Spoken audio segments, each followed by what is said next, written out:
Porto, Portugal. The Boavista F.C. training ground. November's Atlantic gale flung wet, bone-chilling rain across the ragged turf of the B-team pitch like whips. Hey, you the yellow-skinned kid. Are you here to play football or to put on a clown show? A grating burst of laughter erupted from the sideline. On the pitch, Lin Yuan, wearing a gray training vest, dragged himself out of the mud pit and casually wiped a handful of muck off his face. Moments earlier, a simple square pass from a teammate had bounced a full 3 meters clear of his touch, rolling straight onto the opposing striker's boot. Had his reflexes been a heartbeat slower, the goal would have been all but certain. Shit. That touch was a disaster of epic proportions. On the sideline, B-team head coach Pacheco frowned and snapped shut his notebook. Physically, he's top class. But technique? Worse than RU15s. That agent wasted my time. He turned to his assistant. Tell him the trial is over. Boavista may not be a giant like Porto, but we're no charity home either. On the pitch, the match carried on. The opposition had evidently tagged Lin Yuan as the weak link. The Portuguese winger with bleached blonde hair collected the ball and deliberately slowed, flashing a step over at Lin Yuan, contempt oozing from his eyes. His name was Ricardo, a prodigy loaned down from the first team to shake off rust with flashy, mesmerizing footwork. Oi, Chinese kung fu. Ricardo caressed the ball, goading in accented English. Heard that back in your country players got to bribe coaches just to make the national team. Must be why you're broke. Can't even afford a first touch. Lin Yuan's pupils snapped into a tight, sharp contraction. The words pierced like a white-hot needle into the most agonizing memory buried beneath his skull. 3 months earlier, a provincial youth training base, China. Little Lin, your body is genuinely a gift. You're a promising seedling. The national youth coach, his beer belly straining his shirt, blew a lazy smoke ring, idly weighing a list in his hand. But you know how it is, spots for the European training trip are tight. Don't you think it's time to show a little manners? In that instant, the 18-year-old Lin Yuan stared at the empty envelope on the desk, its meaning screaming in silence, and thought of his parents scrubbing plates in a Portuguese restaurant to keep his football dream alive. The blood in his veins detonated. I'll show you manners. A hook punch broke the coach's nose and shattered every road left open to him at home. Permanent ban. A league-wide industry deadly reprimand. Reality snapped back into focus. Ricardo, seeing Lin Yuan frozen, smirked, flicked his ankle, and wound up to embarrass him with a humiliating nutmeg. See you later? Ricardo took off breathtakingly fast. The ball rolled past Lin Yuan's flank. His body began to surge by as well. Just as everyone assumed Lin Yuan would be skinned clean, the silent Eastern newcomer moved. He didn't turn to chase the ball. He knew his turning speed was too slow. He executed a move that made every scalp on the pitch crawl. Lin Yuan twisted sideways, dipped his shoulder, his entire core snapping taut, like a hunting black panther, and launched his whole body horizontally into the full-speed charge of Ricardo. This wasn't a tackle. This was murder. Crash. The sickening, teeth-grating thud of muscle against muscle echoed across the training ground. It drowned out even the rain. Ricardo, a man celebrated in the first team for his physical robustness, flew 2 meters sideways as if T-boned by a runaway truck, crashing onto the puddled turf and kicking up a colossal spray of water. The ball trickled out of touch. A shrieking whistle cut through the air. A deafening total silence fell. Pacheco, 1 foot already out the door, froze mid-step and whipped around in disbelief. Ricardo lay prone, clutching his chest with a pained groan, unable to rise. The culprit, meanwhile, Lin Yuan, stood untouched, expressionlessly adjusting his slightly misaligned shin guard. He looked down at the prodigy sprawled in the mud, his stare colder than the Siberian wastes. That's my area. In near-perfect Portuguese, he spoke, each syllable deliberate, quiet, yet dripping with a blood-flecked menace. Want past. Leave your leg here. A few young Portuguese players rushed over to shove Lin Yuan, but the moment they caught his feral blood-red eyes, they froze together, instinctively shrinking back half a step. A hard man. A true hard man. Not the schoolyard thuggery of a poser, but the unblinking readiness to go down together with whoever stands in your way. In the distance, Pacheco's eyes were slowly lighting up. He pushed aside the umbrella his assistant held, letting the rain soak his hair as he murmured, his touch is dog's hit. But dear God, this kid's tenacity and aggression. He's a young Roy Keane. Boavista, known across the Primera Liga as the chessboard team, had a culture of rugged, relentless, sometimes brutal football. They needed no silk-gloved artists. What they lacked was precisely a rabid dog that could chew through an opponent's bones. Give him a contract, Pacheco said suddenly. What? But boss, he can't even pass 5 yards. The assistant couldn't believe his ears. I don't need him to pass. Pacheco stared at the solitary silhouette in the downpour, a ferocious grin splitting his face. I need him in midfield to ruin anyone who wants to play pretty football. The dressing room. Lin Yuan sat in a corner, unlacing his mud-caked boots. His teammates orbited around him at a cautious distance. The collision had left a bruise too deep on their psyche. Lin Yuan didn't care. He'd already made peace with packing his bag and going back to the Chinese restaurant. Then out of nowhere, a glacial mechanical voice detonated inside his mind. Post's intense destructive urges and emotional turbulence detected. Conditions met. The green pitch bully milestone system has been activated. A devastating collision has been recorded. Target Primera Liga rotation level player. Psychological fear inflicted on target minor. Notoriety points earned 200. Novice gift pack issued S-rank passive skill. Savage physique acquired. Note body endurance 30, injury recovery speed 50. You can run and fight endlessly like a wild beast. Current main quest unlocked establish yourself at Boavista. Quest reward unlock basic legendary training ground access. Lin Yuan's fingers halfway through tying his laces froze solid. He lifted his head meeting the mud-streaked savage-eyed reflection in the mirror and slowly dragged a sharp curve of a smile across his mouth. A bully system. Huh, perfect. Since I can't be the good man, then I'll be the demon that makes the whole of European football tremble. Smoke coiled through Pacheco's office. The head coach of Boavista's B team was puffing away like a hardened chain smoker. Through the haze his turbid but cunning eyes locked onto Lin Yuan seated opposite. On the desk rested a contract just printed, its pages still radiating warmth. I want the truth, kid. Pacheco tapped his cigarette, Ash's voice hoarse. That collision just now, you did it on purpose, didn't you? Lin Yuan sat in the battered leather chair, his shoulder aching dully. The recoil from that tackle had numbed half his body, yet he sat as straight as a spear. Yes, Lin Yuan answered bluntly without a trace of hypocrisy. He wanted to humiliate me, so I made him pay. Good. Pacheco grinned, revealing a set of teeth yellowed by smoke. I hate those hypocrites who blather on about sportsmanship. Here winning is everything. To win you may bite your opponent's throat out. He pushed the contract across to Lin Yuan, tapping the number with his finger. This is the Youth Academy trainee contract. Weekly wage is 400, no room or board included. If you make an appearance for the first team, there will be additional appearance fees. The term is 1 year. 400 euros. In Portugal's professional football system, that was basically beggar's wages. Any slightly talented Brazilian import earned 10 times that amount per week. Besides, Pacheco added, there is a special clause in the contract: if during training or a match your non-tactical, stupid foul causes the team to lose, I have the right to terminate your contract at any time. This was a humiliating slave contract. Any self-respecting talented player would have thrown the contract back in the coach's face. But Lin Yuan didn't even glance at the clauses. He picked up the pen on the table without a second's hesitation and directly signed his name, Lin Yuan. Pacheco was taken aback. Aren't you going to negotiate? Or have a lawyer look it over? No need. Lin Yuan dropped the pen, raised his head, wildfire burning in those black eyes. Because I know very well that right now I'm only worth this much. But soon you'll find that this is the best deal Boavista has ever made. Pacheco was taken aback for a moment, then burst out laughing. What an arrogant kid. I like arrogant people, provided you have the capital to back it up. Training is at 8 tomorrow morning. Don't be late.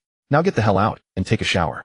Lin Yuan stood up and turned toward the door. As his hand grasped the doorknob, Pacheco's voice came from behind. Oh, by the way, Ricardo is the captain of B team and the boss of the locker room. You just sent him to the medical room. His buddies are now waiting for you in the locker room. Good luck. Lin Yuan's footsteps paused. Thanks for the warning. He pulled the door open, a cold smile curving at the corner of his mouth. However, I don't think this is a bad thing. The Boavista B team's locker room was eerily quiet at this moment. When Lin Yuan pushed the door open, the boisterous laughter and chatter instantly vanished. The air was thick with the smell of sweat, mud, and liniment. Over a dozen pairs of eyes stared fixedly at the new yellow-skinned kid. In their gazes were hostility, scrutiny, and a lingering fear that had not yet dissipated.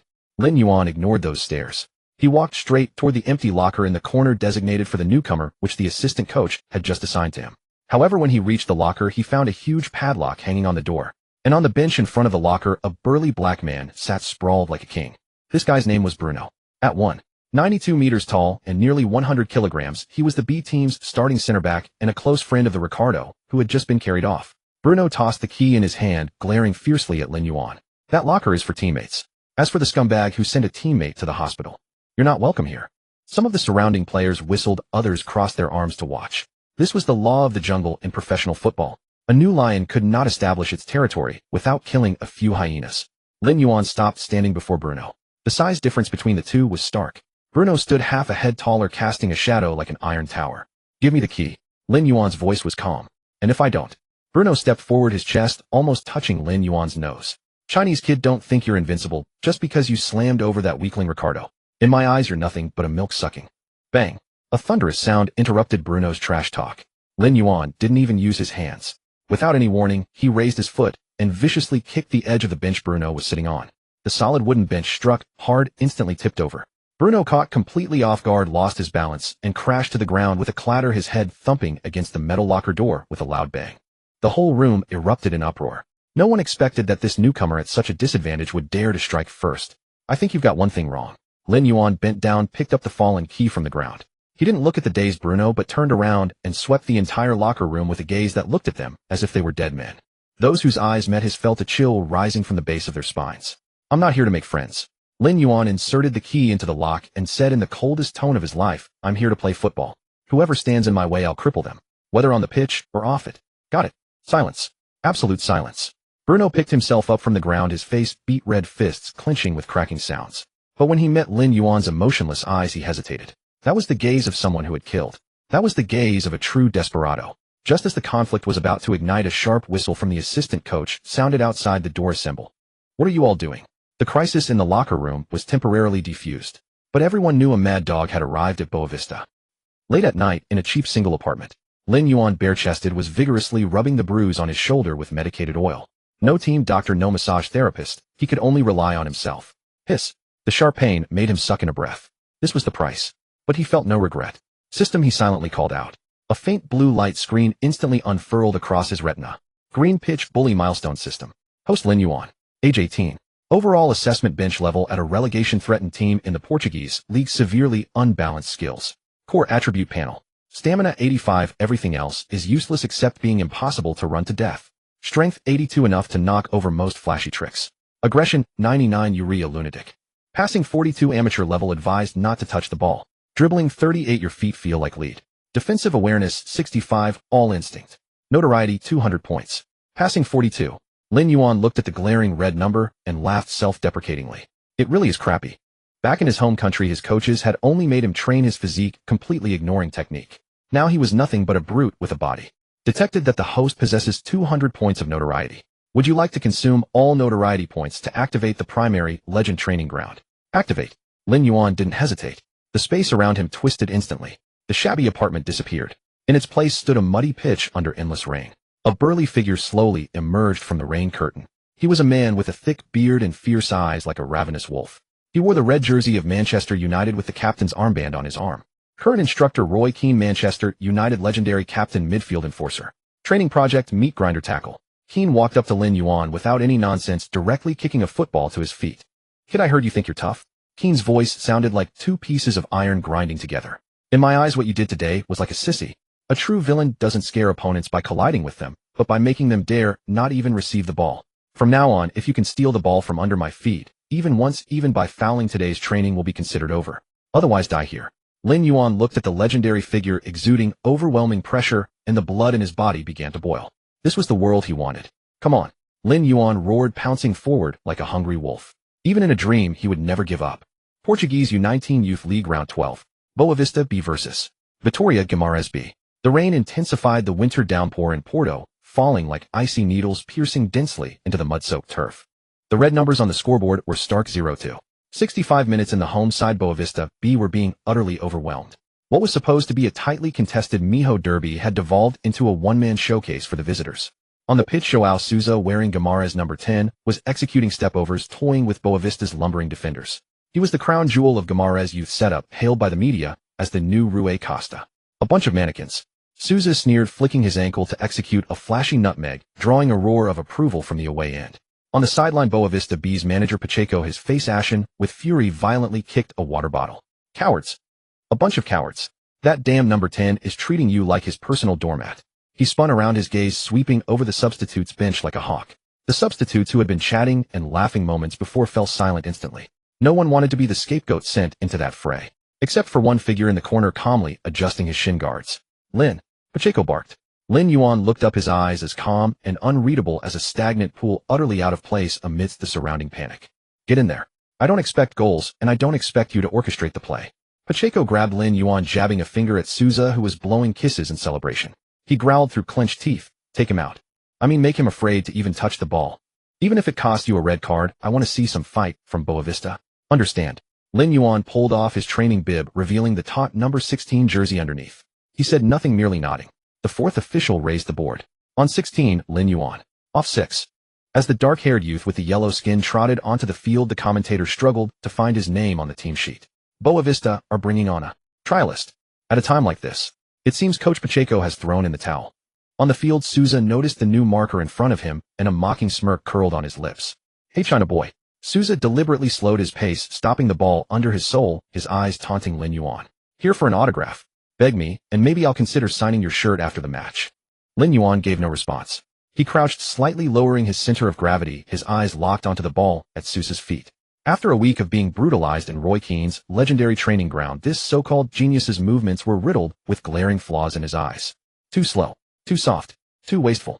Detection host has entered live combat state. S-grade passive skill, brutal physique, has been activated. Note adrenaline secretion, accelerated pain perception reduced by 30, explosive power temporarily enhanced. Boring mute. Seeing Lin Yuan's silence, Sousa scoffed. He feigned a shoulder drop to the left, then swiftly nudged the ball with his right foot, preparing to repeat his earlier trick and blaze past Lin Yuan on the right. The ball rolled forward. Sousa exploded into action, but he hadn't anticipated that the statue-like Easterner would react even faster. Without a replay, no one could have comprehended what happened next. Lin Yuan ignored the ball's trajectory entirely. Like an out-of-control heavy tank, he cut in from an angle and slammed into the sprinting Sousa with absolutely no reservation. This time he used the tackling technique Keane had taught him. Core tightened, shoulder dipped, focusing all his power into a single point of impact. Bang! A sickeningly dull thud echoed, drowning out even the rain. It was the sound of bone colliding with bone, muscle colliding with muscle. The previously arrogant Sousa was sent flying horizontally for 3 meters like a leaf caught in a gale, crashing heavily into a waterlogged divot and throwing up a massive spray of mud and water. Lin Yuan, however, only stumbled back 2 steps before regaining his footing, planting his boot firmly on the ball that had come to rest. 2 seconds later, Sousa's agonized scream pierced the night air. He writhed on the ground, clutching his ribs, his face contorted in pain and smeared with mud. A shrill blast of the whistle. The referee sprinted over from a distance, already reaching for the pocket on his chest. The Guimarães players erupted, with 3 or 4 of them charging at Lin Yuan, surrounding him. Are you insane? That's assault. Red card. That's definitely a red card. Facing the onslaught, Lin Yuan remained expressionless. He casually kicked the ball away, puffed out his chest, and swept a cold, piercing glare over the approaching opponents. The sudden burst of ferocious aura was so intense that it made 2 of the opposing players, both over 6 feet tall, instinctively halt in their tracks. Detection, a devastating tackle executed. Target João Sousa experiences severe physiological pain and psychological fear. Notoriety gained 120 points. The referee reached the scene and pushed the players apart. He looked at Sousa still writhing, then at Lin Yuan, who showed no remorse. Lin Yuan's challenge had indeed been a legal shoulder-to-shoulder charge. Though brutal and incredibly forceful, it might not even have been a foul in the Premier League. But this was the Portuguese Youth League. The referee hesitated, then finally produced a yellow card. Watch your conduct. Number 16. This is a football pitch, not a boxing ring, the referee warned sternly. Lin Yuan didn't even glance at the card. He walked over to the still groaning Sousa and looked down at the so-called prodigy. Sousa's eyes no longer held any trace of arrogance. They were filled with terror and dread, as if he were staring at a demon. Lin Yuan leaned down and whispered, his voice as cold as ice, audible only to the 2 of them. That was just the interest. Try that step over in front of me again, and you'll be going home in a wheelchair. Sousa trembled violently, unable to muster a single word of retort. Detection, opponent's core players' willpower shattered. Bonus notoriety gained 50 points. Current objective progress updated, establish a foothold at Boavista, intimidation factor initially established. In the stands, Boavista fans who had been preparing to leave early stopped in their tracks. They stared at the demonic figure on the pitch, paused for a moment, and then erupted into the most passionate cheers of the night. I don't know who he is, but damn, that felt satisfying. On the sideline, Coach Pacheco watched the scene unfold, a grim smile finally spreading across his face. He knew that Boavista's midfield finally had a guard dog. A dog that bites. The rain fell with increasing fury, as if determined to drown the city of Porto entirely. 88th minute of the match. The score stood at 1-2. Just minutes earlier, Boavista had pulled one back thanks to a chaotic counterattack. Although the attack was initiated by Lin Yuan, who had violently shouldered the opposing ball carrier off the ball and poked it to his teammate, the situation remained perilous. The muddy pitch clung to the players' legs like a swamp. The technically gifted stars of Vitória Guimarães had long since run out of steam, every step demanding immense effort. Except for one man. Lin Yuan gasped for breath, rainwater streaming down his angular face. His jersey was caked with black mud, rendering the number invisible, yet his eyes blazed through the rain with a terrifying intensity. S-level passive skill, barbarian physique, remains active. Note, when other players on the field have their stamina drop to the red line, your physical functions remain above 85. Pain is your best fuel. Corner kick. The last corner. Coach Pacheco roared hoarsely from the sideline, heedless of the rain pouring into his mouth. Everyone forward. Anyone who stays back, I'll kill them. This was the final chance. Tactics were irrelevant now. All that remained was desperate all-or-nothing gambit. Lin Yuan wiped the mud from his face and trudged into the Guimarães penalty area. As a defensive midfielder, this was not territory he was supposed to occupy. Yet his tank-like physique and the ruthlessness he had shown in taking out the opponent's key player instinctively unnerved the Guimarães defenders. Mark that, number 16. Don't let him move. The opposing goalkeeper shouted in panic, directing his defense. Two tall black center backs immediately flanked Lin Yuan, attempting to pin his ribs with their elbows and restrict his jump. "Get lost," Lin Yuan muttered under his breath. Instead of avoiding them, he wedged himself between the two defenders like a battering ram. The clash of muscle against muscle produced a teeth-grinding thud. The corner kick was taken. The ball traced a wet arc, dropping into the chaotic 6-yard box. The landing point was not ideal, slightly too far back and not high enough. But that mattered little, as the ball flew and Lin Yuan did not leap for a header like an ordinary player. He made an incredibly audacious move. He exploded with force like an enraged bull and rammed straight into the 1.9-meter center back in front of him. This was not a header. It was a siege. Boom. The center back yelled in pain, thrown off balance by the brute force, stumbling to the ground. Leveraging the recoil from the collision, Lin Yuan's body lost all balance in midair, but he cared nothing about grace. He turned himself into a human cannonball, meeting the incoming ball and smashing it with his back. No elegant volley. No agile glance back. Only pure unreasonable violence. Thud. The ball struck his shoulder blade heavily, producing a dull sound, then took a bizarre deflection. The Guimaraes goalkeeper, who had been preparing to rush out and claim the ball, was completely wrong-footed by the sudden change of direction. He could only watch helplessly as the mud-soaked ball, like an irregularly moving meteor, brushed the inside of the post and rolled lazily into the net. 2-2. The whistle sounded almost simultaneously. The entire stadium froze for a brief moment, then erupted into the wild roar of Boavista fans. It was an ugly goal, but on a muddy, rainy night, it was the epitome of violent aesthetics. After scoring, Lin Yuan, having lost his balance, crashed heavily into the mud, half his face buried in the sludge. But he quickly got up. He spat out the mud and grit, stared expressionlessly at the two Guimaraes defenders still groaning on the ground, and slowly spread his mud-caked arms. The posture was that of a tyrant surveying his domain. The cold, mechanical voice scrolled wildly in his mind. Detected that the host has completed a brutally unreasonable goal. Evaluation completely devoid of technical skill, purely physical domination. This is the hallmark of a bully. Earned infamy points 150. Hidden achievement triggered silent debut goal. Note you scored using non-technical means in your debut match and did not celebrate. This coldness leaves opponents feeling deep helplessness.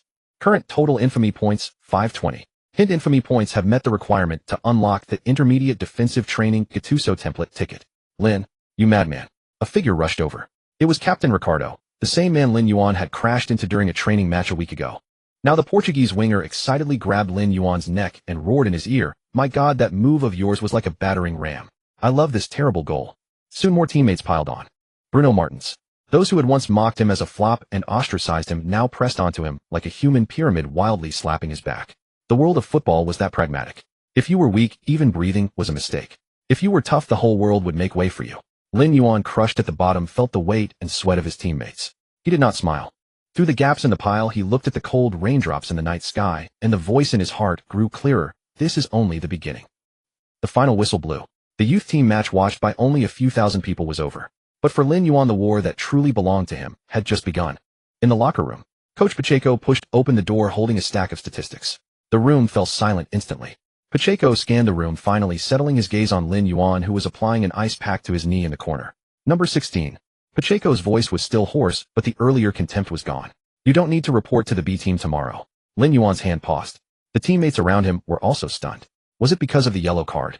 Pacheco cracked an ugly smile and tossed the sheets onto Lin Yuan's lap. "The first team head coach just called me. This week the first team lost 2 defensive midfielders to injury. Pack your stuff and report to the first team. The Primera Liga needs a bastard like you." At the Boavista first team training base, separated from the B team's facilities by a mere road, yet for many players that road was an insurmountable chasm. At 9 in the morning, Lin Yuan, carrying a worn-out sports bag, stood at the entrance of the first team locker room. Pushing open the door, a wave of mixed scents, expensive cologne, sweat, and an air of superiority washed over him. The chatter inside halted momentarily as he entered. Dozens of gazes swept over him, some scrutinizing, some indifferent, but most were mocking. "Oh, look who it is. Pacheco's little murderer."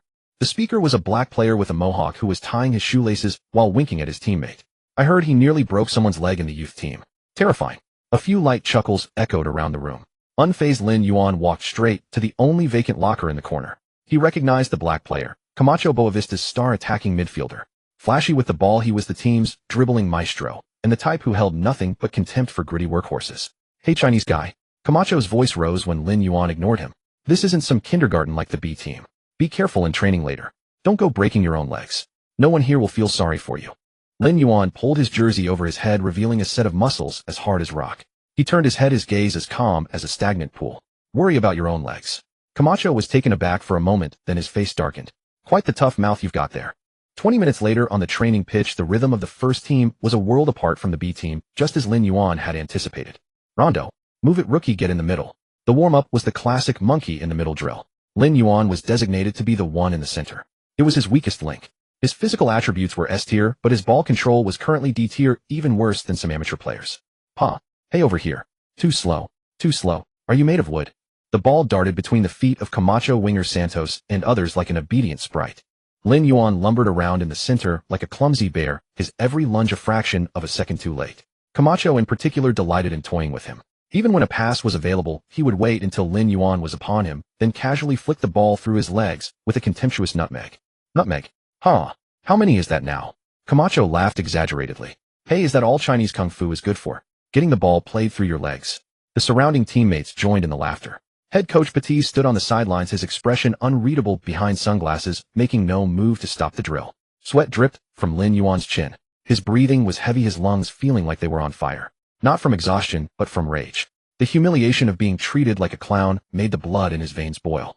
Ding. Detected intense humiliation directed at the host. Rage level skyrocketing. Now extracting a temporary template. Congratulations. You have obtained a Gennaro Gattuso AC Milan era Mad Dog form experience card 30 minutes. Skill enhancement death grip massively increases close quarters harassment ability beast instinct 100 increase in predicting passing lanes aura of fear instills psychological pressure on the ball carrier. Lin Yuan lowered his head, a cruel smile suddenly curving at the corner of his mouth. Gattuso, the butcher, who once gave even Zidane a headache. Perfect. Hey big guy, wanna go again? Camacho taunted, stepping on the ball and beckoning with his finger. This time I'm thinking of trying a chip over you. Lin Yuan looked up. In that instant Camacho felt as if he were being stared down by a hungry wolf, a chill inexplicably running down his spine. Come. Lin Yuan spat out a single word. Beep. The warm-up ended and Petit blew his whistle. Time for a practice match. First team yellow bibs. Second team red bibs. You the new kid. Lin, you're on the red team playing defensive midfielder. The match began. Camacho, the focal point of the main team, saw the most of the ball. In the third minute he received it in the center circle, habitually turning to elegantly shake off his marker, as usual. But this time the wind surged. A red figure carrying a terrifying pressure instantly filled the space behind him. So fast. Camacho's heart skipped a beat as he instinctively tried to drag the ball back and turn. Thud. Two bodies collided with immense force. Lin Yuan wasn't even looking at the ball, he was aiming straight for the man. A perfectly legal shoulder-to-shoulder challenge. Camacho felt as if he'd been hit by a speeding truck. His balance shattered and he tumbled to the ground in a heap, rolling over 3 times before stopping, his mouth full of grass. Lin Yuan poked the ball away to a teammate. Foul. That's assault. Camacho jumped up shouting. Good challenge. Play on. Petit yelled coldly from the sideline. Camacho gritted his teeth and got up. In the 5th minute he tried to take Lin Yuan on down the wing. The Red Nightmare was there again. Lin Yuan executed a precise sliding tackle. He didn't make contact, but his boot studs gleaming came within 2 centimeters of Camacho's ankle. Camacho leapt in fright, losing the ball. What are you afraid of? Lin Yuan got up from the turf, brushing the dirt off his knees, his voice as deep as a demon's whisper. You seemed to be having so much fun earlier. By the 10th minute Camacho's foot resting on the ball was trembling slightly. He realized this Chinese player wasn't trying to win the ball, he was targeting the man. Whenever the ball came to Camacho, Lin Yuan would charge in like a mad dog, the very heat of his breath against the back of his neck feeling suffocating. This was the power of the Gattuso template, not just to win the ball, but to make the opponent afraid to even have it. Finally, under pressure, a panicked Camacho passed the ball straight out of bounds. A stunned silence fell over the pitch. The dribbling maestro, who had been so arrogant before training, was now drenched in cold sweat, his eyes darting nervously, afraid to even glance in Lin Yuan's direction. Lin Yuan stood in the center circle, his gaze sweeping over everyone who had mocked him. This time no one dared to meet his eyes. On the sideline, head coach Petit took off his sunglasses, a glint of sharp interest in his eyes. His assistant coach leaned in and whispered, "Boss, this kid's technique is too raw. His pass completion is under 60. Are you sure about keeping him?" Petit watched the back of the player who had the team's star playmaker, trembling in fear, a cold smile forming on his lips. Technique can be trained. But this ability to force the fear out of an opponent's bones, that can't be taught. We need this mad dog. We play Benfica next week. He's on the team sheet. Lisbon, the Estadio de Luz. Home of Benfica. A steel behemoth capable of holding 65,000 souls. The stands were a sea of red, a colossal wave of sound crashing relentlessly upon the pitch. The scoreboard displayed a stark scoreline: Benfica 2-0 Boavista. The match was in the 65th minute. The visitors Boavista were being utterly overwhelmed. Benfica's midfield prodigy Thiago Silva hailed as the second Rui Costa strolled through Boavista's defense as if it were his own backyard, leaving it riddled with holes. On the substitutes bench, Lin Yuan sat quietly, arms crossed over his chest. His fellow substitutes were dejected, some flinching as debris rained down from the stands. But not Lin Yuan. His pupils contracted slightly, his muscles coiled in a strange state of excitement. The hostile, oppressive roar of the crowd. Was it actually thrilling him? Lin. A sharp bellow shattered his thoughts. Coach Petit stood on the touchline, shirt drenched in sweat. He pointed a stern finger at Lin Yuan, his face ashen. Warm up. You have 2 minutes. Without a word, Lin Yuan tore off his jacket, revealing the black number 16 jersey beneath, and sprinted to the warm-up area. Boavista are making a substitution. The number 14, the defensive midfielder, is coming off for number 16. Lin Yuan. In the commentary box, the Benfica announcer looked at his notes, a mix of confusion and disdain in his voice. Has Coach Petit lost his mind? Bringing on a Chinese player who has never appeared in a professional league game at a time like this? Is he conceding defeat? Or is this an insult to us, a signal that he doesn't need his regulars? A deafening chorus of boos erupted from the Benfica faithful. The jeers weren't aimed at Lin Yuan personally, but at Boavista's apparent act of surrender. Get off. Go back to your own country. This is the Primera Liga, not a circus. Coins and paper cups rained down onto the running track. Petit grabbed Lin Yuan by the shoulder as he was about to enter the fray, his eyes blazing with intensity. Listen here, kid. I don't expect you to score, and I don't expect you to create plays. Petit pointed towards the Benfica number 10 Thiago Silva, who was strolling around with the captain's armband, looking entirely at ease. See that pretty boy over there? He's had a comfortable night. Too comfortable. I want you to ruin him. Make him afraid. Make him unable to receive the ball. Make him regret ever putting on his boots today. Understand? Lin Yuan looked at the genius in his pristine kit, an immaculate hair, a grin spreading across his face. Understood. I'll make him go home crying. The fourth official held up the board. Lin Yuan stepped onto the pitch. Ding. Detected host's debut in a top-tier league. Environment scan extremely hostile. Estadio de Luz system module update reputation store infamy edition unlocked. Current mechanism: every boo or insult directed at the host in the stadium will be instantly converted into infamy points. Infamy points can be used to exchange for attribute points or temporary status effects. Current infamy point gain 99, 120, 88. Continuously increasing. Lin Yuan took a deep breath. The air was thick with the smell of smoke and fresh turf. To his ears, the overwhelming jeers were no longer noise, but the crisp clatter of coins dropping into a pocket. What a beautiful sound, he murmured to himself. The match resumed. Benfica attacked. Thiago Silva received the ball in the center circle. He had just executed a sublime Marseille turn to bypass Boavista's attacking midfielder, drawing a roar of approval from the stands. He looked up, scanning the defensive line ahead of him. A new face. An Asian. Decent physique, but his positioning. Too amateurish.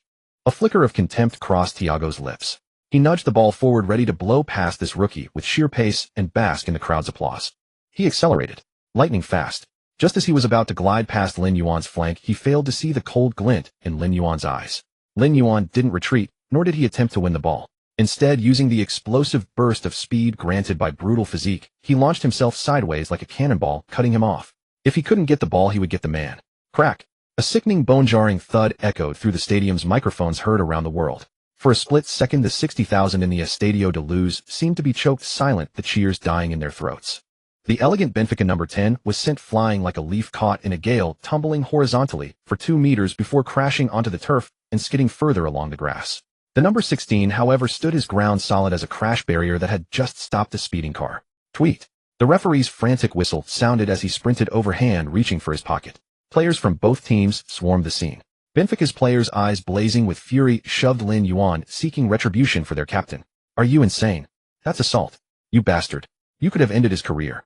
Lin Yuan staggered from the shoves, but refused to back down. He puffed out his chest, facing the trio, surrounding him, a chilling indifference in his eyes. Football is a man's game. Scared of pain? Go take up ballet. The referee pushed through the crowd and brandished a yellow card at Lin Yuan. A yellow card. Because the challenge was from the side and he had made an attempt to pull back his leg, though the primary impact was through the body, the referee showed leniency, opting not to issue a red. Lin Yuan shrugged nonchalantly, not even glancing at Thiago on the ground, and turned to walk back to his defensive position. That's when the crowd finally reacted. It was no longer a jeer of disdain, but a roar of pure fury. Kill the number 16. Butcher. Dirty bastard. Ding. Infamy 1000. Ding.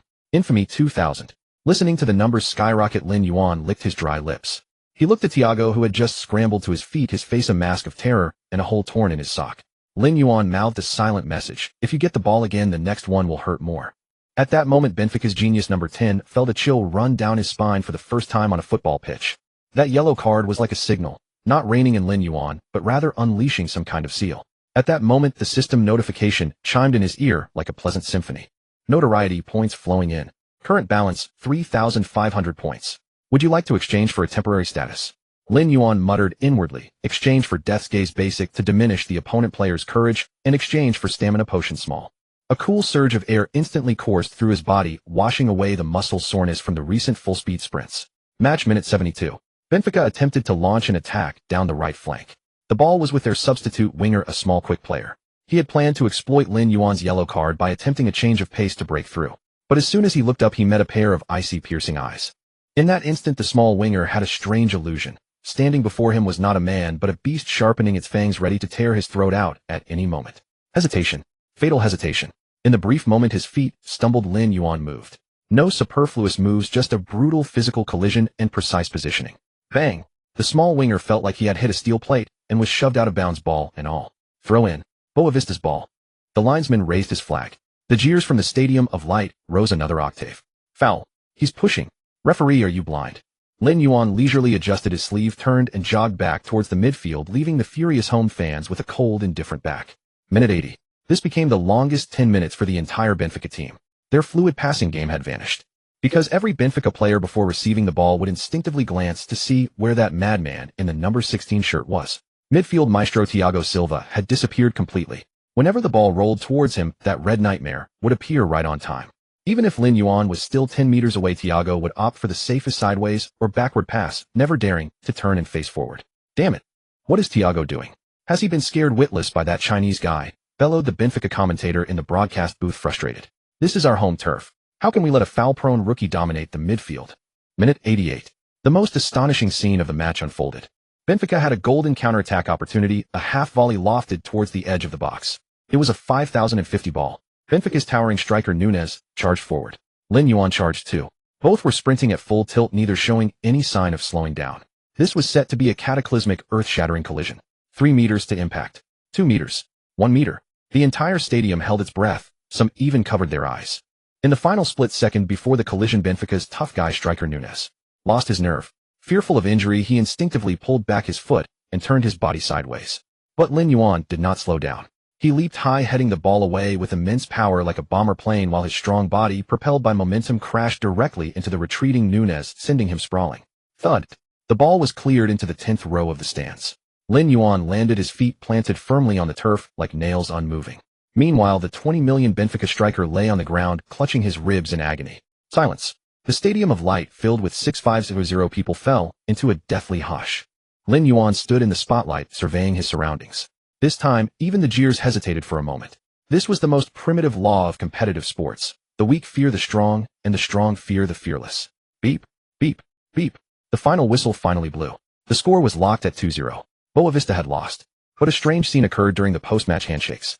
Benfica players rushed through the formalities, almost none willing to make eye contact with Lin Yuan, let alone exchange jerseys. They simply wanted to stay as far away from this madman as possible. The big screen at the stadium displayed Lin Yuan's stats from his 25 minutes as a substitute: passes 3, 1 successful. Tackles 6, 6 successful. Interceptions 4. Fouls 4. Times dribbled past 1. Dismal passing stats matched with godlike defensive efficiency. Coach Pacheco was waiting at the tunnel entrance. He watched Lin Yuan approach, covered in grass and mud, and a fierce, almost savage grin finally broke through his usually stern face. He slapped Lin Yuan heavily on the shoulder with force enough to hurt. Well done, kid. Go buy a newspaper tomorrow morning, you'll like the headlines. Lin Yuan, expressionless, removed his shin guards and tossed them into his bag, his voice hoarse. We lost. Nothing to be happy about. Next time I'll win it back. Pacheco was taken aback for a moment, watching Lin Yuan's retreating figure enter the tunnel, the admiration in his eyes deepening. This wasn't just a fierce hound. It was an ambitious wolf king. The mixed zone at the Estadio de Luz was a battlefield. Defeated, the Boavista players mostly shuffled through with their heads down, refusing to speak to the press. No one wanted to face the acerbic journalists at that moment. But when a figure appeared carrying a sports bag and wearing the number 16 jersey, the pack of reporters who had been waiting for Benfica's stars stirred instantly. It's him, that Chinese butcher. Don't let him get away. A wall of cameras and microphones instantly formed, trapping Lin Yuan in the center of the corridor. Flashbulbs exploded in a frenzy, blindingly bright. A journalist from Ebola practically shoved a microphone into Lin Yuan's face, his tone aggressive. Lin, your challenge on Thiago Silva during the match has sparked massive controversy. The Benfica manager called it a criminal act. Do you admit that you went on the pitch with the intention to injure your opponent?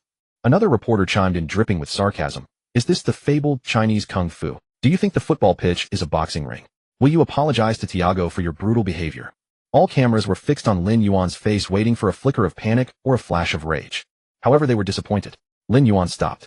His cold, stern face, starkly pale under the flashing lights, was as hard as marble. He reached out, pushing aside the microphone that was nearly touching his nose, his gaze sweeping over the vulture-like reporters before him. Apologize? Lin Yuan retorted, his voice low, but clearly transmitted through the microphones to everyone present. He looked at the journalist who had asked the question, a trace of mockery curling at the corner of his mouth. I'm a defender, he's a forward. He tried to get past me, I tried to win the ball. It's my job. But you nearly ended his career. The journalist retorted angrily. Nunez didn't even dare to challenge you in the air. You ruined the artistry of this game. Artistry? Lin Yuan suddenly laughed, a chilling sound. He stepped forward, and the reporter instinctively took a half step back. Listen, if you want to see dancing, take a left out the door and head to the Teatro Nacional de São Carlos. If you want to see art, go to a museum. This is a football pitch. It's war. Lin Yuan pointed to the pitch behind him, still buzzing with lingering noise. I'm paid to stop them from scoring. If my tough defending scares them, then they are the ones who need to do some soul searching. He paused, then delivered the outrageous statement that would explode across the European football scene the next day directly into the camera. If they're afraid of breaking a leg, they should go home and play with Barbie dolls. Or they should make sure they have hefty insurance on their legs before they step onto the pitch. With that, Lin Yuan pushed through the stunned crowd and strode away. That night, the media exploded. The headline of Portugal's largest sports newspaper, A Bola, featured a high-definition action shot of Lin Yuan colliding with Thiago with a blood-red, bold title, Disgrace. Barbaric invasion from the East. The accompanying article condemned Lin Yuan as a hooligan who knows nothing about football, and a blot on Boavista, calling for the Liga Portugal to impose additional sanctions. Meanwhile, in the distant East, Chinese social media was also set ablaze by the interview video. But this was not positive attention. Because Lin Yuan had been banished from the domestic football scene, and with certain Chinese football pundits and media stirring the pot, the comment sections were a massive cyberbullying event. Where is China future embarrassing us abroad? This is the product of our youth system. Just kicking people. Pure faith. With this attitude, no wonder he was banned domestically. Retire already, stopped tarnishing the Chinese name. Rational viewer, too arrogant, absolutely no class. Benfica is a giant, who do you think you are? A famous football pundit, a player like this won't last. He just relies on his physicality. In a technical league like Europe, he'll be weeded out sooner or later. A sad case. Lin Yuan lay in his modest rented apartment in Boavista, scrolling through his phone. The screen's glow illuminated his indifferent face. Looking at the familiar Chinese insults, his heart was calm, almost to the point of finding it amusing. Keep cursing. Curse louder. Ding. Massive public opinion attack detected. Portugal, China. Calculating infamy, critical hit. 500. 800. 2,000. 5,000. Congratulations, host. For inciting transnational disgust with your recent statements, you have received wicked to the core achievement fragment X1. Current infamy points total 18500. Lin Yuan turned off his phone and opened the system panel. 18,000 points. That was a fortune. Among the three options, attribute enhancement, skill extraction, and status potion, Lin Yuan's gaze locked onto skill extraction. His body was strong enough, but his defensive technique, apart from tackling, was rudimentary. He needed new weapons. System consume 100 infamy points to extract a passive skill. The lottery will spun violently. A flash of golden light. Congratulations, host. You have obtained the S-grade passive skill. Meet Grinder Novice skill description. When you are in your defensive third, your physical duel success rate increases by 20. Additionally, after physical contact, the chance of inflicting the fear debuff on the opponent is increased by 30. Note this skill can be upgraded. Lin Yuan clenched his fist, feeling a surge of new power flowing within him. Meet Grinder. What a beautiful name. At that moment, a knock came at his door. From outside, Coach Pacheco's characteristically hoarse voice rang out. Lin, open up. The club has received a letter of protest from Benfica and a new contract. At the Boavista FC sporting director's office, a printed contract lay on the desk. Weekly wages of €200, a 5-year deal, and a release clause of €20 million. The sporting director, a bald, heavy-set man, twirled a pen and spoke with a condescending tone. Lin, for a newcomer who hasn't proven himself in the Primera Liga, this is a very generous contract. You know your reputation is quite peculiar right now. Many sponsors don't appreciate a violent man. Lin Yuan sat opposite him, his eyes swiftly scanning the terms. It was a classic slave contract. A meager salary shackled his youth for 5 years, while a hefty release clause prevented him from being poached. The club treated him like a cheap lottery ticket. A big win if he paid off, no loss if he didn't. An ordinary 18-year-old player might have been furious or tried to negotiate. But Lin Yuan simply picked up a pen and signed his name without hesitation. Deal. He tossed the pen down and rose. The money will come later. All I need right now is the chance to stay here. The director was taken aback watching the young man's brisk, resolute back. A chill inexplicably ran down his spine. At 3 p.m., the training ground. As Lin Yuan stepped onto the pitch and his kit, the air seemed to freeze for a moment. Despite signing a professional contract, the hierarchy in Boavista's dressing room was rigid. The technical veterans led by Camacho were clearly hostile to this Easterner they saw as a destroyer. "Hey, listen up," Camacho whispered to his South American teammates, his gaze flicking towards Lin Yuan. "That murderer is now an official first-team member, but he doesn't know Boavista's rules. We need to teach him a lesson." The tactical drill began. Coach Petit organized an 11v11 full-field scrimmage. With the starting defensive midfielder still injured, Lin Yuan was placed on the main team yellow vests, partnering with Camacho in midfield. It was an awkward combination. For the first 10 minutes, Lin Yuan seemed to vanish on the field. Not because he wasn't running, but because the ball simply never reached him. "Here, pass it." Lin Yuan called for the ball, finding space. But the right back didn't even glance at him, opting for a long ball upfield to Camacho rather than a simple pass to Lin Yuan. Receiving the ball up front, Camacho faced the defense. He could have passed back to Lin Yuan to restart the play, but he chose to dribble and lost possession. This scenario repeated 3 times. Once, when pressured, Camacho deliberately played a dangerous, near-impossible pass to Lin Yuan, causing him to nearly twist his ankle just to reach it, drawing laughter from the bench. "If you can't play, get off the pitch." Lin Yuan got up from the ground, his gaze dark and fixed on Camacho's back. Camacho shrugged innocently. "It's your poor touch, not my fault, is it?" The assistant coach frowned. "Boss, Camacho is sabotaging this. The team won't gel like this." Petit remained expressionless, chewing his gum. "The pitch is a jungle. If Lin can't handle this internal conflict, he doesn't deserve to be in the Primera Liga. Let's watch." In the 25th minute, the conflict finally erupted. Camacho tried to showboat again near the center circle, attempting a nutmeg on a defender from the reserve team. He failed, and the ball was stolen. The reserve team launched a quick counterattack. As the attacking midfielder, Camacho was closest to the ball carrier. A simple tug or a full sprint back could have slowed the attack. But he didn't. He stood still, arms wide, complaining to the referee, watching helplessly as the opponent charged towards his own defense. Boavista's defense was wide open, leaving Lin Yuan as the last line of defense. Facing a 1-2 between 2 attackers, he was in a dire situation. But he didn't retreat. Passive skill meat grinder, level 1, I activated. A fierce glint flashed in Lin Yuan's eyes. In that instant, he abandoned any attempt to read the pass and charged straight at the ball carrier. Under that terrifying pressure, the reserve player panicked, his touch faltering. In that split second, Lin Yuan launched himself like a torpedo, taking out both man and ball. The ball was knocked out for a throw-in. The danger was averted. But Lin Yuan didn't turn and walk back in silence as he usually did. He sprang up from the grass, turned covered in grass clippings and mud, and charged straight at Camacho, who was still strolling and complaining near the center circle like an enraged black bear. "Lin, what are you doing?" The startled teammates moved to intervene. But Lin Yuan was too fast. He reached Camacho in a flash, grabbed the number 10's collar with one hand, and with a surge of strength lifted the frail player clean off his feet. "Let go of me, you lunatic!" Camacho shrieked in terror, clawing at Lin Yuan's iron grip. Lin Yuan pulled him close until their noses nearly touched. Camacho saw the unbridled savagery in Lin Yuan's eyes, a look that promised utter destruction. "Listen, you circus monkey." Lin Yuan's voice was low and hoarse, echoing across the silent training pitch. "You want to isolate me? Fine. You won't pass to me. Suit yourself. Do as you please." But Lin Yuan's grip tightened, turning Camacho's face red and making it hard to breathe. "If you lose the ball up there, and don't bust your ass to get back, leaving me to clean up your mess. The next tackle I make won't be aimed at the opponent. It'll be aimed at your ankle. Do I make myself clear?" The roar made Camacho flinch and nod instinctively. Lin Yuan dumped him on the ground like trash and swept his gaze over the stunned teammates around him. At that moment, under the intimidating effect of meat grinder, no one dared to step forward and accuse him of assaulting a teammate. "Let's continue the game." Lin Yuan barked at the terrified referee. For the remaining 20 minutes of the scrimmage, the dynamic completely shifted. Camacho was a changed man, sprinting back desperately after every loss of possession, afraid of being disciplined by the demon behind him. The other teammates also became remarkably careful with their passing. They realized that with Lin Yuan holding the midfield, a Tyrant's force field seemed to form around him. No one dared to slack off when he was on the pitch. On the sidelines, Coach Petit finally wore a satisfied smile. He drew a heavy circle in his notebook. "Now that's the midfield leader I want. A tyrant perhaps, but effective." After training, the dressing room was unusually quiet. No one joked about Lin Yuan anymore. In fact, players instinctively pulled their legs in as he walked by.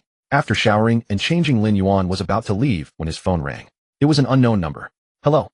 A smooth, slick voice spoke in fluent Chinese on the other end. "Hello, Mr. Lin Yuan. Allow me to introduce myself. I'm a partner at Gestifiat, but I'm not calling on behalf of Mendes. I'm representing another gentleman who is very interested in you." Lin Yuan frowned. "Who?" "Jose Mourinho." The caller paused, then dropped a bombshell. "The special one watched your match footage at the Estadio de Luz. He said he sensed a long-missed bloodlust in you. You're still a rough stone, he says, but he wants to know if you'd be interested in a bigger stage to be a truly lethal blade. The caller's words hung in the air, a tantalizing offer from one of football's most iconic managers. Estadio do Bessa, the home of Boavista. The air tonight is thick with tension. This is the Porto Derby, the day the city splits into black and white and blue and white. For diehard fans, losing to anyone is acceptable, but losing to their neighbors from Porto is not. In the players' tunnel, the two teams stand side by side waiting to enter the pitch. The atmosphere is suffocating. Standing next to Lin Yuan is Porto's captain, the 41-year-old legendary center-back, Pepe. Once the cornerstone of Real Madrid's iron defense, even with his hair thinning, the fierce glint in his deep-set eyes remains chilling. Just his presence alone is enough to weaken the knees of ordinary young forwards. Pepe adjusts his captain's armband, then suddenly turns his head, locking onto Lin Yuan with a hawk-like gaze. Clearly he's heard about the disrespectful young man from the East who's been making waves in the Primera Liga. Heard you like to run into people, eh? Pepe's voice is dry and harsh, carrying the condescending scrutiny of a senior. Lin Yuan looks straight ahead, adjusting his shin guard, and replies without turning his head, "It's just a job."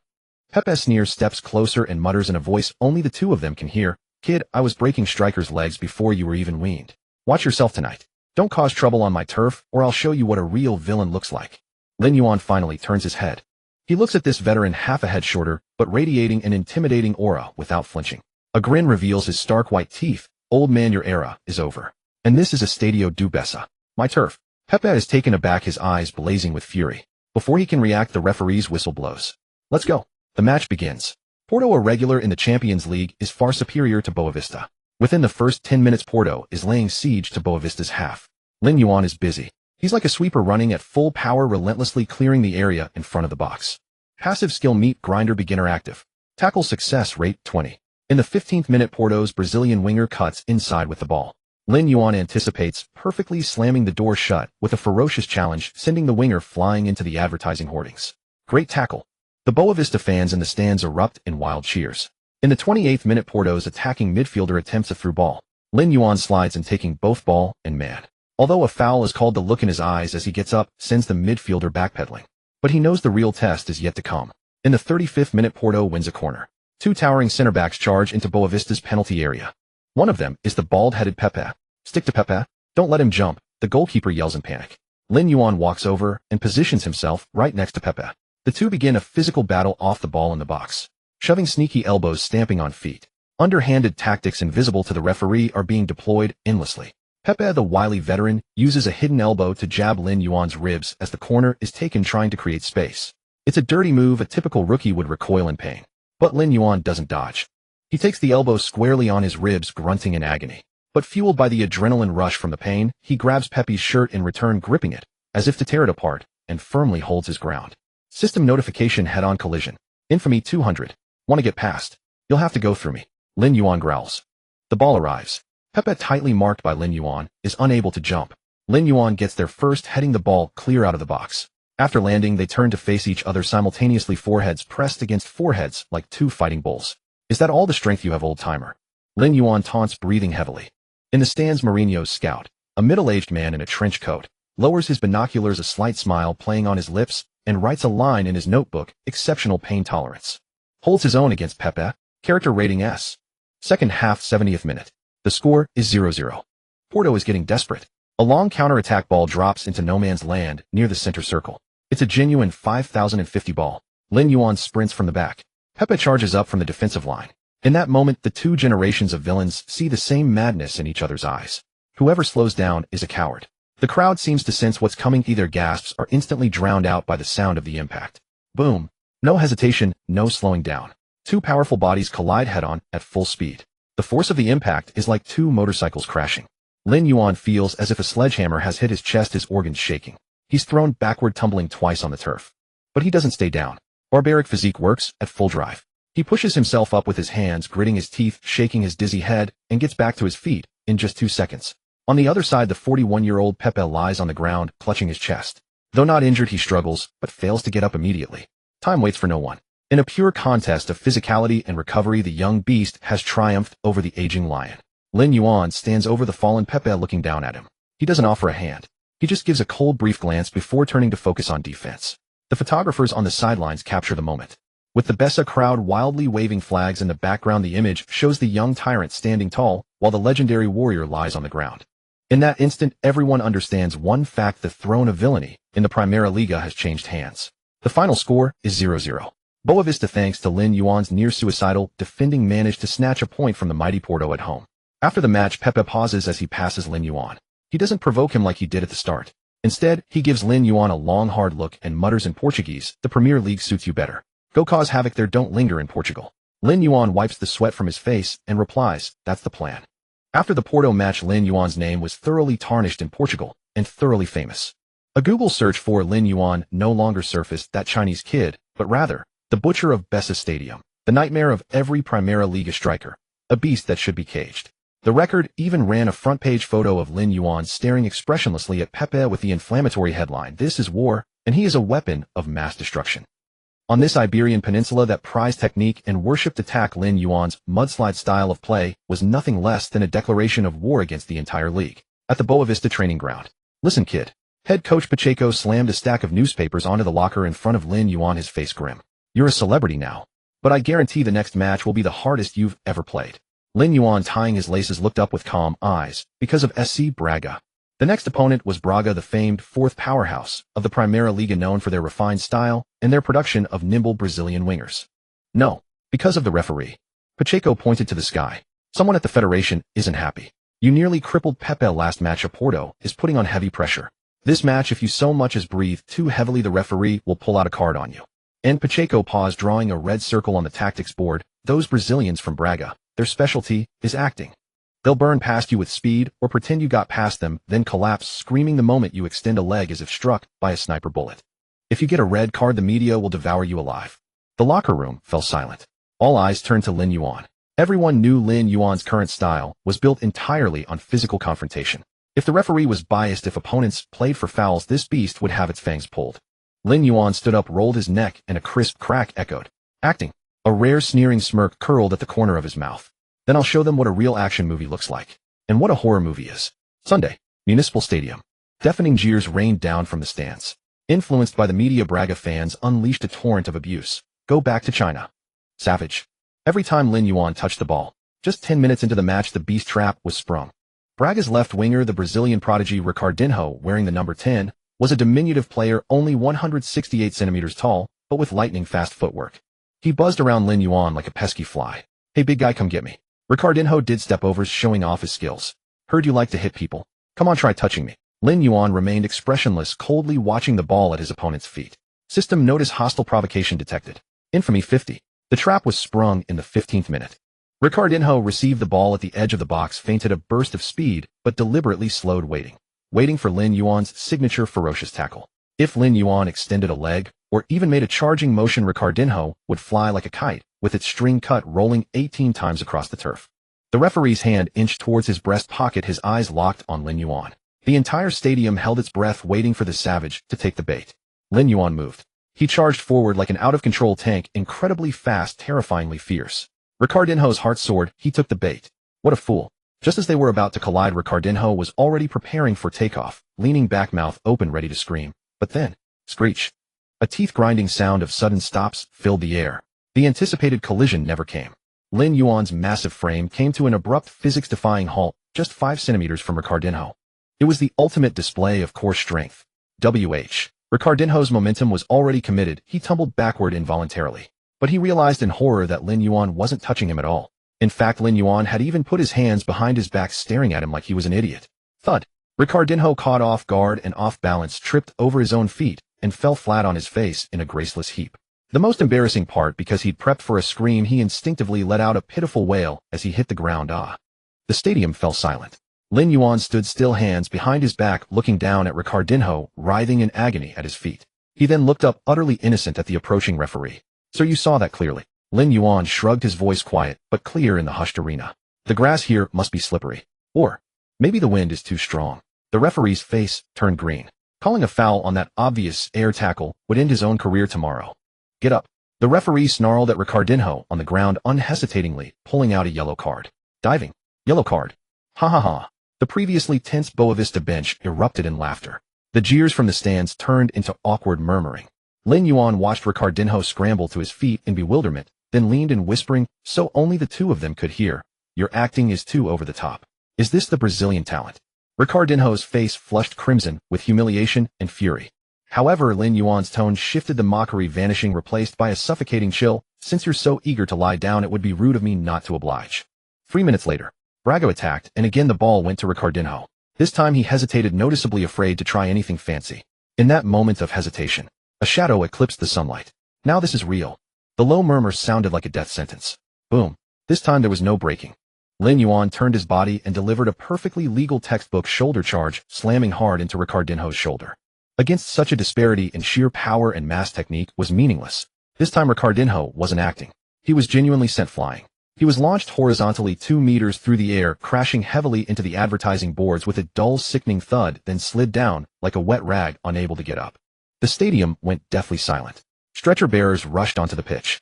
The referee sprinted over, whistle in mouth, hand reaching for his pocket, but he hesitated for a long time, finally blowing a short, sharp whistle. He couldn't even pull out a yellow card. Because throughout the challenge, Lin Yuan's arms were tight to his body, no elbows, no studs, just a legal charge. It's just that the tank's horsepower was a bit too high. Lin Yuan didn't spare a glance at his fallen opponent. He turned and jogged back, passing the stunned referee, and said flatly, "That was a fair challenge, wasn't it, sir? Football is a man's game. System, notice your ferocity has intimidated the entire stadium. System, notice opponent Ricardinho has developed a psychological trauma due to fear. Infamy 300. New achievement, unlocked legal assault. Reward word fragment X1. At that moment, the Braga fans in the stands forgot to jeer. They finally realized the media was wrong. This Chinese man wasn't just a beast of brute force. He was a demon, one with a brain who knew the rules and delighted in using them against you. After the match, Boavista won 1-0. Lin Yuan was once again named man of the match.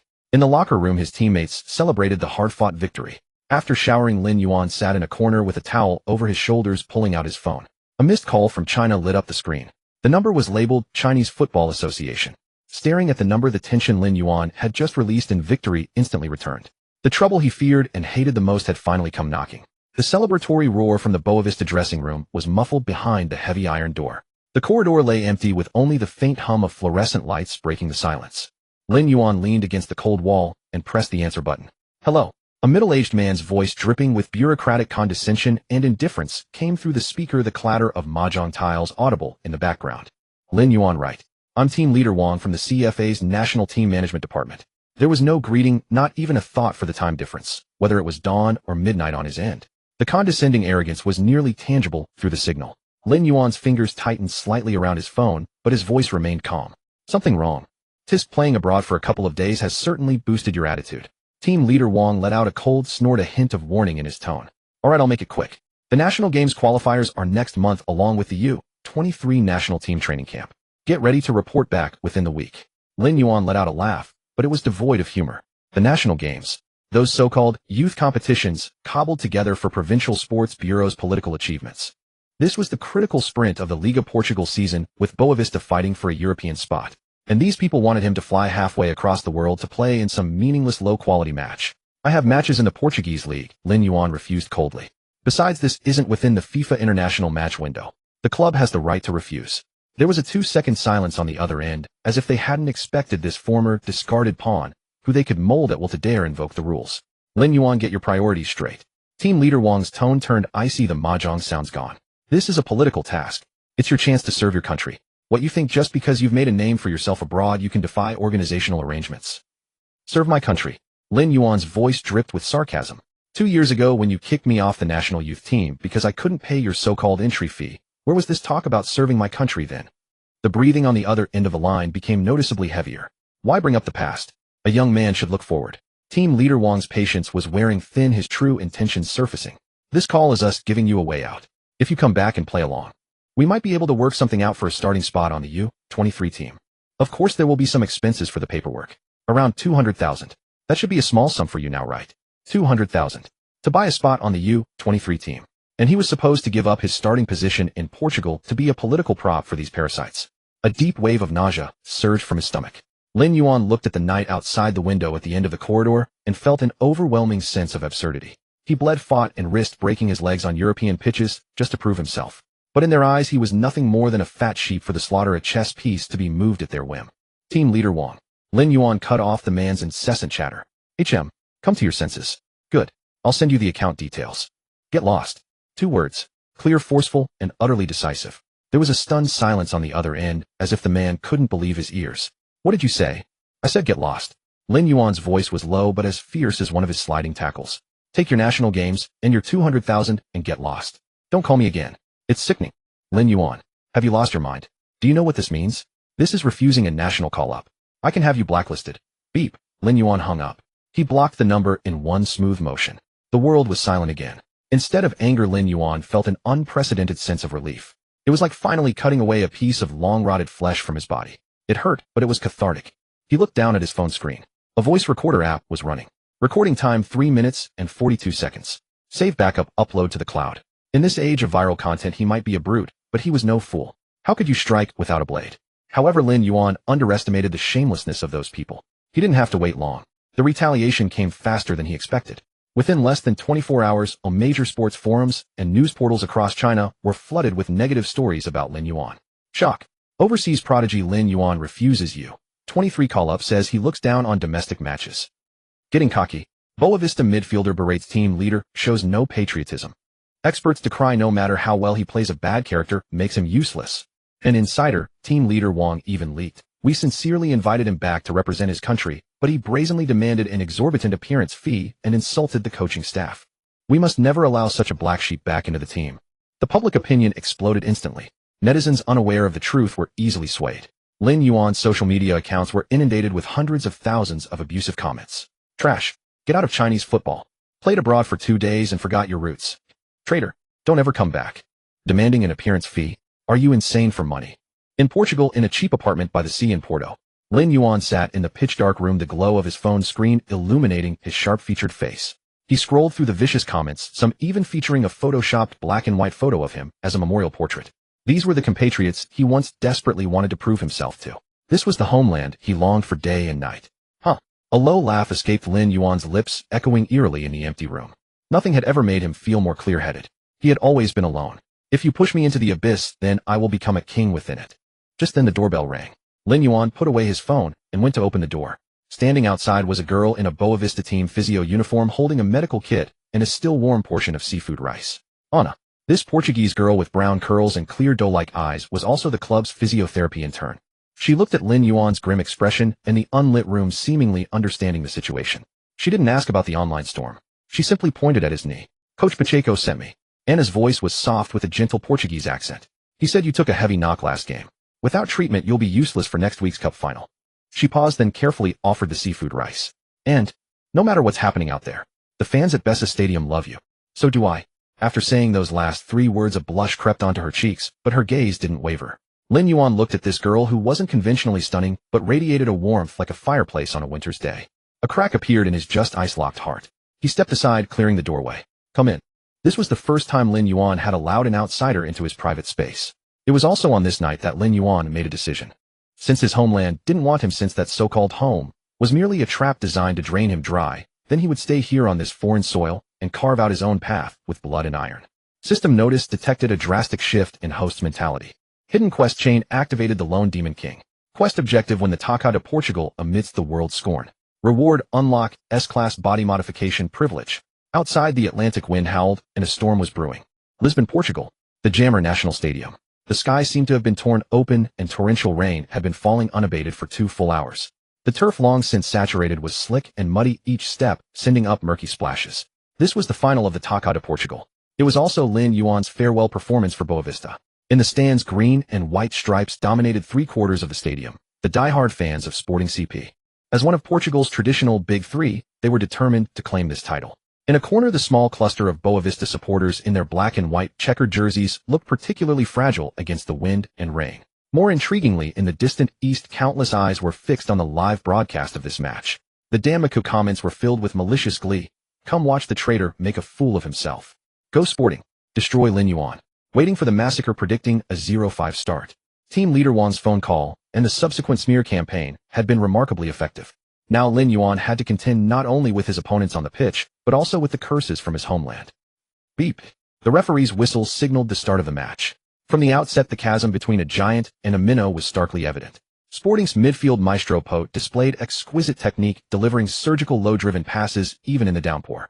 The ball skidded across the slick turf as if oiled, accelerating unnaturally.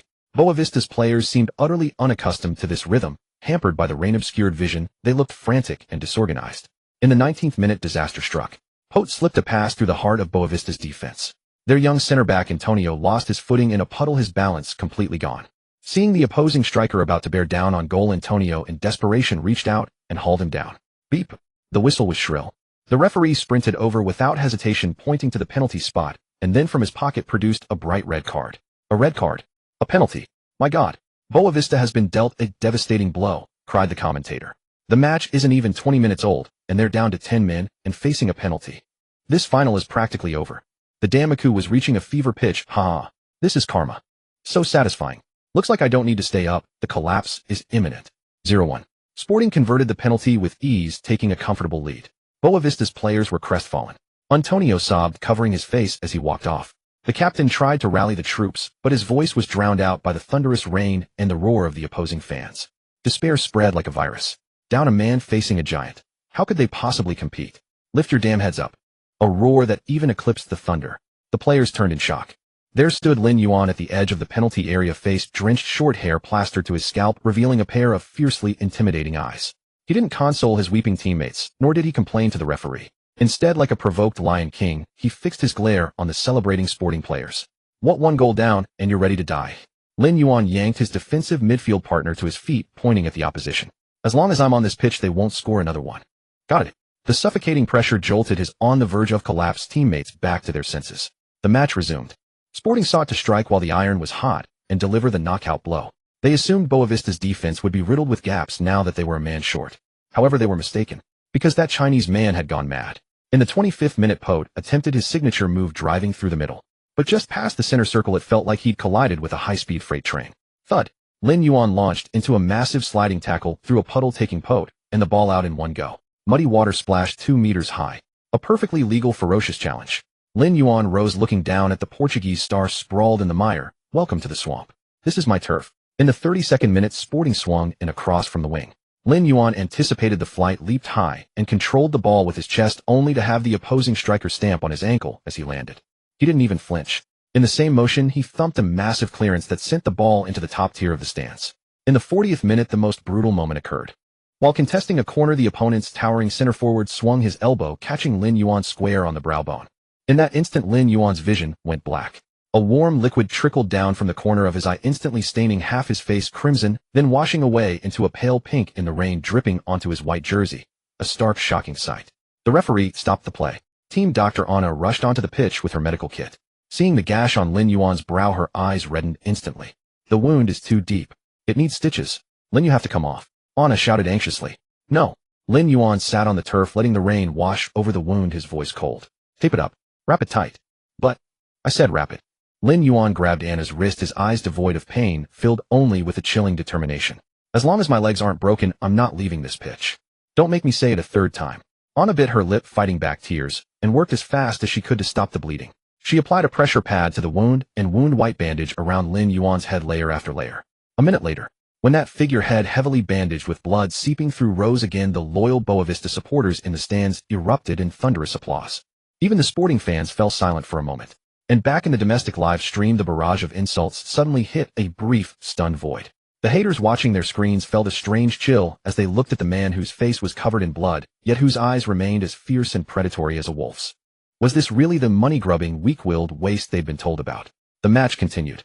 The man with the bandaged head had become an impassable wall of size for Sporting CP. Get past the defender, and Lin Yuan was still there. Try to shoot, and Lin Yuan would put his body on the line. Try to outmuscle him, and Lin Yuan would show you the meaning of an iron frame. The first half ended. The score remained 0-1. Despite being a man down, Boavista, battered by the storm, stood teetering, but never fell.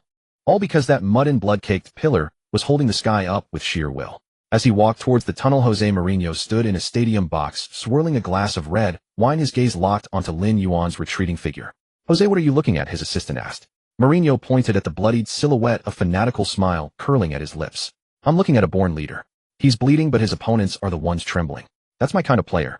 In the 85th minute of the second half, the rain at Jammer Stadium showed no signs of relenting, instead intensifying, as if determined to wash the pitch into the Atlantic Ocean.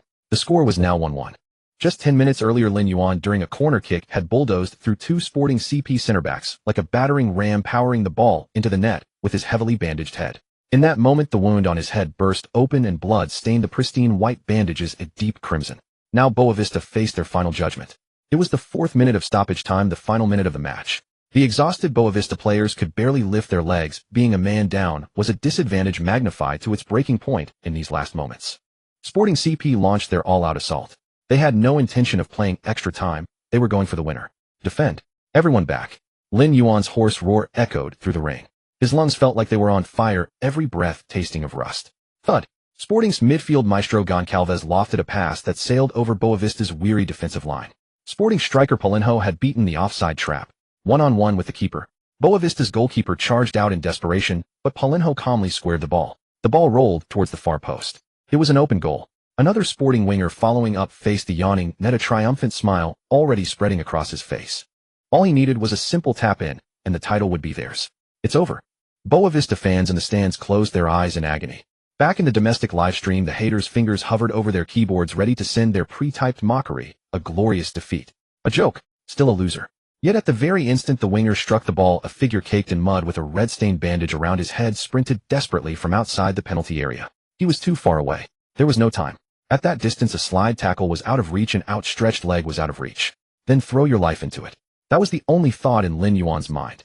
Under the horrified gaze of tens of thousands in the stadium, Lin Yuan made a move that defied human survival instinct. He didn't slow down, but like a diver heading for a header, he hurled his entire body horizontally through the air. He wasn't going for the ball. He was using his head, his face, to block the path of that certain goal. Thud. A sickening skull-rattling crunch. The ball slammed squarely into Lin Yuan's face. The immense impact snapped his head back violently, and he crashed heavily into the mud on the goal line, lying completely still. The ball ricocheted away. Not in. My God. The commentator's voice cracked with emotion. He saved a certain goal with his face. Is he insane? At that moment, Lin Yuan felt the world spinning, a sharp ringing in his ears. Warm liquid flooded his nasal cavity, his nose gushing blood. System warning: severe risk of concussion. Pain suppression system forcibly activated. Get up. It's not over. Lin Yuan did not lose consciousness, as everyone had predicted. The instant the ball flew away, his body reacted faster than his mind. It was muscle memory forged through countless brutal sessions in the system space. He scrambled to his feet, from the mud vision blurred, everything a double image. The ball landed right at his feet. All the Sporting CP players were still clutching their heads in despair, with everyone pushed forward. Their own half was completely empty. Lin Yuan couldn't see clearly, but he could sense his teammates' positions. It was a fast winger who had come on as a substitute for Boavista, frantically waving his arm. Go! Gritting his teeth, Lin Yuan summoned his last ounce of strength, swung his right leg, and struck the bottom of the ball with all his might. Wham! The ball arced into a rainbow across half the pitch, landing perfectly at the feet of his counter-attacking teammate. One-on-one. Now it was Boavista's turn. The teammate collected the ball, sprinted 50 meters, rounded the on-rushing keeper, and slotted it into the empty net. Goal. 2-1. Beep. Beep. Beep. The referee's whistle signaled the end of the match. A winner. A true last-second winner. The Jammer Stadium erupted. Boavista fans went wild, climbing over barriers, crying and screaming, desperate to storm the pitch. And in the center of the pitch, Lin Yuan, the architect of it all, finally gave in the moment he saw the ball hit the net. His knees buckled, and he collapsed onto the turf, gasping for air. Rain mingled with sweat along with the freely flowing nosebleed and blood from his brow, making him look like an Azura crawling out of hell. His teammates rushed over like madmen, piling on top of him in a dog pile. Lin, we are champions. We are champions. You're a madman. And a god. The award ceremony. The rain continued to pour. When the Boavista captain tried to hand the trophy to Lin Yuan to lift first, Lin Yuan refused. He simply stood silently at the back of the line, a random towel draped over his shoulders.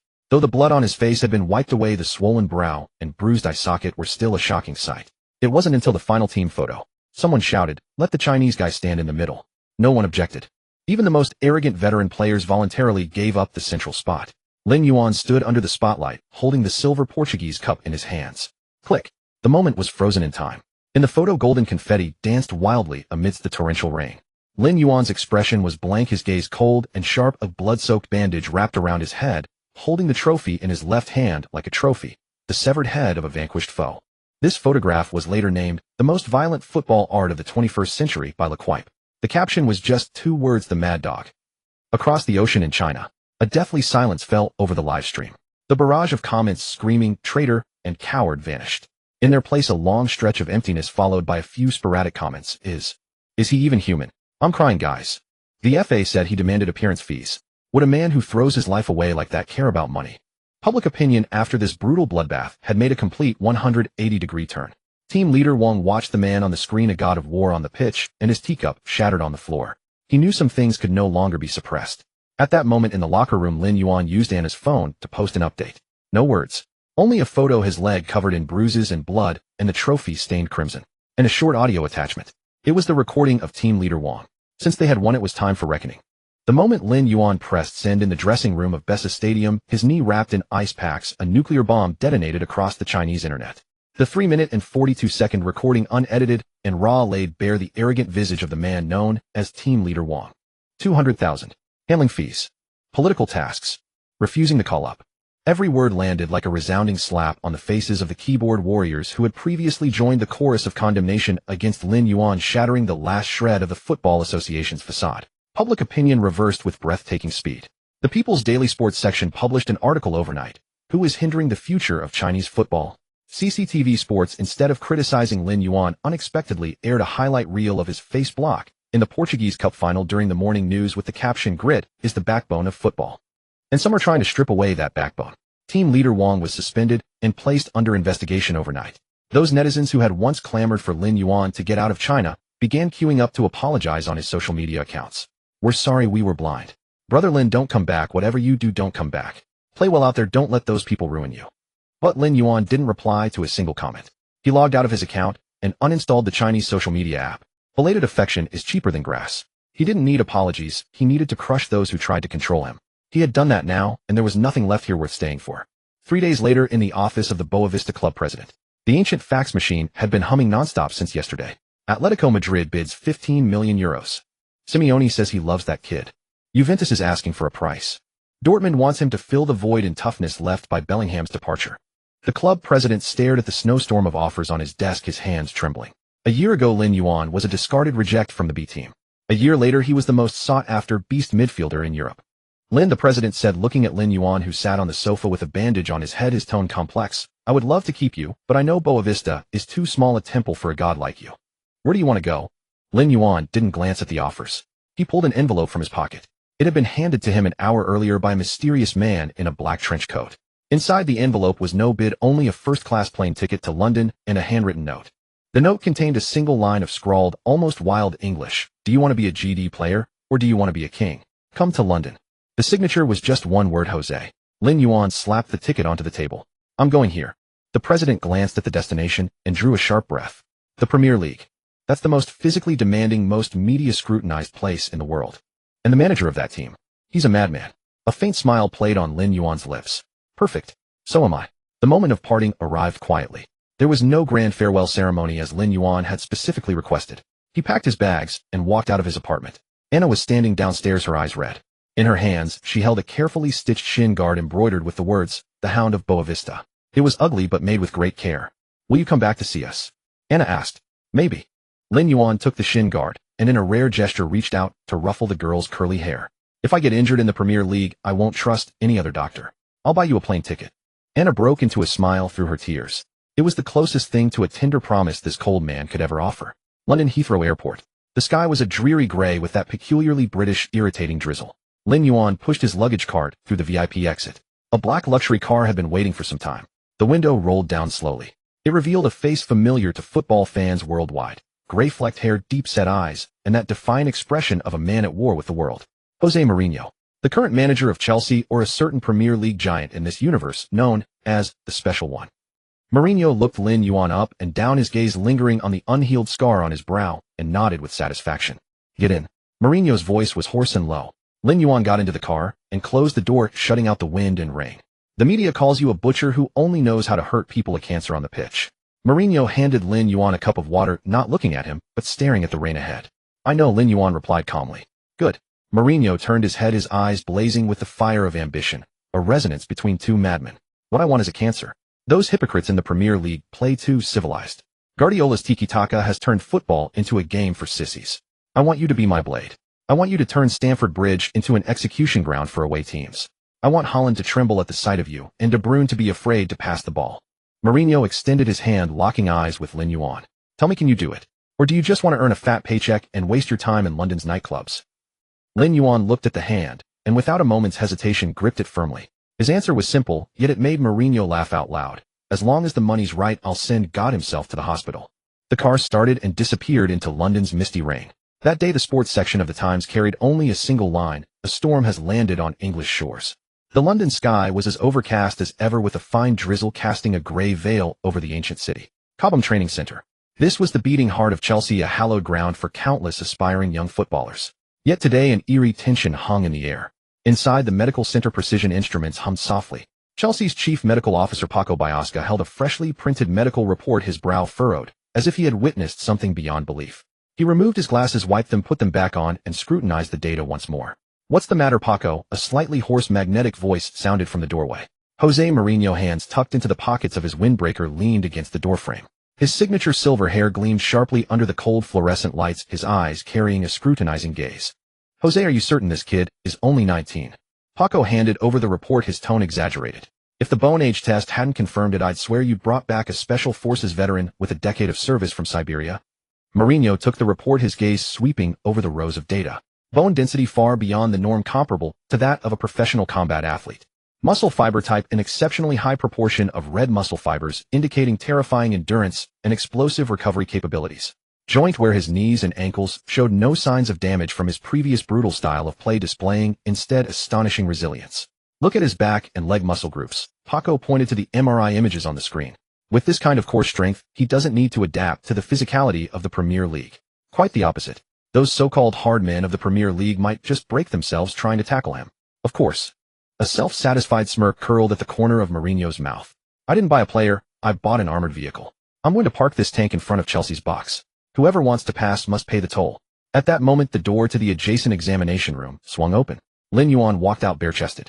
Even in a league accustomed to muscular athletes, Lin Yuan's physique was a striking visual spectacle. He lacked the meticulously sculpted aesthetic of a Cristiano Ronaldo. His muscles were blocky, distinct, exuding a raw, primal sense of violence. What drew the most attention were the crisscrossing scars on his body and the fresh, still pink wound on his left brow bone, a badge of honor from blocking a shot with his face in the Portuguese Cup final. How do you feel? Mourinho asked. Lin Yuan rolled his neck, producing a series of sharp cracks.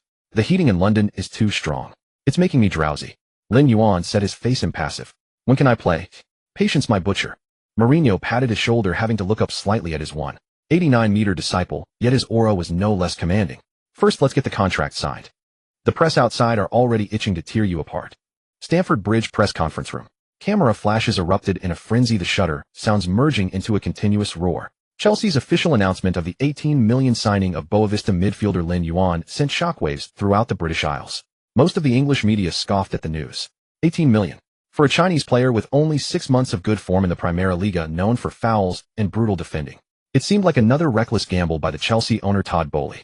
At the press conference, Lin Yuan, wearing his new Chelsea number 44 jersey, sat beside Mourinho. The number 44 jersey was extremely rare in the Premier League, almost carrying an ominous aura.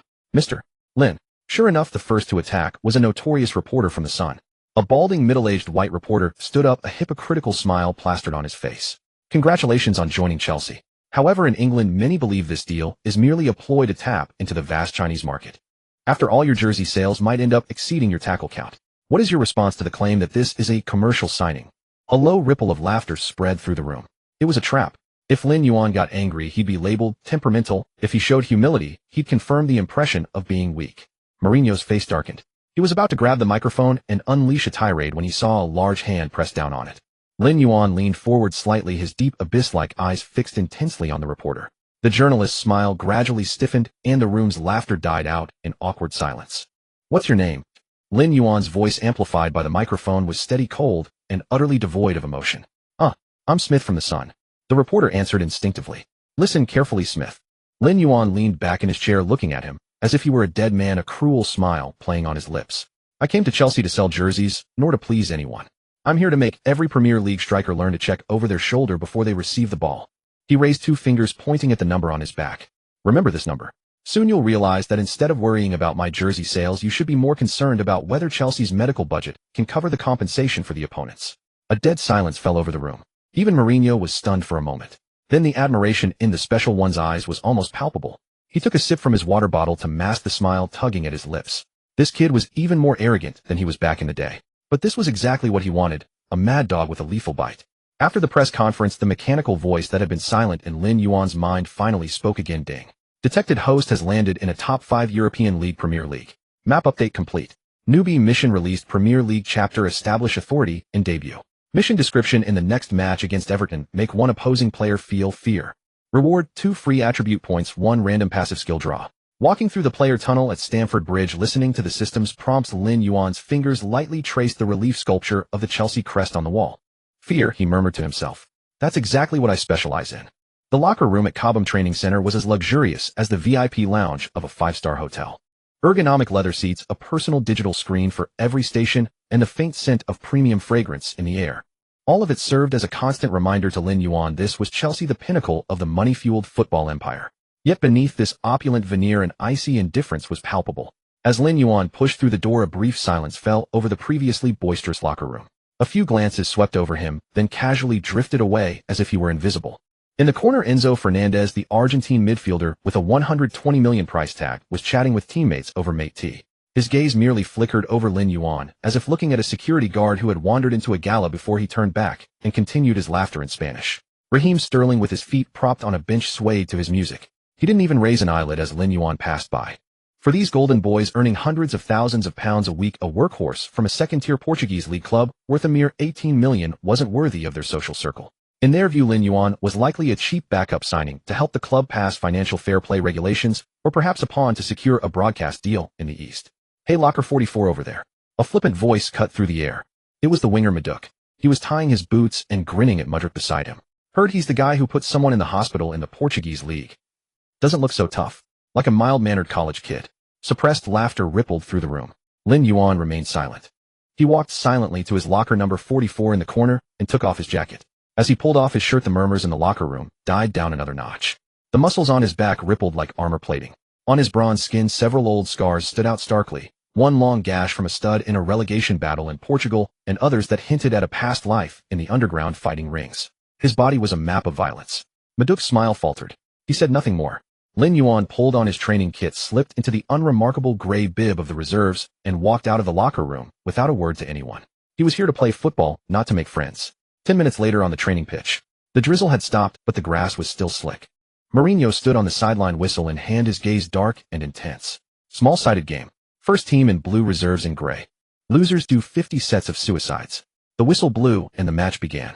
Lin Yuan was on the reserve team, partnered with a few raw kids from the academy and some French squad players. Opposite them stood the luxurious midfield and attack of Enzo, Caicedo, and Sterling. From the first whistle, the game was one-sided. Over here. Pass it. Lin Yuan called for the ball, but the young defender, pressured by Enzo, looked at Lin Yuan and panicked, sending a hoof pass back to the goalkeeper.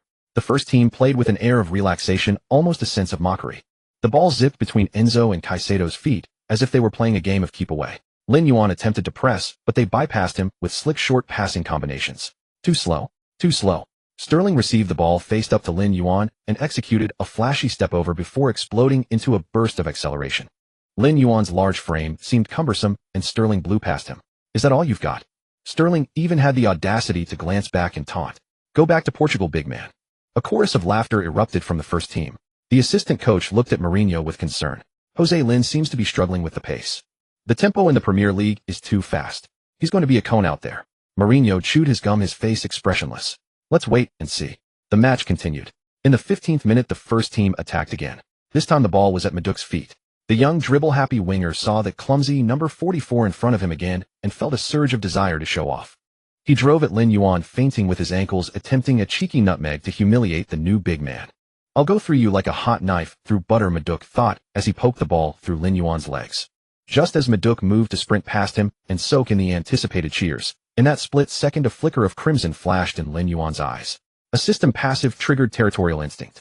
He didn't turn to chase the ball. Instead, he moved like a runaway freight train stepping across a completely unreasonable, brutal block. No, that wasn't a block. That was a collision. Wham! A sickening, teeth-gritting thud echoed across the training ground. Maduk's wiry frame was launched like a discarded ragdoll, sent flying by the force of Lin Yuan's shoulder before tumbling across the slick grass for 3 full rotations. Arg! Maduk clutched his chest, writhing in agony, struggling to draw breath. A deathly silence fell over the entire pitch. The ball rolled harmlessly out of bounds. Are you insane? Enzo was the first to charge over, shoving Lin Yuan angrily. This is training. You could have killed him. Sterling and the other first-team regulars crowded around hurling accusations. Lin Yuan was pushed back half a step, but he planted his feet and held his ground. He looked down at Enzo, who was half a head shorter, his gaze as cold as if he were staring at a corpse. This is the Premier League, not a ballet theater. Lin Yuan's voice was calm, yet it cut through the noise, reaching every ear. Want to get past me? Fine. Leave the ball. Or leave your leg. You bastard. Enzo started to move, but Mourinho's sharp whistle pierced the air. Everyone shut up. Mourinho strode onto the pitch, not even glancing at Maduk on the ground. He pointed directly at the ball. That was a fair challenge.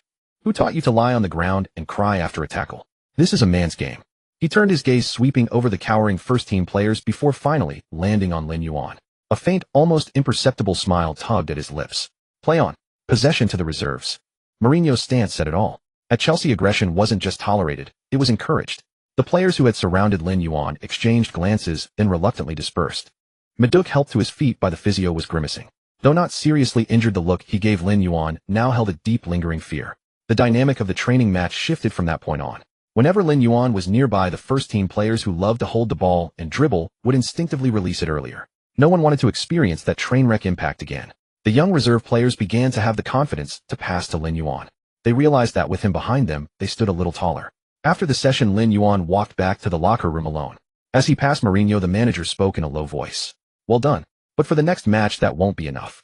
Lin Yuan didn't break stride. He pulled off his sweat-soaked training top and slung it over his shoulder. Don't worry. When the real match comes, I'll show them what true brutality means. The opening match of the new Premier League season was always fraught with unpredictable tension, especially at Goodison Park. In the first round of the Premier League, Chelsea faced Everton away from home. Mid-August, and Liverpool did not bring the anticipated sunshine. Instead, it was shrouded in a typical British cold rain. The rain soaked the new season, new beginnings banners on the sidelines, casting a somber and grim atmosphere over the ancient stadium. For Chelsea, this Sunday afternoon clash was the first true test of Mourinho's new regime. Listen to that noise. This is the Premier League. Welcome to the most intense league in the world. Up in the Sky Sports commentary box, Gary Neville was roaring into his microphone. Today's Chelsea starting lineup is shocking. Mourinho has placed the £115 million Caicedo on the bench, and instead, he's giving a debut start to that 19-year-old newcomer from the Portuguese league, Lin Yuan. Is this arrogance or a stroke of genius? In the tunnel, Lin Yuan stood at the back of the line, taking a deep breath. The air was thick with the smell of mud, sweat, and an indescribable tension. Don't be nervous, big guy. Enzo ahead of him glanced back. Though his eyes still held a hint of distrust, as a professional, he offered a polite warning. Everton is managed by Sean Dyche. Those lads are weightlifters, not footballers. Protect your ankles. Lin Yuan didn't respond, just silently tightened his laces. Beep. With the sound of referee Anthony Taylor's whistle, the match began. In that moment, Lin Yuan finally understood why the Premier League was called the world's top league. Fast. Too fast. The ball moved across the turf at least 30 quicker than in the Portuguese league. Every reception, turn, and pass from the players had no hesitation. 5th minute. Everton midfielder Amadou Onana received a pass from a teammate. He was a 1.95 black beast of a midfielder with equally freakish physical attributes. Lin Yuan closed him down, as usual, preparing to use his body to win the ball. But just as he stuck out a foot, Onana executed a lightning-fast drop of the shoulder and burst away with incredible agility. Whoosh! Lin Yuan saw a blur, and the man was past him with the ball. Damn it! Lin Yuan turned to chase, but his large frame felt clumsy in the sudden stop and start. By the time he turned, Onana had advanced to the edge of the box and unleashed a shot that whistled just past the post. Wow! Look at that turn. Carragher let out a merciless laugh from the commentary box. Lin Yuan turns like a Titanic trying to change course. He might have bullied players with his strength in Portugal, but this is the Premier League. Onana is faster and sharper than him. 12th minute. Chelsea's attack stalled, and Everton launched a swift counter. Doucouré picked up the ball in midfield, and Lin Yuan attempted to intercept again. But Doucouré refused to engage physically, not even allowing contact. He simply played a first-time through ball, slicing straight through the space behind Lin Yuan. Had it not been for Thiago Silva's experience in clearing the danger early, it would have been a one-on-one with the keeper. He's running around like a headless chicken. Gary Neville criticized mercilessly. Mourinho has made a mistake. This Chinese boy simply cannot adapt to the tempo of these transitions. For the first 20 minutes, Chelsea had been playing with 10 men. The Everton fans in the stands began to jeer. Every time Lin Yuan got the ball or lost his position, a cacophony of piercing boos and mocking whistles filled the air. On the sidelines, Mourinho stood in his technical area with his hands in his pockets, his coat soaked by the rain. His face was expressionless, showing no intention of making a substitution, his gaze fixed solely on the struggling figure of the number 44 on the pitch. Lin Yuan gasped for air, rain stinging his eyes as it ran down his brow. The rhythm was completely off. His vaunted strength was useless because the opposition wouldn't give him a chance to use it. Whenever he pressed, they bypassed him with pace and passing. He felt like a clumsy bear being toyed with by a pack of greyhounds. Ding. Detection: host has fallen into a rhythm trap. Passive triggered adaptive training Premier League edition. System: notice if you cannot catch the wind, build a wall. If you cannot keep up with the rhythm, then destroy the rhythm. The cold mechanical voice in his mind instantly cooled Lin Yuan's racing heart. Destroy the rhythm. Lin Yuan looked at Amadou Onana, who was preparing to receive the ball and launch another attack. The panic in his eyes had vanished, replaced by a chilling calm, the look of a hunter spotting its prey. 23rd minute. Everton countered again. Pickford launched a long ball into the center circle. Amadou Onana rose high, controlling it on his chest with a smooth and dominant motion. After landing, seeing Lin Yuan wasn't tight to him, he prepared to repeat his trick, knocking the ball past him and using his pace to burn him. Here we go again. Lin Yuan is about to be beaten. The commentator's words were cut short. This time Lin Yuan didn't turn to chase the ball. He completely ignored the ball rolling behind him, instead stepping into the charging Onana. He turned his body, lowered his center of gravity, and launched his shoulder forward like a battering ram. I won't chase the ball. I'll block the man. Thud. The impact was even louder and duller than the time he flattened Maduk in training. The sound of muscle and bone colliding was audible even through the broadcast. Onana hit the ground as if a speeding motorcycle had slammed into a concrete wall. He lost his balance in midair, flew sideways, and crashed heavily onto the turf, sliding over 2 meters on the slick grass. The ball rolled away, but no one cared. The thunderous roar of the crowd hit a bizarre, eerie silence in that instant. Referee Anthony Taylor's shrill whistle sounded as he ran over, reaching for his pocket. Players from both sides swarmed in. Everton players shoved Lin Yuan, while Chelsea's Enzo and Sterling, despite their earlier reservations about him, instinctively rushed in to protect their teammate. Pandemonium ensued. Lin Yuan stood at the center of the storm, arms outstretched, looking at the referee with an innocent expression. Fair challenge, referee. He pointed to his shoulder. No studs, no elbows. He ran into me. On the ground, Onana clutched his ribs, his face twisted in pain, struggling to get up. Anthony Taylor hesitated. Indeed, it was a blocking foul with excessive force, but without malicious intent. It was a classic English challenge, just with too much power behind it. Ultimately, Taylor only produced a yellow card. The jeers from the stands instantly turned into deafening abuse. Butcher, get off. That's assault. Amidst the torrent of insults, Lin Yuan allowed a slight smile to play on his lips.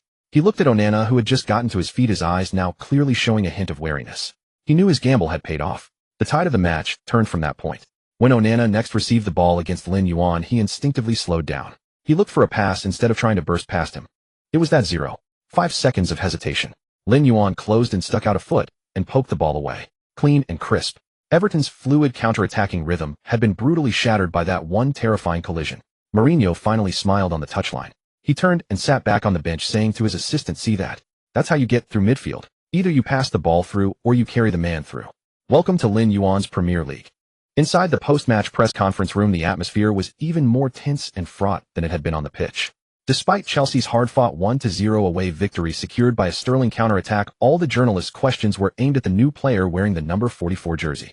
"Mr. Mourinho." A reporter from the Daily Mail waved a photograph, a freeze frame of Lin Yuan crashing into Amadou Onana. In the image, Onana's face was contorted in pain as he was thrown off balance in midair. That challenge from your new signing in the 23rd minute was completely against sportsmanship. Any other referee would have shown a straight red card. Is he turning football into a gladiatorial arena? Is this the tactical philosophy you're bringing to Chelsea?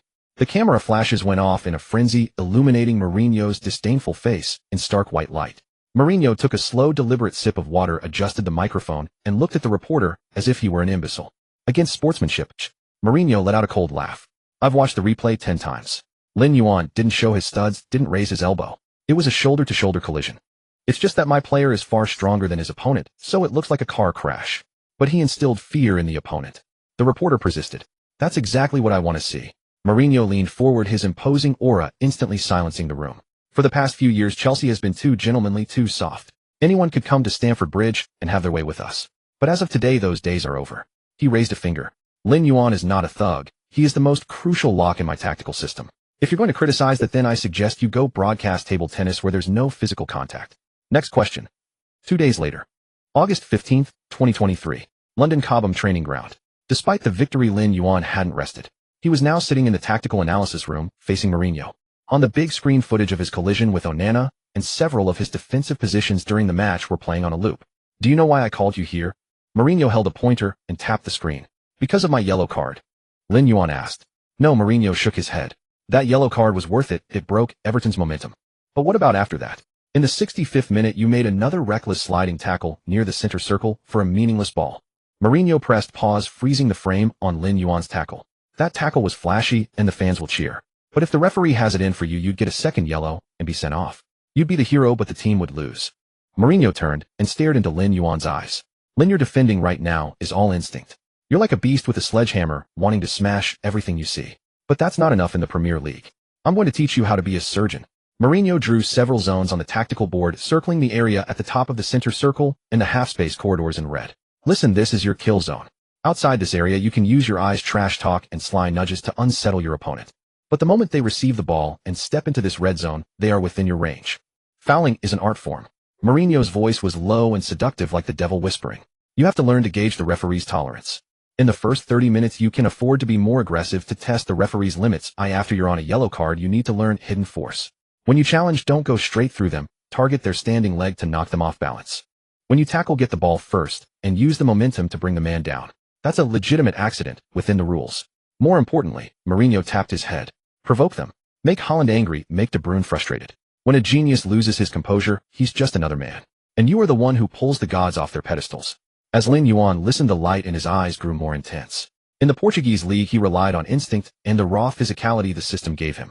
But now Mourinho was opening the door to a new world for him. The dark arts tactics. Ding. Detected guidance from a legendary manager.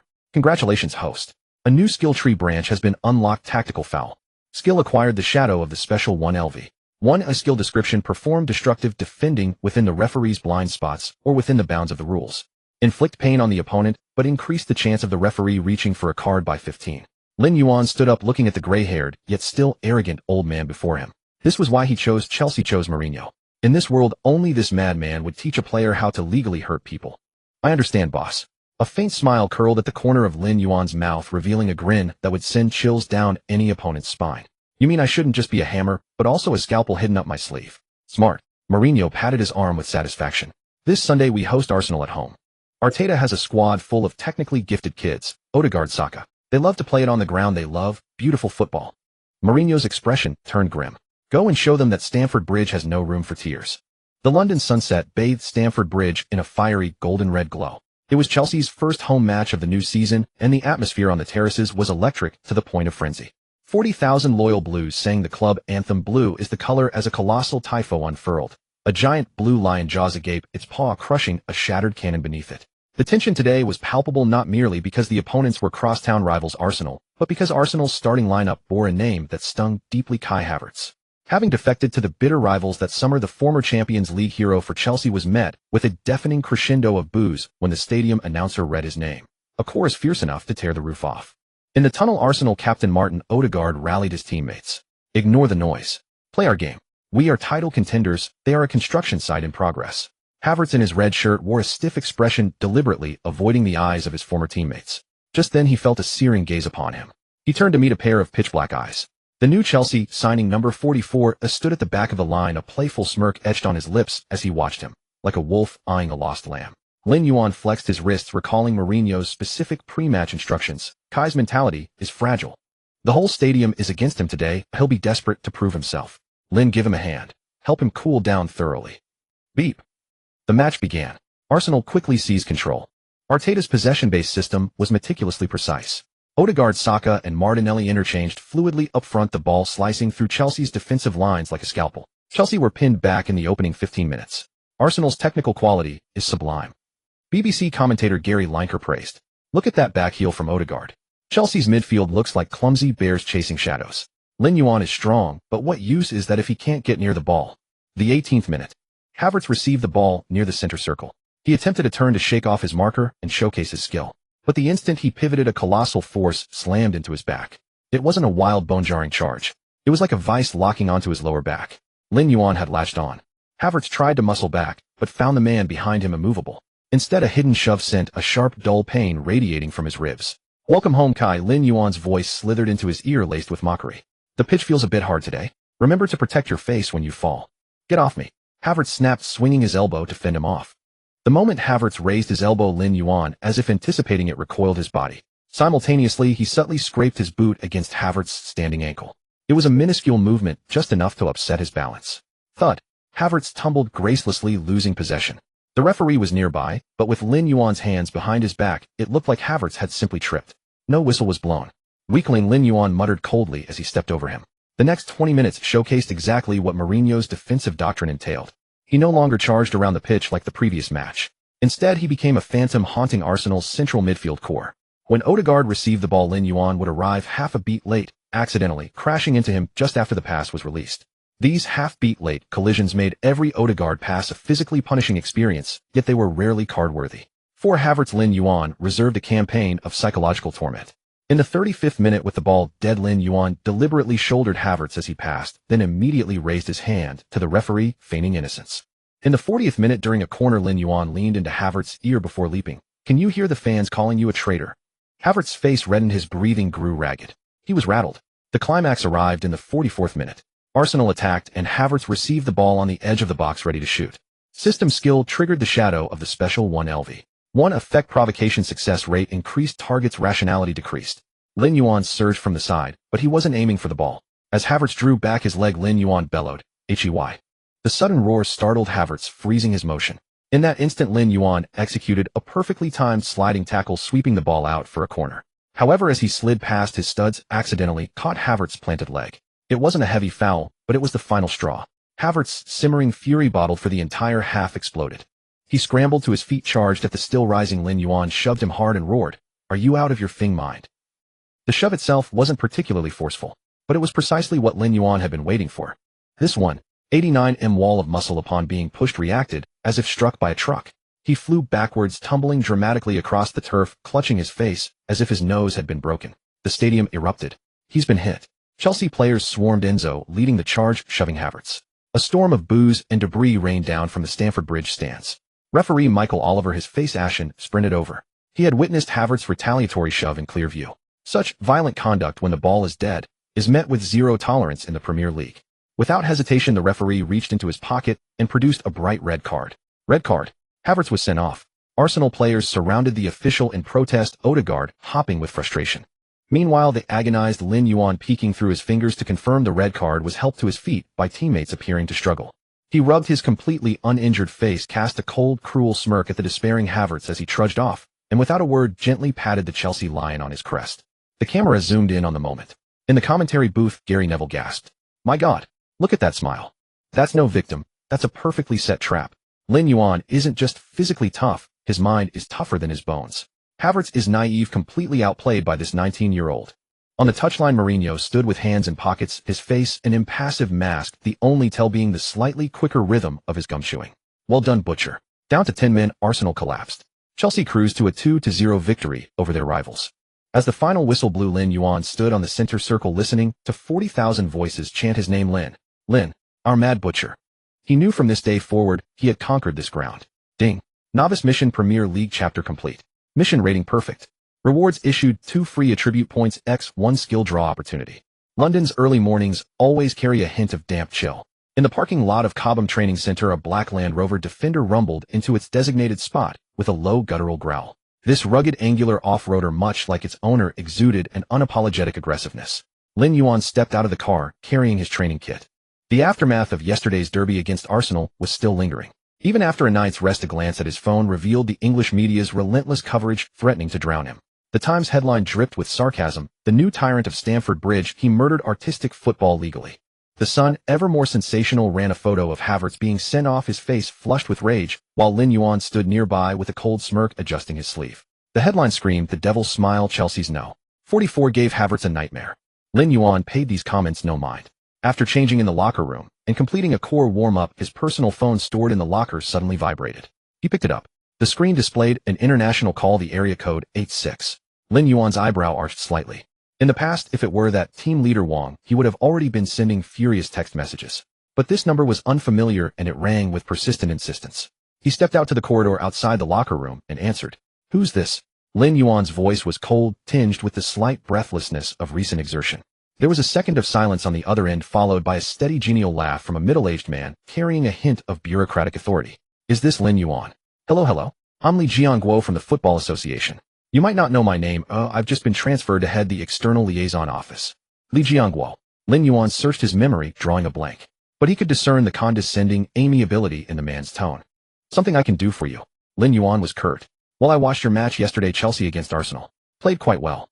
Director Li's tone was casual, like making small talk. You've got a great physique, young man. It's not easy for a Chinese player to establish himself in the Premier League, and to start for a top club is even rarer. You're a talent. Lin Yuan leaned against the wall, his face expressionless as he stared at the gloomy sky outside the window. If you're calling to praise me, save it. I'm busy. Young man, no need to be so hasty. Director Li chuckled, his tone shifting to the main point with a, I'm doing this for your own good earnestness. Regarding your previous issue with team leader Wang, the association held a meeting about it. Old Wang's methods were indeed a bit crude and heavy-handed, and we've reprimanded him for it. A mocking smile curled at the corner of Lin Yuan's mouth. Reprimanded? More like you saw me succeeding in the Premier League and realized the ban was a bad deal. So what's your point? So the leadership stance is that even God forgives a young man's mistakes, let alone our own organization. Director Li's voice became alluring. All you need to do is lower your head, post an apology on Weibo. It doesn't have to be deep, just say it was youthful impetuosity and a communication misunderstanding. We'll give you a way out, and this whole matter will be water under the bridge. And then, Lin Yuan's voice remained steady. And then, Director Li seemed to think Lin Yuan was warming up, his tone turning lighter. And then the doors of the national team are wide open for you. There are World Cup qualifiers next month and the Asian Games. If you come back, the starting spot is guaranteed. Xiao Lin, you must understand, no matter how well you play abroad, without the recognition of the national team, you're like a tree without roots. For the greater good of the nation, what's a little personal grievance? You need to see the bigger picture. Lin Yuan couldn't help but laugh out loud. It was a truly cold laugh.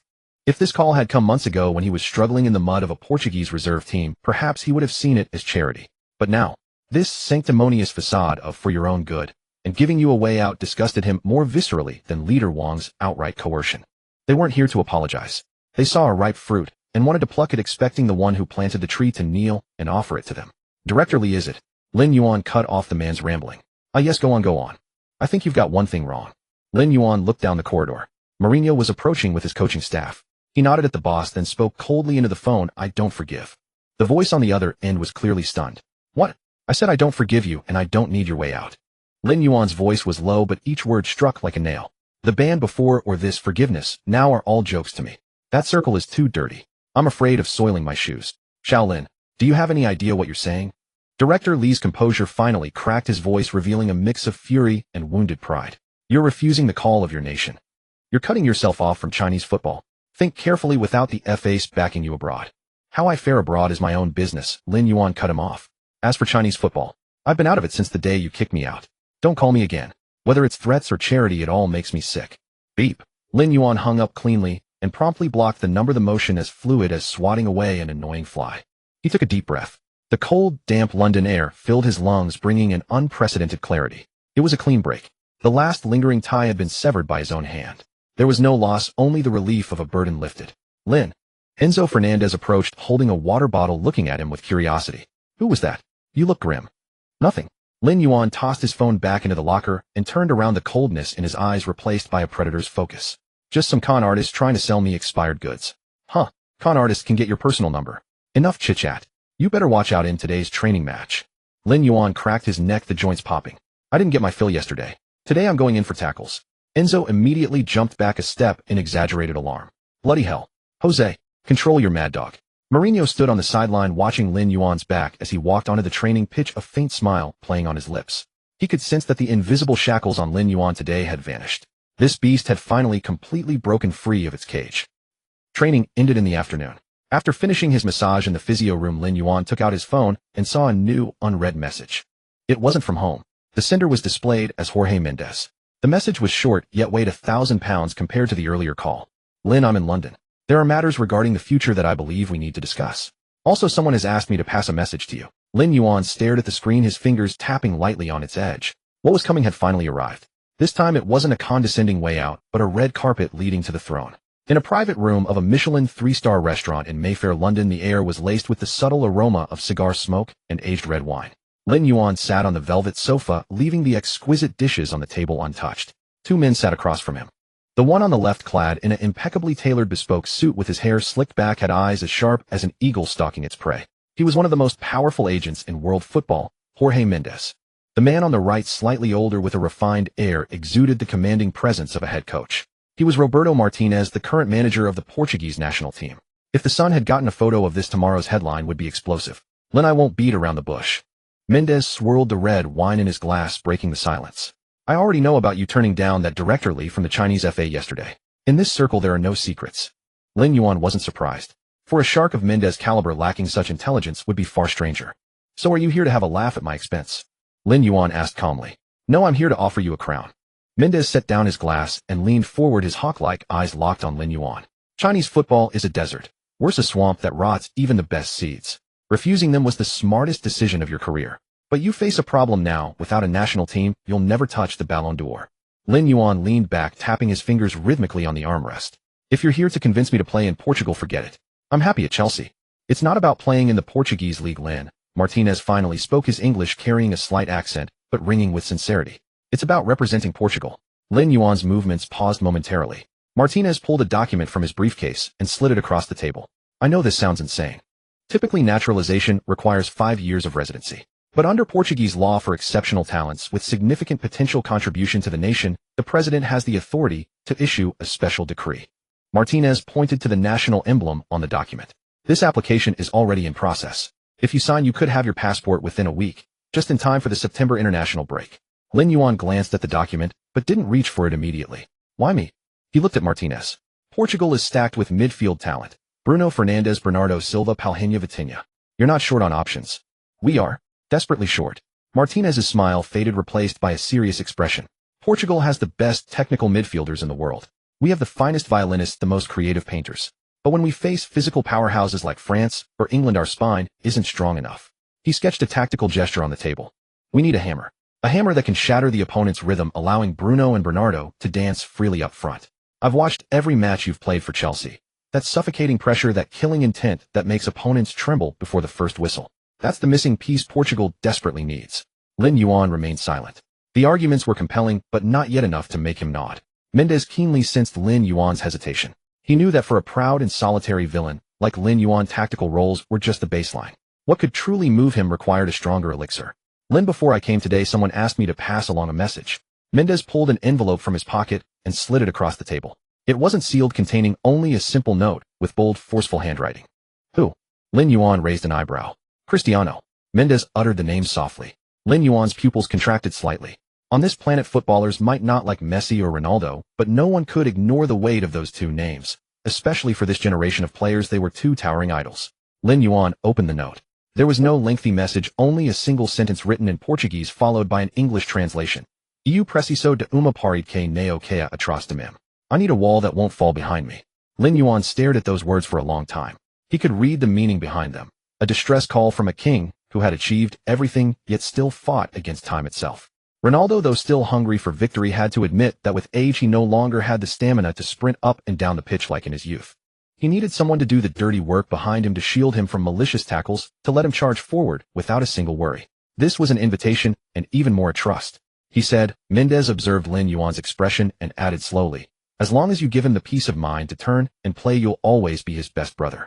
In the Portuguese team, no one will dare touch you. The room fell into a deathly silence. A few seconds later, Lin Yuan suddenly smiled. Not his usual cold smirk, but the excited grin of someone who had found a worthy opponent or a leader worth following. Interesting. Lin Yuan picked up the pen on the table and with bold flowing strokes signed his name on the special naturalization application. Tell him. Lin Yuan stood, tossing the document back to the stunned Martinez and straightening his collar. The wall is here. Tell him to just run and never look back. A flash of ecstasy crossed Mendes' eyes. He knew he had just facilitated the most terrifying signing in recent football history. Welcome to Portugal, Lin. Mendes extended his hand. Pleasure doing business. Pleasure doing business. Lin Yuan grasped the hand, squeezing hard enough to make Mendes wince slightly. And since we're family, now let's talk about my commercial contracts. I think you know, I don't come cheap. Mendes burst into laughter. Don't worry, I'm Mendes. I'll make you the richest defensive midfielder in the world. After seeing the two men off, Lin Yuan stood alone by the floor-to-ceiling window, gazing at the dazzling London nightscape. In his mind, the mechanical voice that had been silent for days echoed once more. Ding. Detected host has made a major career decision, joining the Portuguese national team. This is not just a change of nationality, but the beginning of a dual identity: the world's enemy and the legendary bodyguard. Main quest updated. Red Storm quest description: make your debut for Portugal in the upcoming international break and earn the recognition of the entire team, especially Cristiano Ronaldo. Reward preview 1. Talent module unlocked. Cannon arm beginner. Your shot power will increase dramatically, but accuracy is left to fate. 2. Passive skill: the leader's back. When you are on the pitch, the team's star player's stamina consumption is reduced by 10. Lin Yuan looked at his reflection in the window, his dark eyes seeming to burn with flames. Cannon arm, huh? He muttered to himself, clenching his fist. Looks like I'll be tearing through nets, not just bodies from now on. Just then his phone vibrated again. Not a call, but a special notification from Instagram. Cristiano had just followed him. Thousands of miles away in Riyadh, Saudi Arabia, a man who had just finished training looked at his phone screen, a hint of anticipation curling at the corner of his mouth. Finally, all of England was talking about the Eastern Demon donning the number 44 jersey for Chelsea, while, in the distant East, public opinion had taken a strange turn toward a tentative thaw. Since Director Lee's phone call days ago, despite Lin Yuan's lack of public response, certain well-informed sources back home had begun aggressively steering the narrative. Several trending topics dominated Weibo's hot search list. Lin Yuan might return to the national team. Top FA officials fly to London for icebreaker talks. A prodigal son's return is worth more than gold. A prominent football influencer declared confidently on a live stream. According to reliable insider information, Director Lee's call was quite effective. He's young, so staying silent right now is basically tacit agreement. He's just looking for a way to save face. Mark my words, after this round of Premier League matches, Lin Yuan will definitely make a move, likely returning to serve his country. Though insults still filled the comment sections, they were overshadowed by a desperate sense of hope. After all, who wouldn't crave seeing Lin Yuan's performances in the Premier League, shoving Havertz and kicking Rice aside? Who wouldn't want to see him bulldoze opponents in the World Cup qualifiers? This one-sided celebration persisted right up until the match was about to begin. Stamford Bridge was ablaze with lights. Chelsea hosted the newly promoted Luton Town. Luton, known as a tough nut in the Premier League with the league's lowest squad value, relied primarily on physicality and long ball tactics. In the pre-match tunnel, Luton's midfield Hardman Nakamba stared at Lin Yuan, his eyes full of provocation. He had heard of this Chinese player's fearsome reputation, but refused to believe it. Teams coming up from the championship weren't afraid of a physical battle. Sensing the gaze, Lin Yuan merely glanced at him indifferently before bending down to adjust his shin guard. It was the look of a lion eyeing a stray dog. System notification: hostile intent detected from opponent. Temporary mission triggered: who's the real tough guy? Mission objective: completely dominate Luton's midfield in both the number and success rate of physical duels.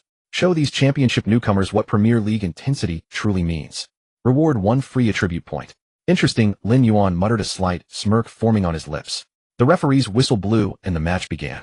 Luton came out with a desperate high-intensity press, trying to disrupt Chelsea's rhythm with relentless harrying. However, they quickly discovered they had run headfirst into a brick wall. In the 12th minute, a Luton midfielder attempted to advance with the ball in the center circle. Lin Yuan shot in from the side, like a black bolt of lightning.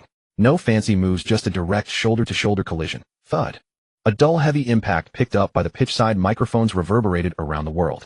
The Luton player was sent flying 2 meters back like a ragdoll, tumbling several times across the turf before coming to a stop. Lin Yuan merely staggered slightly, but quickly regained his balance, controlled the ball, and calmly distributed it out wide to Sterling. A roar erupted from Stamford Bridge. Kill them, Lin.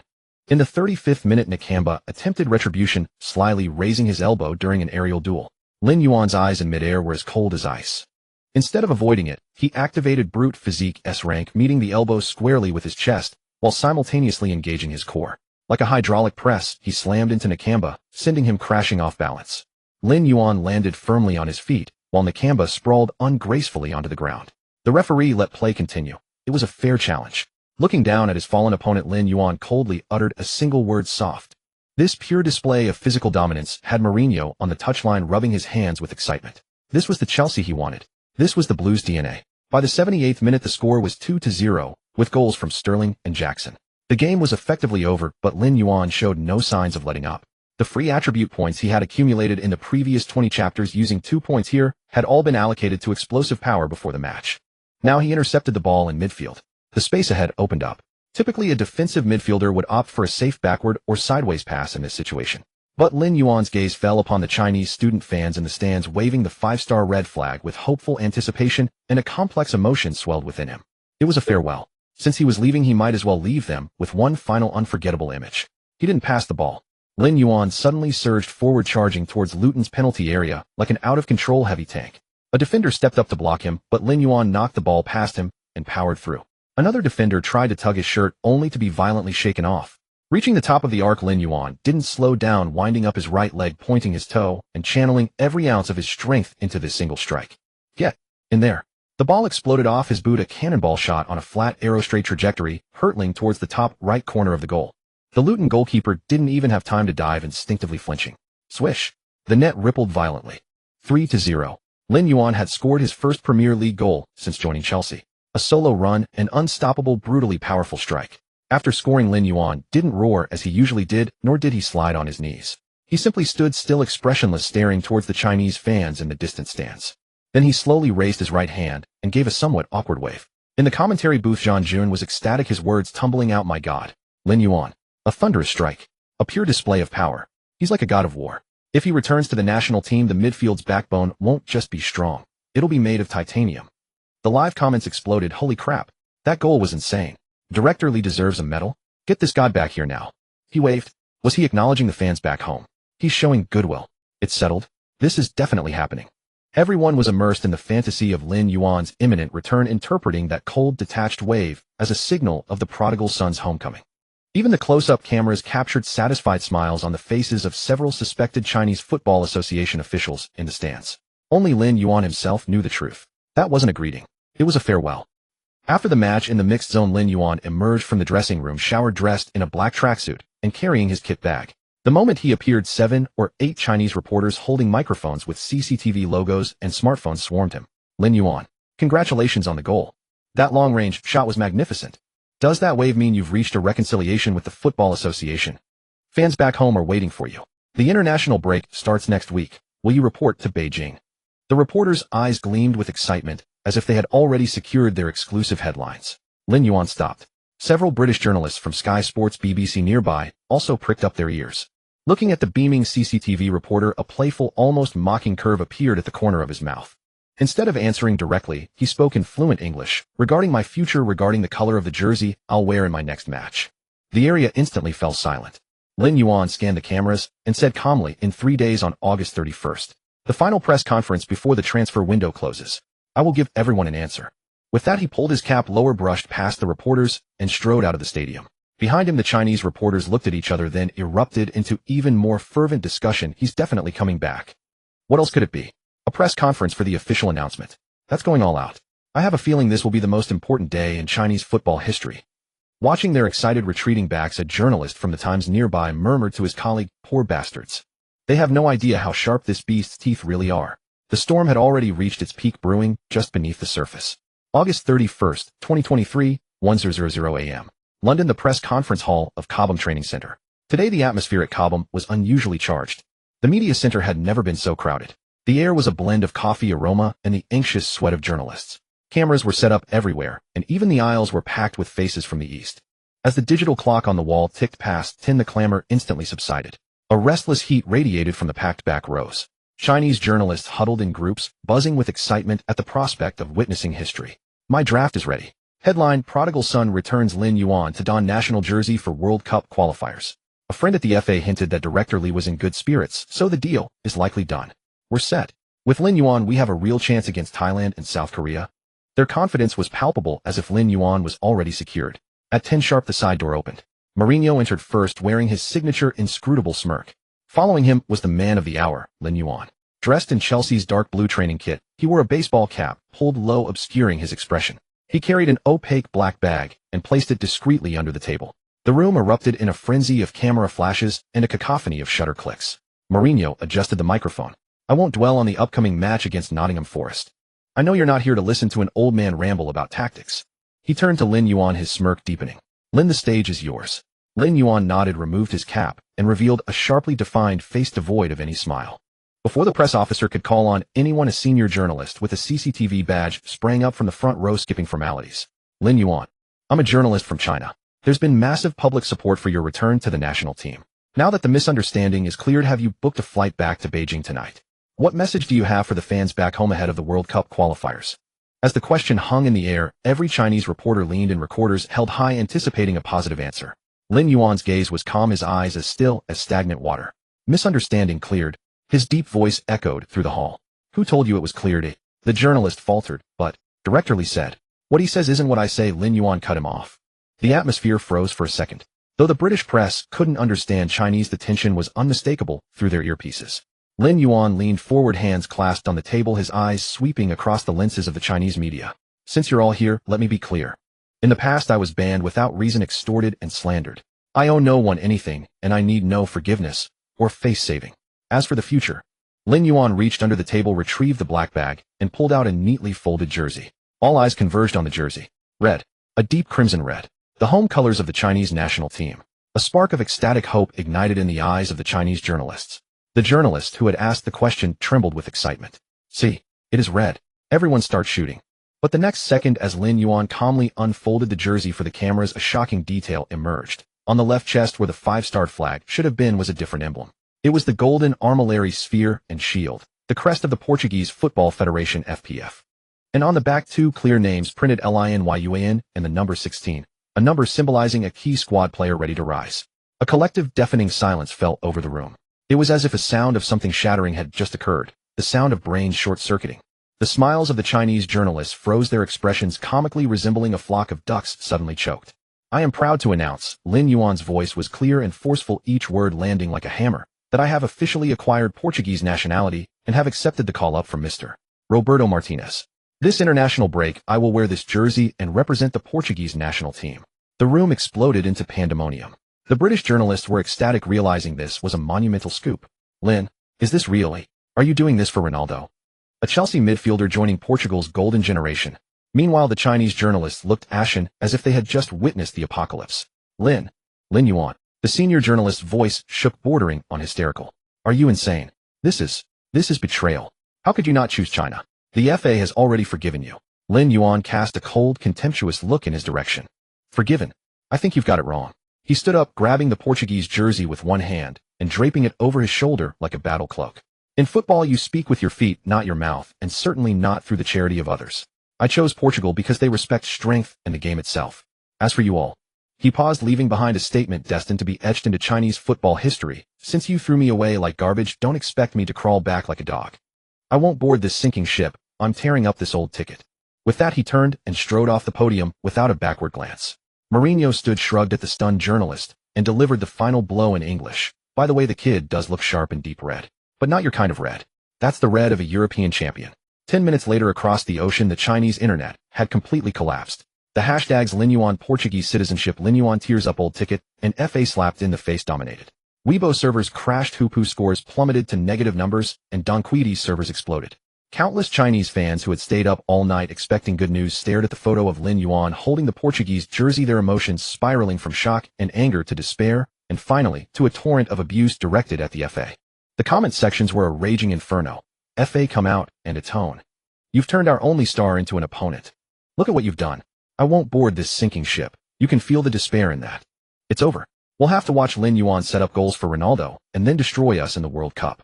But beyond all the noise, a private jet had already taken off from London Luton Airport, slicing through the clouds towards the Iberian Peninsula. Lin Yuan sat by the window, gazing down at the tiny city of London, idly flipping through a brand new dark crimson passport. System notification, main quest, nationality choice, completed. Evaluation perfect. You not only chose the right path, but also delivered the most resounding slap to the arrogant. Reward, 5 free attribute points, 1 special skill draw. Next destination, Lisbon. Target, Cristiano Ronaldo. Lin Yuan tucked the passport away and closed his eyes. Farewell, tangled past. Hello, new battlefield. Oh, Eras, Portugal, Cidade do Futebol. The Iberian sun blazed with a dizzying brilliance. Lin Yuan, clutching a modest duffel bag, stood before the grand gates of the Portuguese National Training Complex. The colossal red and green crest on the wall gleamed under the sunlight, a hallowed emblem of the 2016 European champions. Though he had already forged a fearsome reputation in the Premier League, stepping through these gates signified his formal entry into a new world. Take a deep breath, Lin. Mendez, his companion, patted him on the shoulder with a smile. In there you'll find a squad of discerning talents and one stubborn king, ready to face their scrutiny. Lin Yuan chewed his gum, his gaze calm behind his sunglasses. They'd better be ready for me. Inside the locker room, the atmosphere was charged with tension. The Portuguese national team's changing room was never a place of gentle manners. It housed core players from elite clubs like Manchester City, Manchester United, and Paris Saint-Germain. Bruno Fernandes was tying his laces, while Bernardo Silva conversed in hushed tones with Ruben Dias. The veteran Pepe, bare-chested, displayed his chiseled physique, his gaze fixed on the door with a hawk-like intensity. The news of the Chelsea Chinese enforcers' naturalization had already ignited a frenzy in their group chat. Some voiced doubts, like Cancelo questioning the need for his naturalization. Others, like the coaching staff, were expectant. Many remained cautiously observant. Just then the door swung open. Lin Yuan walked in. He was imposing. His 189 centimeters frame, amplified by years of rigorous strength training, made him appear like a walking fortress. The chatter in the room instantly subsided. Pepe narrowed his eyes. A former enforcer himself, he sensed a familiar predatory aura emanating from Lin Yuan, a kindred spirit. Hey, Bruno Fernandes as vice-captain broke the silence first. He stood up, his tone polite, yet guarded. Lin, welcome. Your locker is over there next to Dalit. Thanks. Lin Yuan nodded and walked straight to his designated spot. He could feel over a dozen pairs of eyes scanning him like searchlights, a mix of evaluation, skepticism, and curiosity. Heard you took down Havertz in the Premier League. A voice emerged from the corner. It was Vitinha from PSG. That was a dangerous challenge. You might want to tone it down in training here. We're all about technical finesse. It was an attempt to put him in his place. Lin Yuan paused while changing his boots, turned his head, and cast a cold glance at Vitinha before sweeping his gaze across the room. As long as you don't lose the ball in dangerous areas, I won't need to make dangerous challenges. His voice was low but clear. I'm here to win, not to make friends. Vitinha's expression stiffened. As the tension thickened, the empty locker at the far end of the room, the one reserved for the number 7, drew everyone's attention. Where is he? Lin Yuan asked. Bernardo Silva pointed towards the training pitch outside. Ronnie's always the first one here. He's doing extra drills. Without another word, Lin Yuan slipped on his training vest and headed out the door. Although it was September, the grass in Lisbon was still lush and verdant. In the distance, a solitary figure was relentlessly practicing sprint and shuttle runs in front of the goal. Even from behind, Lin Yuan recognized him instantly. That iconic hairstyle, that physique which maintained an impossibly low body fat percentage even at 38, and that explosive power in every stride that seemed to tear up the turf. Cristiano Ronaldo. Drenched in sweat, he had clearly been training for a while. Hearing the footsteps, Ronaldo halted and turned around. Time had etched lines at the corners of his eyes, yet his hazel gaze burned with the same insatiable hunger for victory as it did in his 20s. They stood 10 meters apart, locking eyes. It was the first face-to-face encounter between the new Tyrant and the aging king. Ronaldo took a sip of water from a fitness coach, offering no polite pleasantries like, welcome aboard. He simply sized up Lin Yuan, as if appraising the sharpness of a blade. Mendes told me you're a wall. That was the past, Lin Yuan replied, stepping forward until he stood half a head taller than Ronaldo, showing no sign of intimidation. Now I'm a shield with spikes. A faint trademark smirk curled at the corner of Ronaldo's mouth, that prideful, crooked smile. I don't care if you're a wall or a shield. Ronaldo pointed at the ball at his feet. In this team, there's only one rule: whoever helps me win is my brother. If you can't keep up, or if you're just a foul-happy brute like the media says, I'll personally kick you out. Lin Yuan smiled. This was the leader he wanted. No fake camaraderie, just pure unadulterated will to win. Deal. Lin Yuan extended his fist. Ronaldo paused for a moment, then bumped his own fist against it with a solid thud. System notification: Bond quest, Guardian of the King. Activated, current approval, 10100. Initial contact. Half an hour later, the full squad training session commenced. Martinez organized a red versus blue intra-squad match. To immediately test whether the new signing could serve as the unbreakable wall behind Ronaldo, the coaching staff made a bold decision, placing Lin Yuan on the main team red alongside Ronaldo and Pepe. To simulate intense pressing, midfield maestros like Bruno Fernandes and Bernardo Silva were deliberately assigned to the blue team, comprised of substitute sparring partners tasked with relentlessly assaulting the red team's defense. The match began. Despite being the backup squad, the blue team dominated possession, with Fernandes and Silva orchestrating play as if the ball were glued to their feet. Despite his physical prowess, Lin Yuan initially appeared cumbersome against such extreme tiki-taka, getting dragged out of position several times. An assistant coach on the sidelines frowned. Seems like he's struggling to keep up. Then in the 15th minute, the game changed. Red team's right back, Cancelo, pushed forward for an attack, but lingered too long on the ball, getting dispossessed by a blue team winger for a counterattack. Ronaldo was calling for the ball up front, leaving a massive gap behind the red team's defense. Blue team striker Goncalo Ramos received a through ball from Bernardo Silva and charged forward at speed, bearing down on goal for a one-on-one. Just then a dark shadow sprinted from the side. Lin Yuan activated brute physique, unleashing astonishing speed over 30 meters, chasing down the attacking Ramos like a runaway train. No foul. Using his sheer mass, Lin Yuan muscled into the optimal position and delivered a powerful shoulder check. Ramos instantly lost his balance and was shepherded out of bounds. A clean, brutal display of physical dominance. After winning the ball, Lin Yuan didn't dwell on it. He looked up. Up front, Ronaldo was starting to drift back towards midfield, anticipating a drop pass since Cancelo's cross never came. Run! Lin Yuan roared in imperfect Portuguese. Ronaldo instinctively pivoted and sprinted forward. The moment he did, the ball came rocketing towards him. Lin Yuan delivered a long pass he had honed at Chelsea. While its accuracy was only B grade, it was struck with immense power and pace, slicing straight through the blue team's defensive line. Ronaldo watched the ball's trajectory, his eyes lighting up. The placement was perfect. No need to check back, just run onto it. Ronaldo cushioned it on his chest, surged into the box, and unleashed a thunderous strike past the keeper. Goal! After scoring, Ronaldo instinctively started his trademark shoe run towards the corner flag. But after a few steps, he stopped, turned, and pointed directly at Lin Yuan, who remained in the center circle. He raised a finger beckoning Lin Yuan over, then flashed a thumbs up. Lin Yuan stood his ground, his face a stoic mask, offering only a slight nod in return. On the sidelines, Martinez grabbed his assistant's arm excitedly. See that? That's exactly what we've been missing. Someone who can clean up when our technical players lose the ball and then deliver the ammunition directly to Cristiano's feet. The senior players in the locker room also began to see Lin Yuan in a new light. That defensive intervention followed by the long pass, simple, brutal, and undeniably effective. After training, Ronaldo deliberately walked over to Lin Yuan. Good pass, Ronaldo said, wiping his sweat. But next time keep it a bit lower. My knees don't like jumping too high these days. Got it, Lin Yuan replied. And earlier, if that defender hadn't passed it back, you didn't need to drop deep. I would have won the ball and found you. Ronaldo looked at this young man over a decade his junior and suddenly laughed out loud, slapping him on the back. Good. You're starting on Friday against Slovakia? It wasn't the coach's order. It was the captain's promise. At that moment, the system panel in Lin Yuan's mind flickered. Ronaldo approval 10-30. This long pass has rekindled his hopes of reaching the pinnacle. Once more, passive skill unlocked, sword-bearing guard. When within 20 meters behind Ronaldo, your tackle success rate 15, Ronaldo's shot accuracy 5. Lin Yuan gazed at the Lisbon sunset, a silent vow forming in his mind. Since I'm here, let's chase this final madness together. Whether it's the European Championship or that seemingly distant World Cup. Bratislava, Slovakia. To Helmpol Stadium. A chill had already crept into the September air of Eastern Europe. As a crucial qualifier for UEFA Euro 2024, the atmosphere at the stadium tonight was unusually tense. 22,000 Slovak fans had turned the stadium into a blue cacophony. Every time Cristiano Ronaldo's image appeared on the giant screen, a tsunami of deafening boos swept through the stands. Inside the dressing room, the mood of the Portuguese team was somber. Head coach Martinez was laying out the final tactical instructions, while Lin Yuan sat quietly in a corner adjusting his shin guards. This was his debut wearing the national team jersey, donning his customary number 16. He hadn't secured the number 44 due to seniority, but he didn't mind.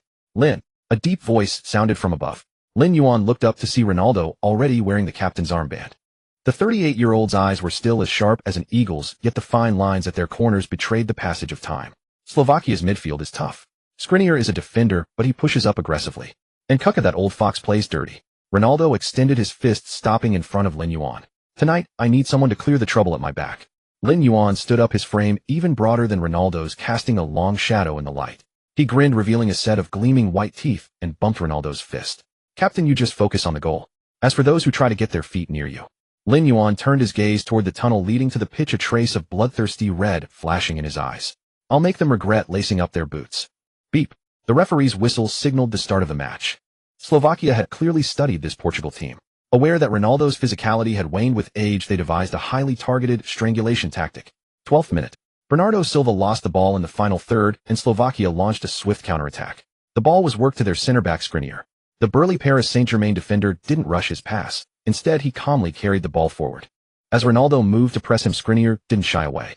Instead, he slyly raised his elbow, and as they brushed past each other, he slammed it hard into Ronaldo's ribs.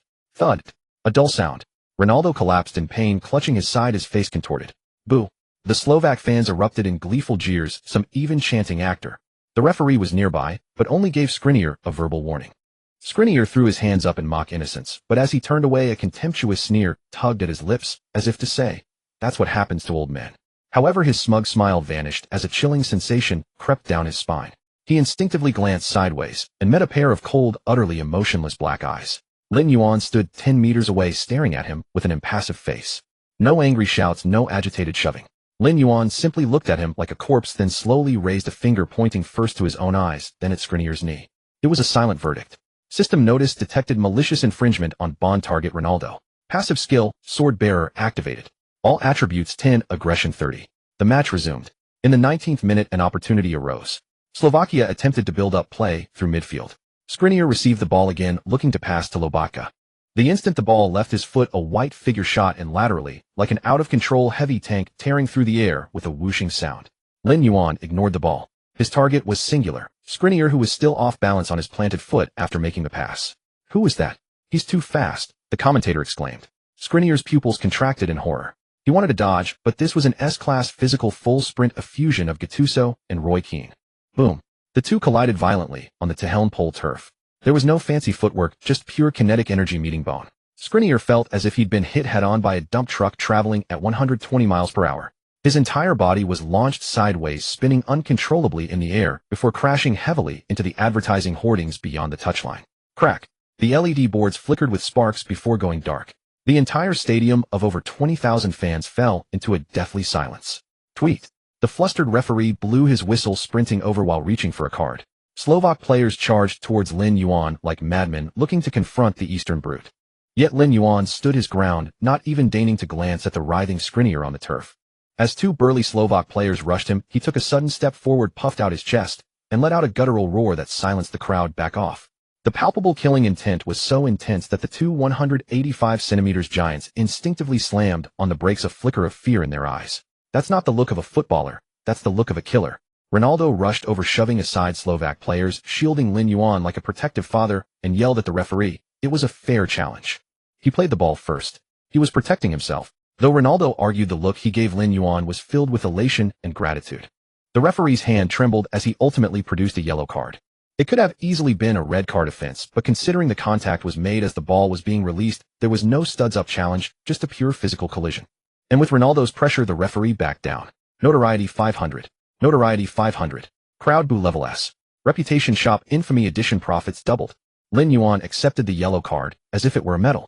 He walked over to Ronaldo, helped the captain to his feet, and said in a voice loud enough for the nearby Slovak players to hear, "Captain, I told you. As long as I'm here, no one touches you." The remaining 70 minutes turned to Helm Pole into a nightmare for the Slovaks. Carrying a yellow card, Lin Yuan didn't hold back. He completely dominated the midfield. He was like a relentless mad dog, covering every blade of grass in his own half. In the 35th minute, Kuka tried to break through, and Lin Yuan cleanly took him out, ball and all, a perfect tackle. In the 55th minute, Lobaka attempted a long-range shot, which Lin Yuan blocked with his chest, immediately following up with a brutal physical contest to win back possession. The Slovak midfield was paralyzed. They were terrified. Whenever the yellow-skinned figure in the number 16 shirt approached, their first instinct wasn't to pass, but to protect their own ankles. And under Lin Yuan's suffocating protection, Ronaldo played with unprecedented comfort. He didn't need to drop deep, didn't need to battle physically, just prowled around the box. In the 43rd minute, 20 minutes after that terrifying collision, Lin Yuan intercepted the ball again near the center circle. This time he didn't seek contact, showing his composure. He glanced to the right and played a precise low diagonal pass to Bruno Fernandes. Fernandes cut into the box and smashed the ball into the net from a tight angle. 1-0.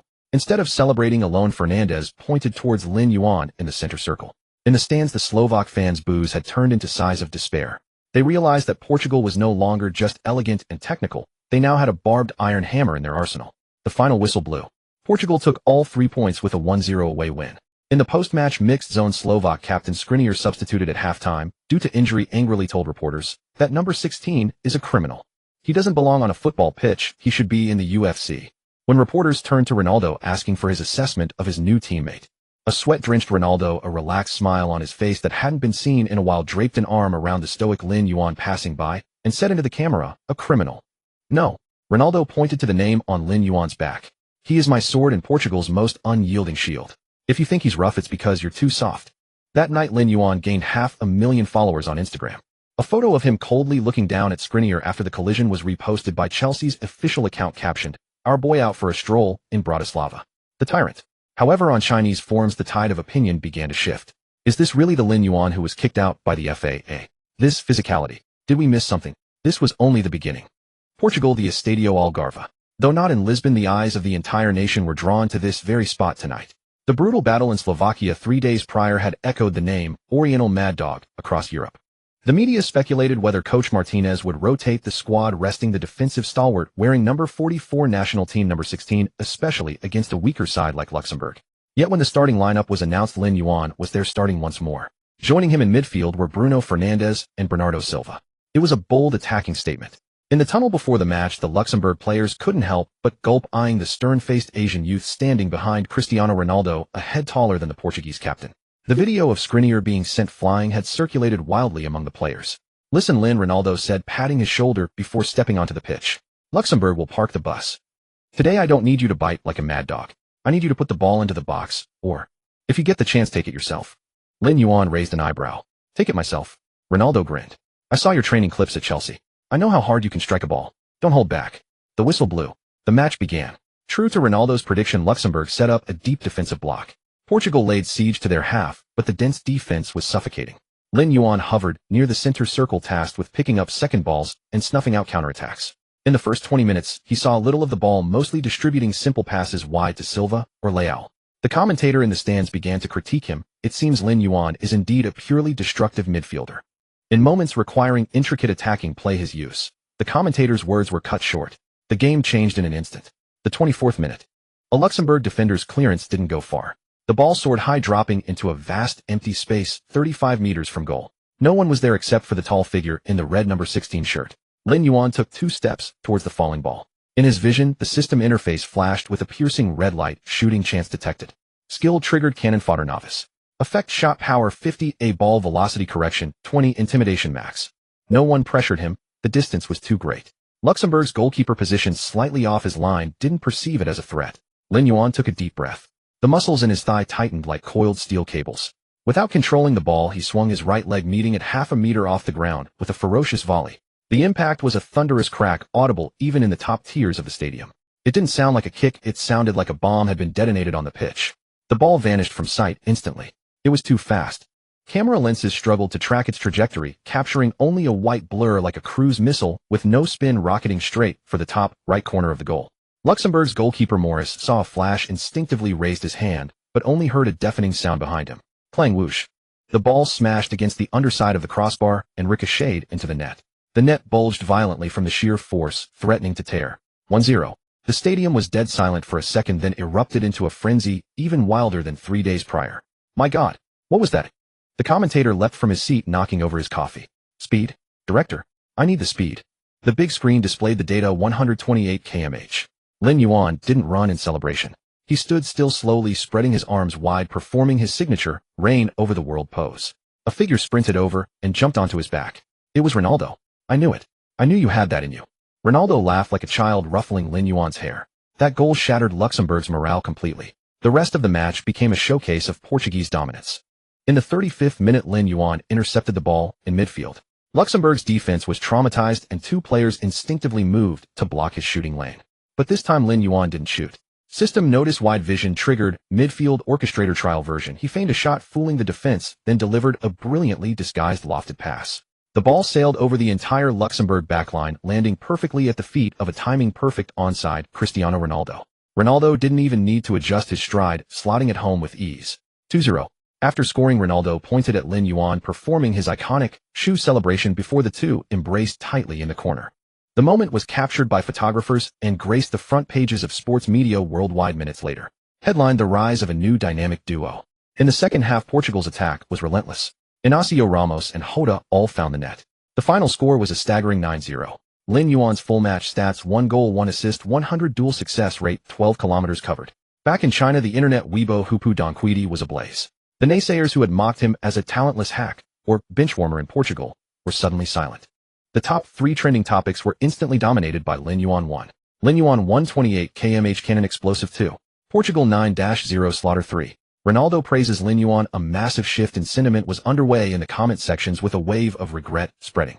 User: damn. That strike. Is that really the power an Asian can generate? I've only ever seen that in Batistuda's highlight reels. User B: don't even start. Just watch the pass for Ronaldo's goal. So casual. Can defend, can shoot from distance, can pass. What were our FA people thinking? User C: don't ask, man. The answer is always insubordination. Now look, he's wearing Portugal's colors, buddies with Ronaldo. And us. Still dealing with that mess. User D: top liked. The most ironic part is Ronaldo calling Lin Yuan the future core of Portugal in his interview. And our FA director said just days ago that Lin Yuan lacks potential. The slap in the face is echoing. Meanwhile, in the Portuguese dressing room, Lin Yuan, fresh from a shower, felt his phone buzz. It was a message from his agent Jorge Mendes. Lin, brilliant work. Adidas and Nike are blowing up my phone. They want to sign you. But more interestingly, Chelsea's hierarchy just contacted me. They want to discuss a new contract and a pay raise. Lin Yuan dried his hair, a cold smirk forming on his lips. Tell them no rush. Wait until I'm back in London. Let me put on another show at Old Trafford or Anfield. The price will be higher then. He turned off his phone and looked at Ronaldo, surrounded by teammates in the center of the dressing room. The Euro qualifiers were just an appetizer. The real war was in the Premier League. System settlement achievement unlocked. First international goal reward. 2 free attribute points achievement unlocked. Conquering the skeptical Portuguese media reward. 1000 prestige. Current objective updated. Return to the Premier League. In the upcoming big match, Chelsea versus Arsenal, Tottenham, Liverpool, instill fear in at least one marquee player from a Big Six club. London Heathrow Airport. A typical English drizzle drifted through the sky, cold and damp. Yet at the international arrivals exit of Terminal 5, the atmosphere was as volatile as a powder keg. Usually Premier League stars returning from international duty would have club staff escort them through the VIP channel. But someone had leaked Lin Yuan's flight details, and today the arrivals hall was packed with two completely opposing crowds. On the left, a group of die-hard English fans dressed in Chelsea blue. They held up homemade signs, "Welcome home, Tyrant," the Reaper of Stamford Bridge. On the right, a group of young, clearly Chinese international students about 20 or 30 strong. They clutched national flags and unfurled a stark white banner with black lettering, "Lin Yuan the traitor. Those who betray their motherland, though distant, shall be punished." Get out of the sight of the Chinese people. This extreme polarization put the security personnel on high alert. When Lin Yuan, pushing a luggage cart wearing a black cap and noise-canceling headphones, appeared behind the automatic doors, the flashbulbs instantly illuminated the hall like daylight. Here he comes. That traitor is out. The crowd on the right began to stir with someone shouting harsh obscenities. Lin, over here. The Chelsea fans on the left tried to drown out the insults with cheers.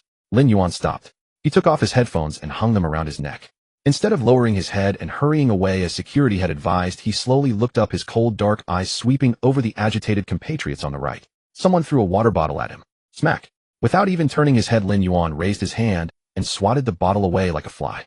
The bottle hit the ground, splashing water everywhere. For a moment, the entire hall fell silent.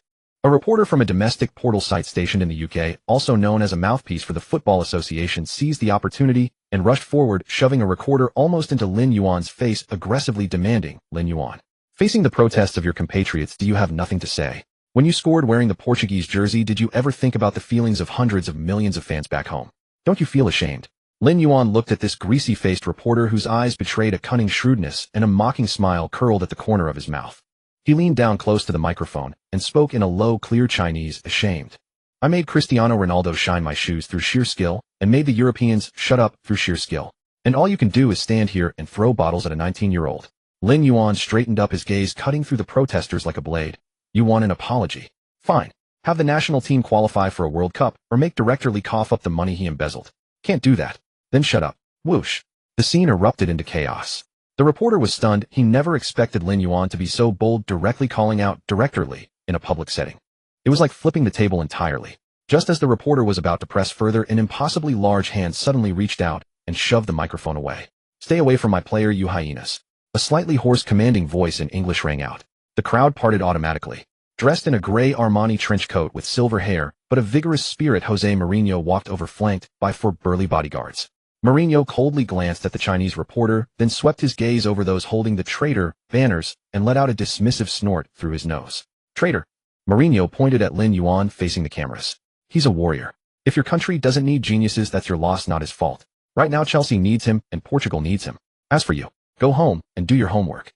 With that, Mourinho draped an arm around Lin Yuan's shoulders like an old lion protecting his cub and forcefully pushed through the crowd. "Let's go, kid. Don't waste your time on trash." Lin Yuan allowed himself to be led by Mourinho, and the two strode off into a sea of flashing cameras, leaving the reporters standing bewildered and the protesters looking at each other in confusion. Inside Chelsea's courtesy car, shut off from the outside noise, it was very quiet. Mourinho handed Lin Yuan a bottle of water and looked him over. "I watched that match. That long-range shot. I'm a bit like Lampard, but the power was more like Adriano. Are your legs okay?" "I'm fine, boss." Lin Yuan opened the water and took a sip. "A match at that level is just a warm-up." "Warm-up?" Mourinho let out a wry laugh and rubbed his temples. "I hope your stamina is as tough as your mouth. Take a look at this." He handed Lin Yuan an iPad. On the screen was Chelsea's first team injury report. A shocking sea of red. Reece James hamstring strain, out for 4 weeks. Lavia ankle sprain, return date unknown. Nkunku knee discomfort, needs monitoring. Enzo Fernandez just flew back from South America, experienced the high-altitude away game in Bolivia, energy at red alert, probably can't play a full half this round. Caicedo also affected by the FIFA virus, form questionable. "See this?" Mourinho sighed. "This is the damn FIFA virus. We're playing away at Bournemouth. They're not a strong team, but in this weather at that damn Vitality Stadium with our depleted midfield." Mourinho turned to look at Lin Yuan, his expression turning serious. "Enzo and Caicedo will likely only be on the bench. For Sunday's game, you might be the only healthy midfielder. Gallagher will be running around like a headless chicken, so I need you to single-handedly hold up the damn backbone. You'll be responsible for interceptions, for distribution, and for cleaning up the mess for those happy-go-lucky boys like Sterling up front. Can you do it?" Lin Yuan looked at the bloodshot eyes of Mourinho, who had clearly stayed up late devising tactics, and put down the water bottle. The system interface flashed before his eyes. Barbaric physique S-rank stamina recovery speed 200 injury resistance max. Other players would be exhausted after flying halfway across the globe, but not him. For him, even if he were asked to run a marathon, right now he'd finish in the leading pack. Lin Yuan leaned back in his seat, a slight smile playing on his lips that filled Mourinho with immense reassurance. Boss, have you forgotten? I'm number 44. The Grim Reaper doesn't get tired. As long as I'm on the pitch, Bournemouth's midfield won't get the ball past the halfway line. As for Enzo and the others, let them get a good sleep on the bench. Mourinho stared at Lin Yuan for a few seconds, then burst into laughter, slapping the back of the driver's seat hard. Drive faster. I can't wait to see this kid torment those poor bastards from Bournemouth. Meanwhile, the internet in China was in complete uproar. Lin Yuan's remark at the airport about making directly cough up the money was like a nuclear bomb going off. What had started as a moral trial about being a traitor instantly became the spark for an anti-corruption drama. Countless netizens began digging into who directly was, and those marketing accounts that had been paid to steer the narrative suddenly sensed the shift in wind and quickly went silent to stay safe.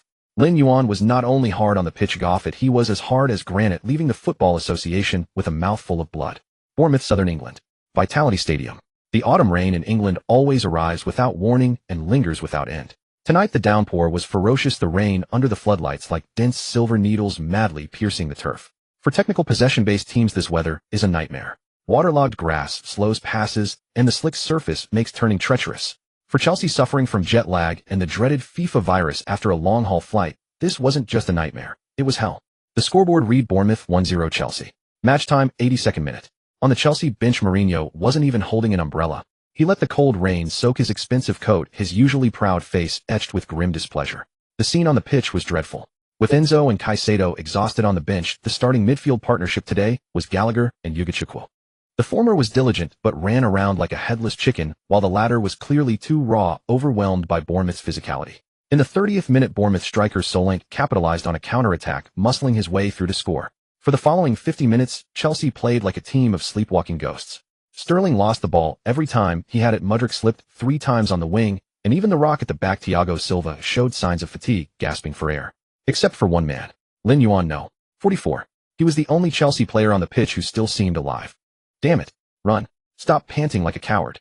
Lin Yuan roared through the rain. His shirt soaked through clung to his sculpted muscles caked in mud and grass clippings. For 80 minutes, he had been doing the work of 3 men. Covering for Chilwell on the left, cleaning up Ugochukwu's messes in the middle, and pushing forward to support the isolated Palmer on the right. System status monitor: team average stamina remaining 35 critical. Host's current stamina remaining 92. Barbaric physique S-rank active. Status extreme agitation. 88th minute. Chelsea won a corner. It was their last hope to equalize. Nearly all of Chelsea's tall players pushed into the box, even centre-back Desai. Last chance. Push up. Mourinho roared, gesticulating wildly on the touchline. The corner was taken. The ball curved through the air, but due to the slick conditions the delivery was poor. Bournemouth centre-back Zabarnyi beat Desai to the ball and cleared it with a huge boot.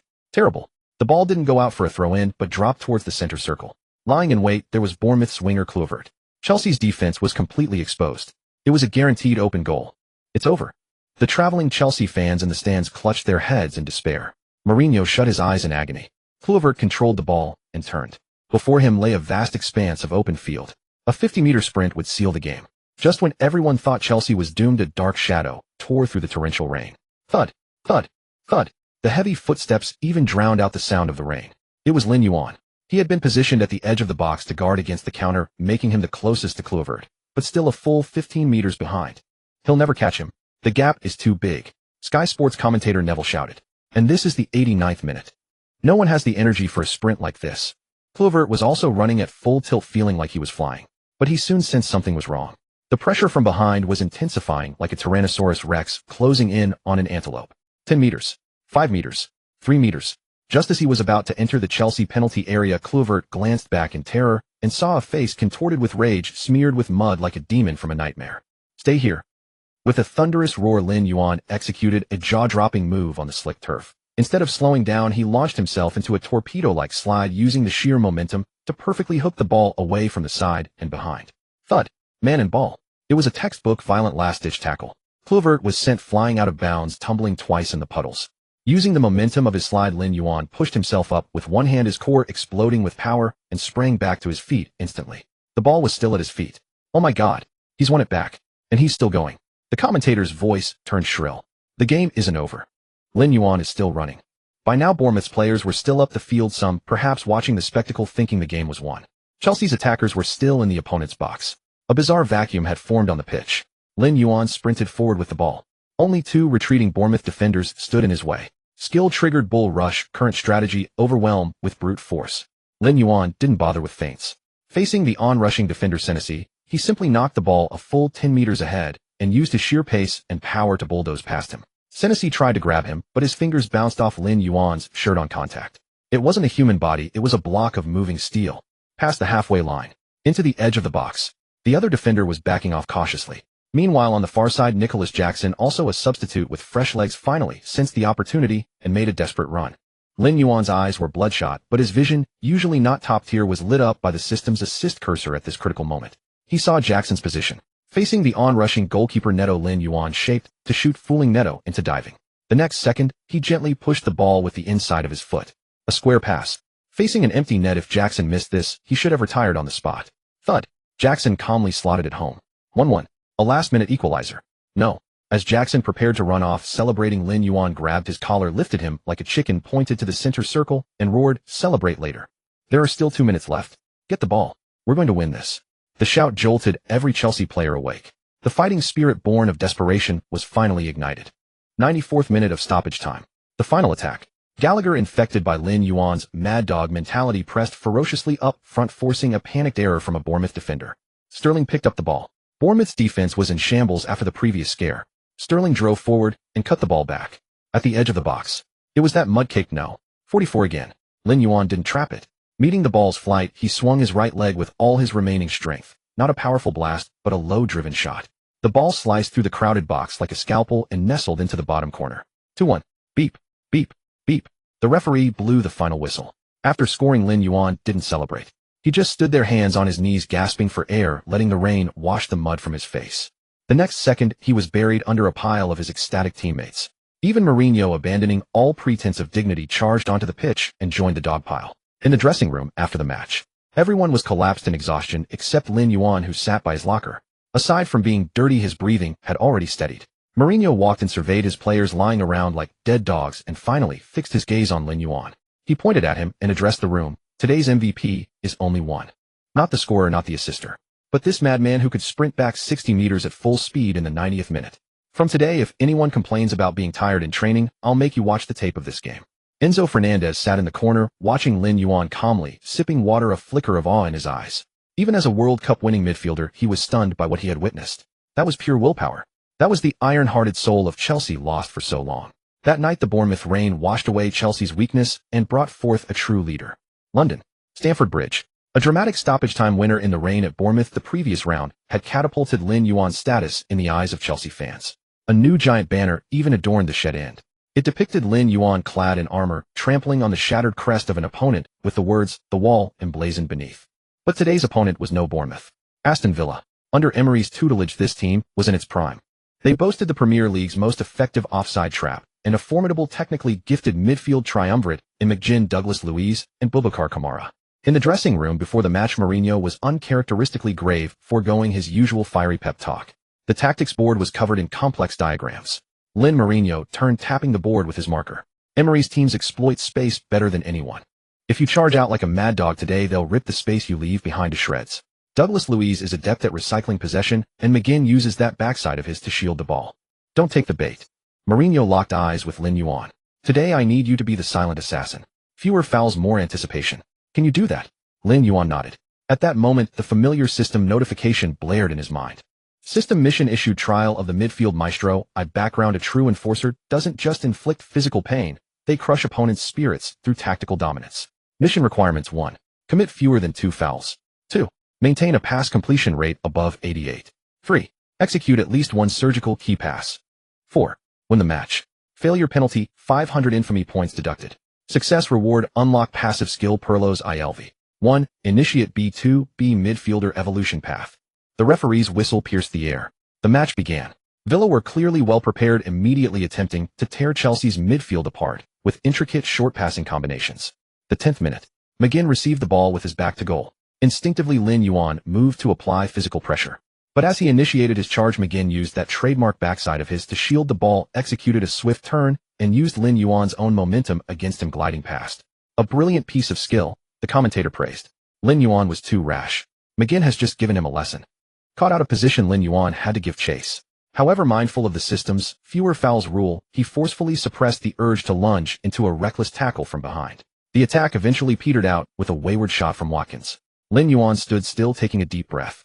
I can't be hasty. I can't rely on brute force alone. He forced himself to slow down, not his pace, but his mind. He activated the Special One's Shadow tactical vision boost. The world seemed to transform into a tactical bird's eye view. He began to study McGinn's passing patterns and Douglas Luiz's positioning. The 25th minute. Villa came forward again. Douglas Luiz had the ball in the center circle, his eyes fixed on the left flank. The old Lin Yuan would have charged straight at the carrier. But this time Lin Yuan held his ground. He keenly detected that Luiz's shoulder angle was a feint. His actual target was Diaby, surging into the right half space. Lin Yuan moved 2 steps preemptively, placing himself directly on that invisible passing lane. Thud. No intense physical contact was even required. He simply appeared like a wall, and the ball obediently ricocheted off his foot. A perfect anticipatory interception. Stamford Bridge erupted in applause. On the sideline, Mourinho gave a slight, not a smile playing on his lips. Stamford Bridge erupted in applause. On the sideline, Mourinho gave a slight, not a smile playing on his lips.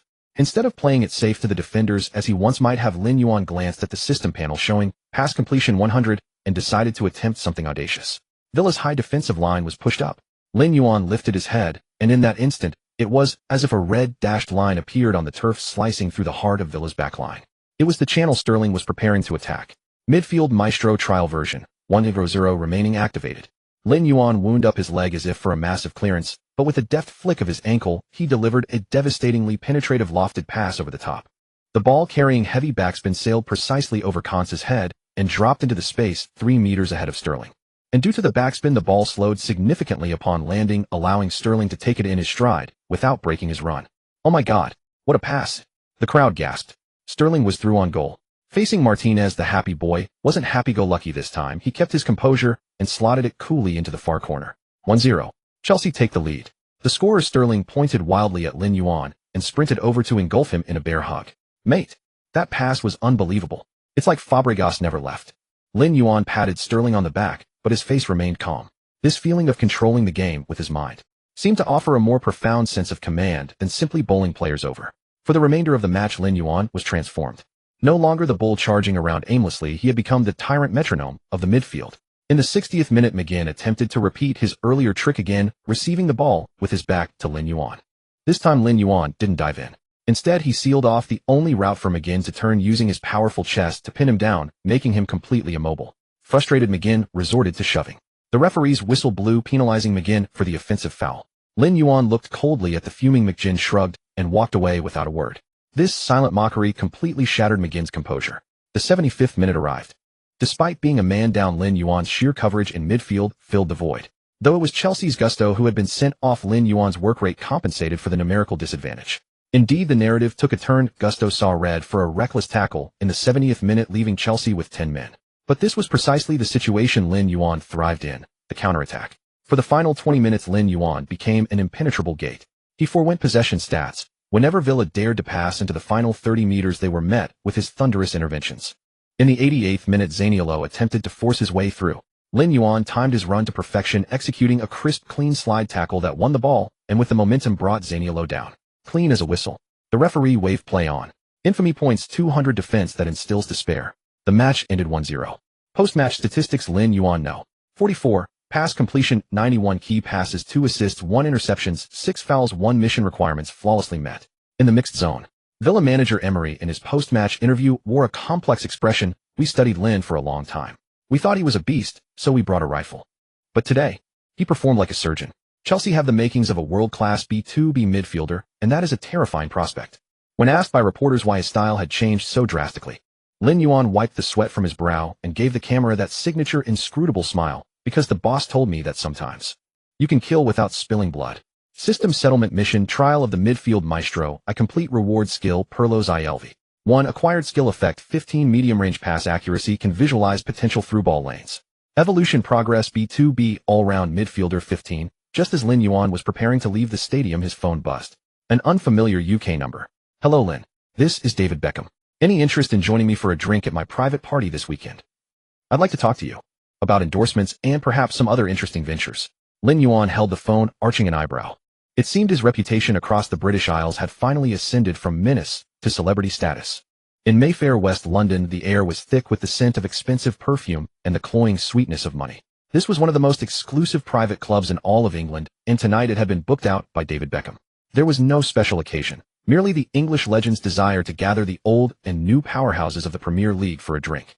Compared to the muddy turf of Stamford Bridge and the sweat-soaked locker rooms, this was clearly a different battlefield. The warm, ambiguous glow of the crystal chandeliers refracted off the glasses held by the high-priced footballers, models, and business tycoons.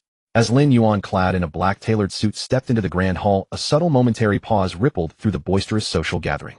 The Armani haute couture suit didn't drape over him with the gentlemanly elegance it did on other stars. Instead, it was stretched taut by his violent muscular frame like a thin sheet of paper barely containing a ferocious beast. Especially the pinkish scar on his left brow bone, still fresh from its stitches being removed, seemed starkly out of place under the soft light, radiating a chilling aura that warned others to keep their distance. "Hey Lin, over here." Beckham walked over with a smile, a glass of whiskey in hand. Though the golden balls had been retired for years, his charm was still palpable in every gesture. He slapped Lin Yuan on his granite-like shoulder and said in a low voice, "Relax, mate. There are no referees here, and no one's going to tackle you. Don't look at the waiters like they're your prey." Lin Yuan loosened his tie, the suffocating feeling around his neck, making him restless. "David, you know, I don't like these occasions. I'd rather be at the gym pushing some heavy weights than be here. That's work. This is business." Beckham smiled mysteriously and stepped aside to reveal a middle-aged white man who had been waiting. "Let me introduce you. This is Mr. Williams, the marketing director for Adidas Europe. He's come with the biggest offer we've seen in years." Williams was the epitome of a business elite. His hair was impeccably styled and his smile was as standard and fixed as if it were welded onto his face. "Mr. Lin, I've heard so much about you." Williams extended a hand, his eyes gleaming with shrewd calculation. "Your performances in the Premier League have been impressive, especially that powerful destructiveness. It aligns perfectly with the positioning of our new Predator line." The three of them moved to a corner booth.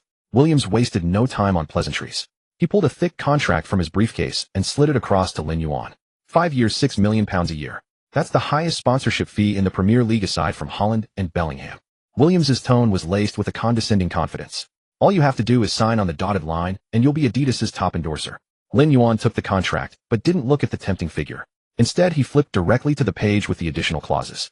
His gaze swept over the dense lines of fine print, finally coming to rest on Clause 7, Section 3. He tapped his finger lightly on the table. The sound was almost inaudible amidst the loud music, yet it made Williams's heart skip a beat. "What does this mean?" Lin Yuan pointed at the line, his voice cold.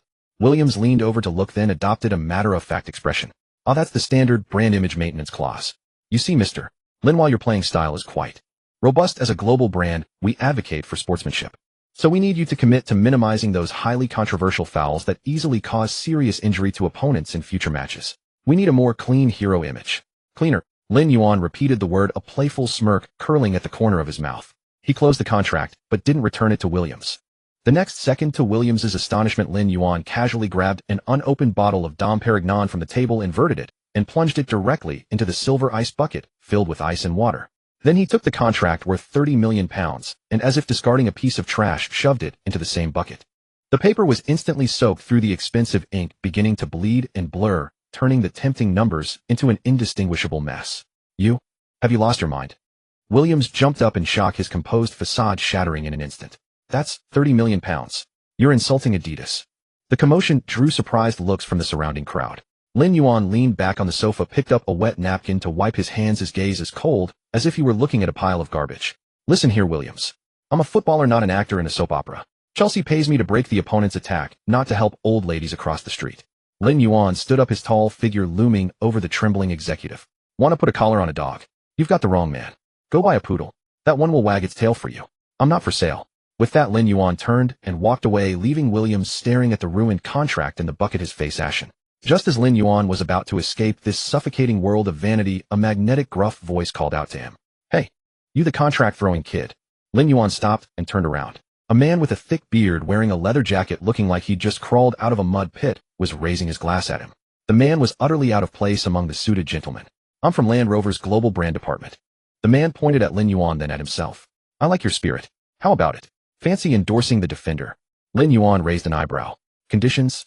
"No conditions." The man grinned, revealing a set of teeth stained by tobacco. "The only condition is, don't go soft. You can break an opponent's leg, you can even smash an advertising board. Just as long as you don't fall apart yourself. We want the real deal. Lin Yuan looked at this crude man, and suddenly found him far more agreeable. Deal. Lin Yuan extended his fist. Lawyers will be at the Chelsea training ground tomorrow. The man bumped his fist against Lin Yuan's. By the way, your new defender will be delivered to your front door tomorrow morning. Top spec. Bulletproof. Having sorted all that out, Lin Yuan went to the bar to get a glass of soda water. Just then a burst of harsh, jeering laughter filled the air. Oh, look who it is, our Kung Fu Panda. Manchester City's Jack Grealish staggered over, swishing half a bottle of vodka in his hand, his face flushed red. The English star was notorious for his love of partying, and he was clearly already quite drunk. He wobbled up to Lin Yuan, pointed a finger at his chest, and slurred. Heard you turned down Adidas. Huh. What's with the act of moral superiority? Your style of play? Is that even football? That's just street brawling. Grealish's cronies behind him joined in the jeering. Jack, careful, he bites. Don't worry, this isn't a pitch. What's he gonna do? Lin Yuan looked down at the drunken, £100 million man. He didn't speak. He didn't fly into a rage as Grealish had expected. He merely narrowed his eyes slightly. System passive triggered the Tyrant's gaze. S-rank effect releases killing intent through the eyes, inducing physiological fear in those with weak willpower. The air seemed to solidify in an instant. Grealish's chattering mouth suddenly froze. He met Lin Yuan's pitch-black pupils. Those weren't human eyes. In that instant, Grealish felt as if he were back in a primeval forest, his throat locked onto by a hungry apex predator. The icy killing intent shot up his spine to the top of his skull, making every hair on his body stand on end. The effects of the alcohol were instantly shattered by fear. Lin Yuan slowly leaned half a step closer. Grealish instinctively stepped back, but tripped over his own feet, stumbled, and spilled his vodka all over the floor, looking utterly pathetic. This is a private party. Grealish's voice trembled, all his earlier arrogance gone. Lin Yuan reached out and straightened the collar of Grealish's shirt, which had been ruffled. The gesture was gentle, yet it made Grealish stiffen, completely too terrified to move. If you've had too much to drink, go home and sleep. Lin Yuan's voice was low and hoarse like a wind drifting up from the underworld. And don't be so eager. We'll meet again in a few weeks. On the pitch then. You can say all that again. Hopefully your legs will still be able to hold you up as straight as they do now. With that, Lin Yuan patted Grealish's pale cheek, turned, and strode out of the venue. Behind him, Grealish clung to the bar, gasping for air. In his eyes, besides fear, a rapidly rising hatred tinged with shame began to burn. Bastard. Grealish gritted his teeth, staring at Lin Yuan's retreating figure. Just you wait. Guardiola will make you beg for mercy. As he stepped out the main door, the system panel in Lin Yuan's mind flickered. Detected host maintaining true to self in the world of vanity, refusing commercial coercion. Notoriety points gained 300 from the resentment of the Adidas executive. Foreshadowing triggered the wrath of Manchester. Next target, North London. In North London, at the Tottenham Hotspur Stadium, this modern-day Coliseum, built at a cost of £1 billion, was filled with the thunderous roars of 60,000 fervent Spurs supporters. A colossal golden cockerel statue stood atop the roof, overlooking this arena that craved attack and passion. Inside the dressing room, the air was thick with the pungent scent of wintergreen oil and the sharp tang of adrenaline. Jose Mourinho stood before the tactical board, which was covered in a dense web of red arrows. But instead of his usual verbose breakdown of movement, he used a marker to draw two massive X's over two names in the opponent's half. One was Son Heung-min. The other was James Maddison. Listen up, Mourinho turned around, his gaze as sinister as a wolf preparing to hunt. He harbored a special feeling for Tottenham. It was the only club in his managerial career where he was dismissed without winning a single trophy. It was a disgrace and also a driving force. That Australian Ange Postecoglou, he loves to attack. He likes his fullbacks to invert, likes to push his defensive line up to the halfway mark, likes to play that goddamn suicidal pretty football. Mourinho let out a cold laugh, slapping the tactical board with resounding smacks. The whole world is praising their attacking football. But I'm telling you, it's just for show. They want possession. Give it to them. Even 80 doesn't matter. Mourinho suddenly pointed to Lin Yuan, who was tying his laces in the corner. Lin Yuan looked up, his gaze as calm as still water. I don't want you running all over the pitch today. You have only one task. Mourinho pointed at Maddison's name on the board. James Maddison is their heart. He loves to receive the ball, loves to turn, loves those flashy through balls. I want you to scare the legs out of him. Every time he touches the ball, I don't want to hear the sound of the ball, but the sound of bones colliding. I want him to see your shadow in his dreams, even when he's sleeping. Lin Yuan stood up, cracking his neck with a sickening crunch. What about Son Heung-min? Lin Yuan asked. Son. A cruel smile curled at the corner of Mourinho's mouth. If the heart stops beating, the hand that holds the knife is just a decoration. At that moment, a cold mechanical voice echoed in Lin Yuan's mind. Ding. Detected host caught in the Asian Derby media frenzy. System mission released, strangle the light of Asia. Mission objectives: 1. Ensure Son Heung-min has 0 effective shots on goal in this match. 2. Destroy Tottenham's midfield engine James Maddison. Rewards 3 free attribute points. Exclusive title, The Silencer of White Hart Lane. Lin Yuan glanced down at the Chelsea crest on his chest. Strangle the light of Asia, he murmured to himself, a slight smile playing on his lips. Sorry, but London sky doesn't need light today. In the players' tunnel, the two teams lined up. Tottenham's players were all full of energy, chests puffed out. As the star player Son Heung-min, wearing the captain's armband, was high-fiving his teammates, flashing his signature affable smile. As Lin Yuan passed by, Son, the Korean superstar, gave him a polite look, even nodding his head. But Lin Yuan did not respond. His gaze went past Son, locking firmly onto the English midfielder standing behind him, James Maddison. Maddison was adjusting his hair when he suddenly felt a chill down his spine. He turned his head, his eyes meeting Lin Yuan's utterly emotionless stare. It wasn't the look of a rival, it was the gaze of a butcher eyeing fresh meat on the chopping block. Welcome to hell, you flashy little shit, Lin Yuan murmured in a voice low enough for only the two of them to hear. Maddison frowned, but before he could retort, referee Michael Oliver blew the whistle to signal the teams onto the pitch. The first 15 minutes of the match unfolded like a one-sided siege exercise. Tottenham, propelled by the deafening roar of their home crowd, surged forward in a wave of white. Postecoglou's tactics were indeed aggressive. His defensive line pushed past the halfway mark, pinning Chelsea deep within their own 30-meter zone. This is Angeball. Beautiful, exclaimed Sky Sports pundit Gary Neville. Look at that fluid passing. Chelsea can't even get a touch of the ball. Mourinho's bus looks like it's falling apart. On the pitch, Son Heung-min was frantically raising his hand on the left flank, demanding the ball. He was in fine form today, his repeated runs creating pockets of space. One through ball was all he needed for a clear breakaway.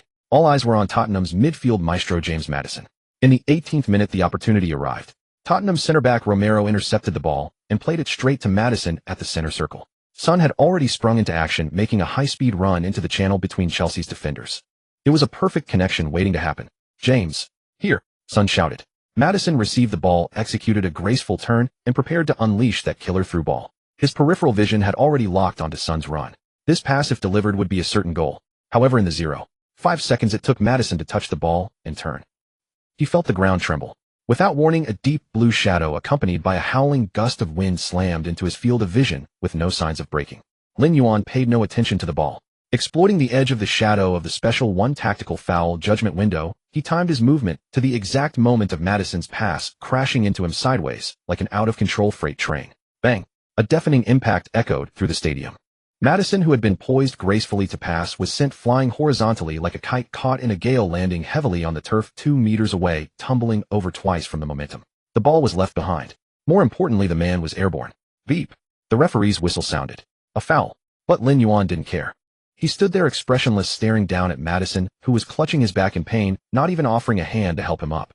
In the distance, Son Heung-min, who had sprinted into a promising position, was forced to stop, looking on with a helpless expression. That pass never came. That's one, Lin Yuan said to Maddison, his voice cold as ice. The grass is soft here. Lie down a while longer. From that moment, the complexion of the match changed. In the 25th minute, Tottenham came again. Maddison received the ball once more. This time, he was wiser, checking Lin Yuan's position before the ball even arrived. Fortunately, Lin Yuan was still 5 meters away. Maddison breathed a sigh of relief and prepared to drive forward. But he underestimated Lin Yuan's explosive acceleration. Savage physique, activated full sprint. 5 meters was covered in just 2 strides of Lin Yuan's long legs. By the time Maddison sensed the danger and tried to release the ball, the suffocating pressure was already in his face. This time it was no foul. Using his powerful chest and core strength, Lin Yuan became a moving wall, physically muscling Maddison off the ball. Shoulder to shoulder. How could Maddison's slender frame withstand such a collision? His footing gave way, he stumbled and lost his balance, and the ball was easily stolen by Lin Yuan.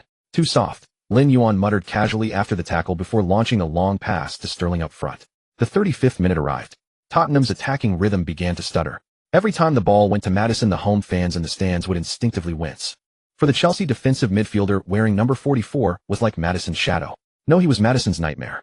Maddison's mentality was starting to crumble. He found it impossible to turn. Every time he tried, he would hit a wall of flesh or feel a vice-like grip clamp onto his waist.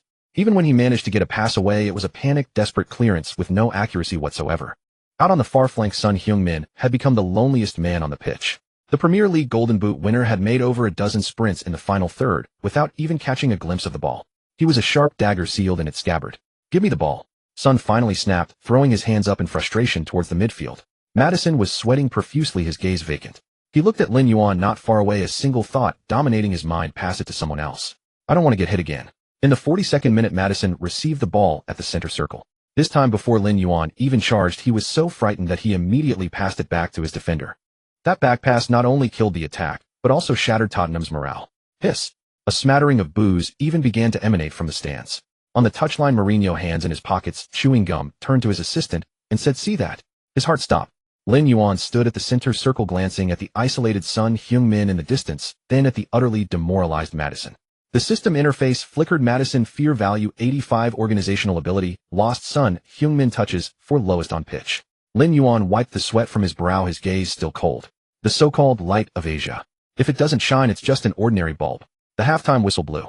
The score was 0-0. Though no goals were scored, it was clear to everyone that Tottenham's beautiful attacking machine had been jammed by a single brutal grain of sand. And that grain of sand, radiating menace, strode purposefully towards the tunnel. 10 minutes into the second half, the air at Tottenham Hotspur Stadium seemed to thicken each breath, carrying the spark of agitation.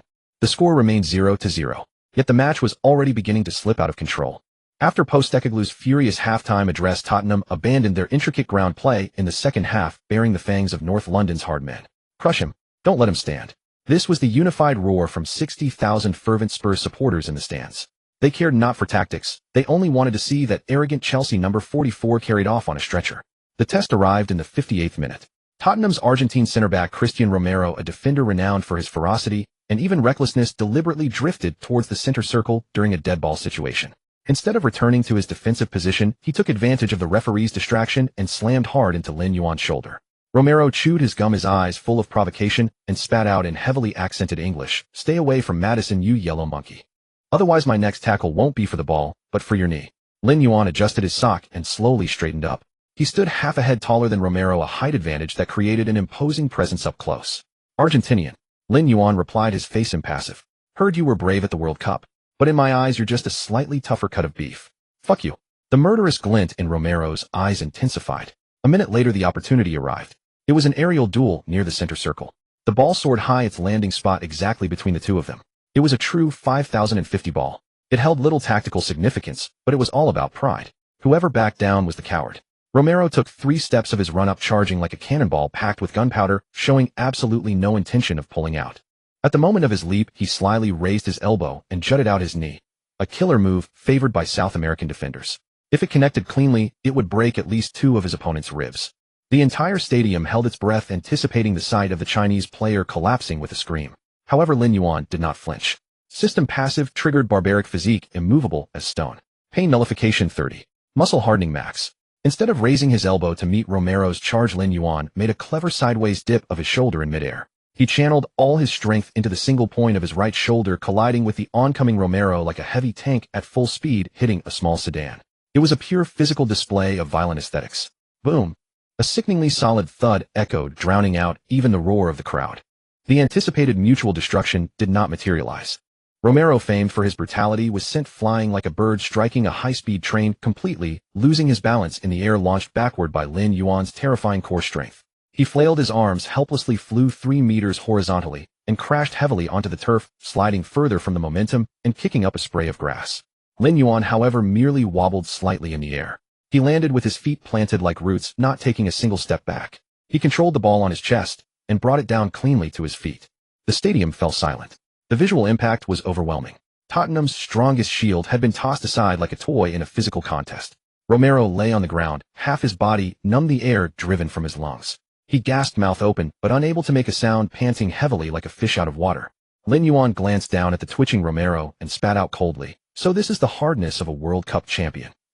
Rather disappointing." With that, he turned with the ball, ignored the approaching Tottenham players, and sent a long pass to Sterling on the wing.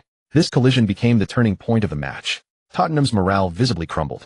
If even their toughest player Romero could be neutralized so easily, the others instinctively felt a flicker of fear when facing Lin Yuan. In the 75th minute, Son Heung-min could bear it no longer. With Maddison completely frozen out by Lin Yuan, the Asian superstar was forced to drop deep to the center circle to get the ball. "Give me the ball," Son shouted. Bissouma passed it to him. Son received the ball, turned, and tried to use his pace to escape. But a large foot appeared precisely in his path. Without committing a foul, Lin Yuan used his long legs to poke the ball away cleanly. He then used his massive frame to shield the ball, blocking the trying to recover Son Heung-min behind him. Son pushed Lin Yuan, but he didn't budge an inch. It was like pushing against a wall of lament. "Stop struggling," Lin Yuan said, looking back at the anxious Son while shielding the ball. "The airspace is closed today. Mission progress update: strangle the Asian star, completion 90. Son Heung-min effective shots 0. The 87th minute arrived. The match entered its final white-hot phase. Tottenham pushed everyone forward, leaving only 2 center-backs behind. They refused to accept a 0-0 draw at home. Postecoglou was frantically waving his arms on the sideline, urging his team forward, attack. We need to win. This was the opportunity Mourinho had been waiting for all game. Tottenham won a corner. Thiago Silva headed the ball clear of the box. It fell just outside the arc. And there stood Lin Yuan. Facing the dropping ball, Lin Yuan didn't hoof it clear. He saw the vast, empty expanse of Tottenham's half a wide-open prairie. Now it's hunting time. Lin Yuan controlled the ball on his chest. As Bissouma rushed in to challenge, he made a daring move. He nudged the ball to his left and used his body's width to power past the midfielder. The counter-attack was on. Lin Yuan sprinted with the ball. He wasn't the fastest, but the sheer force of his dribbling was awe-inspiring. He was like a bulldozer rumbling through the midfield. Tottenham's last defender Van de Ven, renowned for his Premier League speed, was sprinting back, trying to stop Lin Yuan before he reached the danger zone. You're not getting past. Van de Ven used his pace to close the gap, attempting to stick a leg in. But Lin Yuan was ready for it. At full sprint, he suddenly stopped and cut the ball. Van de Ven flew past him. In that opening, Lin Yuan didn't shoot himself despite having the ability. He spotted the black figure at the far post, Nicholas Jackson. The Chelsea striker had been wasteful all game, but he was in absolute acres of space now. Lin Yuan flicked his ankle. A surgical low-driven pass. The ball zipped through the legs of a recovering Tottenham defender and rolled perfectly into Jackson's path. One-on-one with the keeper. At that moment, the entire stadium seemed to be gripped by an invisible hand, all noise ceasing abruptly. Jackson, facing the on-rushing goalkeeper Vicario, didn't overthink it this time. A low shot into the far corner. Goal. 1-0. Chelsea had snatched a late winner. Jackson sprinted wildly towards the corner flag, and Chelsea's players flooded off the bench in celebration. But the focus wasn't on the goal scorer. After providing the assist, Lin Yuan didn't join the celebration. He slowed to a stop, turned, and faced the most fervent, most abusive section of the stadium, the Tottenham South Stand. It was the home of the die-hard fans who had been chanting "Fuck Lin" all match. Now the stand was dead silent, thousands of faces flushed crimson with a mix of rage and despair. Lin Yuan stood on the pitch, his back straight as a rod. He slowly raised his right hand, extended his index finger, and gently placed it to his lips. Shoo! It was a highly provocative gesture. A gesture that silenced 60,000 people. For a moment, time seemed to stand still. Then chaos erupted. Bastard! I'll kill you. Die, you arrogant prick. A rain of coins, lighters, and even drinks bottles hailed onto the pitch. Facing the overwhelming hatred, Lin Yuan didn't flinch. A mocking smile curled at the corner of his mouth, and he deliberately held the shush gesture for a full 5 seconds. It was the gaze of a tyrant looking down upon the vanquished. System notification: host has successfully provoked White Hart Lane. Achievement unlocked. Public enemy no. 1. Notoriety points critical hit 5,000. The referee hurried over, pushing Lin Yuan away from the dangerous area and issuing a verbal warning. Lin Yuan simply shrugged and walked towards Mourinho, who was celebrating wildly on the touchline. Mourinho looked at his prized pupil, his eyes burning with fervor. He knew this scene all too well. It was a mirror of his own younger self sprinting at the Camp Nou. Well done, Lin. Mourinho wrapped his arm around Lin Yuan's neck and growled in his ear. That gesture was fucking satisfying. The remaining minutes of the match were mere garbage time. Tottenham's spirit had been shattered by the collision and the goal. The final whistle blew with the score locked at 1-0. Lin Yuan stood in the center circle, surrounded by dejected Tottenham players. Son Heung-min stood with his hands on his hips, staring blankly at the scoreboard. He had touched the ball fewer than 20 times all match with 0 shots. The strangle the Asian star mission was perfectly accomplished.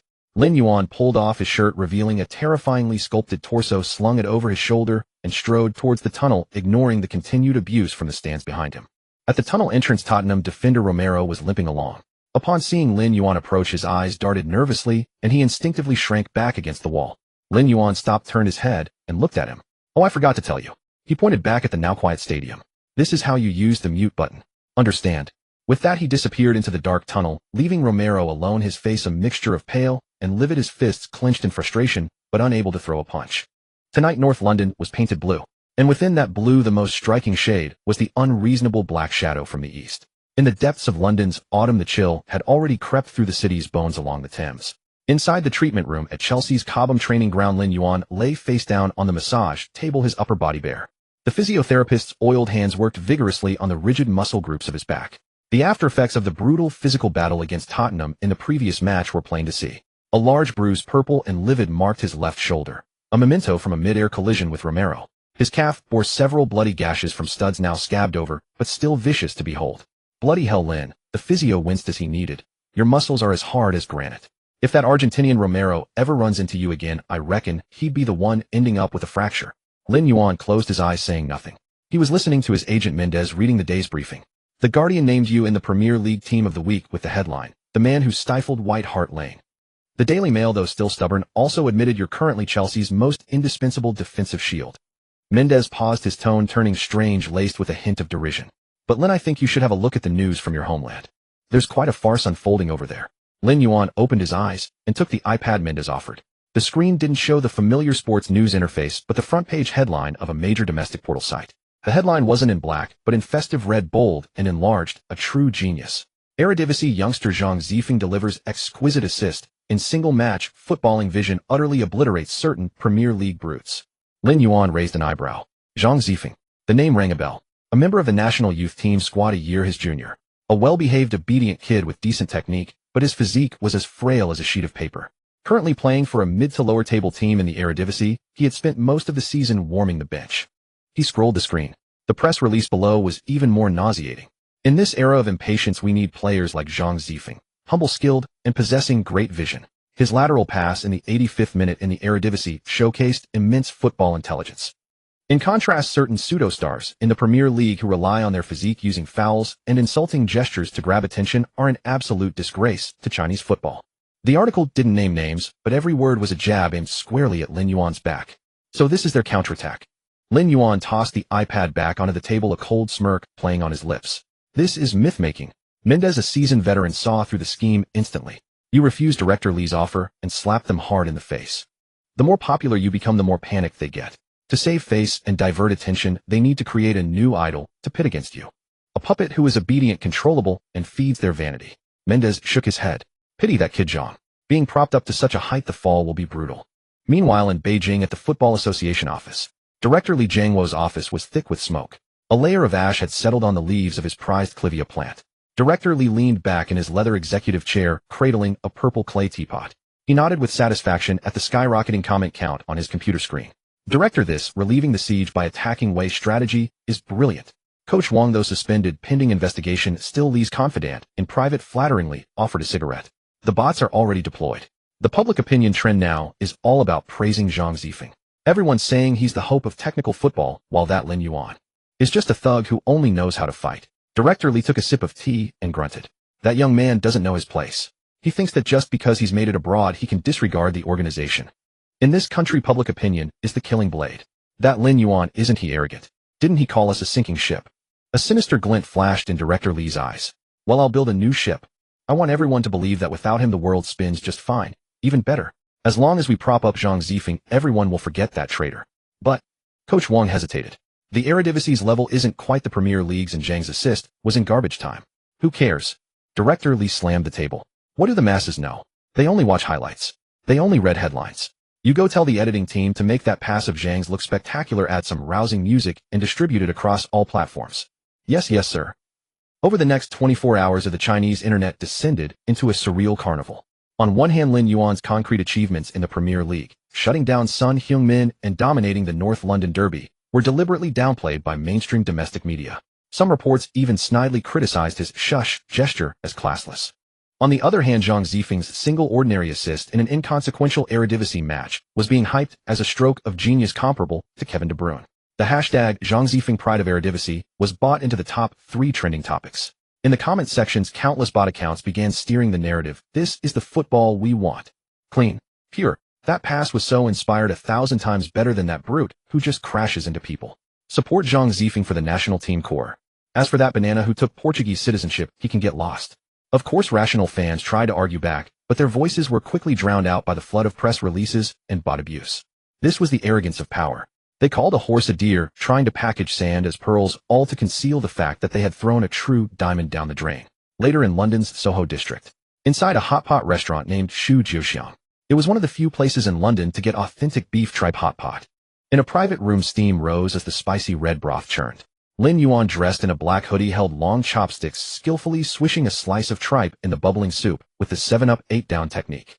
Sitting opposite him was a silver-haired man in casual clothes, Jose Mourinho. The world-renowned manager was clumsily wielding his chopsticks, trying in vain to pick up a slippery beef ball. After several failed attempts, he threw down the chopsticks in exasperation and grabbed a slotted spoon.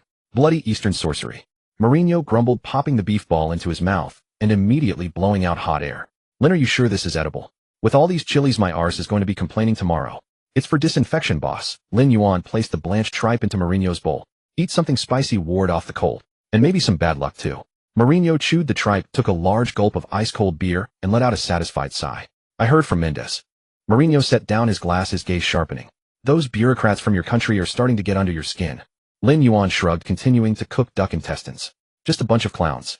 They're propping up an Eredivisie benchwarmer claiming he's better than me. Huh. Mourinho laughed as if he'd heard the joke of the century, nearly choking. The Eredivisie. That league where the defending is like a game of pat cake. Compared to the Premier League. Mourinho wiped the grease from his lips, leaned forward, his deep eyes fixed on Lin Yuan. Lin, do you know why I like you? Because you're tough. Lin Yuan asked. No.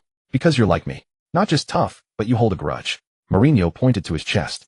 In this world there are always hypocrites trying to teach us how to live. They try to bind us with morality, with public opinion, with all that nonsensical rhetoric. But the best way to deal with their kind isn't to argue. Mourinho pulled out his phone, opened the camera, and switched to selfie mode. Come on, smile. Though I know you don't do it often. Mourinho slung his arm around Lin Yuan's shoulder, the backdrop being the boiling red hot pot, and the table littered with empty beer bottles. Lin Yuan cooperated, looking at the camera. He didn't smile. Instead, he picked up a bottle of beer, his gaze cold and sharp, as if staring down an opponent on the pitch. Click. The photo was taken. In the frame were the most arrogant manager in world football and the most fearsome villain currently in the Premier League. Their combined aura amidst the steam of the meal was oddly harmonious and imposing. Post it. Mourinho sent the photo to Lin Yuan. If they want to create a god, let's show them the god is out having hot pot and can't be bothered with mortals. Lin Yuan looked at the photo, the corners of his mouth twitching upward. He opened his long-dormant Instagram, simultaneously syncing to certain social platforms accessible back home. No lengthy rebuttal, no aggrieved explanation. He simply uploaded the photo. The caption was a single brief line in both Chinese and English, enjoying the spice. Can't hear the dogs barking. The moment the post went live, it was like a resounding slap delivered across the ocean, striking director Li Jiangguo squarely in the face. No need for name-dropping. No need for defense. A single phrase, can't hear the dogs barking, defined all those meticulously crafted press releases, bot hashtags, and swarms of bots as nothing more than meaningless yapping. It was the ultimate display of contempt. His supporters back home erupted instantly. Holy crap. Brother Lin is a beast. What a savage response. Having hot pot with Mourinho. What a flex. What's Zhang Zifeng doing? Buying coffee for his coach. Can't hear the dogs barking, ha ha ha. Some association's face must be swollen by now. Now that's a true champion's mentality. You all can bark all you want, I'm living the high life in the Premier League. Back in the Beijing office, Director Li stared at the photo on his screen, trembling with rage. He hurled his purple clay teapot to the floor. Smash! The precious pot shattered into pieces. Rebellion. This is rebellion. That bastard. Li roared. Blacklist him. Completely. From now on, no domestic media is allowed to mention his name. What he didn't realize was that his impotent fury was in Lin Yuan's eyes just another contribution to his growing infamy. Back in the London hot pot restaurant, Lin Yuan put down his phone, looking at Mourinho, who was sweating profusely from the spicy food. System notice: host has executed a flawless counterattack in the war of public opinion. Achievement unlocked: the silent mocker. Infamy 800 from resentment of a specific domestic faction. Boss. Lin Yuan raised his glass. What? Mourinho was busy wrestling with a piece of beef tripe. Thanks for the meal. Lin Yuan clinked his glass against Mourinho's. Who do we play next? Mourinho put down his chopsticks, let out a burp, a sly glint flashing in his eyes. Next, Burnley. Company's team. But I'm already thinking about the week after that. Arsenal. No. Mourinho stood up unsteadily and patted Lin Yuan on the shoulder. Manchester City. Guardiola's been singing your praises in the media for 3 days now. That's him trying to sweet-talk you. Full. Good. Because tomorrow we start extra training. Because next we're going to drag that blue moon down to earth. London's October was like a patient suffering from a severe cold, dreary and drizzling all day long, the damp and chilly air seeping into every blade of grass at the Cobham training ground and into the very marrow of the players' bones. This kind of weather was a physiotherapist's worst nightmare. Muscles stiffened in the low temperatures like rubber bands left out for too long. One sudden burst of force, and they would snap with a sickening, teeth-grinding crack. And on this day inside Chelsea's dressing room, the atmosphere was even gloomier than the sky outside. A pungent odor of wintergreen oil and Yunnan bayao hung thick in the air, the unmistakable smell of injury. Moments earlier during the just-concluded inter-squad match, Captain Reece James had collapsed to the ground, clutching the back of his thigh during a seemingly innocuous sprint back to defend. That agonized cry sliced through everyone's nerves like a rusty saw. The stretcher came on, and the ever-smiling English right-back buried his face in the turf, pounding the ground with his fists in frustration. He knew exactly what this meant. Another hamstring injury, another lengthy rehabilitation, another helpless spell on the sidelines watching his teammates fight without him. But God seemed to think that wasn't enough. Just 10 minutes later, midfield maestro Enzo Fernandez crouched down, his face ashen, clutching his groin after attempting a long pass. Mourinho stood on the touchline, rainwater trickling down his graying temples into his collar, but he remained motionless like a statue frozen in time. Only Lin Yuan could see that the ever-passionate Portuguese, Special One, had his hand trembling slightly inside his coat pocket. Training was forcibly halted. A deathly silence fell over the dressing room, broken only by the sound of water running in the showers and the hurried footsteps of the medical staff. Young Palmer sat in a corner fiddling with his shin guards, his gaze vacant. Sterling bowed his head, lost in thought. This Chelsea team was too young. So young that when faced with sudden catastrophe, they didn't even know how to react. Lin Yuan sat shirtless on the central bench, the crisscrossing lines of muscle on his torso looking especially formidable under the cold fluorescent lights. He held a bottle of ice water in his hand, not drinking, but pressing it against his own burning forehead. If it were a fracture or a collision injury, that's a hard wound. Heal up and you're as good as new. Mourinho pushed open the door and walked in, his voice hoarse, yet carrying an undeniable hardness. But muscle injuries are a slow knife. They'll cut our throats inch by inch. Everyone looked up at the head coach. Reece is out for at least 2 months. Enzo has a groin strain, likely 4 weeks. Mourinho calmly pronounced the death sentence. And with Nkunku and Lavia still in the hospital beds, gentlemen, our spine is broken. No one spoke. Enzo was Chelsea's brain. The one who received the ball in the back, evaded pressure, distributed play, and delivered it forward. Without Enzo, Chelsea was like a tank without a drive shaft, still boasting hard armor and a massive barrel, but utterly immobile. Caicedo. He was a tireless destroyer, but his passing vision couldn't carry the attacking burden. Gallagher. He was a mad dog, all bite and no finesse. As for Lin Yuan. In everyone's mind, Lin Yuan was meant for destruction, not construction. He was the one who smashed the piano, not the one who played it. Training is over for today. Lin, come to my office. Mourinho finished, then turned and walked into the rain. The head coach's office was dark, lit only by the faint blue glow of the projector beside the tactics board. On the screen, several video clips played on a loop. Match highlights from Manchester City, Arsenal, and Liverpool. Their midfields all shared one common trait: immense ball carrying and progression ability. Rodri, Rice, Szoboszlai. Do you know what modern football craves most? Mourinho sat in his executive chair, not looking at Lin Yuan, but staring at Rodri on the screen. It's not the goal-scoring striker nor the shot-stopping goalkeeper. It's the one who can carry the ball from the back to the front safely and quickly. Lin Yuan stood by the tactics board, arms crossed. With Enzo out, Caicedo is too slow on the ball and Gallagher is prone to losing it. So that's the reality we face. Mourinho swiveled his chair, a near-maniacal glint flashing in his deep-set eyes. The whole world knows Chelsea is a limping wolf right now. Next match, the opponents will press our defenders, relentlessly cutting off every passing lane. They'll isolate you on a deserted island, forcing you to pass backwards or launch a hopeful long ball. Lin Yuan frowned. I can drop deeper to receive the ball. And then what? Mourinho retorted. You get the ball surrounded by 3 players. Who do you pass to? To Disgrace, who's tripping over his own feet. Or to the wingers who are already marked out of the game. Without Enzo's ability to evade and orchestrate, the ball won't even cross the halfway line. Silence filled the office. The rain outside grew heavier, as if threatening to drown the entire city. Lin Yuan stared at the empty center circle spot on the tactics board. That was the heart of the team, now turned into a massive black hole. Boss, what do you want me to do? Lin Yuan's voice remained steady, unshaken by the crisis. Mourinho stood up and walked over to Lin Yuan. He was half a head shorter, but at this moment his presence felt like a volcano on the verge of eruption. He extended a finger and jabbed it hard into Lin Yuan's iron-hard chest. Starting tomorrow, I want you to forget you're a defensive midfielder. I don't just want you to be a shield. You have to be a spear. When Enzo is gone, I don't expect you to thread those delicate curling passes like he does. That's Pirlo's job, not yours. Mourinho's pace quickened, but you have a talent they don't. You're a beast. If the passing lanes are sealed, then smash through them. If there are bodies in front of you, then run them over. I want you to carry the ball forward. I want you to start from the center circle, dragging 1 or 2 defenders along with you, and charge all the way to the edge of the opponent's box. Mourinho's eyes bared their fangs. Since we don't have a scalpel, we'll use a battering ram. Even if we have to smash the wall to rubble, we'll carve out a path. B2B, box to box.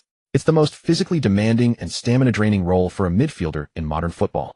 Yaya Touré was the pinnacle of this archetype. When that Ivorian surged forward, he was like an out-of-control heavy truck, unstoppable. But Lin Yuan had never before showcased this kind of long-range ball-carrying ability. His dribbling attribute had always been a weakness on his system panel. Though it had improved through Premier League experience, trying to dribble through the Premier League's high-intensity meat grinder was like walking a tightrope. You want me to be Yaya Touré? Lin Yuan narrowed his eyes. No. Mourinho grinned, revealing a chilling smile. Yaya Touré was too gentle. I want you to be the nightmare of this generation of midfielders. I want opponents to see you charging at them with the ball, and their first instinct isn't to tackle. It's to run for their lives. Lin, I know this will be tough. You'll face more fouls. You'll burn twice the energy. And if you make a mistake, there's a huge gap behind you. Mourinho locked eyes with Lin Yuan. But aside from you, no one in this Chelsea squad can carry that flag. Tell me, can you do it? Lin Yuan was silent for a moment. He turned to look out the window at the rain-soaked training pitches, the image of Reece James collapsing in agony, flashing in his mind along with the sneering faces of those waiting to see him fail. Arsenal fans popping champagne on forums, Guardiola offering his fake condolences in press conferences, and that directorly gloating in the shadows. An injury crisis. A midfield vacuum. Wasn't this desperate situation the perfect stepping stone for a tyrant's rise? Lin Yuan turned back, a cruel smile curling at the corner of his mouth. The scar above his brow twitched with the expression, making him look less like a footballer and more like a mercenary heading to war. Boss, do you know the design philosophy of the Land Rover Defender? Lin Yuan suddenly asked an unrelated question. Mourinho was taken aback. It doesn't need a road. Wherever it drives, that becomes the road. Lin Yuan grabbed the tactical pin from the table and slashed a bold straight red line down the center of the tactics board. The line cut through the entire pitch like a gaping wound torn open. Give me the ball. Lin Yuan tossed the pin aside, his voice low as the rumble of an engine. Leave the rest to physics. Mourinho stared at that striking red line, the worry in his eyes gradually dissolving, replaced by the fervor of a gambler who has found a kindred spirit. Good. Mourinho clapped Lin Yuan on the shoulder, the force heavy. Go get ready. Starting tomorrow, your training regimen will double. I'm going to push you to your absolute limit. Fine. Lin Yuan turned and pulled open the door, the cold wind rushing in, rustling the papers on the desk. And Mourinho called out from behind him, tell those lads to stop moping around. As long as you're standing on that pitch, Chelsea hasn't fallen. Lin Yuan didn't look back. He simply raised his right hand high, gave a thumbs up, and strode purposefully into the wind and rain. The rain fell harder, and London's night was as dark as ink. At this very moment, few knew that on this bleak, stormy evening, a transformation project called Human Tank was quietly being set in motion. And when that tank finally rolled out of Cobham, the entire Premier League would tremble at the tremor of the earth. System notice detected a major career turning point for the host. Current environment: injury crisis, S-rank difficulty. Tactical shift from pure defense to ball-carrying progression. Searching for corresponding template. Search complete. Consume all current infamy points 1200 to unlock the special training instance. The wild elephant of Côte d'Ivoire. Walking through the rain, letting the icy droplets wash over his face, Lin Yuan coldly replied in his mind, yes. Since he was to be a tyrant, he couldn't just carry a shield. It was time to sharpen his blade. Within the recesses of his consciousness, utter darkness prevailed. There was no roar of Stamford Bridge, no patter of rain. Only the sound of his heartbeat reverberating like war drums against his eardrums. Infamy points deducted -12000. Special training instance loaded, the wild elephant of Côte d'Ivoire. Template synchronization rate rising. 10, 40, 100. In an instant, a surge of untamed primal energy flooded Lin Yuan's limbs and bones. The sensation was peculiar. Previously, Lin Yuan's style had been like a hammer, simple, direct, and devastatingly powerful. Yet it was a static reactive force. Now he felt as though he had transformed into a roaring, heavy armored vehicle with explosive kinetic energy pinned up beneath the hood, threatening to unleash at any moment. He seemed to envision the towering figure donning the Manchester City 42 jersey, Yaya Touré. At his peak, Touré didn't rely on flashy stepovers or agile changes of direction. He had only one way to beat a man: knock the ball past them, then rely on his monstrous stride and a body like a brick wall to forcefully blow by them. It was a dance of giants, a charge of elephants. Keep running. Don't stop, even if there's a cliff ahead, don't stop. Huff, huff. Back in the real world at Cobham Training Center. The rain was still falling and the pitch had been churned into a muddy quagmire. The first team's routine training had long concluded. Most players had retreated to the showers for the solace of hot water, yet one pitch remained bathed in floodlights. Lin, are you sure about this? Broja clutched two thick nylon ropes, staring at Lin Yuan with a look of sheer terror.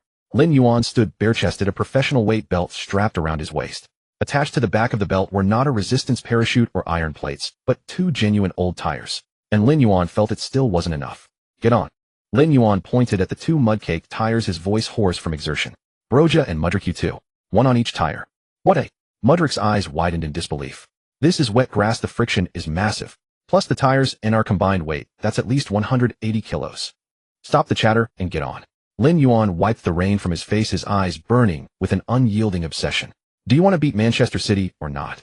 If you want to win, do as I say. The two young players exchanged a glance, then reluctantly clambered into the mud-filled tires. In the distance, Mourinho stood by the floor-to-ceiling window of his second-floor office. The espresso in his hand had long gone cold, untouched. He was watching, observing just how much power this cornered beast could unleash. Go! With a low growl from Lin Yuan, his thigh muscles instantly bulged, veins standing out like writhing earthworms. His studs dug deep into the soft, wet earth, tearing up massive chunks of turf. The taut nylon ropes emitted a teeth-gritting screech. Step 1. Step 2. It was incredibly difficult at first. Lin Yuan's body was nearly at a 45-degree angle to the ground, locked in a battle against immense friction. Each stride felt like a tug-of-war in a quagmire. But then inertia began to take over. This human tank started to accelerate. Mudrick, sitting on the tire, watched in alarm as the scenery began to blur past. Lin Yuan's speed increased. The burdens that had seemed so heavy now felt like mere trinkets attached to him. "Pass the ball," Lin Yuan roared. The coach on the sideline, tasked with feeding balls, quickly kicked it ahead of Lin Yuan. Under such a heavy load, an average person would struggle to even keep their balance, let alone control the ball. But at this moment, countless images of Yaya Touré surging forward with the ball flashed through Lin Yuan's mind. No need for finesse. It was all about rhythm. Striding boldly, ball and body as one. Lin Yuan knocked the ball forward with force, sending it 5 or 6 meters ahead. To a purist, it was a crude touch, risky and easily intercepted.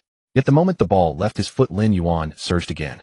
The nylon rope was pulled taut momentarily, even lifting Broja and the tire off the ground. That terrifying explosiveness allowed Lin Yuan to catch up to the ball in 2 seconds, only to smash it forward again. So this is the aesthetics of pure power. Gallagher, watching from the sideline, was dumbfounded. He had never seen anyone train dribbling like this. This wasn't practicing ball control. This was training to break through a defense line while hauling 200 kilos. This wasn't football training. It was training for a Siberian sled dog or a gladiator of ancient Rome. System notice: extreme load-bearing training detected. Converting attribute points. Correcting dribbling attributes. Congratulations, host. You have comprehended a nascent passive skill, tank-like advance, level 1. Skill description: when the host's running speed with the ball reaches 80 of their maximum body balance is increased by 30, and challenge priority is elevated to the highest level. In this state, any side-on collision attempt has a 50 chance of causing the defender to lose their own balance. 3 hours later, Lin Yuan unbuckled the belt, looking as if he had just been dredged from a mud pit. 2 deep purple welts were etched into his back where the ropes had bitten, but the light in his eyes was sharper than ever. He could feel something new within him. A fresh understanding of center of gravity, a confidence in holding his ground during high-speed collisions. The next day, during the inter-squad match, Mourinho specifically assigned the team's 2 strongest center-backs, disgrace and Badiashile, to mark Lin Yuan. "Don't let him turn. Stick to him like glue," Mourinho shouted from the sideline. Lin Yuan received the ball at the center circle. Previously, he would have played it safe and passed it back to the defenders. But today he didn't look back. Facing disgrace, who stood 192 m tall and weighed 90 kilograms, Lin Yuan didn't slow down. Instead, he knocked the ball decisively forward and to the right. "He's asking for it." Disgrace sneered internally. The touch was too heavy. He had ample time to get his body in the way. Disgrace shifted his body and charged, aiming to use his shoulder to shove Lin Yuan off the pitch. It was a standard defensive move for Premier League center backs, a true test of physical toughness. Thud. A dull, heavy impact echoed across the training ground. Everyone expected Lin Yuan to stumble or for the two to get tangled up. But what happened next made everyone gasp. Disgrace, that French defender built like an iron tower, was sent flying back as if he had collided with a speeding truck. He staggered back 3 steps before landing ungracefully on the grass. Lin Yuan, however, merely swayed slightly at the waist, his speed undiminished. He was like an icebreaker, brutally shattering the frozen sea as he powered forward. Next came Caicedo, who rushed over to cover. Caicedo attempted a tackle, but Lin Yuan didn't even bother with a feint. Using his formidable upper body strength, he simply placed a hand on Caicedo's neck, and as if opening a door, brushed the 100 million pound midfielder aside. Past 2 players. No fancy moves, just pure, overwhelming force. Finally faced with the on-rushing keeper Sanchez, Lin Yuan didn't shoot. Instead, he calmly squared the ball, and the on-rushing Sterling tapped it into the empty net. Silence. A dead silence fell over the training ground. Disgrace, still on the ground, rubbed his numb shoulder and stared at Lin Yuan with a look of utter disbelief. "Fuck. Lin, are your bones made of iron?"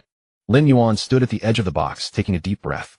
The feeling of dominating the game, of treating the defense as if it were invisible, was intoxicating.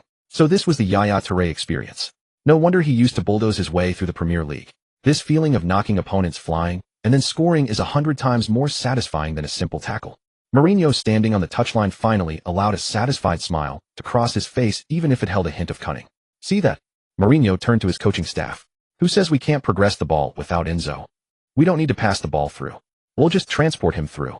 The assistant coach, looking at the back of the 44 radiating pure menace on the pitch, swallowed hard. "But isn't this a bit villainous?" "Villainous?" Mourinho shrugged, his gaze drifting north towards Manchester. "In the Premier League, it's the villains who survive. There are no dead heroes. Cut this footage and send it to all the players." Mourinho gave his final instruction. "Tell them this is our tactic for City. Give the ball to Lin, and then everyone sprints forward to pick up the pieces he leaves in his wake." The rain had stopped. Lin Yuan looked up at the sky. Though the clouds remained thick and heavy, he felt he could already see the blood-red setting sun about to emerge from behind them. Next stop, the Etihad. No, It was the blue-red clash at Stamford Bridge. Guardiola, Haaland, and De Bruyne, who always seem to watch the game from a god's perspective. Are you ready for this runaway tank? The English media have always excelled at manufacturing wars. If the past decade of the Premier League was the iron-blooded era of the red versus blue wars, Manchester United versus Chelsea, Liverpool, or the pinnacle of technical mastery in the Pep versus Klopp rivalry, then this week every newspaper headline along the Thames bore a far more sensational title: Beauty and the Beast. Manchester City was the beauty. Under Guardiola's tutelage, the Sky Blues operated like a precision Swiss timepiece, with Rodri as the balance wheel, De Bruyne as the hairspring, and Haaland as the precise chiming hand. Their football was fluid, magnificent, representing the highest art of the industrial age. Meanwhile, Chelsea, against the backdrop of Mourinho's return and Lin Yuan's rise, was painted by the media as a beast charging out of the wilderness. Especially Lin Yuan. The Sun even fabricated a poster: Manchester City's stars in sky blue jerseys performing a symphony, while in the shadows Lin Yuan in his deep blue kit, wielding a blood-stained fire axe, prepared to smash the conductor's podium. Manchester City Football Academy. The press conference room was packed with journalists from around the world. The camera flashes illuminated Guardiola's bald head. The Catalan tactical mastermind was smiling, twirling a bottle of water in his hand. But the words that came out of his mouth were like arsenic coated in sugar. Chelsea. Oh, of course they are very competitive. Guardiola shrugged, his tone light. Mourinho always knows how to ruin the spectacle of a match to secure points. It's a, well, survival strategy one also respect. A low chuckle rippled through the reporters. About Lin Yuan. Guardiola raised an eyebrow as if searching his memory for the name. I've watched his match footage. His physical attributes are impressive. Truly very strong. But at City we value this more. He tapped his temple. Football is the art of space, the flow of the ball, not about who can knock whom into the hospital. The smile on Guardiola's lips turned cold for a moment. If anyone thinks they can stop City's tiki-taka with mere brute force, they might be in for a disappointment. After all, this is the Premier League, not the NFL. The interview clip went viral within 10 minutes. It was pure, unadulterated disdain. In Guardiola's football philosophy, a player like Lin Yuan, relying on physique and destructive power, belonged to the remnants of a bygone era, a dinosaur destined to be rendered extinct by the precision passing game. However, Manchester City's own offensive behemoth held a starkly different view. At the same time, by the side of City's training pitch, Erling Haaland, fresh from a shooting drill, stood bare-chested for a Sky Sports exclusive interview. The Norwegian monster radiated steam, his golden hair loose, resembling a Viking berserker striding straight out of mythology. The reporter, with a hint of provocation, extended the microphone. Erling, Chelsea's Lin Yuan is making a lot of noise lately. Some even say he's stronger than you in physical duels. What do you think? The usually stoic Haaland's gray-blue eyes lit up at the mention of Lin Yuan. It wasn't disdain, it was the excitement of a predator catching the scent of blood. I watched his game against Tottenham, Haaland said, wiping sweat with a towel, his voice deep and resonant. The way he sent Romero flying was cool. The reporter was stunned. This wasn't the script he expected. A lot of people are afraid to clash with me, Haaland grinned, revealing his signature, slightly eerie smile. Premier League center-backs instinctively slow down or grab when they see me charging, because they know they can't outmuscle me. He paused, pointing a thick finger at the camera. But that number 44, I can see it in his eyes. He's a madman. He won't back down. I'm really looking forward to Sunday at Stamford Bridge. Haaland clenched his fist, knuckles cracking. It's been a long time since I've had an opponent I can hit at full speed without having to slow down. I hope it'll be as fun as an unstoppable force meeting an immovable object. London Cobham Training Center. Rain had fallen relentlessly for 3 days, showing no sign of stopping. The Met Office had issued an amber weather warning for heavy rain, but it did little to dampen the spirits of Chelsea fans. In the locker room, the wall-mounted television was replaying Haaland's interview. An unstoppable force meeting an immovable object. Sterling, tying his laces, glanced at Lin Yuan sitting in the corner. Lin, that guy's a monster. When I was training at City, when he got going, even Ederson was scared. Lin Yuan was wrapping bandages around his knees. Round after round, the bandage dug into his flesh, providing a reassuring tightness. Hearing Sterling's words, Lin Yuan didn't look up, merely saying calmly, if it's an immovable object meeting an unstoppable force, then one of them has to shatter. His tone was as calm as if he were discussing dinner plans, yet his teammates felt a chill run down their spines. Shatter. Lin Yuan didn't specify who would shatter, but everyone saw the faint cold glint reflecting off the steel studs of his meticulously polished boots under the lights. Mourinho pushed the door open, holding a damp tactical sheet. You all heard that. Mourinho's gaze swept across the room. Pep says we don't understand art, says we play rugby. A wave of discontent rumbled through the locker room. Screw art, Mourinho sneered, slapping the tactical sheet onto the table. At Stamford Bridge, in this bloody weather, art is crap. Only survival is the truth. He looked at Lin Yuan. Lin, it's going to pour tomorrow. The pitch will be slick, the ball will travel faster, and the error rate for possession-based teams will spike. Mourinho's voice dropped. Guardiola wants to play piano. Then you take his piano apart. As for Haaland, Lin Yuan stood up, his 1.89-meter frame casting a long shadow. After days of specialized training modeled after Yaya Touré, his aura had undergone a subtle shift. If he was once a hard stone, he now possessed a coiled explosive tension ready to spring. "Leave him to me," Lin Yuan answered curtly. Sunday match day. The sky above Stamford Bridge seemed to have a hole torn in it, unleashing a torrential downpour. This was weather for traditional English football, for mud tackles and raw physical battles. 40,000 Chelsea faithful in the stands clad in rain ponchos bellowed the club anthem. Blue is the color. Through the storm, the sound waves piercing the rain curtain deafening. In the players' tunnel, both teams lined up ready to take the pitch. The air was thick, suffocating. To the left, the sky blue of Manchester City. To the right, the deep blue of Chelsea. Holland, standing at the front of the city line, his gaze fixed over the head of the mascot in front of him, stared intently at the number 44 in the Chelsea queue.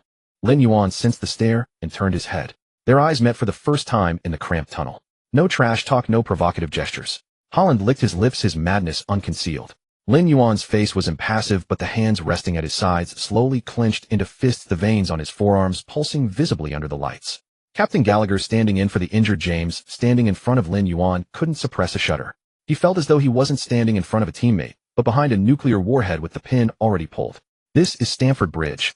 The stadium announcer's voice thundered over the ring. "Let's welcome Chelsea." Boom.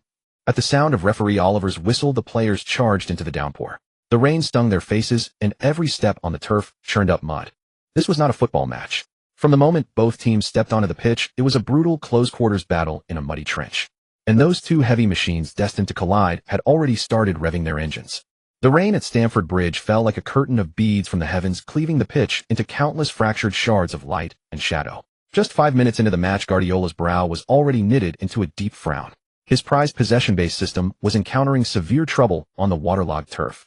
The trajectory of the ball across the grass became erratic and unpredictable. Those intricate short ground passes would frequently decelerate suddenly in puddles, transforming into inadvertent assists for the opposition.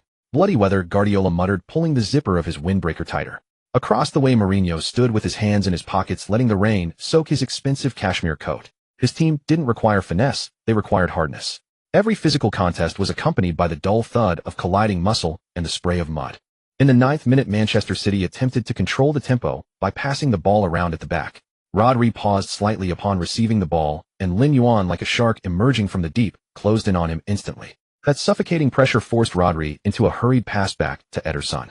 Chelsea's tactics today are crystal clear: strangulation. Sky Sports commentator Gary Neville roared, "Lin Yuan's coverage in midfield is astonishingly vast. It seems he doesn't need to catch his breath." However, the true storm arrived in the 10th minute. A Chelsea attack broke down, and the ball was cleared long by Ruben Dias into midfield. That perpetually sleepy-eyed Belgian, Kevin De Bruyne, displayed godlike vision amidst the chaos. Without controlling the ball, he met its descent and flicked it with the outside of his right boot. It was a supremely disguised pass. The ball, like a cruise missile, precisely bypassed Chelsea's high press and landed in that vast expanse of open grassland behind the Chelsea defense line. There, a blue lightning bolt had already ignited. Erling Haaland. City counter. Haaland is off. The commentator's voice shot up an octave. Thiago Silva can't catch him. Too fast. He's been burned for pace. Haaland's long legs devoured the ground, each stride like a giant crossing mountains. He sprinted across the waterlogged pitch, mud spraying high behind him. Ahead lay only vast open space and the hastily advancing goalkeeper Sanchez. 1-on-1. The away end at Stamford Bridge had already begun celebrating prematurely. No one could catch a fully sprinting Haaland in this kind of open space. It was common knowledge among all Premier League defenders. Except for one person. On the right side of the screen, a deep blue figure was cutting in diagonally with a posture that defied the laws of physics. It was Lin Yuan. He had already turned the moment De Bruyne made his pass. The system's bestowed savage physique exploded in full force at this moment, combined with the core stability gained from the recently mastered Yaya Touré's drive, allowing him to produce a rumbling tank-like momentum on the slick surface. Two figures, one from the left and one from the right, converged at full speed towards the ball's landing point. At that moment, fans worldwide held their breath. Typically, a defender facing Haaland's charge would decelerate, jockey for position, or attempt to tug his shirt. Because a frontal collision meant suicide. Haaland thought the same. He caught Lin Yuan's approach out of the corner of his eye, and a cold smirk even curled at the corner of his mouth. "Want to test your strength against mine? Then get out of the way." Haaland didn't slow down. Instead, he surged with even more power, lowering his shoulder ready to send his opponent flying. He was a fully loaded heavy truck hurtling down the highway with no brakes. But the next second, Haaland's pupils contracted sharply, because he realized that the charging number 44 wasn't slowing down either. Not even a fraction. Lin Yuan's dark eyes held no trace of evasion, only that near-maniacal, all-consuming determination. Two muscular titans, both nearing one 9 meters tall and weighing around 90 kilograms, collided with absolutely no restraint at full sprint near the center circle of a rain-lashed Stamford Bridge. Boom. For an instant, the pitch-side microphones even captured a sickeningly loud crunch of bone and muscle colliding, akin to two high-speed vehicles crashing head-on. The immense kinetic energy released caused the turf beneath their feet to rupture instantly, dirt and grass clippings exploding as if struck by a grenade. Haaland felt as if he had slammed into a granite statue. The air in his lungs was squeezed out in an instant, and the colossal recoil sent him flying sideways. Lin Yuan fared no better. The Viking-like force of Haaland's impact was no exaggeration. He lost his balance in the air and crashed heavily onto the grass like a sack of cement. Both skidded a good 5 or 6 meters across the slick turf, leaving 2 deep furrows of mud in their wake. The ball rolled harmlessly out of play. A deathly silence fell over Stamford Bridge, followed immediately by an earth-shattering uproar. My God! Carragher clutched his head. This looks like a murder scene. That was brutal. Neither of them held back. Referee Oliver sprinted overhand, hovering near his pocket, but he hesitated. It was an extremely fair shoulder-to-shoulder challenge. No raised studs, no grappling, purely two men conversing with their bodies. It's just that the volume of this conversation was slightly too high. On the grass, Haaland winced, curling up momentarily, then planted his hands and forced his upper body upright. He gasped for air, his chest heaving violently, his pale face smeared with mud. He instinctively rubbed his left pectoral, which now throbbed with a fiery pain as if 2 ribs were broken. But he didn't call for the medical staff. Instead, he immediately turned his head to look the other way. 5 meters away, Lin Yuan had also gotten up. He looked worse. He had caught his chin on the landing and split his lip. Lin Yuan knelt on one knee, lowered his head, and spat out a mouthful of bloody saliva. The red streak mixed starkly with the black mud. Then he looked up. Rainwater cascaded down his chiseled features, washing away the blood from the wound. Their gazes clashed once more in the rain. Everyone initially expected this to be the start of a brawl, with players shoving and cursing each other. But there was none. Haaland watched Lin Yuan's bloody lip, then suddenly grinned, revealing an intensely excited smile, his eyes like those of a predator who had finally found a long-lost kindred spirit. Tough, Haaland growled in heavily accented English. Lin Yuan wiped the blood from the corner of his mouth with his thumb, his eyes coldness receding, replaced by a fervent battle lust that instilled fear in those watching. He stood up, rolling his shoulder as if checking if it was about to fall apart, eliciting sharp cracks. Next time I'll knock your lungs out, Lin Yuan replied coldly. Haaland laughed heartily, pushing himself up from his knees. You can try. The two locked eyes for a moment, then simultaneously turned and jogged back to their positions. No handshake, no embrace, only that primal desire to devour each other whole. Yet this brief interaction sent chills down the spines of the surrounding players.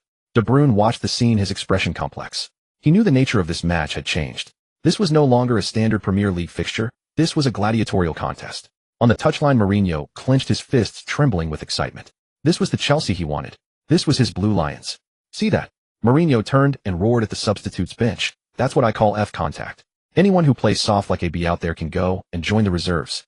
In the stands, the Chelsea fans' adrenaline was fully ignited. Lin, Lin, Lin. The massive roar drowned out the thunder. Lin Yuan stood in the center circle, feeling the sharp pain radiating from his chest. Cracked rib, or just deep bruising. It didn't matter. On his system interface, a line of red text was flashing frantically, detected host completing an epic confrontation. Opponent Erling Haaland's physical attributes. Confrontation result draw. Reward notoriety 5,000. Intimidation increased to LV 5. Lin Yuan cracked his neck, looking towards the Manchester City player preparing to take the throw-in. The warm-up was over. Now the real hunt began. Hey Kevin, Lin Yuan suddenly called out, turning his head towards De Bruyne nearby. De Bruyne was startled. A sinister smile spread across Lin Yuan's face, the look of a tyrant surveying his domain. That was a beautiful pass just now. But that's the last one you'll make. From now on you won't even have the right to breathe. De Bruyne had always believed that football was a complex geometric problem. In his eyes, the players running on the pitch were not men, but moving coordinates. His mind was like a supercomputer, calculating in real time the positioning runs of every teammate, the spin trajectory of the ball, the friction coefficient of the turf, and the wind speed. Give him just 0.5 seconds, and he could trace an arc capable of tearing apart any defense. This was why they called him Ding Ding, or the Baker. But today, on this cursed rainy night, De Bruyne found his computer had crashed. The cause was that madman wearing Chelsea's number 44 shirt. The match reached the 25th minute. Manchester City launched an attack down the right flank.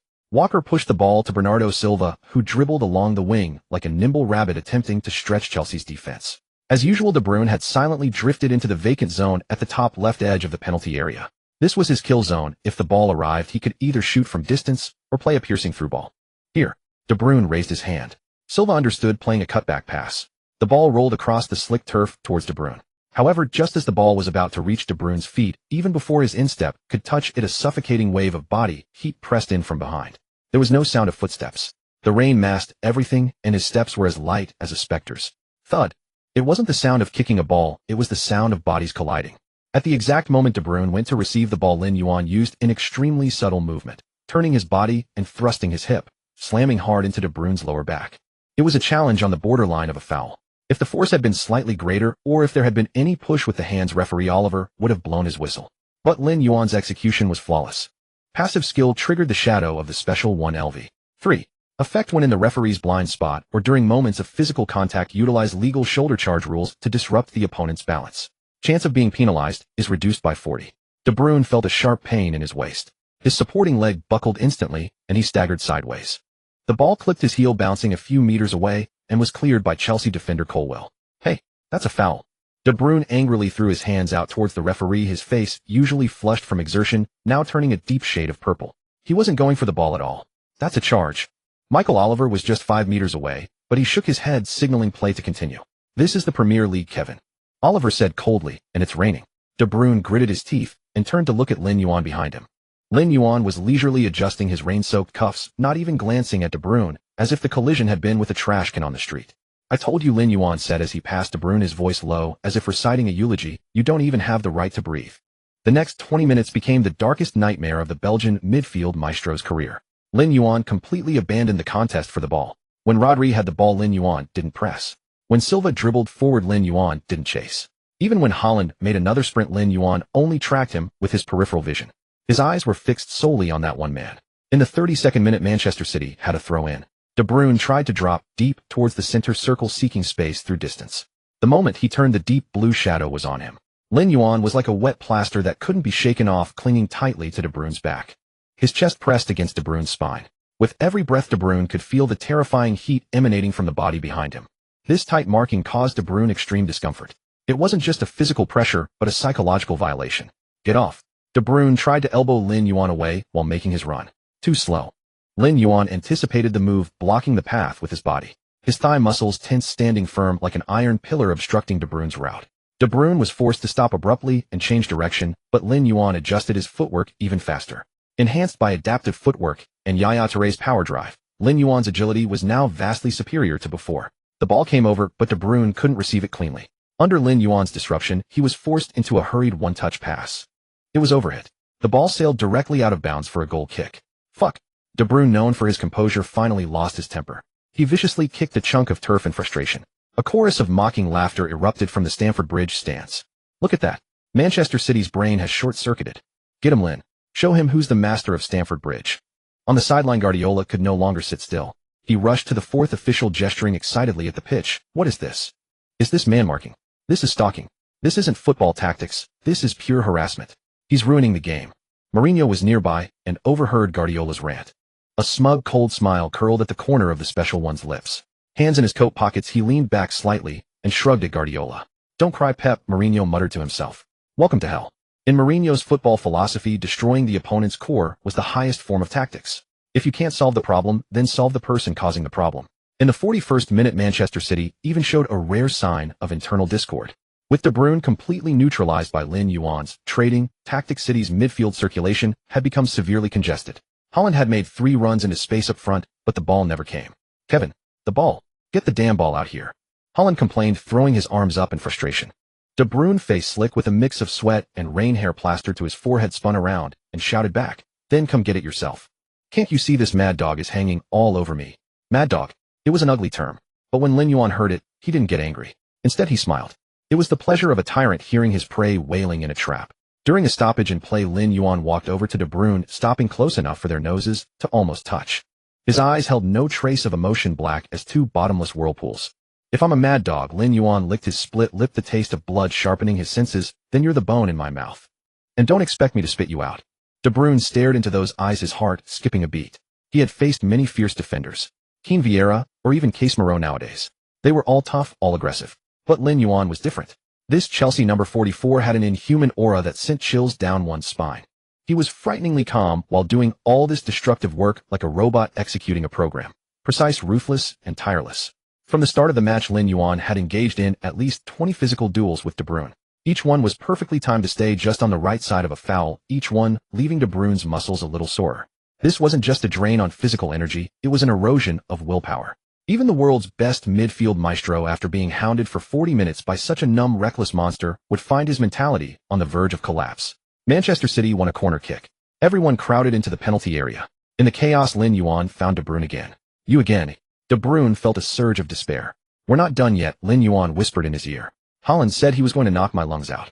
Looks like you'll be the one suffocating first. The corner was taken. Just as De Bruyne prepared to jump, Lin Yuan, instead of leaping, used his powerful back to lean backward into him. This subtle sitting maneuver effectively neutralized De Bruyne's jumping height. The ball sailed over their heads and was cleared by Thiago Silva. As they landed, Lin Yuan accidentally stepped on De Bruyne's toes. De Bruyne yelped in pain, hopping back on one foot. Stop acting.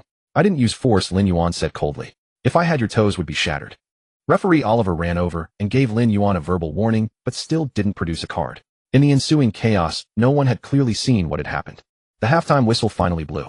For Manchester City, it sounded like music from heaven. De Bruyne, head bowed, walked quickly towards the tunnel in silence. His figure looked utterly desolate and weary, the aura of a master conductor completely gone. Meanwhile, Lin Yuan stood in the rain in no rush to leave the pitch. He wiped the rain from his face and looked up at the electronic scoreboard. 0-0. Although there were no goals, Chelsea had won the battle of the game. The invincible Blue Moon fleet had run aground in the mud of Stamford Bridge. The system prompt arrived on schedule. Mission progress update. Strangle the brain. 80 complete. De Bruyne's current mentality, edge of collapse. Red alert. Host has acquired temporary title silencer. Lin Yuan strode towards the dressing room. As he passed the Manchester City bench, he could feel the stares from all their substitutes. There was anger, there was confusion, but mostly fear. This was exactly what he wanted. The rule of a tyrant is never built on flowers and applause, but on the fear and ruins of his opponents. The rain intensified. Stamford Bridge's drainage system was being put to the test, and the Manchester City players on the pitch were enduring a similar ordeal. The match reached the 75th minute. The scoreboard remained locked at 0-0, but for Manchester City's midfield maestro Kevin De Bruyne, these 75 minutes felt like an eternity. So this is what they call beautiful football. Lin Yuan picked himself up from the turf, wiping mud from his face with a swipe of his hand. Moments earlier, he had launched a ferocious sliding tackle from the side, and behind, wiping out Rodri as he attempted to turn in the center circle, sending both man and ball tumbling. The referee's whistle blew. A foul but no card. Anthony Taylor ran over to issue a warning, and Lin Yuan nodded coldly, his gaze fixed intently on Rodri, who remained on the ground. Rodri, a leading contender for the world's best defensive midfielder and the linchpin of City's attack and defense, found his famed passing rhythm utterly disrupted by Lin Yuan in the evening's mud. Don't just lie there. Lin Yuan looked down at Rodri, his voice cutting through the rain. The grass is cold. You might catch a cold. Rodri pounded the turf in frustration, having never felt so stifled on a Premier League pitch. Every time he received the ball, that Chelsea madman wearing the number 44 jersey would converge like a shark scenting blood, not going for the ball, but seeking physical confrontation. Manchester City's possession remained high at 65, but it was sterile possession passed around the periphery. Once the ball entered the final 30 meters, Lin Yuan erected an impenetrable wall. In the 82nd minute, Pep Guardiola paced anxiously on the sideline, his iconic bald head gleaming under the rain. He gestured for his entire team to push forward, attempting to overwhelm Chelsea's weary defense with numbers. Push up. Get the ball to Erling. Guardiola roared. Bernardo Silva received the ball on the right wing, attempting to cut inside. Cucurella had been beaten by Silva's feints, and the Portuguese playmaker seemed poised to enter the box. Thud. A dull impact of colliding bodies echoed near the corner flag. Lin Yuan, charging in like an out-of-control tank, completely ignored the ball at Silva's feet and slammed his shoulder hard into Silva's slender frame. It was a fair charge, right on the edge of the rules. Silva flew out of bounds like a kite, with its string cut, crashing heavily into the advertising hoardings. Hey, what are you doing? Phil Foden rushed over to shove Lin Yuan. Lin Yuan didn't even look directly at Foden, simply pushing back with his chest. The sudden burst of intimidating aura causing Foden to instinctively step back. This is a man's game, shorty. Lin Yuan looked down at Foden, his eyes devoid of any emotion. Want to dribble past someone? Hit the gym first. In the 89th minute, the most critical defensive moment of the match arrived. Manchester City had a golden counter-attacking opportunity. De Bruyne finally found a rare pocket of space near the center circle. He instantly delivered a world-class through ball, the pass slicing through Chelsea's entire defense like a scalpel. Haaland was off. The Norwegian beast outpaced every defender, charging into the box with the ball. One-on-one with the keeper. Stamford Bridge fell into sudden silence, broken only by the roar from the Manchester City fans. Just as everyone anticipated the winning goal, a deep blue figure was chasing back with a speed that defied the laws of physics. Lin Yuan gritted his teeth, his lungs feeling like they were on fire. The stamina bar on his system panel was depleted, but he forcibly activated adrenaline. A split second before Haaland struck the ball, Lin Yuan launched his entire body from the side and behind. It wasn't a tackle, it was a suicidal block. Bang! Haaland's ferocious shot thundered into Lin Yuan's extended thigh, producing a sickening crunch. The ball deflected off its course, grazing the post, and going out for a goal kick. Carried by the immense momentum, Lin Yuan slid out of bounds, crashing heavily into the goal post. "Oh my God!" Gary Neville screamed, clutching his head in the commentary box. Lin Yuan. He threw himself like a madman into Haaland's firing line. This is undoubtedly the defensive moment of the Premier League season. No question. Haaland held his head in disbelief, staring at Lin Yuan, who was struggling to get up despite lying by the post. Lin Yuan used the post for support, slowly straightening up. A sharp, piercing pain shot through his thigh, probably a massive bruise, but his expression was one of fierce, wild intensity. He beat his chest and roared at the stands, a guttural, beast-like cry. This single roar ignited Stamford Bridge. 40,000 loyal Blues fans rose to their feet in unison, thunderous applause accompanied by a synchronized chant. Lin, Lin, Lin. The 4 minutes of stoppage time became a pure test of will. Every city pass was disrupted by those ubiquitous legs, every shot blocked by the seemingly tireless figure. Finally, Anthony Taylor put the whistle to his lips and blew with force. The sound didn't mark the end of a football match, but rather the conclusion of a long, arduous execution. 0-0. The red numbers on the scoreboard looked stark and ominous in the rain. There were no goals, no dazzling dribbling displays, and barely a flowing team move could be found on this mud-soaked night. Yet this didn't stop the Stamford Bridge faithful in the shed end from erupting in a roar usually reserved for title victories. Because Chelsea had stopped Manchester City. This blue machine, fine-tuned by Guardiola into a precision instrument, this reigning champion that dominated the Premier League and Europe, had been forcefully halted by the most primal and brutal means on this night. Kevin De Bruyne leaned forward, hands on his knees, gasping for air. Rainwater dripped from his blonde hair, mingling with the turf. As one of the world's premier midfielders, he felt an unprecedented sense of suffocation. It wasn't just physical exhaustion, it was a profound psychological pressure. He looked up, spotting the figure in the number 44 deep blue jersey. Lin Yuan was tilting his head back, letting the cold rain wash over his mud-streaked face. His chest heaved violently like an old diesel engine running at full throttle, each breath expelling a thick plume of vapor into the cold air. The scar above his left eyebrow, a souvenir from a match in Portugal, stood out grotesquely due to the rush of blood, resembling a red centipede crawling on his face. Is this guy made of iron? De Bruyne shook his head bitterly and turned to walk towards the tunnel. For the entire 90 minutes, no matter where he ran, the moment he received the ball, that bloodthirsty pressure was upon him. At the other end of the pitch, Lin Yuan lowered his head and spat out a glob of saliva tinged with blood. It was from biting his gums too hard during the block on Haaland. Ding. Match concluded. Congratulations, host, on completing the hidden achievement, suffocating De Bruyne. In the duel with Kevin, De Bruyne limited his key passes to 0 and suppressed his pass completion rate below 75. Reward free attribute 0.1 infamy 2000. The system notification chimed in his mind, but Lin Yuan didn't have the energy to check it right now. His muscles, after 90 minutes of intense battle, were in a strange state of ache and excitement. Hey, Tyrant. A deep voice cut through the rain. Lin Yuan turned. Erling Haaland, a walking mountain of flesh, strode over through the mud. The Norwegian's jersey was stretched and misshapen with a tear at the collar, a souvenir from Lin Yuan's work during a first-half corner defense. Despite the frustrating draw, Haaland didn't seem angry. Instead, his pale eyes held the glint of a beast recognizing a fellow predator. So this is what they call lacking football artistry. Haaland grinned, flashing a set of white teeth, pointing at the scoreboard, his tone, laced with mockery, aimed at the media.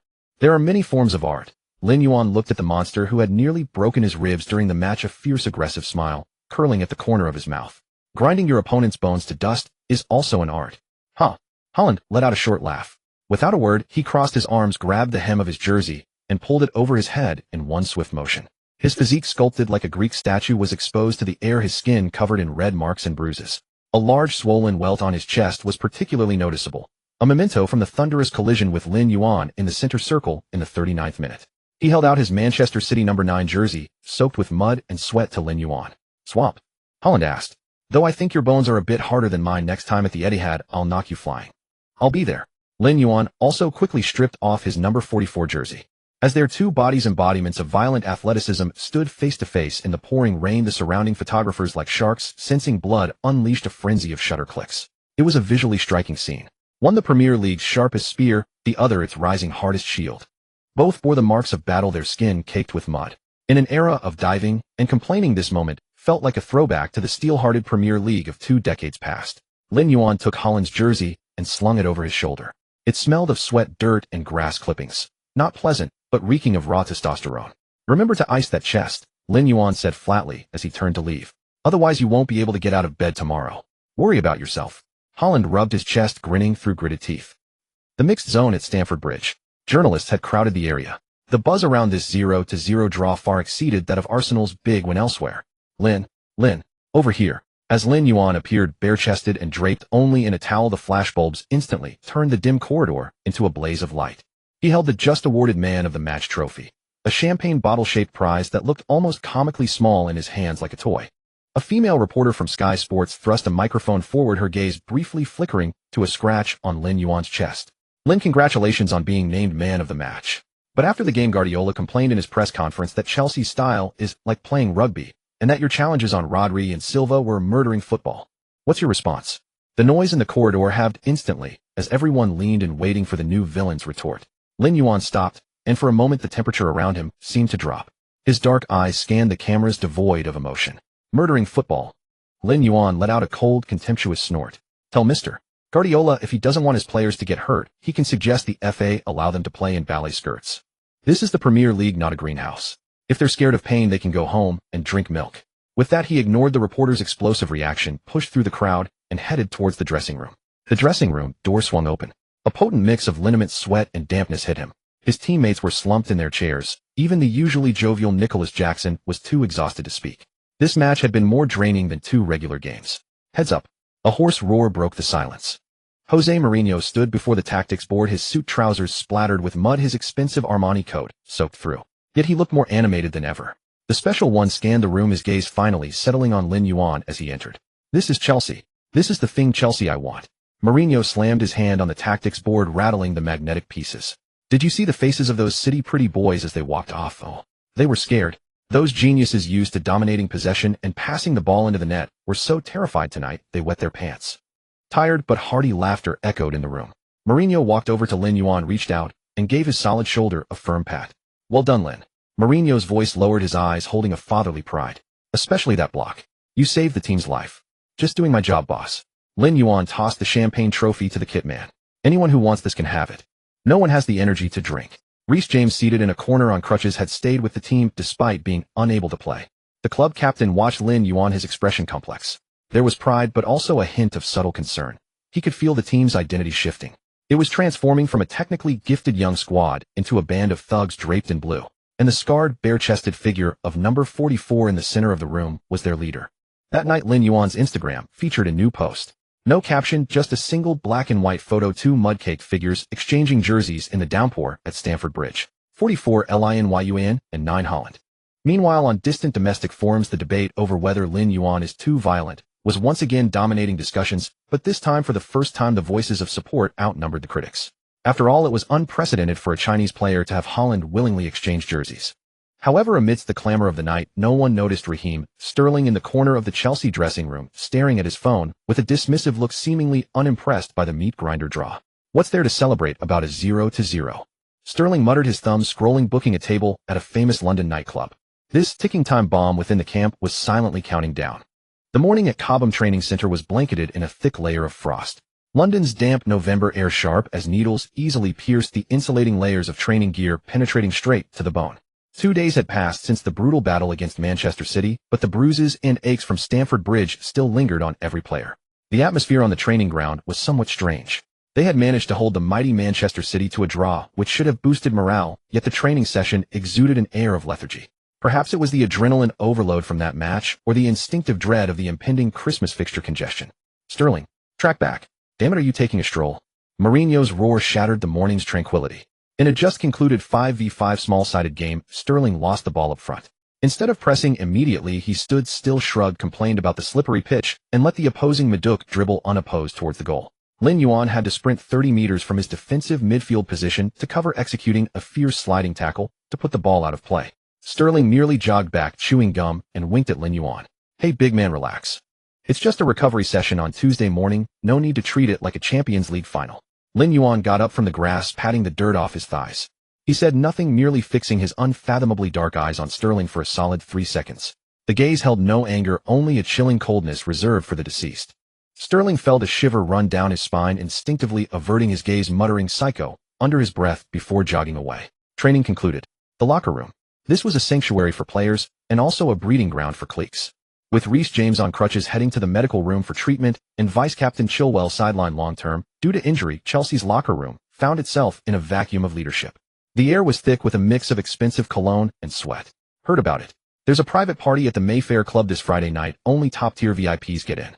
Sterling, while changing animatedly, said to the young players nearby, phone in hand, "I've got 3 spots. Who's in?" That's where the highest quality girls in London are. Guaranteed to make you forget Mourinho's grumpy face.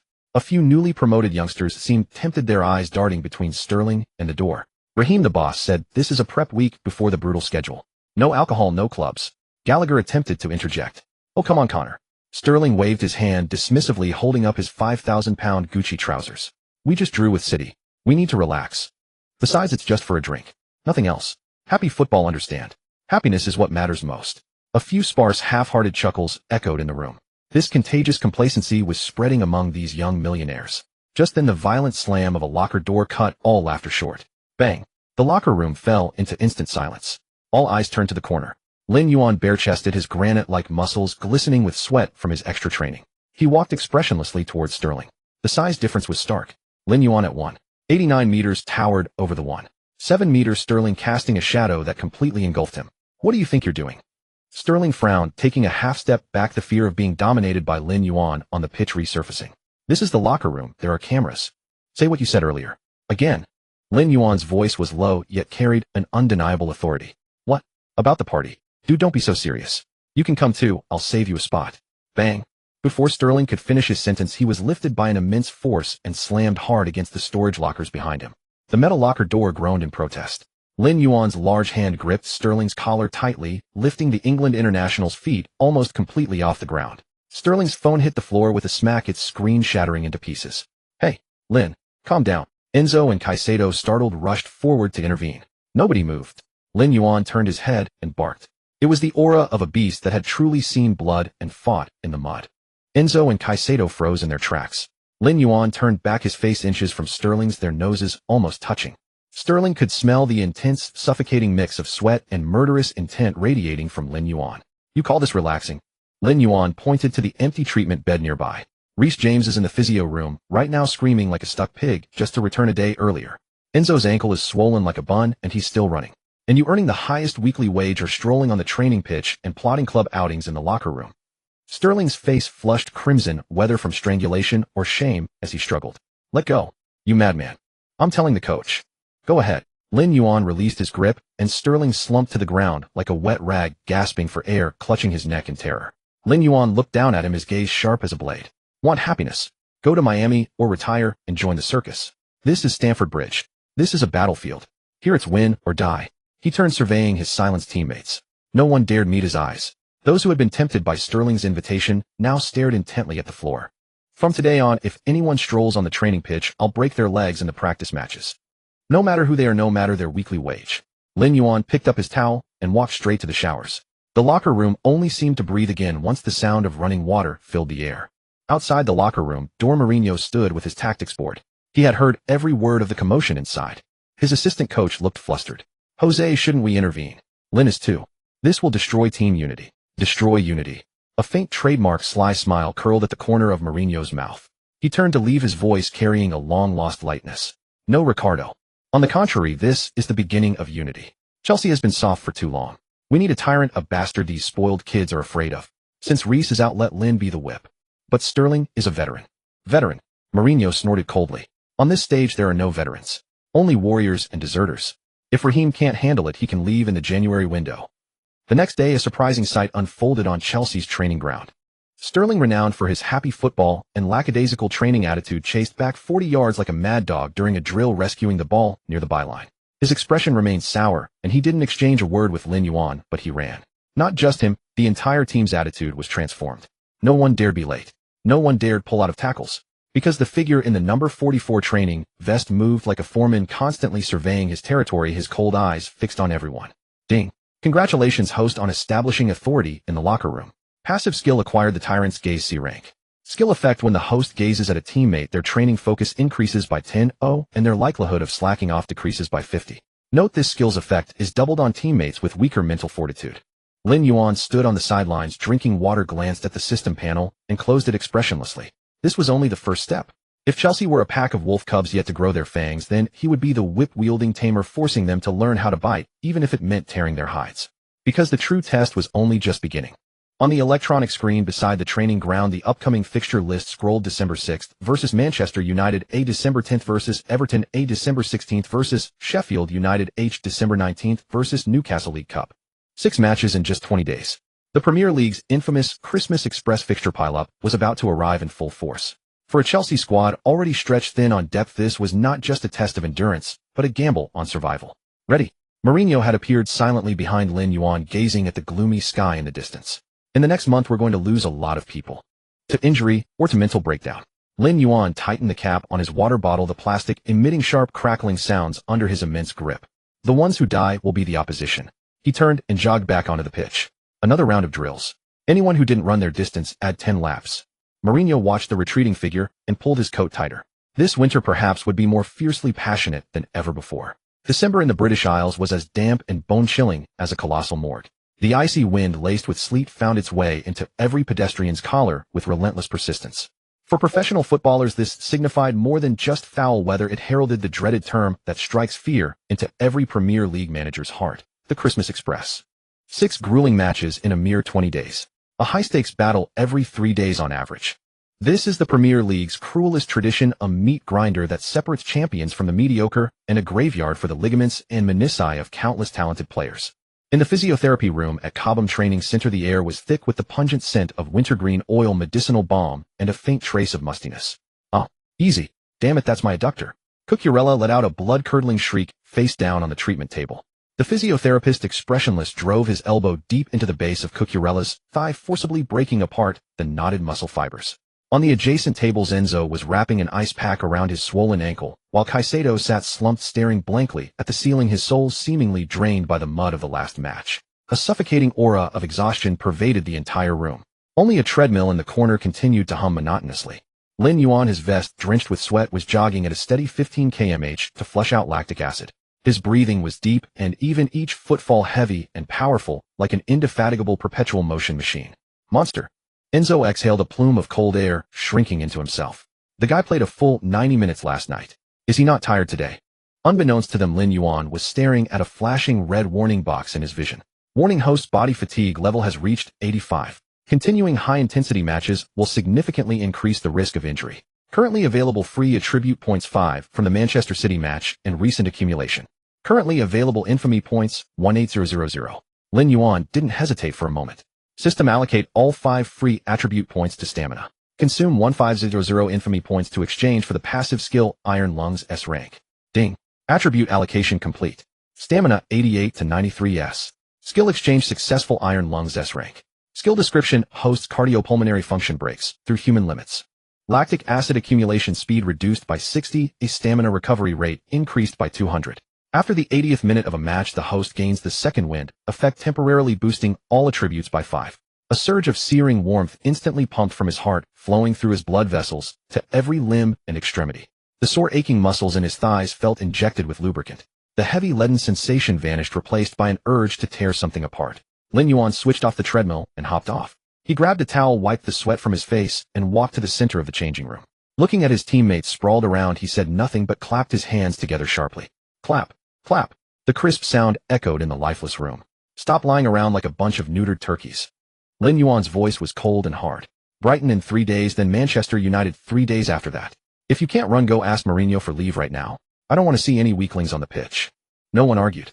Though exhausted, complaining under this man's gaze felt like a disgrace. December 3rd, Stamford Bridge. Chelsea hosted Brighton. In the 65th minute, Gallagher was sent off for cramp, a second yellow, effectively a foul caused by muscle fatigue. Chelsea were forced to play the remainder with 10 men. The score was 2-2. The freezing rain had turned the pitch into an ice rink. Brighton's young winger Kaoru Mitoma was like a slippery eel, relentlessly attacking Chelsea's crumbling right flank. Damn it, we can't hold on.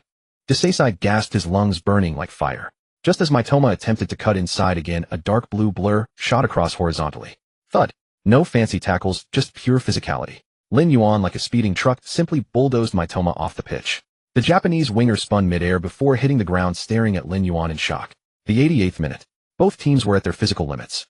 Brighton's midfielders were leaning on their knees waiting for the final whistle. But at that moment, Chelsea's number 44 was still sprinting.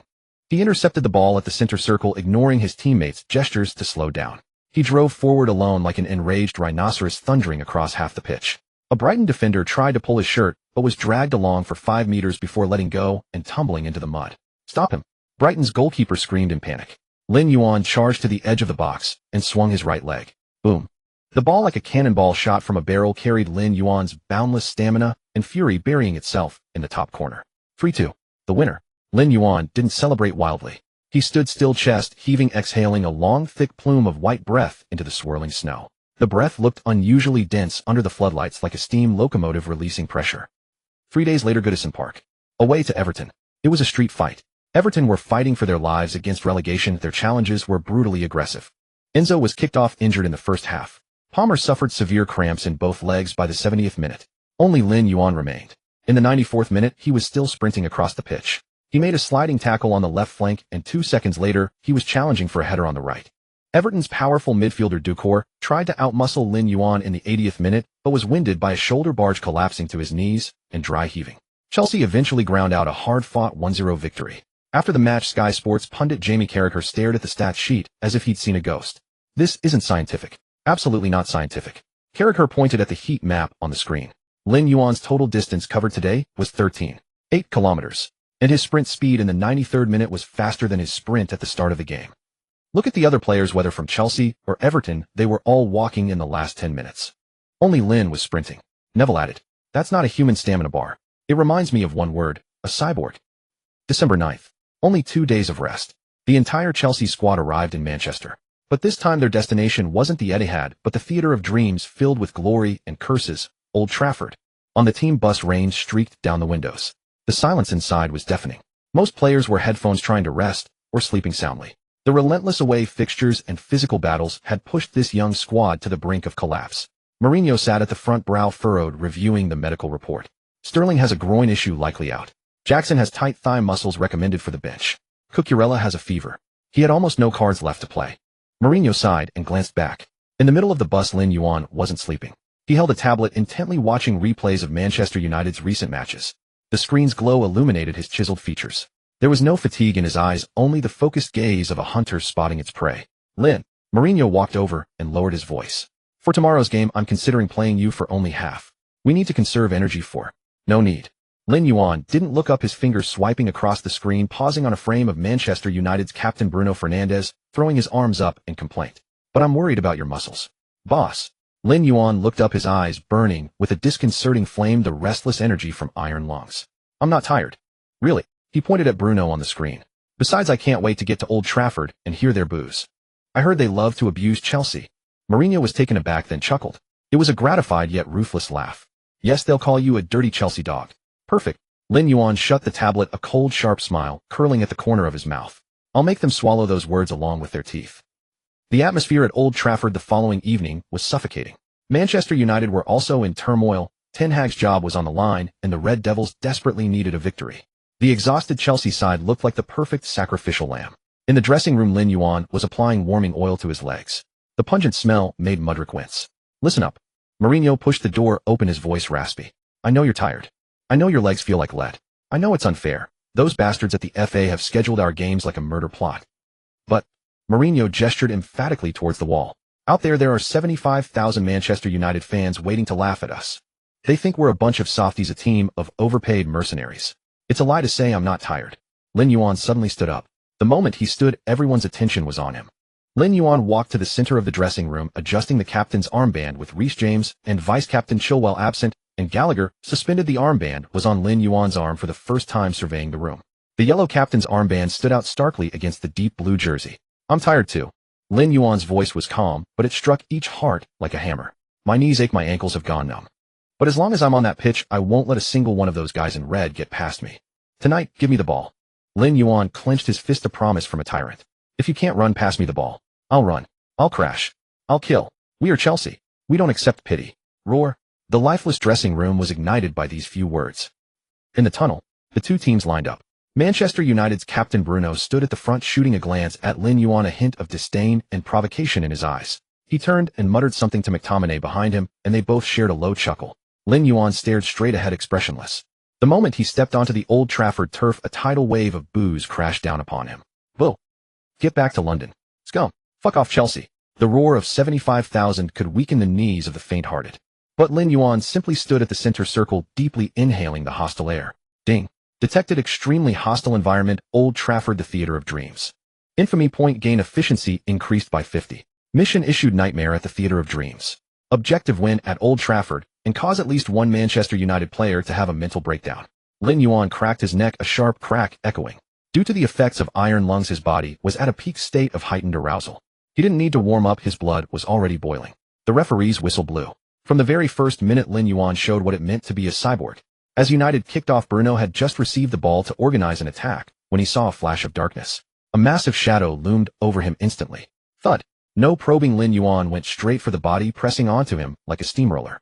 Bruno tried to shield the ball and turn, but found himself overpowered by sheer strength. Lin Yuan held his ground, gave a slight nudge, and Bruno stumbled, losing his balance. Interception. The Old Trafford boos rose an octave instantly. Lin Yuan put his foot on the ball, looking down at Bruno, who was on the ground complaining to the referee. He spat out a single cold word: soft. This night belonged to the Tyrant. And the dream of Old Trafford was about to become a nightmare. The rain at Old Trafford seemed to carry a peculiar viscosity, imbued with decades of glory and resentment. The match had reached the 60th minute. The scoreboard still displayed a dull 0-0, yet the atmosphere was anything but dull. It was like a pressure cooker on the verge of exploding. Every time Lin Yuan touched the ball, the Stretford end erupted in ear-splitting boos. 70,000 Red Devil supporters attempted to drown out the young Chelsea captain with their sheer volume. Lin Yuan, however, remained utterly unfazed. On the contrary, he seemed to relish it. In the 62nd minute, Garnacho used his blistering pace to blow past a tiring Cucurella on the left flank. The young Argentine winger swept by like a gust of wind, and Old Trafford erupted. Stop him! Sanchez screamed in panic from his goal. Just as Garnacho prepared to cut inside and shoot, a streak of yellow, the captain's armband, slashed through the rainy night. Lin Yuan had arrived from 30 meters away. He didn't decelerate or adjust his stride. Like a precision-guided missile, he used his formidable core strength to execute a lateral block at full sprint. Thud! Garnacho felt as if he had collided with a moving fortress. The frail young winger was sent flying, tumbling across the slick turf 3 times before coming to a stop. Clean tackle. Referee Michael Oliver signaled play to continue with both hands. Without a glance at the fallen Garnacho, Lin Yuan passed the ball to Enzo ahead. Bloody butcher. He's killing him. The insults from the stands grew louder, with a few radical fans even hurling plastic cups onto the pitch. Lin Yuan wiped the rain from his face, a slight smirk curling at the corner of his mouth. Ding. Detected home fan anger at peak level. Infamy points, 500 occurrence. Host current stamina, 91 iron lungs effect active. Look around. His Chelsea teammates were at their limits. Caicedo was bent over with his hands on his knees, gasping for air, his gaze unfocused. Enzo's movements had become sluggish, several passes going astray due to tired legs. Even Mudryk up front began to stumble when tracking back to defend. This was a team on the verge of collapse. Except for Lin Yuan. He was like a tireless beast, endlessly patching every leak in this sinking ship. He patched the left, then the right, intercepting at the back and charging forward. Manchester United manager Ten Hag rubbed his bald head on the sidelines, frowning deeply. That number 44. Isn't he tired? That's his 5th full sprint in 20 minutes. Then in the 70th minute, a controversial moment occurred. United launched a counterattack. Antony received the ball on the right, spun around 3 times, and finally passed it to Bruno Fernandes in the center. As United's captain, Fernandes was having a frustrating night. Every time he received the ball in midfield, he felt a chilling presence behind him. This time he dribbled to the edge of the box. Lin Yuan closed in from the side and behind. It was a perfectly normal defensive distance. Lin Yuan didn't even stick out a leg. He merely used his body to block the inside lane, applying pressure with the oppressive aura of the shadow of the Special One to force Fernandes to slow down. However, the instant their bodies made the slightest contact, ag! A blood-curdling scream echoed throughout Old Trafford. Fernandes, as if struck by a sniper, launched himself into the air with theatrical exaggeration, then crashed heavily to the ground, clutching his face, writhing in agony on the turf, as if his leg were broken. Penalty. It's a penalty. Send him off. United players immediately swarmed the referee. Antony and Dalot rushed over, shoving Lin Yuan and spewing insults. The boos turned into a deafening roar, all the pressure mounting on referee Oliver. Frowning, Oliver's hand moved towards his pocket. Lin Yuan stood still, ignoring Antony's shoves, offering no explanation to the referee. He simply looked down at the Portuguese man, still writhing in agony on the ground. Through the gaps in his fingers, Fernandes was secretly peeking to gauge the referee's reaction. Seeing this, the coldness in Lin Yuan's eyes froze into ice. He despised 2 things above all: weakness and deceit. Fernandes's action was both weak and deceitful, and more importantly, an insult to Lin Yuan's defensive prowess. Wanna act? Fine. Lin Yuan shoved past Antony and strode over to Fernandez. Hey, get away from him. Oliver blew his whistle and rushed over to intervene. But it was too late. Lin Yuan bent down and with a hand laced with bulging veins grabbed Fernandez by the collar. The next second a shocking scene unfolded. Before 75,000 spectators, Lin Yuan, as if lifting a chick, used one arm to haul the prone Fernandez into a semi-seated position. Their faces were suddenly inches apart. Fernandez's eyes widened in terror, his feigned pain expression freezing instantly, his screams dying in his throat. Stand up straight if you're a man. Lin Yuan's voice was low yet picked up by the pitch-side microphones. It was transmitted clearly to every broadcast. He pointed to the yellow captain's armband on his own arm, then to the one on Fernandez's. You think you deserve this? He released his grip and shoved him hard. Fernandez stumbled back 2 steps before awkwardly catching his balance, which directly proved that his earlier broken leg was pure theatrics. At that moment, the entire stadium erupted in uproar. Oh my God, what kind of strength is that? In the Sky Sports commentary booth, Roy Keane slammed his hand on the desk, but his eyes held no anger. Instead, they gleamed with a strange light. I like this lad. This is the kind of captain United should have. Too bad he's at Chelsea. A massive melee erupted between the players. Onana charged out of his goal to protest, and Maguire also rushed forward. On Chelsea's side, despite being exhausted, Desai and Colwill immediately rushed to shield Lin Yuan when they saw their captain being surrounded. Chaos reigned. Referee Oliver struggled to separate the players. He called Lin Yuan and Fernandez over. Just then the VAR check came in, no foul. It's a clear dive. Oliver nodded. He first showed a yellow card to Fernandez for diving. Half of Old Trafford fell silent. Then he showed a yellow card to Lin Yuan for unsportsmanlike conduct provocation. You didn't have to grab him, Oliver warned. If I hadn't, he'd still be rolling on the ground until next year, Lin Yuan retorted, coldly turning and walking away. Fernandez stood frozen, his face flushed red. He watched the retreating number 44, feeling a humiliation worse than losing the match. The absolute physical dominance and the contempt in Lin Yuan's eyes when he had lifted him off the ground instilled a deep sense of self-doubt in Fernandez. His mentality shattered. Over the next 10 minutes, United's midfield fell into complete disarray. Fernandez, desperate to restore his pride, began attempting speculative long shots and lofted passes, which either sailed over the bar or went straight to Chelsea defenders. The more he panicked, the more mistakes he made. Lin Yuan, like a precise hunter, intercepted the ball every time Fernandez's composure wavered. The 85th minute. The rain intensified. Chelsea's entire team was running on empty. Enzo was even limping slightly. Mourinho anxiously checked his watch on the sidelines, clutching his final substitution. But he dared not take Lin Yuan off. Because at this moment, that man with the yellow armband and a yellow card to his name was single-handedly holding the team's entire spine together. Can you still run? Enzo asked breathlessly as he passed the center circle. Lin Yuan wiped the rain from his face, his dark eyes shining with an intimidating intensity under the floodlights. This is nothing. He glanced at United's slightly panicked defense line. Get ready to celebrate. These Red Devils are already scared out of their wits. The Tyrant's hunt had only just begun. The clock had just ticked past the 87th minute. The rain at Old Trafford showed no signs of abating. Instead, it seemed as if someone had tipped a basin of ice water over the stadium, chilling the very marrow of every soul present. The 0-0 on the scoreboard seemed to tremble precariously. Manchester United's manager Erik ten Hag stood on the touchline, his arms sweeping forward in a decisive gesture, urging his entire team to push up. He could see it. Chelsea were at their absolute limit. In the last few minutes, their backline had looked like a fence rattled by a gale, nearly breached several times by Højlund and Garnacho. Attack. Put the ball in the box. They can't run anymore. Ten Hag's roar was clearly audible through the rain. Up in the stands, over 70,000 Red Devils fans sensed the scent of a winner. A wave of support that felt like it could devour everything surged once more, the chant of "Glory, glory, Man United" deafening. United's midfielder Casemiro received the ball near the center circle. The seasoned Brazilian midfielder, a 5-time Champions League winner, scanned the field with a quick glance. Chelsea's midfield was fractured. Enzo was bent over, gasping for air 30 meters away, and although Caicedo was still moving, his steps were as heavy as if he were trudging through mud. Opportunity, Casemiro thought to himself. He adjusted his stride, preparing to drive forward and unleash a lethal lofted through ball. Yet the moment his foot touched the ball, a spine-chilling sense of dread shot up his back. It was the primal instinct warning of an apex predator's approach. Casemiro instinctively tried to shield the ball, but a deep blue lightning bolt tore through the rain. Thud. There was no fancy tackling technique, just a pure, overwhelming collision of speed and power. Lin Yuan, like an out-of-control heavy tank, completely ignoring the slick surface, slammed into Casemiro from the side. Neither man pulled back from the challenge. Youthful vigor and seasoned experience clashed head-on in that instant. The result was, Casemiro staggered back 2 steps, his feet slipping from under him, and he sat down hard in the mud. The ball had changed hands. My God, Lin Yuan has robbed Casemiro in the center circle. Does he have an infinite stamina bar? Gary Neville exclaimed, his voice dripping with disbelief. Lin Yuan didn't pause for even 0.1 seconds after the steal. Before him lay United's exposed backline. Run. Chelsea forward Nicholas Jackson, using the last of his energy, burst forward and signaled for the ball. On the left, Mudryk was also sprinting ahead, pulling defenders and creating a massive gap. If it were Enzo, he would have passed. If it were Bruno Fernandes, he probably would have passed. But the man on the ball now was Lin Yuan. It was the Tyrant who had been sprinting through the rain for nearly 90 minutes, yet still felt a fire burning inside. He didn't even glance at Jackson, nor heed Mudryk's calls.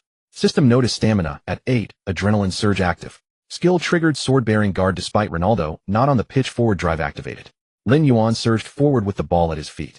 With every touch, the ball shot out obediently like a bullet 5 or 6 meters ahead. He's not passing. He's going for goal himself. United defender Harry Maguire panicked. The English centre-back backed off, his bulky frame looking cumbersome. He dared not commit to a tackle, knowing that if he was beaten, the entire goal was wide open. Come on, Lin Yuan roared inwardly. 35 meters from goal. Maguire retreated to the edge of the box, forced to stop and prepare to block. At that precise moment, Lin Yuan changed his rhythm. Running at full tilt, he made a subtle shift, creating half a yard of space against Maguire. Then the sight that chilled the spine of every Premier League defender appeared. Without slowing, using his momentum, Lin Yuan's right thigh muscles tensed, the power of countless hours of training. He swung his right leg, his laces striking the lower middle portion of the ball. This strike carried all his infamy, all his arrogance, and the final shred of this team's dignity. Skill triggered heavy cannon, level 1, critical hit bonus. Boom. The dull thud drowned out even the jeers raining down from the Old Trafford stands. The ball, like a cruise missile, launched from its tube, carrying terrifying kinetic energy, with no spin, rocketed straight for the top right corner of the goal. The speed was blinding. It was so fast it seemed to carve a vacuum through the rain. United's goalkeeper Onana didn't even have time to complete his save. His fingers had barely stretched out when he felt a rush of wind whip past his fingertips. Swish! The net let out a pained tear as the white mesh billowed violently, as if trying to rip the goal from its moorings. 0-1. A winner. In the 88th minute, Chelsea's captain Lin Yuan had pierced the heart of the Red Devils with an unstoppable 30-yard thunderbolt. In that moment, a suffocating silence fell over Old Trafford. The jeers and boos from over 70,000 United fans cut off abruptly, as if someone had pulled the plug. Only the patter of rain on the roof remained. In the opposite corner of the ground, 3,000 traveling Chelsea faithful erupted in a roar that threatened to lift the roof off its hinges. Gold! Lin Yuan didn't sprint or slide on his knees after scoring. Carried by momentum, he stumbled forward 2 steps before stopping. He stood on the edge of the box, his back to the shattered United defense, facing the deathly silent Stretford end. Slowly, he spread his arms wide like an idol, surveying his domain amidst the downpour. He lifted his chin, his cold eyes scanning the stunned faces in the stands, and then made an utterly provocative gesture. He raised his right index finger to his lips. Silence this place. Complete silence. He's mad. An absolute madman. Jose Mourinho charged out of the dugout like a man possessed. He performed a clumsy yet passionate knee slide on the wet turf, his suit trousers instantly caked in mud. Behind him, the entire bench had erupted. The Chelsea players who moments ago seemed unable to run were now sprinting towards Lin Yuan, as if injected with adrenaline. Enzo jumped onto his back, Desai clung to his legs. The drenched, mud-splattered young players piled on top of each other in a dog pile. You're a fucking god. Lin, you are a god. Gallagher screamed, his voice cracking. Lin Yuan at the bottom of the pile stared up at the rain-soaked sky, illuminated by the floodlights, gasping in the cold air. His lungs burned, but the feeling of conquest was more addictive than any drug. The remaining few minutes were mere formality. Despite the added time, United's backbone had been shattered by that cannonball. Bruno Fernandes tried to rally his troops, but his passes were weak and aimless, one sailing harmlessly out of play. Onana's goal kick went straight into the stands. The Red Devils had lost their spirit. When referee Michael Oliver finally blew the final whistle, the cheers from the Chelsea bench drowned out even the stadium announcer. Lin Yuan pushed away Anthony, who had come to swap shirts. The same player who had been hurling abuse moments before. I don't swap shirts with softies, Lin Yuan spat, coldly turning and walking towards the away end. In the rain, he pulled his shirt over his head, revealing a muscular sculpted torso, and tossed it to a young fan, holding a sign that read, Lin Yuan Tyrant. Ding. Congratulations, host. Quest complete. Red Devil Slayer. Scored and won at Old Trafford, and caused the opponent's mentality to collapse. Detected Bruno Fernandes enemy mentality value at 0. Reward 2 free attribute points, 5,000 infamy. Detected host reputation has broken a critical threshold. Title unlocked. The new king of Stamford Bridge incomplete. In the mixed zone, the atmosphere was far more bizarre than upon arrival. United's beat writers wore grim faces while other media members looked like they had struck gold. Lin, that goal. Why didn't you pass to Jackson? A reporter shoved a microphone forward. Lin Yuan stopped, clad in a thick down jacket, holding a bottle of sports drink. He looked at the reporter and said flatly, because I couldn't see him. Couldn't see him. The reporter was taken aback. But he was right in front of you. At that moment my eyes were only on the goal. Lin Yuan pointed to his own eyes. And I don't think passing is safer than shooting myself. It was pure unadulterated arrogance. But tonight he was the winner. And the winner's words are law. The reporter tried to ask more, but Lin Yuan waved him off. Excuse me, I need to go sleep. We have a match in 3 days. He pushed through the crowd, leaving only a receding figure. On the backdrop TV nearby, the replay of his earth-shattering strike was playing.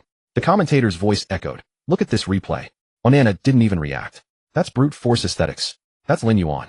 In this era of softness, he showed Old Trafford who the master is in the most retro, most brutal way possible. Later that night, the Times Sports headline title, "The Tyrant Descends Upon the Theater of Dreams," image Lin Yuan back to the camera, making the silence gesture towards the United Faithful blurred sea of red in the background. On Chelsea's official website, a poster was pinned to the top. It bore a single line: "He is the nightmare of the red, but the guardian deity of the blue." The first hurdle of the grueling fixture list, even on hell mode, had been bulldozed by Lin Yuan. But simultaneously back in his homeland across the ocean, a conspiracy against him was brewing its final counterattack. Director Lee stared at the news praising Lin Yuan across the internet, then hurled his teacup to the floor in fury. Find something. Dig up his dirt. I refuse to believe he's clean. What Director Lee didn't know, however, was that his own death knell had already begun to toll. In the December of Beijing, the smog lay like a layer of filthy cotton, while pressing heavily upon the roof of the imposing office building on the East 8th Ring Road. This was the temporary office of the Chinese Football Association. Despite the heating blasting at full power, Li Jiangwo, seated behind the expansive mahogany desk, felt a bone-deep chill seeping through his very marrow.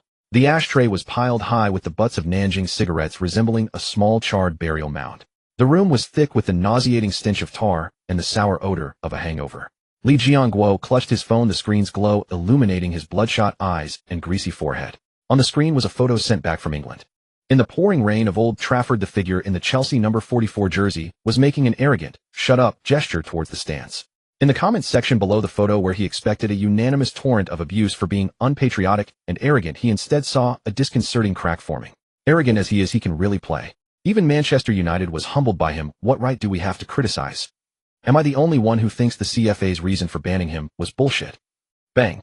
Li Jiangwo slammed his phone onto the desk, his palm stinging from the impact. All these spineless turncoats. Win a couple of games, and they forget how he humiliated the national team. Li Jiangwo gritted his teeth, grabbing the internal phone and barking hoarsely, "Xiao Zhang. Is that smear piece ready? Buy me a trending topic. Say he's got a chaotic private life in England. Say he looks down on domestic fans. Spend whatever it takes to suppress this sentiment." Xiao Zhang's voice trembled on the other and hesitating D. "Director, I'm afraid we can't buy a trending topic right now." "Why? Not enough funds." No. Xiao Zhang's voice was tinged with tears. Just now the Central Commission for Discipline Inspection's inspection team entered the building. They've sealed off the finance office and they're heading to your office now. Li Jiangwo's hand jerked violently, the phone slipping from his grasp and clattering onto the desk. That fear was no longer a chill, but an electric current instantly piercing through his crown. Impossible. He had sat in this position for so many years, greasing every wheel until it was watertight. How could they come for him without any warning? Unless there was irrefutable evidence. Just then a news pop-up suddenly appeared in the bottom right corner of his computer screen. It was an exclusive report from a prestigious domestic media outlet known for speaking truth to power. The cancer of corruption. A recording reveals the truth behind the overseas talents ban. Li Jiangwo's pupils contracted sharply. With trembling hands he clicked the link. The news page loaded, not with much text, but with an audio file, noise reduced, yet still clearly discernible. That voice was hauntingly familiar. It was his former right-hand man, the ex-leader of the national youth team Wang Long, since suspended, and himself. It was a recording of a phone call from 2 years prior. In the audio, Li Jiangwo's voice, laced with drunken arrogance, rang out harshly. "Xiao Wang, that kid Lin Yuan, he's not playing by the rules over there, is he? Don't care how well he plays in Portugal. Want to join the national team? That's a chance to win glory for the country. Without a 2,000 yuan handling fee, he can't even get near the training camp roster. What? He says he relies on his skills. In this country, I am the skill. If he doesn't pay, let him rot abroad. He'll never wear that red jersey." Boom. Li Jiangwo felt something explode in his head. This recording. How did this recording get out? Wasn't Wang supposed to be under control? And that call was made in an extremely private setting. Suddenly a thought struck him. 2 years ago, when Wang got into trouble, he had begged Li Jiangwo to save him. Fearing he'd get burned, Li Jiangwo had directly made Wang the scapegoat. Could it be that Wang, to protect himself, had kept a recording? No, that wasn't it. The last line of the news report read, "This evidence was provided via encrypted email by an overseas individual who wished to remain anonymous." Overseas. Lin Yuan, the young man who made the shut up gesture to tens of thousands in the rain. Li Jiangwo suddenly understood everything. That brute who seemed to only use his body to charge that football hooligan he dismissed as muscle-bound and simple-minded had actually been waiting patiently, like a venomous snake, for this fatal moment. He had been waiting for Li Jiangguo to climb to his highest, most arrogant point before pulling out the cornerstone and sending him crashing to his doom. Knock, knock, knock. The office door was knocked. The sound was soft, rhythmic, but in the dead silence of the room it sounded like a death knell. Before he could say come in, the door was pushed open. Several middle-aged men in dark jackets, their faces cold and stern, walked in. The one in the lead flashed his credentials, the national emblem on it gleaming with authority under the fluorescent lights. Comrade Li Jiangguo. The leader's voice was calm, devoid of any emotion. Regarding your serious violations of discipline and law, the organization has decided to initiate a case review. Please come with us. Li Jiangguo collapsed into his chair. He tried to stand, but his legs were as weak as noodles. He wanted to protest, but seeing the printed transcript of the recording in their hands, his throat felt clogged with cotton. Minutes later, at the entrance of the CFA building, countless media reporters who had gotten wind of the news were waiting in the cold wind, their cameras and microphones at the ready. As Li Jiangguo was escorted out, flanked by two officials, the flashbulbs went off in a frenzy, the shutter clicks merging into a single continuous roar. This Director Li, who had once wielded immense power and arrogance in Chinese football, was now ashen-faced, his hair disheveled, his expensive cashmere coat hanging askew on his frame. He lowered his head, trying to avoid the cameras, but he knew it was over. Completely, utterly over. Meanwhile, on the Chinese internet, that recording was like a nuclear bomb detonating the long-suppressed public opinion. 8 of the top 10 trending topics on Weibo were related to this. Li Jiangguo taken away, 200,000 handling fee, Lin Yuan recording truth, will Lin Yuan an apology. The Hupu football forum servers crashed under the load. In the once viral thread that had been full of abuse calling Lin Yuan unpatriotic, the sentiment had now done a complete 180-degree turn. I feel sick after listening to the recording. So this is what they meant by not knowing the rules.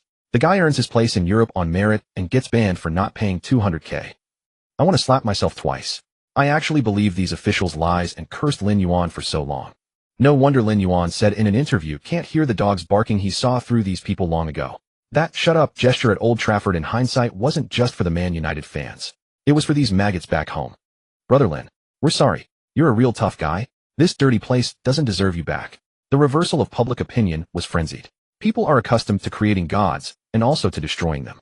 But when they realize they've been fooled, their anger transforms into a double dose of adoration for the victim. Overnight, Lin Yuan transformed from a rebellious villain into a lone hero fighting against a corrupt system. The photo of him in the rain, mud splattered with cold, fierce eyes, was made into wallpapers by countless fans. It was no longer a symbol of violence, but a totem of defiance.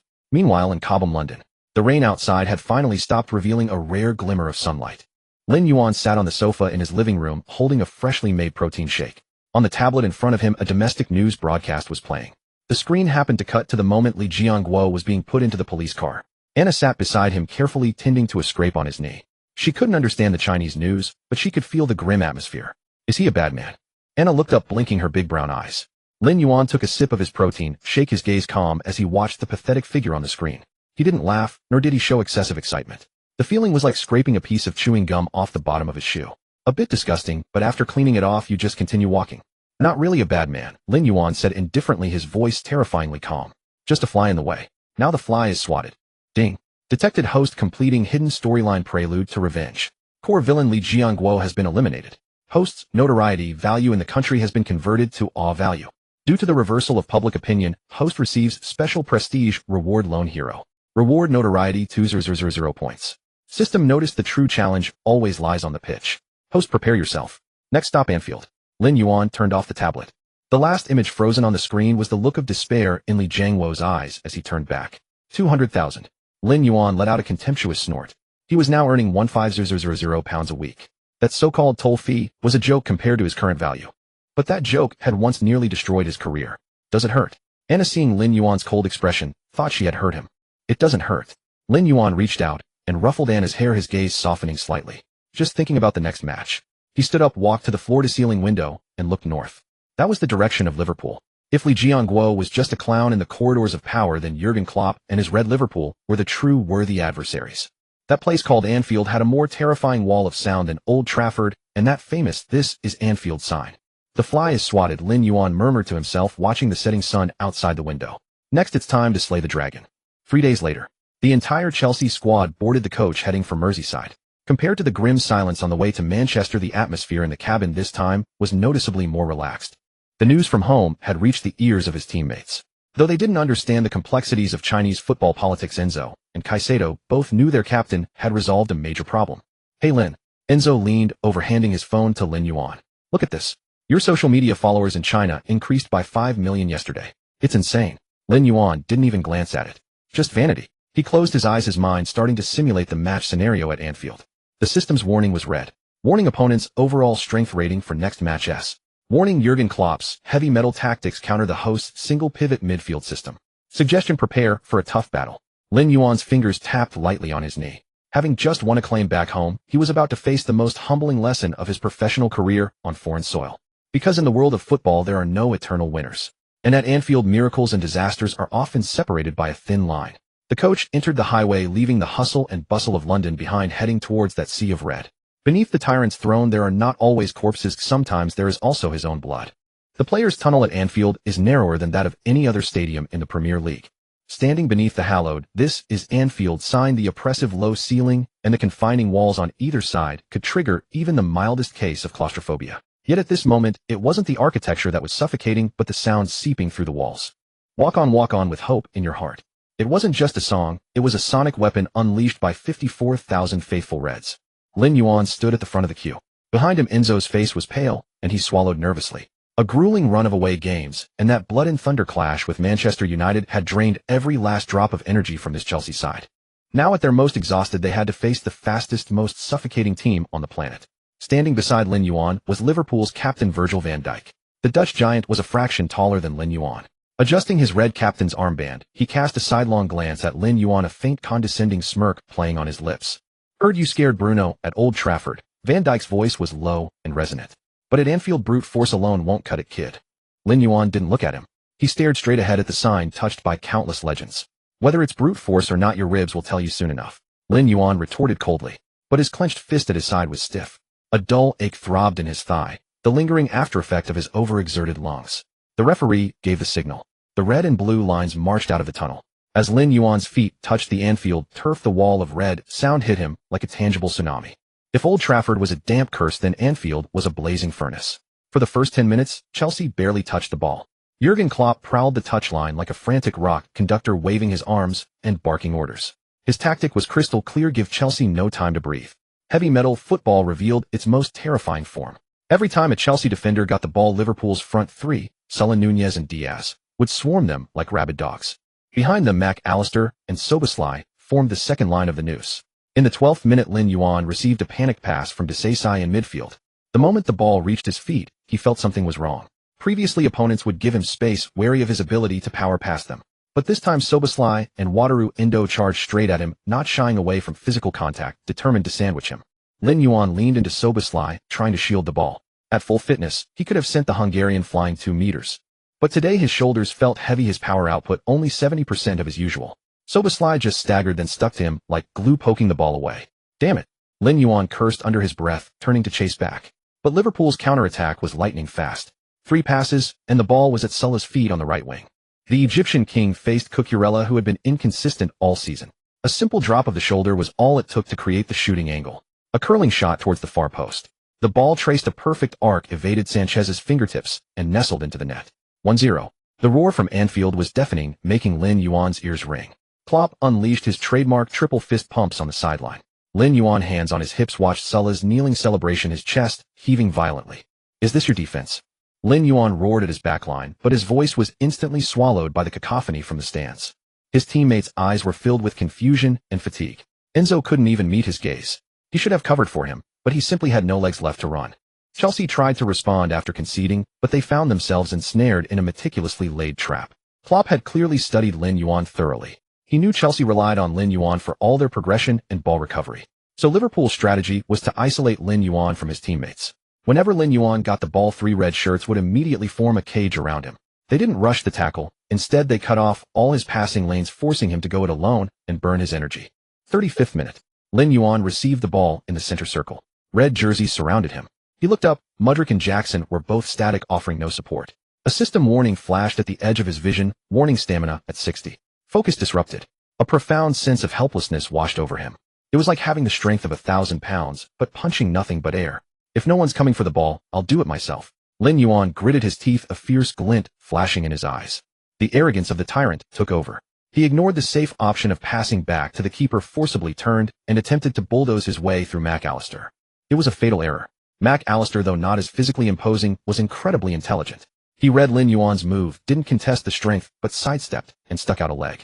It wasn't a trip, it was a precise poke on the ball. The ball was lost again, and this time deep in Chelsea's own half. Lin Yuan has lost the ball. He's holding on to it in the most dangerous area. Commentator Jamie Carragher nearly jumped out of his seat. This is a catastrophic mistake. Liverpool instantly accelerated after the turnover. McAllister played a through ball. Darwin Núñez, like a beast unleashed, used his explosive pace to leave Lin Yuan, who was still turning in his dust. Lin Yuan gave chase with everything he had. His lungs felt like they were on fire, his thigh muscles screaming in agony. He could only watch as Núñez stormed into the box, calmly slotting the ball past the advancing Sanchez into the near post. 2-0. Núñez sprinted to the corner flag in wild celebration, sliding on his knees, even pulling a face towards the Chelsea half. Lin Yuan stopped. He stood on the edge of the box, hands on his knees, sweat pouring onto the turf. That goal was entirely his fault. He had trusted his body too much, underestimated Liverpool's midfield pressure. He was too tired. Is this the all-conquering tyrant of Old Trafford? Van Dijk jogged past him during the celebration. There was no mockery in his voice, just a condescending statement of fact. You're too slow. Here a second's hesitation is death. Lin Yuan straightened up, glaring at Van Dijk. He wanted to retort, to curse, to say, try and run at me again. But looking at the glaring 2-0 on the scoreboard and the dejected faces of his teammates, the words died in his throat. From the stands, Liverpool fans began to chant, "Who are ya? Who are ya?" This taunt was more hurtful than boos. It was pure contempt. They were mocking Chelsea's captain as a mindless brute who would stumble around like a headless chicken against a truly technical system. For the next 10 minutes, Lin Yuan played like a sleepwalker. His mentality wavered. Frustration led to risky long balls, most of which were easily headed away by Van Dijk. His defensive tackles also became reckless. In the 43rd minute, in a non-threatening challenge, he lunged from behind and took down Diaz. The referee immediately showed a yellow card. This booking meant he would be suspended for the next league match due to accumulated yellows.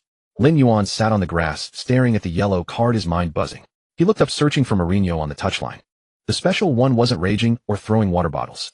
He just stood under the dugout roof, hands in his coat pockets, watching Lin Yuan silently. There was no blame in that gaze, only a deep, scrutinizing look. Like watching a piece of steel being forged in a furnace. Would it melt into scrap? Or be tempered into fine steel? Halftime. The whistle blew. The Chelsea players trudged towards the tunnel like refugees fleeing a disaster.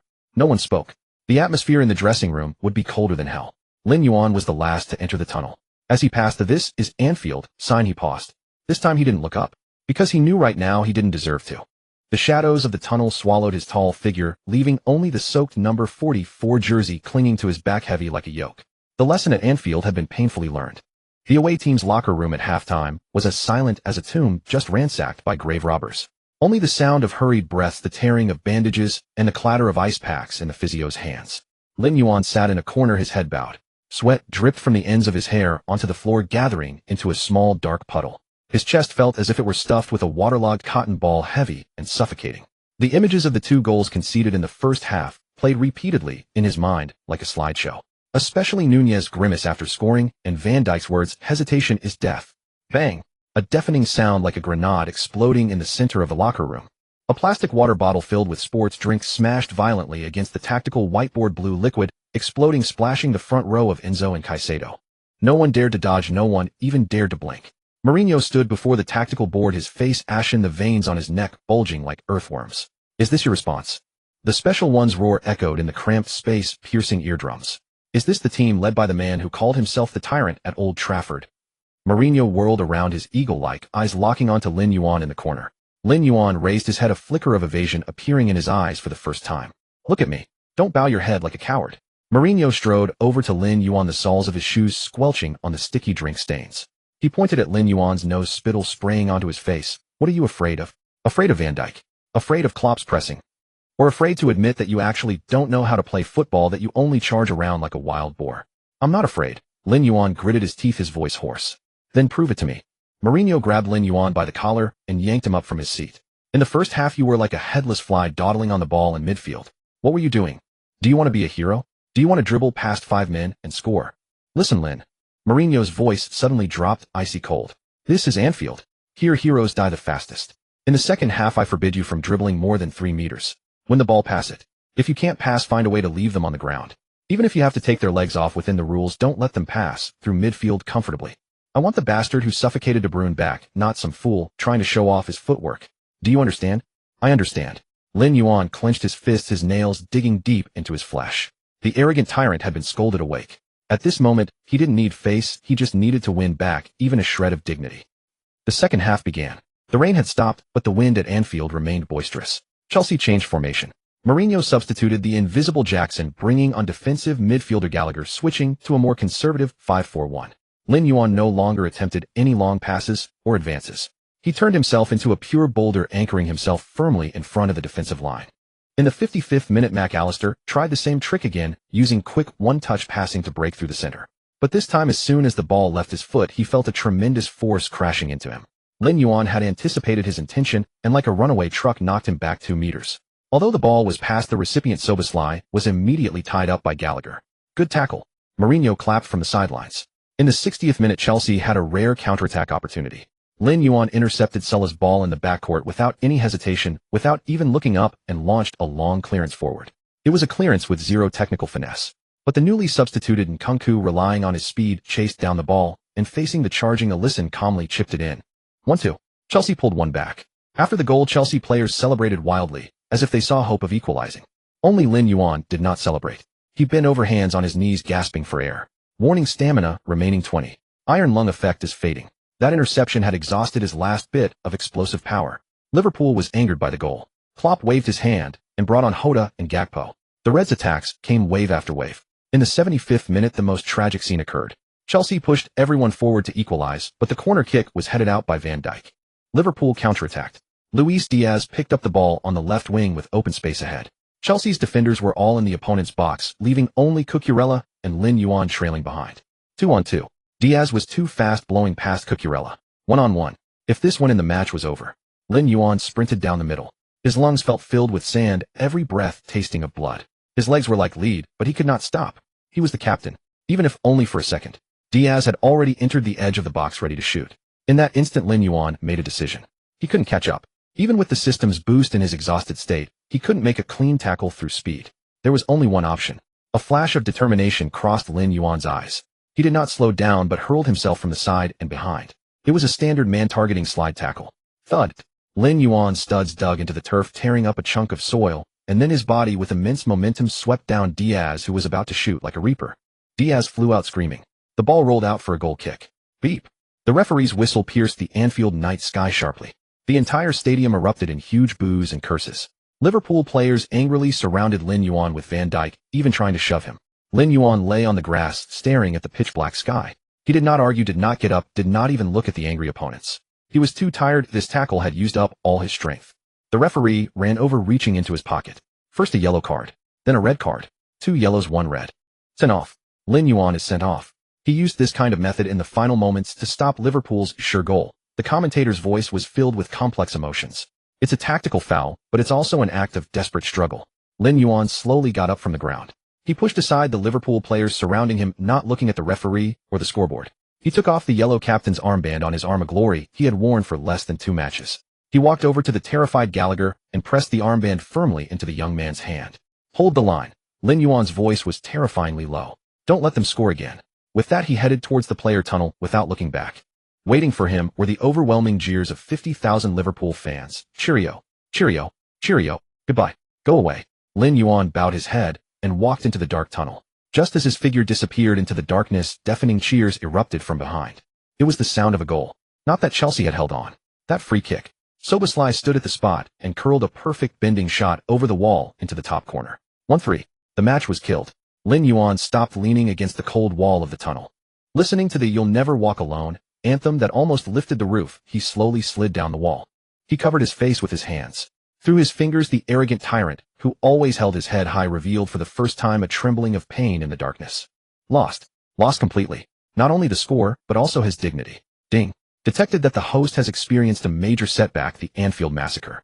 Mental fortitude heavily damaged. Infamy value acquisition suspended. System tip: true strength is not in never failing, but in rising from the ruins. Next match suspended. Lin Yuan closed his eyes. In the darkness, Mourinho's words, "You actually don't know how to play football," cut like a knife, flaying his self-esteem again and again. But this knife also cut through the illusion of system dependency that had blinded him all along. "I will come back. In the empty tunnel, he let out a low growl like a wounded beast to the air and to himself. Next time I come here, I will make this stadium shut up. In mid-December London sky was a grey rag that could never be wrung dry. On the stands of Stamford Bridge, the cold wind, laced with moisture, seeped into every spectator's bones. Lin Yuan sat in the players' seating area behind the substitutes bench, clad in an expensive black Armani cashmere coat, with a Chelsea blue scarf wrapped around his neck. This attire made him look like a freshly off-duty city financier, or perhaps a mafia enforcer attending a match, but certainly not a footballer. This suit is too tight. Lin Yuan tugged at his collar, attempting to conceal the tie that was not quite perfectly knotted. Compared to the sweat-soaked, mud-caked number 44 jersey, this bespoke suit worth thousands of pounds felt like a prison sentence. "You'll get used to it," said Reece James, sitting beside him, leaning on crutches with a wry grimace shrinking his neck. "Watching from here is more torturous than playing on the pitch. Especially when all you can do is watch." Lin Yuan remained silent, his gaze locked onto the turf below. Due to the red card at Anfield in the previous match, he was suspended for this game. Today's opponent was Sheffield United, the bottom-placed team universally acknowledged as the Premier League's softest touch, scoring the fewest goals and conceding the most. Logically, this should have been a confidence-boosting mismatch for Chelsea. Media predictions started at 3-0, and fans expected a resounding victory to wash away the shame of Anfield. However, the match had reached the 70th minute. The glaring 0-1 on the scoreboard plunged Stamford Bridge into an awkward dead silence. It was Chelsea who were trailing. On the pitch, Chelsea dominated possession with 78. Blue shirts swarmed around Sheffield United's box, launching wave after wave of attacks, creating a spectacle of frenzy. Enzo, tirelessly orchestrated from midfield, Caicedo scurried around like a workhorse, while Sterling, if he wasn't slacking today, and Mudryk repeatedly attempted to break through down the flanks. Yet they simply couldn't score. Conversely, in the 53rd minute, Sheffield United's towering 1.9-meter striker McBurney capitalized on a simple corner kick. He outjumped Yugosik, who had started in Lin Yuan's place, and powered the ball into the net. Simple, crude, effective. "How can we be losing this?" a young substitute in the back row muttered. "Their technique is so poor." Lin Yuan squinted his eyes. His perspective had never been clearer. On the pitch, he was a beast fighting in the jungle, his vision filled only with the immediate prey and the dirt under his feet. But now, sitting high in the stands, he had a god's eye view. He saw something different. "It's not bad luck." Lin Yuan suddenly spoke, his voice as cold as the iron railing before him. "We're trapping ourselves." On the pitch, Enzo had the ball. The Argentine prodigy scanned the field. Sheffield United had parked a 9-0-1 bus the edge of their box, impenetrably crowded. Enzo tried a through ball, but the lanes were sealed. He tried to spread it wide, but the opposing fullback was tight on his man. With no other option, Enzo passed it back to Yugosik behind him. Yugosik received the ball, looked up, glanced forward bewilderedly, found no safe passing option, and consequently shuttled it sideways to the other center back. A U-shaped loop, Reece James sighed. "We're just passing it around the perimeter, never getting in." Lin Yuan watched, his fingers unconsciously tapping on his knees. He thought, what if he were out there? If he were playing, that goal certainly wouldn't have happened. A lumbering center forward like McBurney, he'd have pushed him right out of the box. But what about the attack? If he were on the pitch, and Enzo passed it back to him, what would he do? A simulation instantly formed in Lin Yuan's mind. He receives the ball, uses his body to shield it from pressure, and then he'd probably pass it wide or launch a hopeful long ball to the striker. His passing vision was rated D. His long pass accuracy was C. At Anfield, Klopp dared to leave him open precisely because he bet on Lin Yuan's inability to play a threatening pass. And today, against a weak team parking the bus, his workhorse style of play, while ensuring defensive solidity, offered absolutely nothing to unlock a stubborn defense. "I am a wall," Lin Yuan murmured to himself. "But I'm also a wall that blocks my own team's view." The 80th minute arrived. Mourinho had stopped shouting on the touchline. The special one stood with his hands in his pockets, his back to the pitch, staring at the fans in the stands. His silhouette seemed desolate and aged. Boos began to echo from the stands. They weren't directed at the referee or the opponents, but at this billion-pound Chelsea side that couldn't even beat the league's bottom team. "Pass it forward, you cowards." A middle-aged man in the front row angrily hurled his scarf to the ground. "All you do is pass sideways and backwards. Where's Lin? We need that madman." Lin Yuan heard those words. In the past, he would have considered it a compliment. But today it sounded like a mockery to him. People missed him because he brought violence and grit. But if the team relied solely on violence to win, Chelsea would forever remain a second-tier powerhouse. Against top-tier systems like Manchester City or Liverpool, or against defensive-minded teams like Sheffield United, brute force couldn't solve every problem. The 88th minute. Chelsea's last counter-attack opportunity. Gallagher received the ball in the final third, desperately trying to thread a through ball to the advancing Jackson. But the pass was too telegraphed and too heavy. The ball rolled harmlessly out of bounds. "Fuck." Gallagher collapsed to his knees, pounding the turf in frustration. De Bruyne would have made that pass, Lin Yuan suddenly remarked. Reece James beside him was startled too. "Kevin, he's the world's best midfielder, not a fair comparison. If it were Bruno Fernandes, even as soft as he is, he'd have spotted that gap. Lin Yuan continued his tone eerily calm. Even Van Dijk from his own half could have delivered that precise long-range switch of play. Lin Yuan stood up. The match wasn't over, but he had seen enough. The outcome was inevitable. Chelsea would suffer a humiliating home defeat to the bottom-place team. This loss would completely puncture the false sense of prosperity built from previous victories against stronger opponents. "Where are you going?" "There's still stoppage time," James asked. "To the dressing room." Lin Yuan buttoned up his coat, concealing the tie that felt like a noose. "It's too cold up here. Watching these spineless players, my blood runs cold." When Lin Yuan walked into the empty home team's dressing room, it was so quiet that the only sound was the hum of the air conditioning vents. He sat down in front of his locker, not changing his clothes, still wearing the immaculate suit. He closed his eyes and summoned the system panel. The pale blue interface floated in the darkness. Host Lin Yuan, overall rating A. Premier League Elite Disruptor infamy points 480 accumulated previously. Despite no reward for the Anfield red card, the ensuing controversy generated sustained attention free attribute points. 2. His gaze swept over the array of impressive stats: physicality, 98s, stamina, 93s, defensive awareness, 88, aggression, 99 max. These red data bars were like an impregnable fortress. Then his eyes stopped on the depressing row of green data below: short pass accuracy, 65D, long pass accuracy, 60D, vision, 55E, dribbling, 72B. Though possessing a driving skill, his close control remained crude. This was the current him. An extremely lopsided monster. He used to take pride in this, believing his job was simply to flatten opponents. Passing was Enzo's job, scoring was the striker's job. But the crushing defeat at Anfield and today's cold observation from the stands hit him like two slaps across the face, waking him up. In the systematic world of modern football, the weakest link is fatal. As long as he had an obvious weakness, opponents would target it relentlessly. Klopp had done it, and Guardiola and Arteta would follow suit. "I want to win." Lin Yuan looked at his hands. These hands could push Haaland aside, could lift Bruno Fernandes, yet they couldn't execute a decent killer-through ball. "I don't want to sit in the stands anymore, feeling useless watching my team lose to this kind of trash." Noisy footsteps and muffled sobs echoed from outside the dressing room door. His teammates were returning after the loss. Lin Yuan paid no heed to the impending storm. Deep within his consciousness, he made a decision. "System. Host, please speak. Open the attribute shop." Lin Yuan's voice echoed in his mind, filled with a desperate resolve. "I want to spend all my infamy points. I want to buy that." His gaze locked onto a grayed-out branch in the skill tree. That branch didn't belong to the defensive or beast categories, but to those elegant maestros, Pirlo, Xavi Alonso. It was the soft technique he once despised. But now he intended to forcefully jam this missing piece into his steel-like frame. The door swung open. Mourinho walked in, his face grim, followed by the dejected players. When they saw Lin Yuan sitting in the corner, impeccably dressed in a suit, yet radiating an aura of keep away, they all instinctively stopped in their tracks.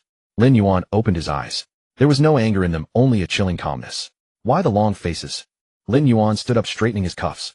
"So we lost one game. The sky hasn't fallen." He walked to the tactics board, picked up a marker, circled the defensive midfield position, and then slammed a heavy X over it. "Next match I'm back." Matches like this, as agonizing as constipation, won't happen again. Mourinho watched him, a flicker of change in his eyes. As a world-class manager, he keenly sensed the transformation in Lin Yuan. The pure brutality seemed to have receded, replaced by something deeper and far more dangerous: ambition. If the old Lin Yuan was a rusty but heavy sledgehammer, then now this hammer seemed intent on forging itself into a sharp battle axe. "Then prove it to me," Mourinho said in a low voice. Lin Yuan didn't reply, simply turning and walking into the physio room. Tonight he had overtime work. Overtime within the system. In the dead of night at the Cobham training ground, only the farthest floodlight remained lit, like a solitary eye peering through the darkness. The rain continued to fall. The chill of the London winter night was biting cold, drumming a monotonous patter against the waterlogged turf. Thud. A dull thud. The ball was struck with force, but it didn't arc towards the intended top corner. Instead, it veered off course, slammed heavily against the post, and ricocheted into the dark woods beyond. "Damn it." Lin Yuan bent over, hands on his knees, raindrops dripping from the tip of his nose. His breathing was heavy, white mist condensing and dissipating rapidly before him. This was his 50th misplaced pass of the night. On this deserted training pitch, the Tyrant, who terrorized opponents in the Premier League, looked strangely clumsy. He was practicing long passes. No defensive pressure, no physical contact, just simple stationary long balls. The target was a tire hanging on a net 40 meters away. If it were about tackling, he could shatter that tire. But making the ball thread through it precisely, his success rate was under 20. These damn thigh muscles. Lin Yuan straightened up, slapping his overly developed quadriceps. This was the price. In his relentless pursuit of extreme power and physicality, his muscle fibers had become overly tight and stiff. This granted him bulldozer-like explosive strength, but robbed him of the delicate touch needed for the ball. It was like expecting a sledgehammer meant for demolishing walls to perform delicate embroidery. That scene in the stands. "I never want to experience that again." Lin Yuan closed his eyes, recalling Sheffield United's dense defensive block. Enzo was desperately searching for a passing lane in the crowd, while he could only sit helplessly in the stands. Brute force could solve the people-causing problems, but not the fleeting space that vanished in an instant. System, Lin Yuan called out in his mind. There were no flashy light effects, only the cold pale blue interface unfolding across his retina. Host Lin Yuan, current infamy points 48500, recent accumulation, current free attribute points 2. It was a colossal number. It was the wealth he had amassed over half a season, forged from countless jeers, curses, yellow and red cards, and bloody clashes. In the past, he would have unhesitatingly poured these points into physicality, explosive power, or stamina. But tonight his gaze was firmly fixed on a corner he had always neglected: technique passing. It lay shrouded in gray. Short pass accuracy 65D evaluation, can barely avoid passing directly to the opponent. Long pass accuracy 60D evaluation, purely guesswork. Vision 55E evaluation, your eyes only see 3 meters ahead. I want to upgrade. Lin Yuan's voice was unusually resolute in the rainy night. Please select upgrade direction. The system's voice was mechanical and cold. Passing. I want passing like De Bruyne's. System notice detected. Host muscle type is powerhouse variant. Forcefully upgrading fine technical attributes will consume double infamy points and involve immense neural restructuring pain. Proceed. Proceed. Lin Yuan didn't hesitate. Stop wasting time. I have plenty of infamy points. Calculating. Plan generated, consumed 400 infamy points, 2 free attribute points. Target elevate short long pass attributes to B rank, Premier League starter level, unlock special skill tree. Only B rank.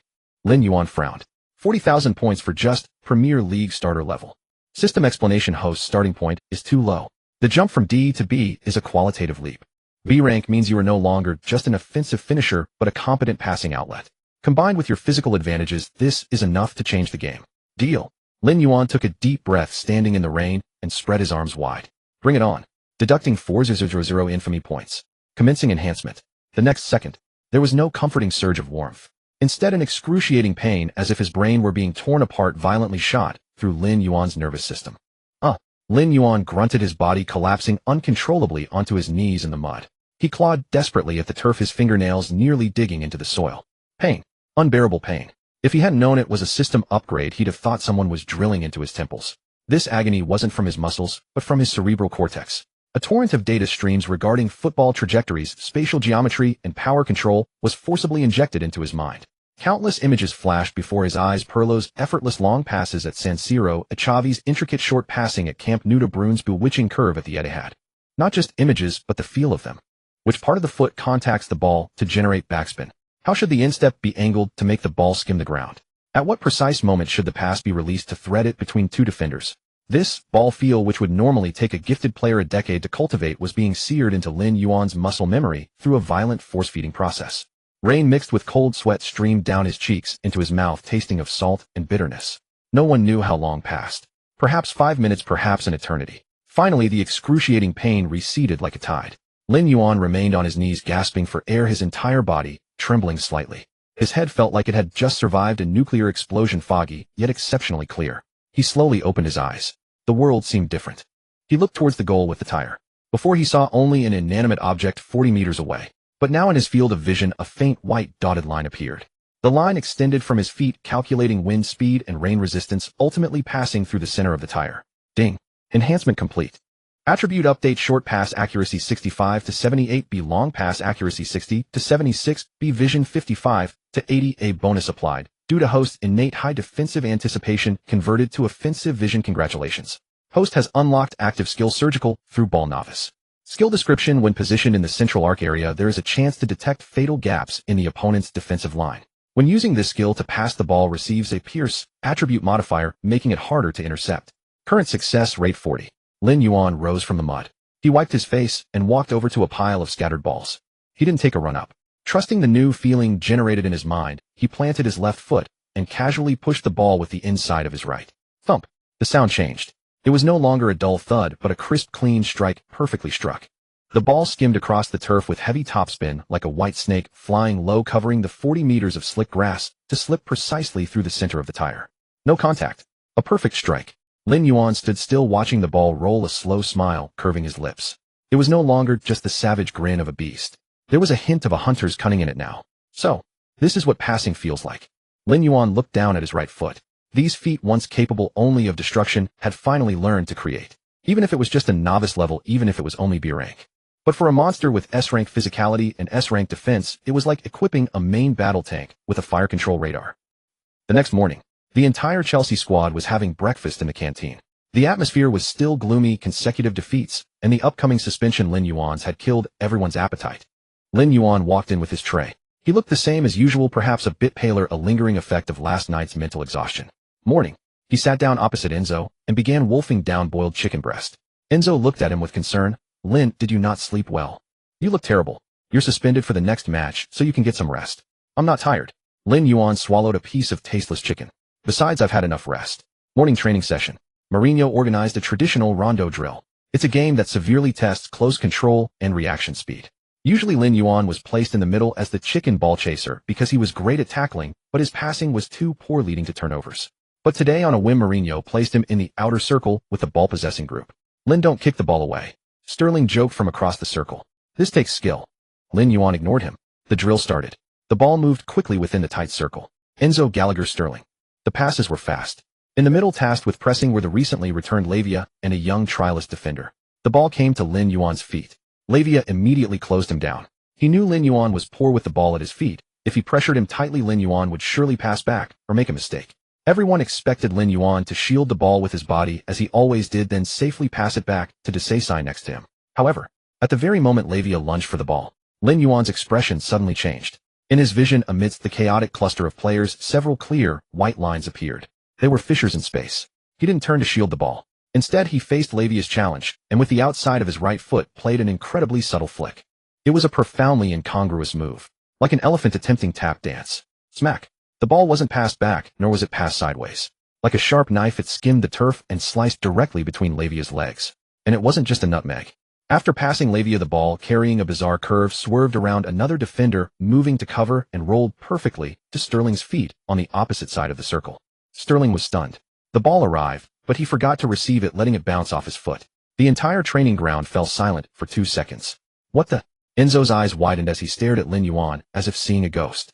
Lin, did you just play that pass? It was an outside of the foot through ball. A nutmeg through ball. That was the kind of move usually reserved for Modric or his international teammate Messi.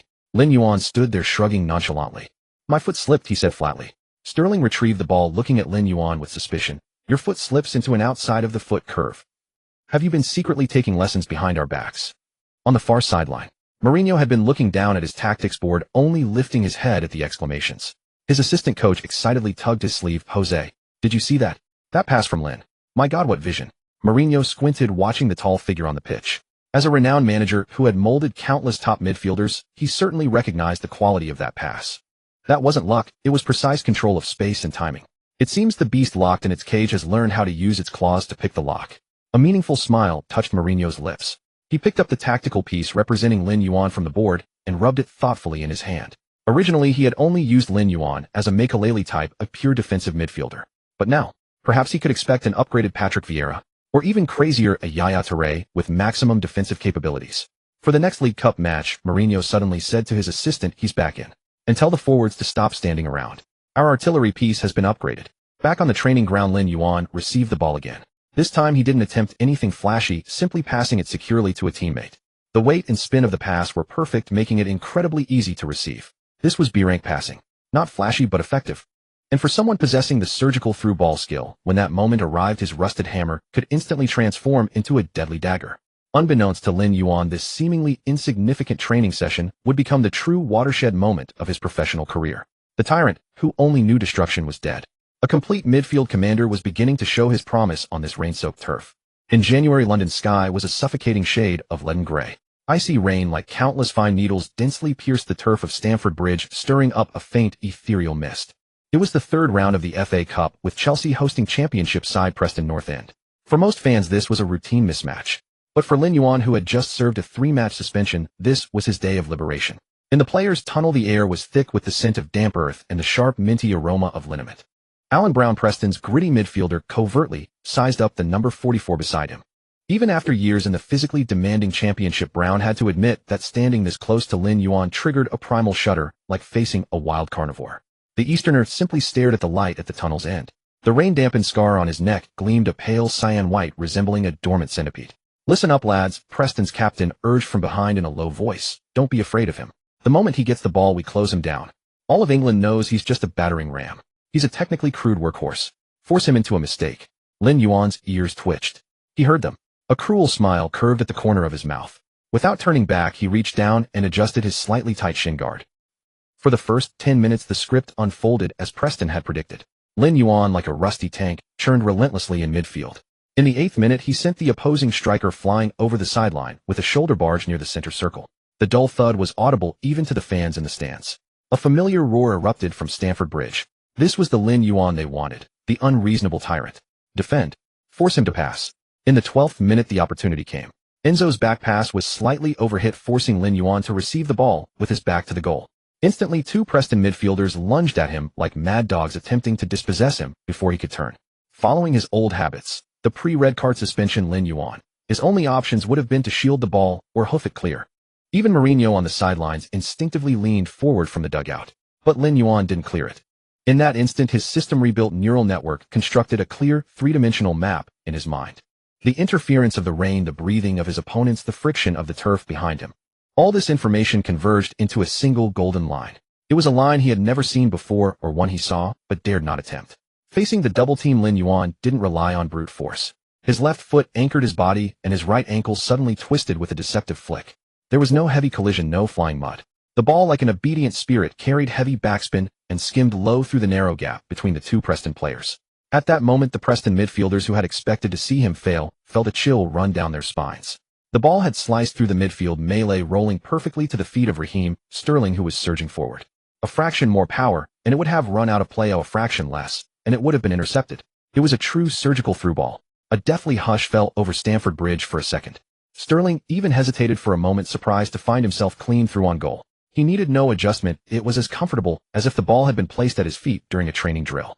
Had he missed that, he would have been truly useless. Sterling calmly slotted the ball into the far corner. 1-0. Sterling didn't celebrate immediately. Instead, he stared wide-eyed at Lin Yuan in the center circle as if he had seen a ghost. Was that a fluke? Sterling ran over and jumped on Lin Yuan's back, still shouting in disbelief. Lin Yuan expressionlessly shrugged him off, saying coldly, "Too slow. Make your run earlier next time." Preston's manager threw his hands up in despair on the touchline, shouting, "A fluke. That was definitely a fluke. Keep pressing him." However, the nightmare was just beginning. In the 28th minute, Lin Yuan struck again. After intercepting the ball in midfield, instead of laying it off to Enzo to orchestrate play, he lifted his head, his gaze piercing through the dense crowd ahead. This time it wasn't a ground pass. B-level long pass activated. It wasn't as elegant as Pirlo's, which was like playing a violin. Lin Yuan's long pass was more like a precision-guided cruise missile. The ball whistled through the air, tracing a low but extremely fast arc that completely bypassed Preston's defensive line. It was a display of violent aesthetics. The pass was lightning quick, yet upon landing it settled perfectly at the edge of the box due to its heavy backspin. Jackson, lying in wait, unleashed a ferocious volley. 2-0. This time, even Jamie Carragher in the commentary box couldn't help but take off his headset. My God, tell me this isn't real. Is that Butcher, that destroyer, possessed by De Bruyne today? Neville, watching the replay, swallowed hard. It's not just the passing. Look at his first touch.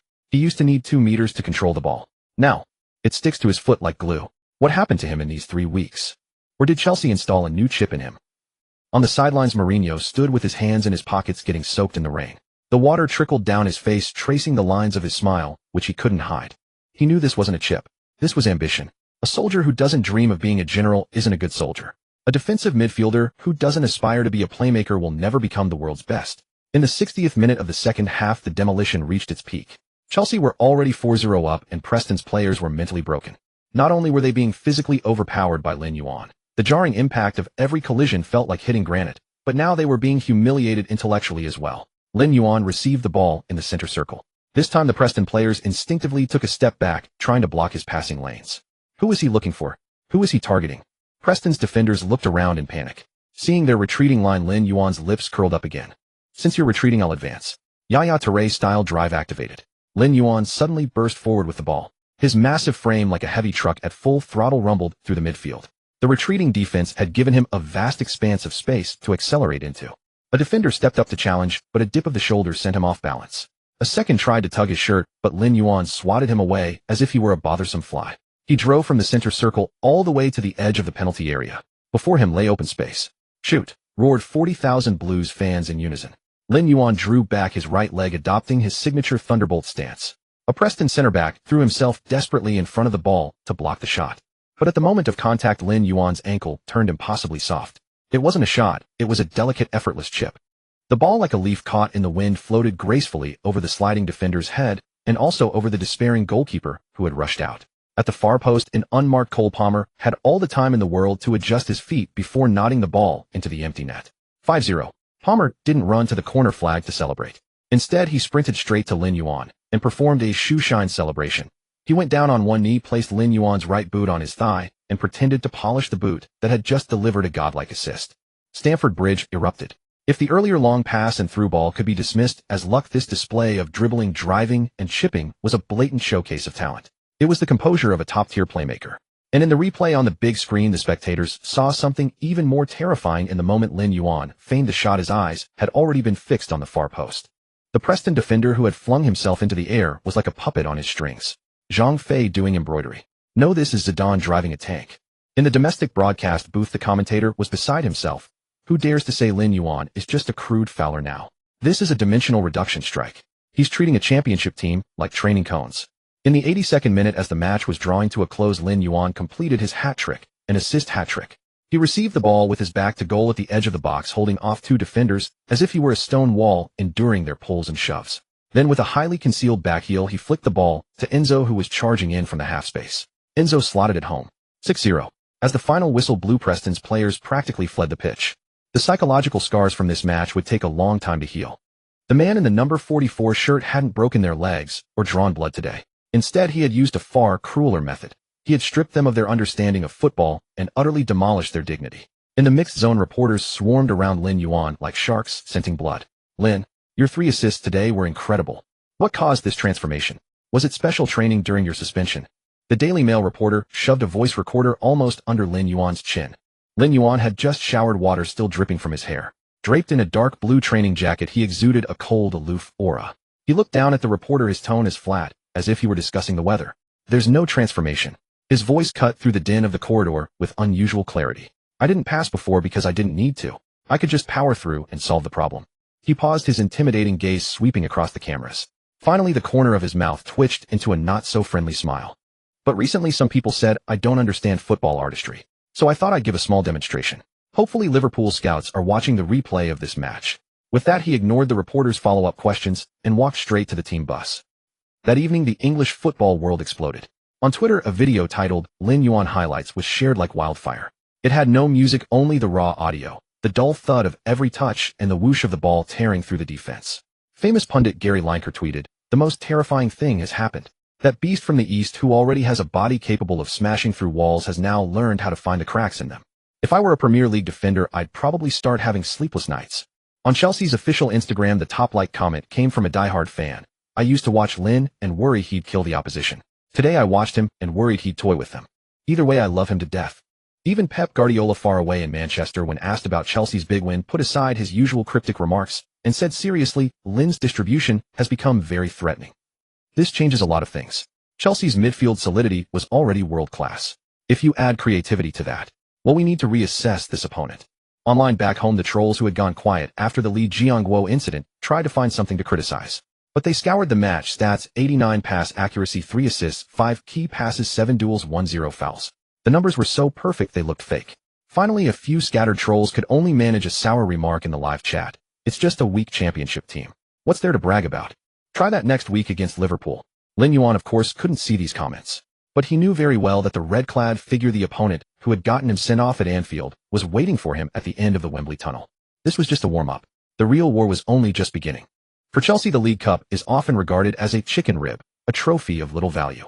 But in this season of rebuilding, at a moment when a trophy is desperately needed to steady the ship, Mourinho was determined to claim it.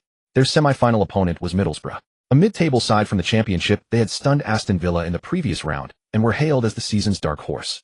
Yet against overwhelming force, a dark horse often becomes a dead horse. The first leg was played away from home. The biting wind at the Riverside Stadium cut to the bone. Middlesbrough's manager Carrick had clearly studied Chelsea's previous match. He packed the midfield with bodies, attempting to sever the connection between Lin Yuan and the forward line. "Don't let him turn. Don't let him hit the long ball." Those were Carrick's most shouted instructions from the touchline. But he had miscalculated one thing. When you commit 3 men to mark a single defensive midfielder, the spaces elsewhere open up as vast as the ocean. In the 15th minute, Lin Yuan received the ball in the center circle. Three Middlesbrough players instantly formed a tight encirclement. Lin Yuan didn't pass, nor did he attempt to dribble. He simply stood there shielding the ball with his back as immovable as a steel spike driven into the ground. No matter how the opponents behind him barged, kicked at his heels, or tugged at his shirt, he remained utterly unyielding. This terrifying display of static strength left the entire stadium breathless. 3 seconds later, Enzo and Caicedo had sprinted into vast swaths of open space. Only then did Lin Yuan casually roll the ball sideways. A simple switch of play, yet because he had drawn so much defensive attention it became the fatal prelude to an assist. Enzo received the ball and surged forward, setting up Sterling for the opening goal. He's using his sheer deterrent power. Gary Neville pointed out incisively from the commentary box. The current Lin Yuan, even standing still, is a massive tactical nuclear weapon. Because no one dares to leave him unmarked and no one dares to face him one-on-one. Ultimately, the two-legged tie held no suspense. A 2-0 away victory was followed by a resounding 4-1 thrashing at Stamford Bridge. Lin Yuan didn't score in either match, nor did he replicate his previous sensational hat-trick of assists. But he was like the metronome of the midfield. No, more accurately, the steamroller. He paved the road and his teammates simply had to run on it. The aggregate score was 6-1. Chelsea marched triumphantly into the League Cup final. As the final whistle blew at Stamford Bridge, the big screen flashed the finals details. February 25, 2024, Wembley Stadium. Chelsea versus Liverpool. At that moment, the over 4,000 fans in the stadium didn't rush to celebrate the victory. Instead, they broke into a unison chant of an adapted battle song. The lyrics were filled with a burning desire for revenge. A month earlier, they had been humiliated at Anfield. That painful 1-3 defeat was a thorn lodged in the heart of every blue fan. Lin Yuan's red card in that match had been mocked by Liverpool supporters for a solid month. On the pitch, Chelsea's players were acknowledging the stance. Lin Yuan walked at the back of the line. He looked up at the giant Liverpool crest on the screen, the vivid red liverbird. A phantom ache suddenly throbbed at his brow. The old wound from Anfield, though it had long since healed his body, seemed to remember the shame. Mourinho walked over and patted him on the shoulder. Ready, the veteran manager's voice was low and hoarse. Lin Yuan averted his gaze and turned to face him. His eyes held no fervor, only a chilling calm, like the deathly stillness of the sea before a storm. Boss, Lin Yuan began, this time I don't want to be just the shield. Mourinho smiled. It was his favorite kind of look. Then be the spear. Mourinho gestured towards Wembley. Go and dye their red in our blue. Lin Yuan nodded. On his current attribute, panel passing was B, defending was S, and stamina was S. But that wasn't enough. Against Klopp's suffocating high press and Van Dijk's steel line defense, he needed a sharper weapon. The system interface unfolded silently across his retina. The notoriety points accumulated from 2 resounding victories, mostly harvested from opponents' fear and media frenzy, were pulsing wildly. Detected host is about to face a momentous battle. Enter notoriety store. Lin Yuan mentally confirmed yes. He wanted to exchange for something. Something that would allow him to stand until the very end in the bloodbath at Wembley. To remain standing even if he had to bleed his last drop. Throughout the final week of February, the entire British media seemed to exist in only 2 colors, red and blue. On the eve of the Wembley showdown, this rivalry was pushed to its zenith by a volatile mixture of sentimentality and bloodlust. This was Jurgen Klopp's final season as manager of Liverpool. The German, who had achieved deity-like status at Anfield, had already announced his departure, and winning one last trophy for Klopp had become the sole creed for the entire Liverpool squad. Even the BBC, renowned for its objectivity, devoted extensive coverage in its special program, Return to Wembley, to Liverpool's poignant narrative, as if Chelsea were merely the villainous supporting cast in this grand farewell. But villains are typically oblivious to sentiment. At Chelsea's Cobham training ground, in the press conference room, Jurgen is a great coach, but what does that have to do with me? Facing a reporter's question about whether he felt pressure due to Klopp's farewell, Lin Yuan adjusted the microphone, his voice cold enough to freeze the air. This is competitive sport, not a farewell party. If he wants a gift, I can buy him a plane ticket back to Germany. But the trophy? No. A murmur rippled through the room. That was Lin Yuan. In this era of commercial football rife with hypocrisy and pleasantries, he was a stubborn, abrasive stone, making no effort to conceal his sharp edges. At Liverpool's training ground in the video analysis room, Klopp was not wallowing in farewell sentiment, as the media imagined. Instead, he was frowning intently at a segment of footage on the screen. It was a highlight reel of Chelsea's previous match against Preston. In the footage, a lofted pass delivered by Lin Yuan with the outside of his boot was replayed by Klopp no fewer than 10 times. This defies logic, assistant coach Pep Lijnders muttered, chewing on a pen, his face etched with confusion. 3 weeks ago at Anfield, he was just hoofing the ball clear like a raging bull. How could he develop that kind of technique in such a short time? Klopp pressed pause, freezing the frame. On the moment, Lin Yuan glanced up to spot his teammate before passing. There are players born for war, Klopp said, removing his glasses and rubbing his weary brow. The clumsiness before was just a disguise, or rather a nature deliberately suppressed by that old fox Mourinho. Now the chains are broken. He turned his gaze settling on the red no. 44-foot marker on the tactics board. Tell Wataru Endo and Alexis Mac Allister. Klopp's voice grew exceptionally grave. In the final, do not treat him as a mere defensive workhorse anymore. Mark him like you would Jude Bellingham. The moment he gets the ball, someone must be on him, even if it means fouling him to break his rhythm. But Jurgen, that would leave our defense dangerously exposed. Letting him pass comfortably is even more dangerous. Klopp raised his voice. This is an evolved beast. If we judge him by old standards, Wembley will become our burial ground. Meanwhile, thousands of miles away in China. Despite the match kicking off in the early hours of the morning Beijing time, the number of reservations on major streaming platforms had shattered historical records. Since the conclusion of the Li Jiangguo case, Lin Yuan's reputation in his home country had undergone a seismic reversal. Those who once vilified him as a thug were now sharing his highlight reels, lauding him as the man who brought grit back to Chinese football. The domestic media had billed this match as the battle for redemption. Everyone remembered the desolate figure Lin Yuan cut at Anfield a month prior as he walked off after being shown the red card. That wasn't just a red card, it was the humiliation of being outclassed. Now he was back with newly honed fangs. Match day at Wembley Stadium. The iconic Wembley Way was already flooded with a sea of people. Red flares and blue flags intertwined in the air above, the atmosphere thick with the greasy scent of fish and chips and the fermenting smell of alcohol. In the away team's dressing room, the atmosphere at Chelsea was suffocatingly tense. Jose Mourinho didn't deliver a lengthy tactical briefing. He simply tossed a tablet onto the central table. The screen played a surreptitiously recorded clip from after their previous 1-3 defeat, showing Liverpool players celebrating wildly in their dressing room, mocking Chelsea's weakness. Listen to what they're laughing about. Mourinho pointed at the screen, his voice low. They're calling you a pile of expensive scrap metal. They're laughing at our captain being sent off like a beaten dog. Lin Yuan sat in the corner, head down, wrapping his shin guards. He could feel the interface of the system, known as the pitch bully system, growing warm within him. Last night he had spent all his accumulated infamy points, but not on flashy skills. He had only exchanged them for one passive attribute enhancement, Iron Body Advanced. The system description was simple: greatly increases the body's tolerance to high-impact collisions, bone density increases by 20. He knew what this match would be like. Klopp would have Liverpool snapping at them like rabid dogs, and Van Dijk and Konate would slam into him like two walls. To win, he first had to survive. Everyone knows what to do. Reece James, back from injury, but on the bench, still shouted dutifully. For Chelsea, the squad roared. Only Lin Yuan remained silent. He rose slowly, the deep blue No. 44 jersey clinging tightly to his broad lats. He walked to the mirror, looking at the scar on his brow bone. For Chelsea. No, this is for my own pride. Players' tunnel. The two teams stood in parallel lines. Liverpool's captain Virgil van Dijk stood 193 meters tall, a veritable iron tower.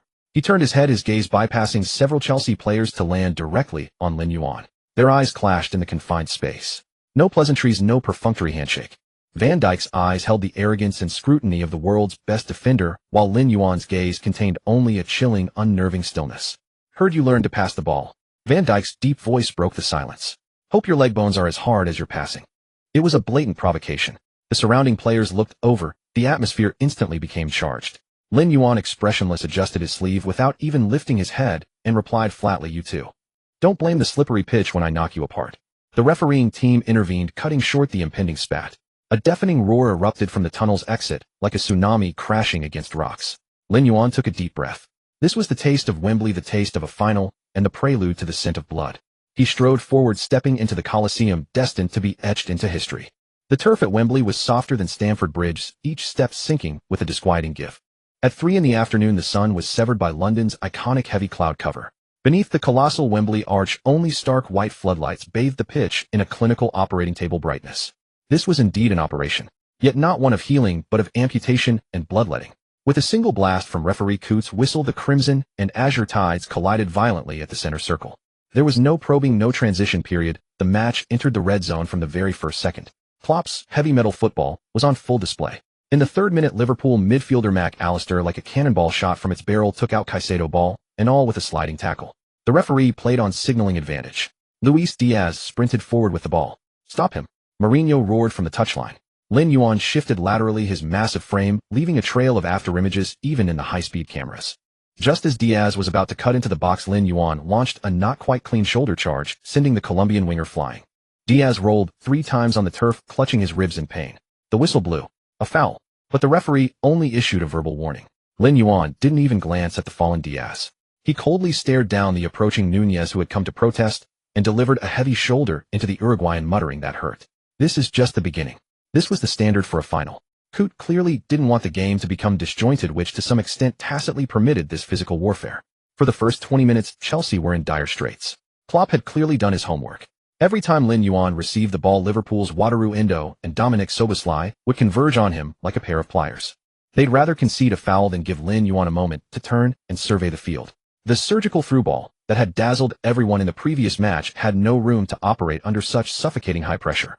In the 22nd minute, Lin Yuan attempted to shield the ball and turn only to have Endo slyly kick his ankle from behind. A sharp pain shot through him, he staggered, and the ball was stolen.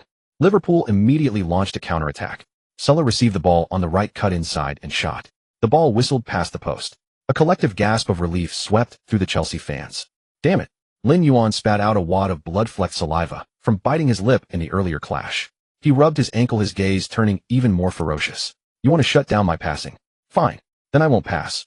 If the technical route is blocked, I'll drag this match back into the mud pit I know best. In the 30th minute, Chelsea won a corner kick. It was the first true clash of titans of the match. Lin Yuan stood near the penalty spot, and tasked with marking him was Liverpool's captain Virgil van Dijk. They were similar in height, both possessing top-tier formidable physiques. As Chilwell began his run-up, a fierce wrestling match broke out in the box.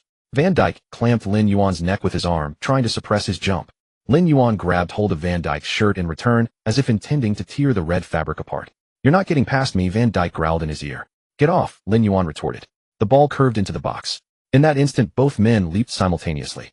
The scene was frozen by a sideline photographer into an image worthy of a Pulitzer Prize for sports photography. Two bodies taut as Greek sculptures collided violently mid-air, every muscle straining against their jerseys. Crack. It was a sickeningly dull thud. Neither side gained a clear victory. Thanks to the jumping boost from his violent header, Lin Yuan barely got to the ball first, but with Van Dijk's fierce interference, he couldn't generate power for a shot. He could only head the ball hard into the ground. The ball bounced up and went over the crossbar. On landing, the two crumpled together, their studs carving two deep furrows into the turf. Van Dijk got up, rubbing his numb chest. A flicker of gravity appeared in his eyes for the first time. That impact felt like being hit by a runaway bulldozer. Is this guy's skeleton made of iron? Van Dijk wondered. As the match entered the 40th minute, the game had devolved into a meat grinder. Stats showed less than 25 minutes of actual play time in the first half. The rest was all foul stoppages and arguments. The midfielders from both sides were battle-crazed. Enzo Fernandez's wide-away kit, Chelsea were nominally the away team, had turned a dirty green caked with mud and grass clippings. He was limping after having his foot stamped on by Mac Allister in a challenge. We need to control the tempo. Enzo shouted over to Lin Yuan, his face slick with sweat and contorted in pain. Lin Yuan looked at Enzo. The Argentine's stamina was nearly depleted in that injury. Give me the ball, Lin Yuan said in a low voice. Go rest at the back for a bit. Over the next 5 minutes, the Stamford Bridge faithful witnessed a sight that brought tears to their eyes. Lin Yuan abandoned the delicate through balls. He switched to his most primal mode. He ran tirelessly in midfield, sweeping up everything. In the 43rd minute, he blocked a thunderous strike from Szoboszlai with his face. The thud made the entire stadium instinctively wince. Lin Yuan shook his head, seemingly unfazed, and continued his defensive duties. In the 45th minute, Nunez tried to use his pace to burn Thiago Silva. Just as the aging Silva was about to be beaten, a blue figure shot in from an angle. Lin Yuan executed a precise, ferocious sliding tackle, taking Nunez out over the sideline, ball and all. The momentum of the tackle carried Lin Yuan past the pitch, crashing hard into the advertising hoardings. Bang! The boards groaned loudly. Mourinho was so shocked he stormed out of his technical area. A few seconds later, a hand emerged from behind the hoardings, gripping the railing. Lin Yuan slowly pulled himself up. The old wound on his brow bone seemed to have split open again. Blood trickled from the corner of his eye, traced down his cheek, and dripped onto the collar of his pristine white shirt, blooming like a scarlet plum blossom. He casually wiped his face, smearing the blood, making his visage even more terrifyingly fierce. He waved off the approaching team doctor, signaling he didn't need to come on. Then he turned to the Liverpool fans who were jeering him from the stands, slowly raised both hands, and made a make it louder gesture. The Wembley jeers momentarily froze into a stunned silence, only to erupt into even more frenzied abuse. But in the Chelsea section, the sight sent them into absolute delirium. Tyrant! Tyrant! Tyrant! The roar of tens of thousands shook the heavens. The referee blew the whistle for halftime. The score was 0-0. But this was without a doubt the most brutal half of English football all season. As the players walked off, no one had the energy to speak, only the sound of heavy, ragged breaths filled the air. In the tunnel, Lin Yuan leaned against the wall, letting the team doctor urgently treat the gash on his brow. Enzo walked over, looking at his blood-covered captain, his voice trembling slightly. Lin, your wound. Just a scratch, Lin Yuan said, eyes closed, not even flinching as the doctor's stinging alcohol swab probed the cut. It's you, Enzo. He opened his eyes. There was no pain in them, only a chillingly calm rationality. Be careful in the second half. I have a feeling those red-clad madmen are going to try and take someone out. If you can't handle it, go down. Don't tough it out. Enzo was taken aback for a moment, then nodded. But he never imagined that Lin Yuan's premonition would prove to be terrifyingly accurate. This bloody battle was only just beginning its true sacrifices. There were no impassioned speeches in the dressing room, only the hurried footsteps of the medical staff and the crisp sound of ice packs being torn open. As the second half began, the sky above Wembley seemed to be on the verge of collapsing.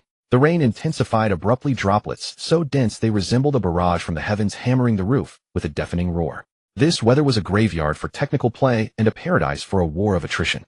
In the 55th minute, Chelsea had a golden counter-attacking opportunity. Sterling used his pace to blow past Konate on the flank, but as he shaped to cross, his planted foot slipped on the waterlogged turf. The ball failed to lift and rolled harmlessly out of play. Sterling pounded the ground in frustration, splashing up mud. Lin Yuan did not reproach him. He stood in the center circle, wiping the rain from his face, his vision slightly blurred. The Vaseline on his brow bone had been washed away, leaving the wound throbbing dully in the cold wind. But he had no time to dwell on it as Liverpool's attacks surged forward like a relentless tide. Klopp had clearly unleashed his fury in the dressing room. Liverpool's passing tempo had increased dramatically. They abandoned their attempts to tangle with Lin Yuan through the middle, instead launching relentless assaults down the flanks, whipping in cross after cross to create chaos. Lin Yuan was forced to act like a firefighter, extinguishing threats on the left and then the right. In the 65th minute, danger arrived. Liverpool midfielder Wataru Endo, landing awkwardly from an aerial duel, accidentally slammed his elbow into Enzo's shoulder. A piercing scream cut through the torrential rain. Enzo collapsed in agony, clutching his collarbone, curling up into a tight ball. Lin Yuan was the first to rush over. He shoved aside the protesting Endo and knelt to check on his teammate. Enzo's face was ashen, his lips trembling violently, tears mingling with the rain. "It's broken. I think it's broken," Enzo sobbed. The physio sprinted on, and after just 10 seconds of examination, made the cruel substitution gesture to the sideline, pointing towards the stretcher. Mourinho kicked a water bottle in fury on the touchline. Enzo was the metronome of Chelsea's midfield, the crucial link between him and Lin Yuan. Without him, Lin Yuan was an island. Conor Gallagher came on as his replacement. Watching Enzo being carried off on the stretcher, Lin Yuan slowly rose to his feet. His gaze swept across Liverpool's half, a dark, ferocious glint surging in his eyes. Since there's no one left to orchestrate play, he muttered to himself, we'll have to defend for our lives. The following 20 minutes were the darkest of Chelsea's season. Stripped of Enzo's orchestrations, they completely lost their grip on possession. Liverpool laid siege to the Chelsea goal. Gallagher tried valiantly, but he scurried around like a headless chicken. Caicedo, already on a yellow card, began to shy away from challenges. All the pressure converged on Lin Yuan alone. In the 72nd minute, Mac Allister unleashed a long-range strike, which Lin Yuan blocked with his chest. In the 75th minute, Van Dijk powered a header towards goal, but Lin Yuan acrobatically cleared it off the line with an overhead kick. In the 78th minute, Diaz cut inside, and Lin Yuan threw his body in the way on the edge of the box. A stud raked down his thigh, tearing his sock and drawing blood. He stood firm like a rock against the relentless tide. From the commentary box, Gary Neville's voice was filled with awe. "This is absolutely unbelievable. Chelsea's midfield is in shambles. They're being held together by that number 44. He's doing the work of 3 men. Yet a human body is not made of steel. Even with the system's enhancement, even with S-rank physical fitness, the constant high-intensity sprinting and collisions were pushing his muscle fibers to their absolute breaking point." The 80th minute. Liverpool launched a lightning-fast counterattack. Mohamed Salah collected the ball on the right wing with a vast expanse of open space ahead of him. Chelsea's left-back Chilwell had pushed forward and was stranded. The only hope for cover was Lin Yuan, still lurking near the center circle. "Track back!" Mourinho screamed from the sidelines. Lin Yuan didn't hesitate for a second.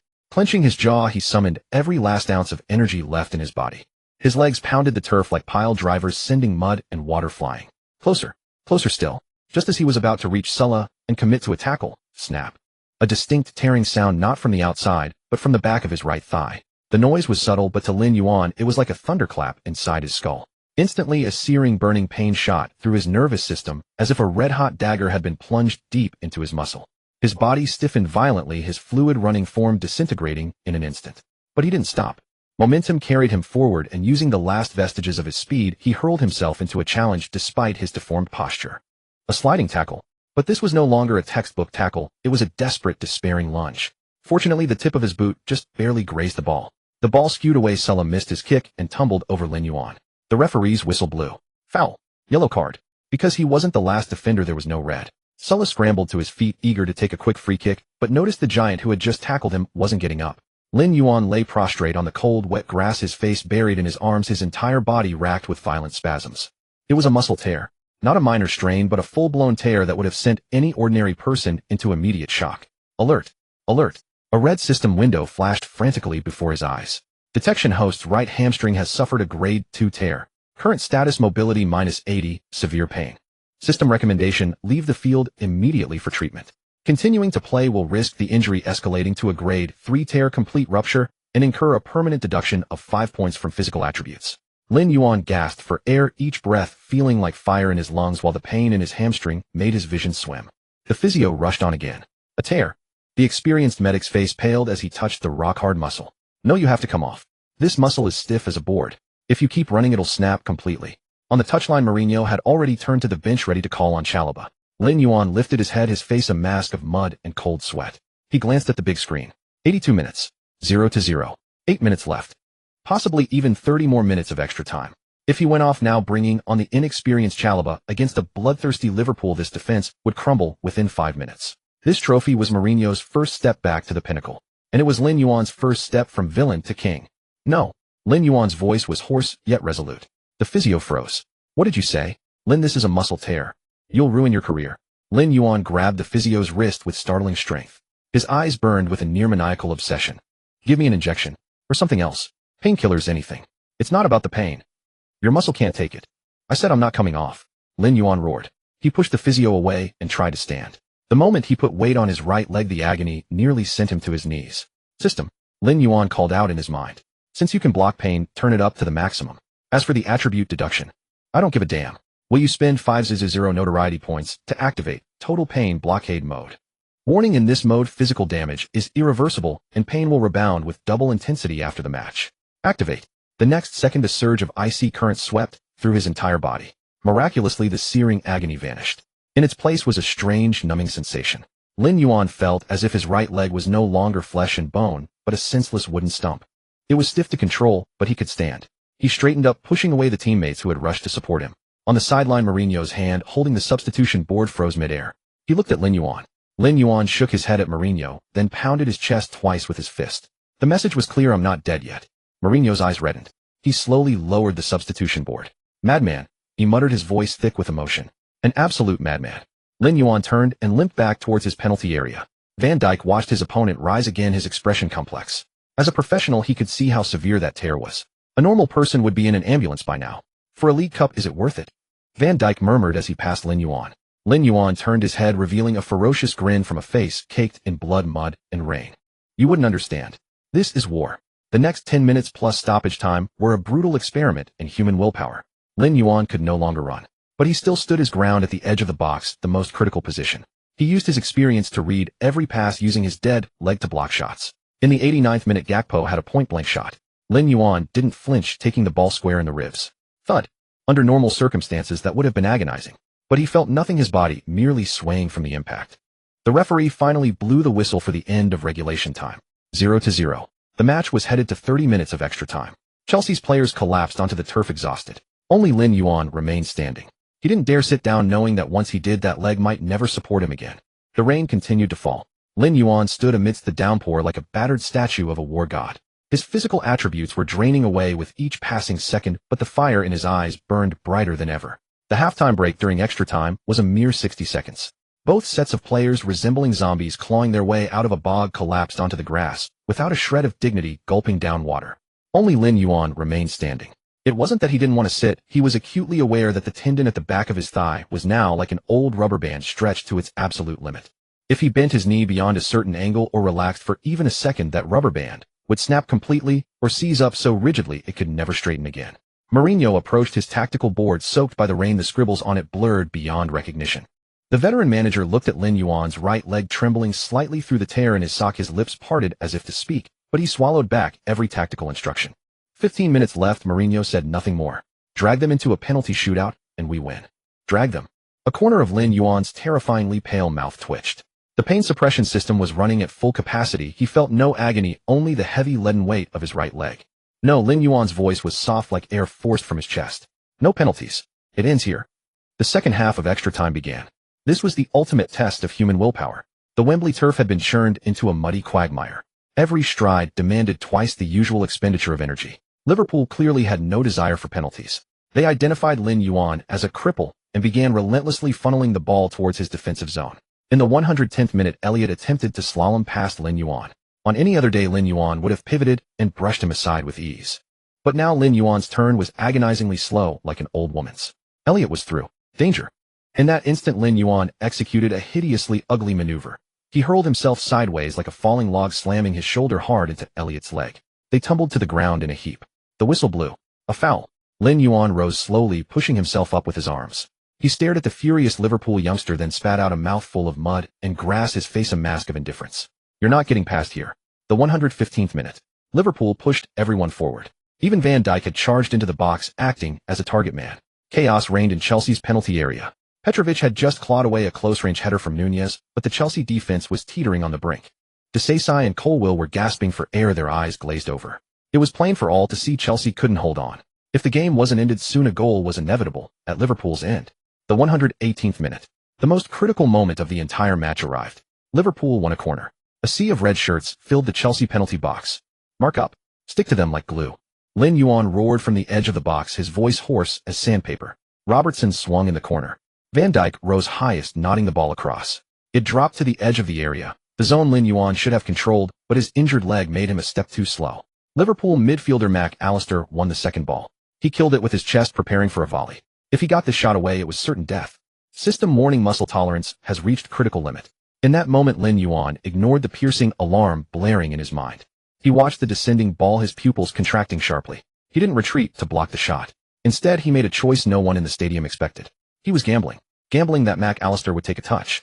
And indeed, Mac Allister, seeking a better angle, adjusted, nudging the ball a step to his left. That step.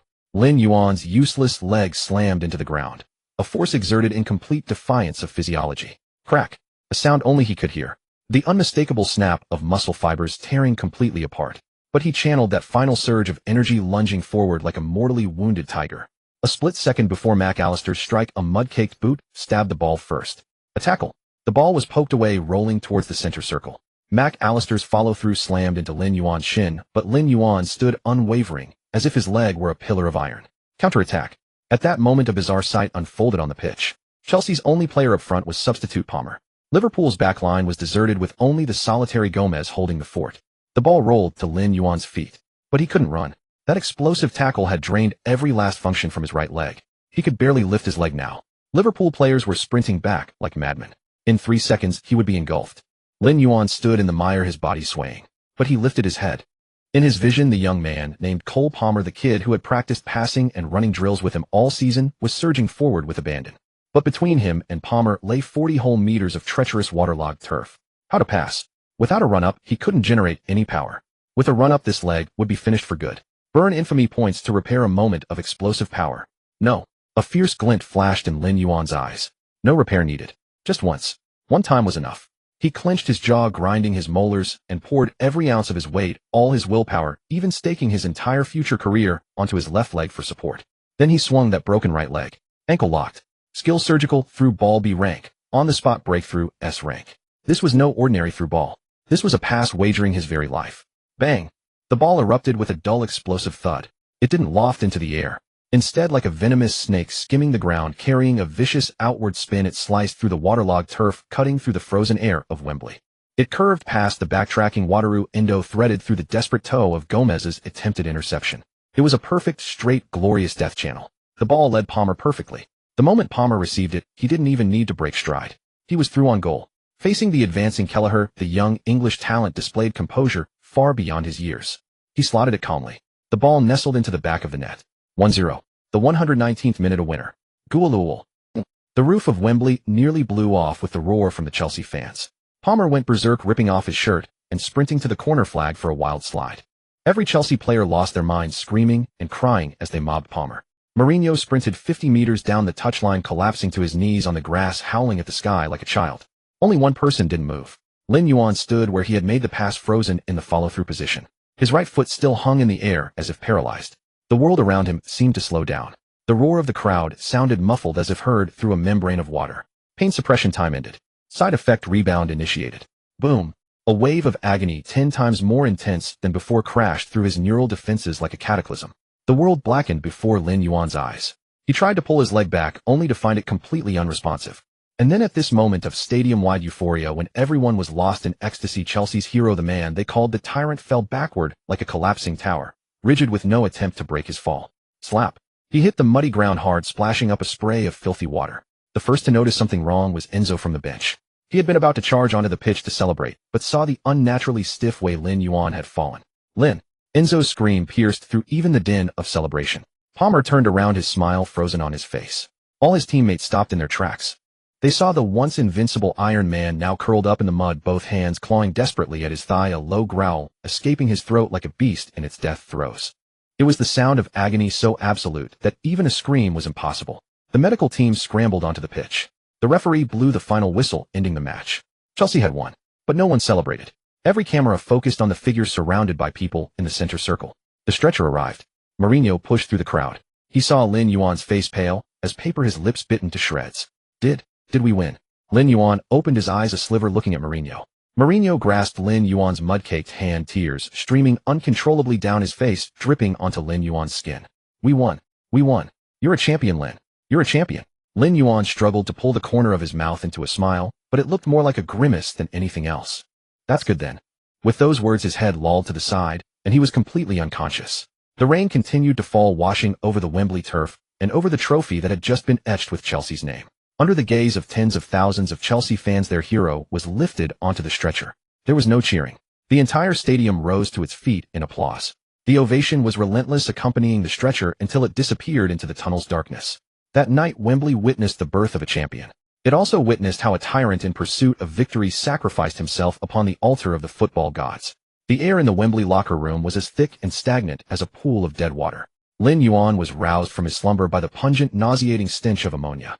The smell felt like a red-hot iron wire piercing straight through his nasal cavity and into his brain, forcibly dragging his consciousness from the abyss of darkness. He gasped sharply, his lungs expanding violently, followed by a suppressed groan stifled deep in his throat. As awareness returned, the excruciating pain previously masked by adrenaline and fainting surged back like a breached dam, flooding his nerves with vengeful ferocity. Especially the area around his right groin. It no longer felt like part of his body, but rather a mass of burning, rotten flesh, each heartbeat sending a tearing spasm through him. He's awake. Paco, he's awake. Anxious shouts reached his ears, sounding distorted, as if muffled by a thick film of water. Lin Yuan struggled to open his eyes. His vision gradually sharpened. The first thing that met his gaze was the harsh white light of the ceiling, followed by a cluster of anxious faces looming over him. Enzo Fernandez's face, still smeared with champagne foam, was now streaked with tears, looking both comical and pitiful. Team Dr. Paco was waving that damned smelling salt under his nose, and further back Mourinho leaned against the locker, the iron-fisted coach's hands trembling slightly, an unlit cigarette pinched between his fingers. The match. Lin Yuan parted his lips, his voice as raspy as sandpaper scraping against rust. Is it over? A moment of silence fell over the room. Then Mourinho strode over. He pushed past the doctor, his bloodshot eyes locked intensely on Lin Yuan. The wrinkles at the corners of his eyes seemed to hold 1,000 unspoken words, but all of it condensed into a single trembling utterance. It's over, kid. Mourinho extended a slightly rough hand, gently patting Lin Yuan's sweat and dirt-streaked cheek, his touch as delicate as if he were handling a piece of fragile porcelain. We won. 1-0. You're a champion. Lin Yuan's pupils contracted slightly. 1. Those two words acted like the most potent tranquilizer, instantly relaxing his pain-racked, tense body. He let out a long, turbid breath, his mouth twitching with difficulty, as if to smile, but the stiffness in his facial muscles twisted the expression into a grimace. That's good, he murmured. Good my ass. Dr. Paco finally exploded, examining the alarming purple bruises on Lin Yuan's right leg, while shouting almost hysterically, do you have any idea what your groin looks like right now? You've torn at least 30 of the muscle fibers. And there's severe subcutaneous bleeding. When you collapsed on the pitch, your heart rate spiked to 200.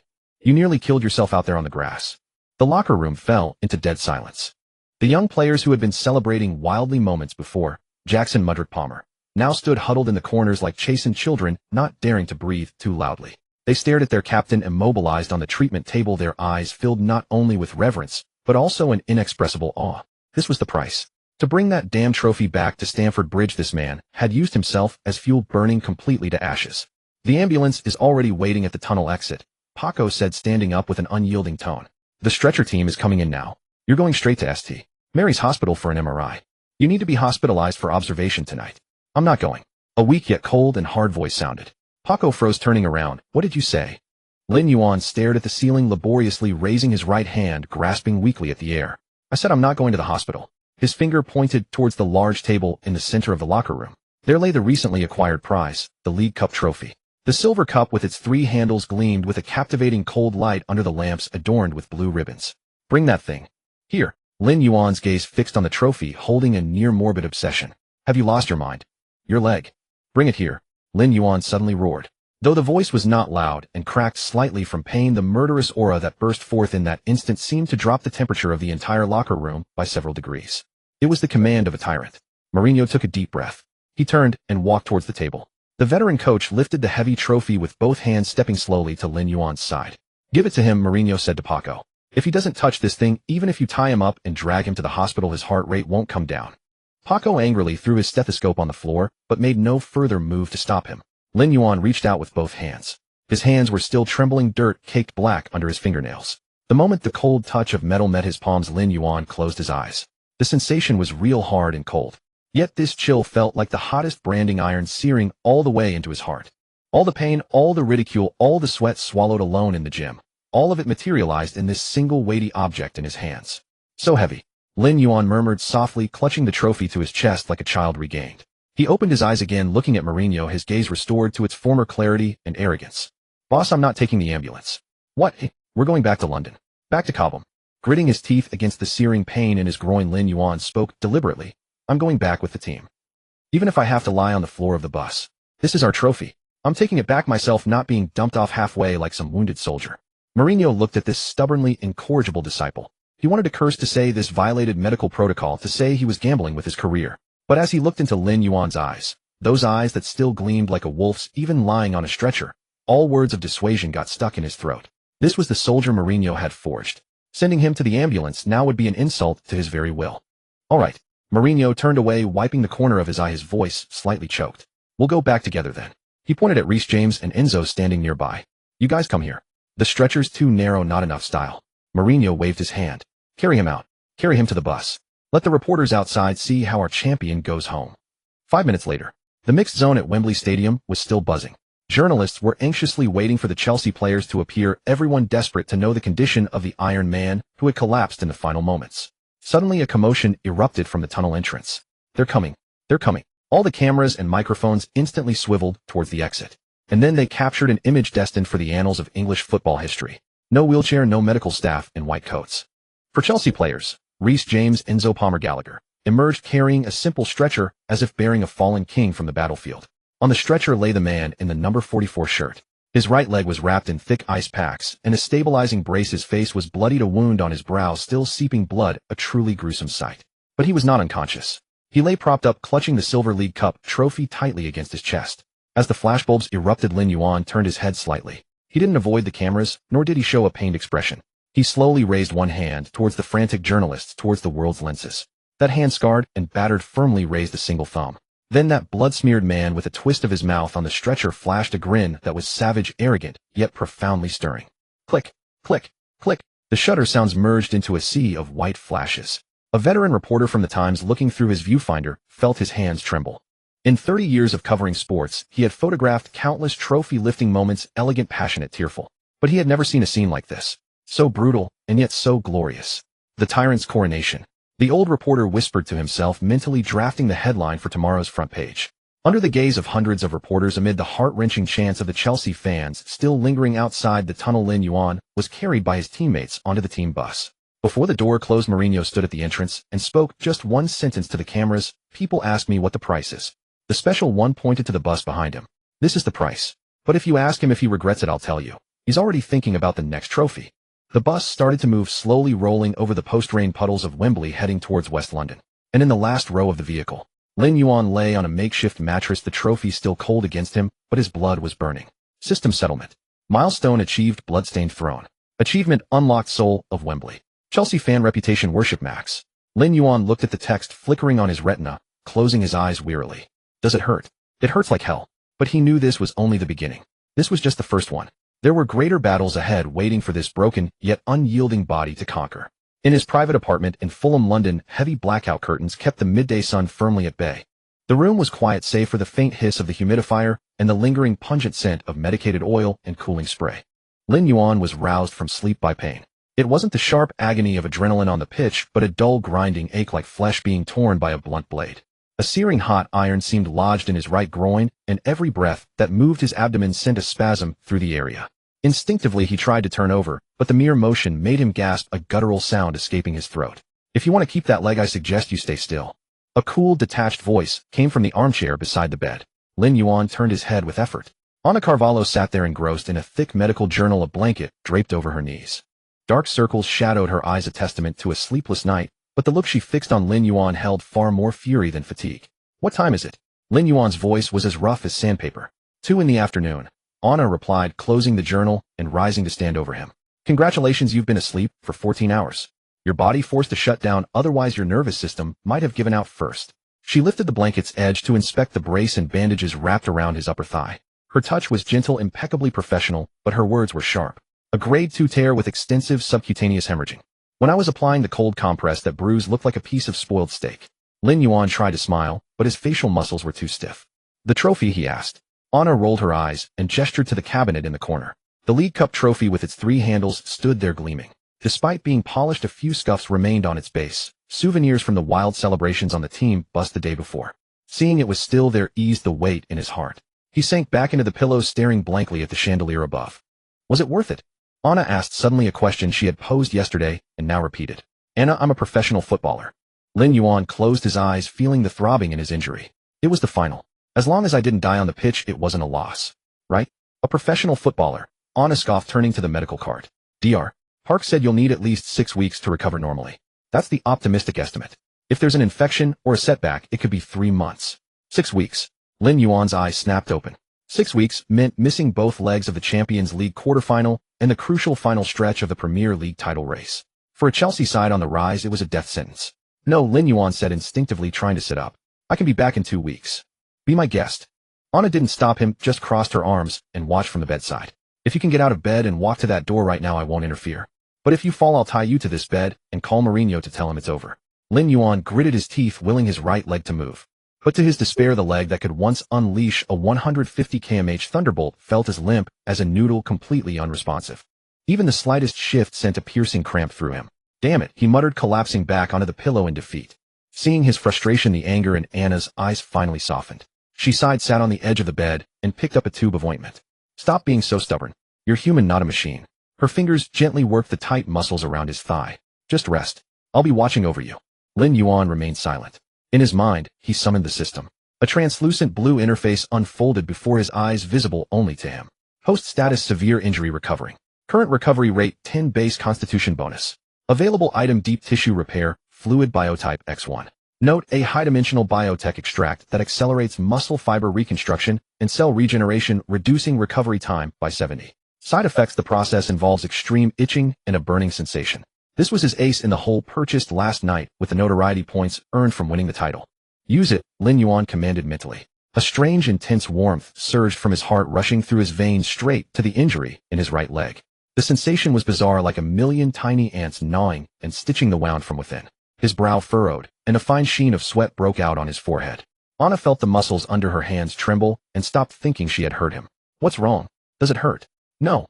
Lin Yuan gritted out, his voice unsteady. "Keep going. Don't stop." It itched. An unbearable, maddening itch, 100 times worse than pain. But it meant he was healing. The days of recovery were monotonous, but the world outside refused to quiet down. While Lin Yuan lay in bed, the public sphere was in an uproar. It was a debate about heroes and belonging. After the Li Jianguo case was exposed, the National Football Association underwent a major purge, but the new leadership was clearly unwilling to let go of Lin Yuan, a massive source of traffic and revenue. The television was playing a domestic sports talk show. Ana couldn't understand Chinese, but she could see Lin Yuan's photo placed prominently in the center, with pundits passionately discussing something. Propped up in bed, Lin Yuan scrolled through the trending topics on his tablet. Football Association invites Lin Yuan to watch match. New FA Chairman Lin Yuan always be enough. Kinda experts suggest grant Lin Yuan dual citizenship. A bitter smile curled his lips. Just yesterday, Mendes had called. A famous domestic sportswear brand wanted to sign him for 100 million renminbi a year on the condition that he speak more Chinese publicly and frequently mention his motherland's nurturing. Motherland's nurturing. Lin Yuan looked out at the gray London sky, remembering the rainy night he was kicked out of the training camp and the officials who had called him a black sheep. Back then, no one spoke of blood being thicker than water. Back then, he was trash, a cancer to be cut out. Now he was the newly crowned league champion, the phenomenal midfielder the entire Premier League was buzzing about, and they were crawling back shamelessly claiming, "We're all one family." "Turn off the TV," Lin Yuan said to Anna, who was tidying the room. "It's too noisy." "Are they praising you?" Anna asked curiously. "No," Lin Yuan said, swiping away the news feed. "They're trying to drain my blood to smear on their faces to look respectable." His phone vibrated. It wasn't Mendes or Mourinho. The screen displayed a number from Saudi Arabia. He raised an eyebrow and answered the video call. The familiar face, weathered but spirited, appeared on the screen. Ronaldo had just finished training, a towel around his neck, the opulent Al Nassr locker room behind him. "Hey, cripple." He opened with his signature teasing. "Heard you got carried off at Wembley. Still kicking, are you?" "Thanks to you, still breathing." Lin Yuan adjusted his position, trying to look less frail. "Why are you calling me? Shouldn't you be digging for oil in the desert?" Ronaldo laughed heartily. "I saw the news. That goal was beautiful." He grew serious, gesturing. "A bit behind my prime, but for today's young players it's not bad." "Don't flatter yourself." Lin Yuan scoffed. Seriously though, Ronaldo leaned closer, his gaze intense. "How's the injury?" "The Euros are in 3 months. Martinez called me yesterday, frantic, asking if you'd make it." "I'm not dying," Lin Yuan said, glancing at his bandaged leg. "The doctor says 6 weeks, but I plan to be back in 2 weeks. Ronaldo frowned. "Don't be reckless, Lin. That's your groin, the engine of a midfielder. If you go back too early, you'll become injury prone." "Chelsea can't wait 6 weeks, Lin Yuan said calmly. "And neither can I." Ronaldo was silent for a moment, as if reading the resolve in Lin Yuan's eyes. "You really are like me," Ronaldo sighed, a hint of nostalgia in his voice. "When I got injured before the World Cup, the doctors told me to rest. But I didn't listen, because I knew some chances only come once in a lifetime. Lin, this year's Euros." His voice dropped, filled with the resignation of an aging legend and the desperate hunger of a final gamble. "It's my last chance." "I know," Lin Yuan cut him off. "That's why I have to get back quickly. Without me, Pepe's old bones will be torn apart by Mbappe." Ronaldo laughed, a more relieved sound this time. "Good. Heal up well. I'll see you in Germany. Don't hold me back." "Don't worry." Lin Yuan looked at the legend on the screen. "You just focus on scoring. I'll handle the rest." The call ended. The room fell silent again. Lin Yuan tossed his phone aside, feeling the repair fluid at work as the maddening itch returned. He gritted his teeth and looked out the window. The noise from home, Chelsea's predicament, even Ronaldo's plea. Everything was pushing him forward. He couldn't stop. A tyrant's throne is forged from iron and blood. The moment you stop, it begins to rust. "Anna," he called out. Anna poked her head out from the kitchen, where she was preparing a nutritious meal. "What? Does it hurt again?"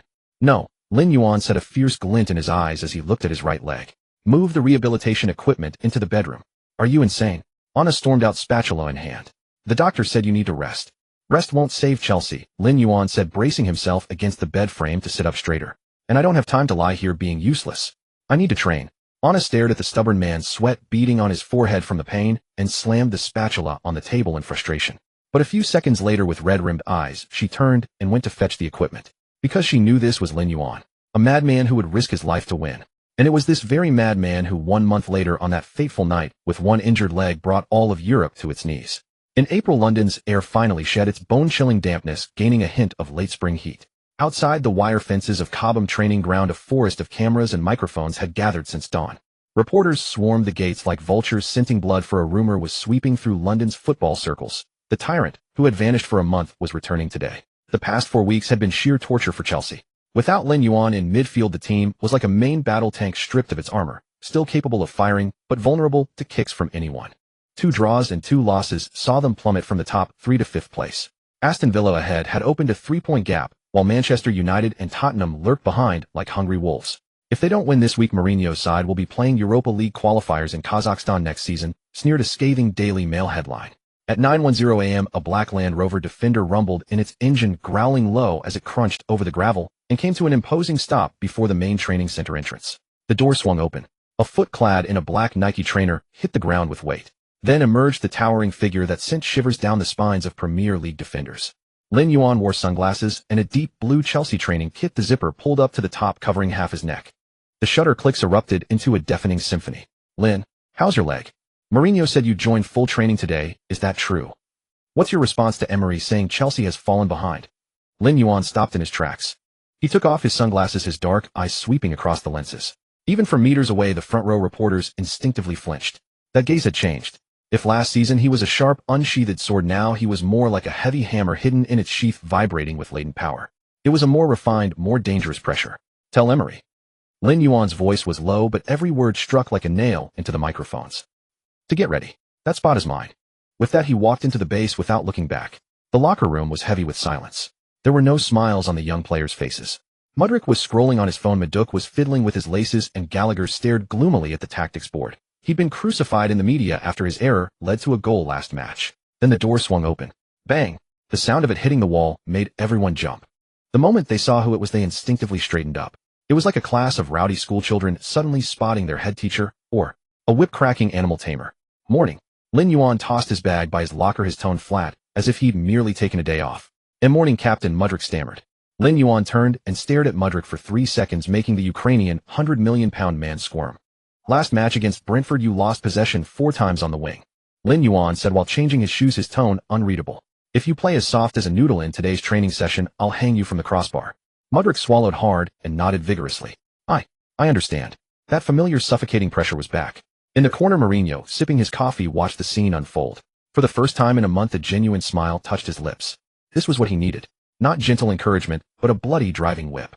3 days later at Stamford Bridge in the 35th round of the Premier League, Chelsea hosted Nottingham Forest.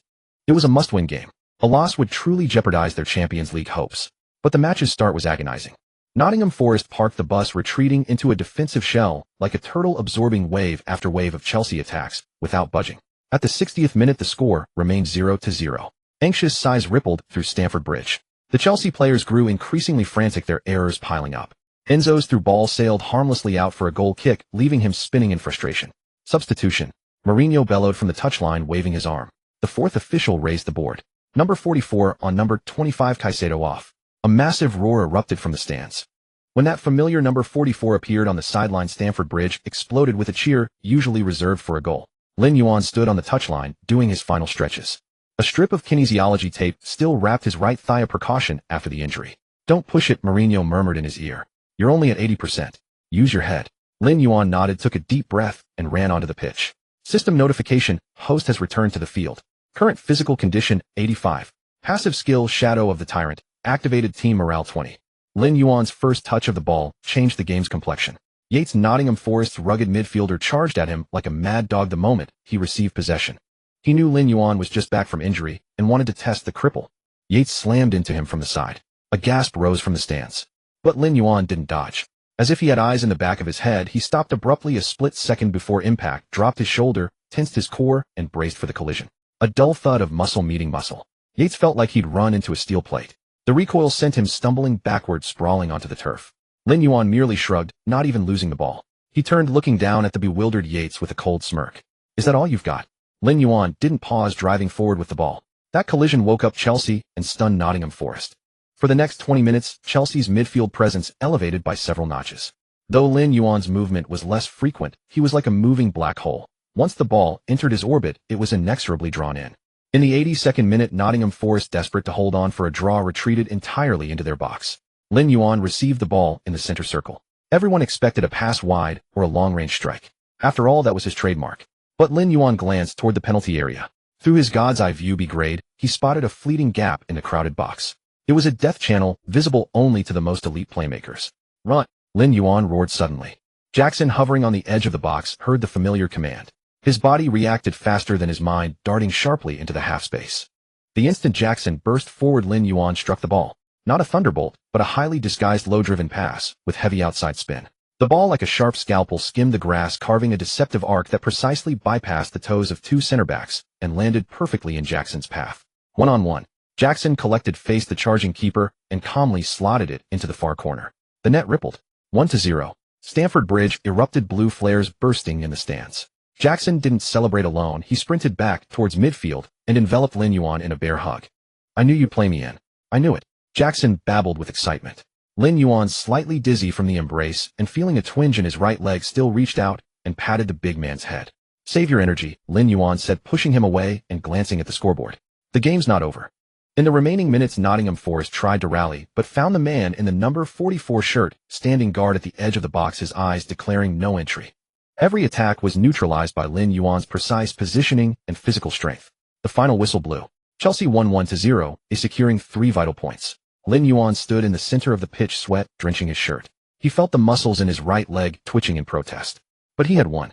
Mourinho came onto the field and embraced him. How do you feel? The veteran manager asked. Not bad. Lin Yuan wiped the sweat from his face, looking at the ecstatic fans in the stands. At least I've shut up those who wanted to see me fail. Next is the season finale, Mourinho said looking at him. Aston Villa. Win, and we're in the Champions League. Lose, and it's the Europa League. Lin Yuan bent down to loosen his shin guard. Then we win. He straightened up his gaze, turning north towards Birmingham. I told you that spot is mine. No one can take it away. That night the Tyrant announced his return. Though his body wasn't fully healed, his will to win burned hotter than ever. And this was merely the beginning of a frantic May. Birmingham's May was not gentle, it carried a suffocating heat. Villa Park had become a colossal open-air pressure cooker. The roar of 42,000 home fans filled the ancient stadium to the brim. On the stands a massive banner fluttered in the wind, depicting a lion with a gaping maw poised to devour the blue Chelsea flag. This was the 38th round of the Premier League, the season's finale. For Emery's team, it was merely a battle for pride, their European qualification already secured. But for Chelsea, this was the line between life and death. Victory meant the Champions League. A draw or defeat meant the Europa League. Hundreds of millions in transfer budget, the futures of top stars, and even Mourinho's job for next season all rested on these 90 minutes. In the locker room, the atmosphere was as heavy as a slab of lead. Lin Yuan sat in a corner applying the final compression bandage to his right thigh. Though his injury was 80% healed, in a match of this intensity, even the slightest risk could be fatal. Mourinho pushed the door open. The old manager's face was pale today, clearly under immense strain. He skipped his usual passionate speech, walked to the tactics board, and wrote a single word in bold: survive. I won't discuss tactics with you. Mourinho turned his gaze sweeping over everyone. I'll only tell you this: if we lose today, I'll send the reserve team to play the Thursday night Europa League matches next season. You, the first team, will stay at Cobham running laps. It was a cruel joke, but no one laughed. Lin Yuan stood up, tightening the captain's armband. Let's go. His voice was calm, yet it acted like a reassurance. Let's go take that Champions League ticket back. Beep. The match began with the referee Anthony Taylor's whistle. Villa Park instantly erupted. Emery's teams never lacked tenacity, especially at home. From the first minute, Aston Villa looked ready to devour Chelsea whole. John McGinn, like a tireless bulldog, tore into the midfield relentlessly. Douglas Luiz was a sharp blade poised to stab into Chelsea's flanks. Chelsea were struggling. Really struggling. The immense psychological pressure caused the young players' movements to falter. Enzo's switch of play went straight out for a throw-in, and Caicedo slipped in a challenge, almost gifting the opposition a one-on-one. Except for Lin Yuan. He was an anchor firmly planted in midfield. In the 15th minute, McGinn advanced with the ball, attempting his signature turn, using his powerful frame to shield it. Lin Yuan closed him down. No unnecessary movements, just using his size and strength, pressing over him like a wall. Thud. McGinn felt as if he'd run into a slab of iron, staggering off balance. Lin Yuan extended his leg and cleanly stole the ball. Easy. Lin Yuan didn't launch a blind long ball after the tackle. He shielded the ball and shouted at his panicked teammates, slow the pace down. His shout brought some clarity to Enzo and Caicedo. But Villa's attacks remained fierce. In the 30th minute, Watkins' powerful shot from inside the box crashed against the crossbar and bounced away. Chelsea fans breathed a sigh of relief. The score remained 0-0 into the second half. Time ticked away relentlessly. The 60th minute, the 70th, and the 80th. Every Chelsea fan's heart was in their throat. On the live table, Tottenham behind them were already 3-0 up. If Chelsea didn't win, they would drop out of the top four. We need a goal. We need someone to step up. Gary Neville's voice on commentary was filled with anxiety. The 85th minute. The physical limit had arrived. Players from both sides were running heavily. On the touchline, Mourinho had loosened his tie, pacing back and forth like a caged beast. He had used all his substitutions, bringing on Sterling and Maduk in a final gamble. The 89th minute. Stoppage time was approaching. Chelsea won a throw-in deep in the opposition half. Reece James launched it to Enzo, who was back to goal. Under pressure from two Villa players, Enzo couldn't turn and could only lay the ball back. The ball rolled to an area about 30 meters outside the arc of the penalty box. It was a vacant zone. Villa's defense was compact and no one rushed out immediately. Because at that distance, at that moment, no one thought there was any danger. Except for one person. Lin Yuan. He had been lurking in that area all along like a patient hunter. The moment he saw the ball rolling towards him, his pupils contracted sharply. System notice stamina at 15. Right thigh muscle load warning. Skill ready, cannon S rank. Activate. Warning, this will be the final forced activation this season. May cause injury relapse. Activate. Lin Yuan roared internally. Forget the damn injury. If they didn't make the Champions League, all the effort this season would be a joke. He met the rolling ball, adjusting his stride.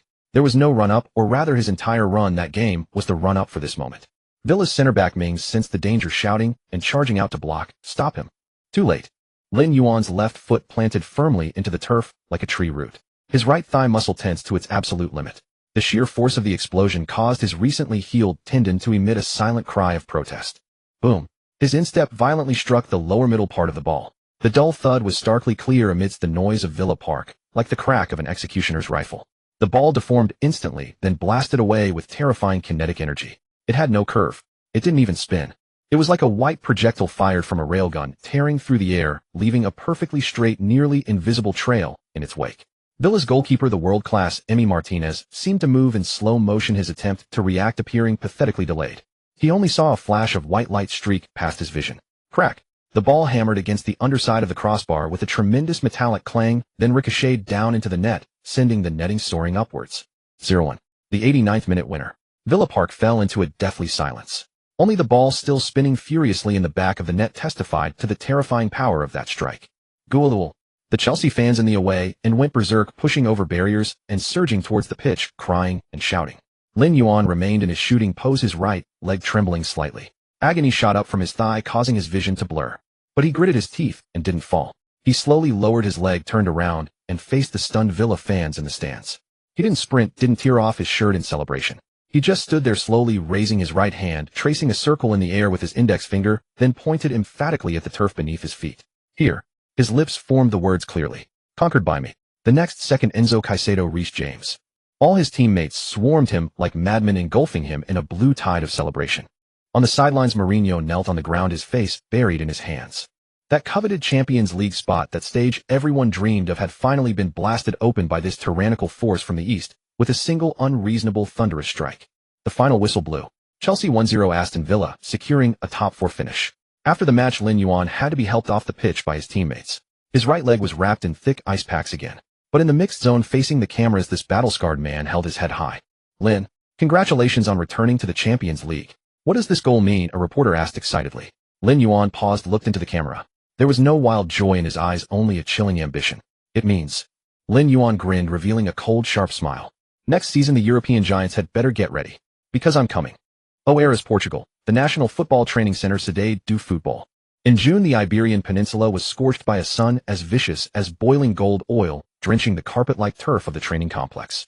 The breeze from the Tagus River couldn't dissipate the oppressive heat gathering here, for the eyes of all Europe were fixed on this spot. Less than 10 days remained until the opening of Euro 2024. At the main gate, over 100 journalists from around the world had already set up their long lenses and cameras like a flock of vultures waiting for prey. They were even more diligent than the security police. Any black business van pulling into the base triggered a frenzy of shutter clicks. He's here. It's Chelsea's car, someone shouted, and the crowd instantly stirred. A black Mercedes Viano rolled to a stop at the entrance. The sliding door opened. A pair of feet in retro skate shoes touched the ground first, followed by Lin Yuan stepping out of the vehicle. He wasn't wearing the team's standard-issue deep red tracksuit. Instead, he donned a simple black t-shirt and a pair of oversized sunglasses. After a season of brutal battles in the Premier League and Champions League, his frame seemed even more imposing than when he'd left Portugal 2 years prior. The muscle contours wrapped in dark fabric exuded a cold, unapproachable hardness under the sun.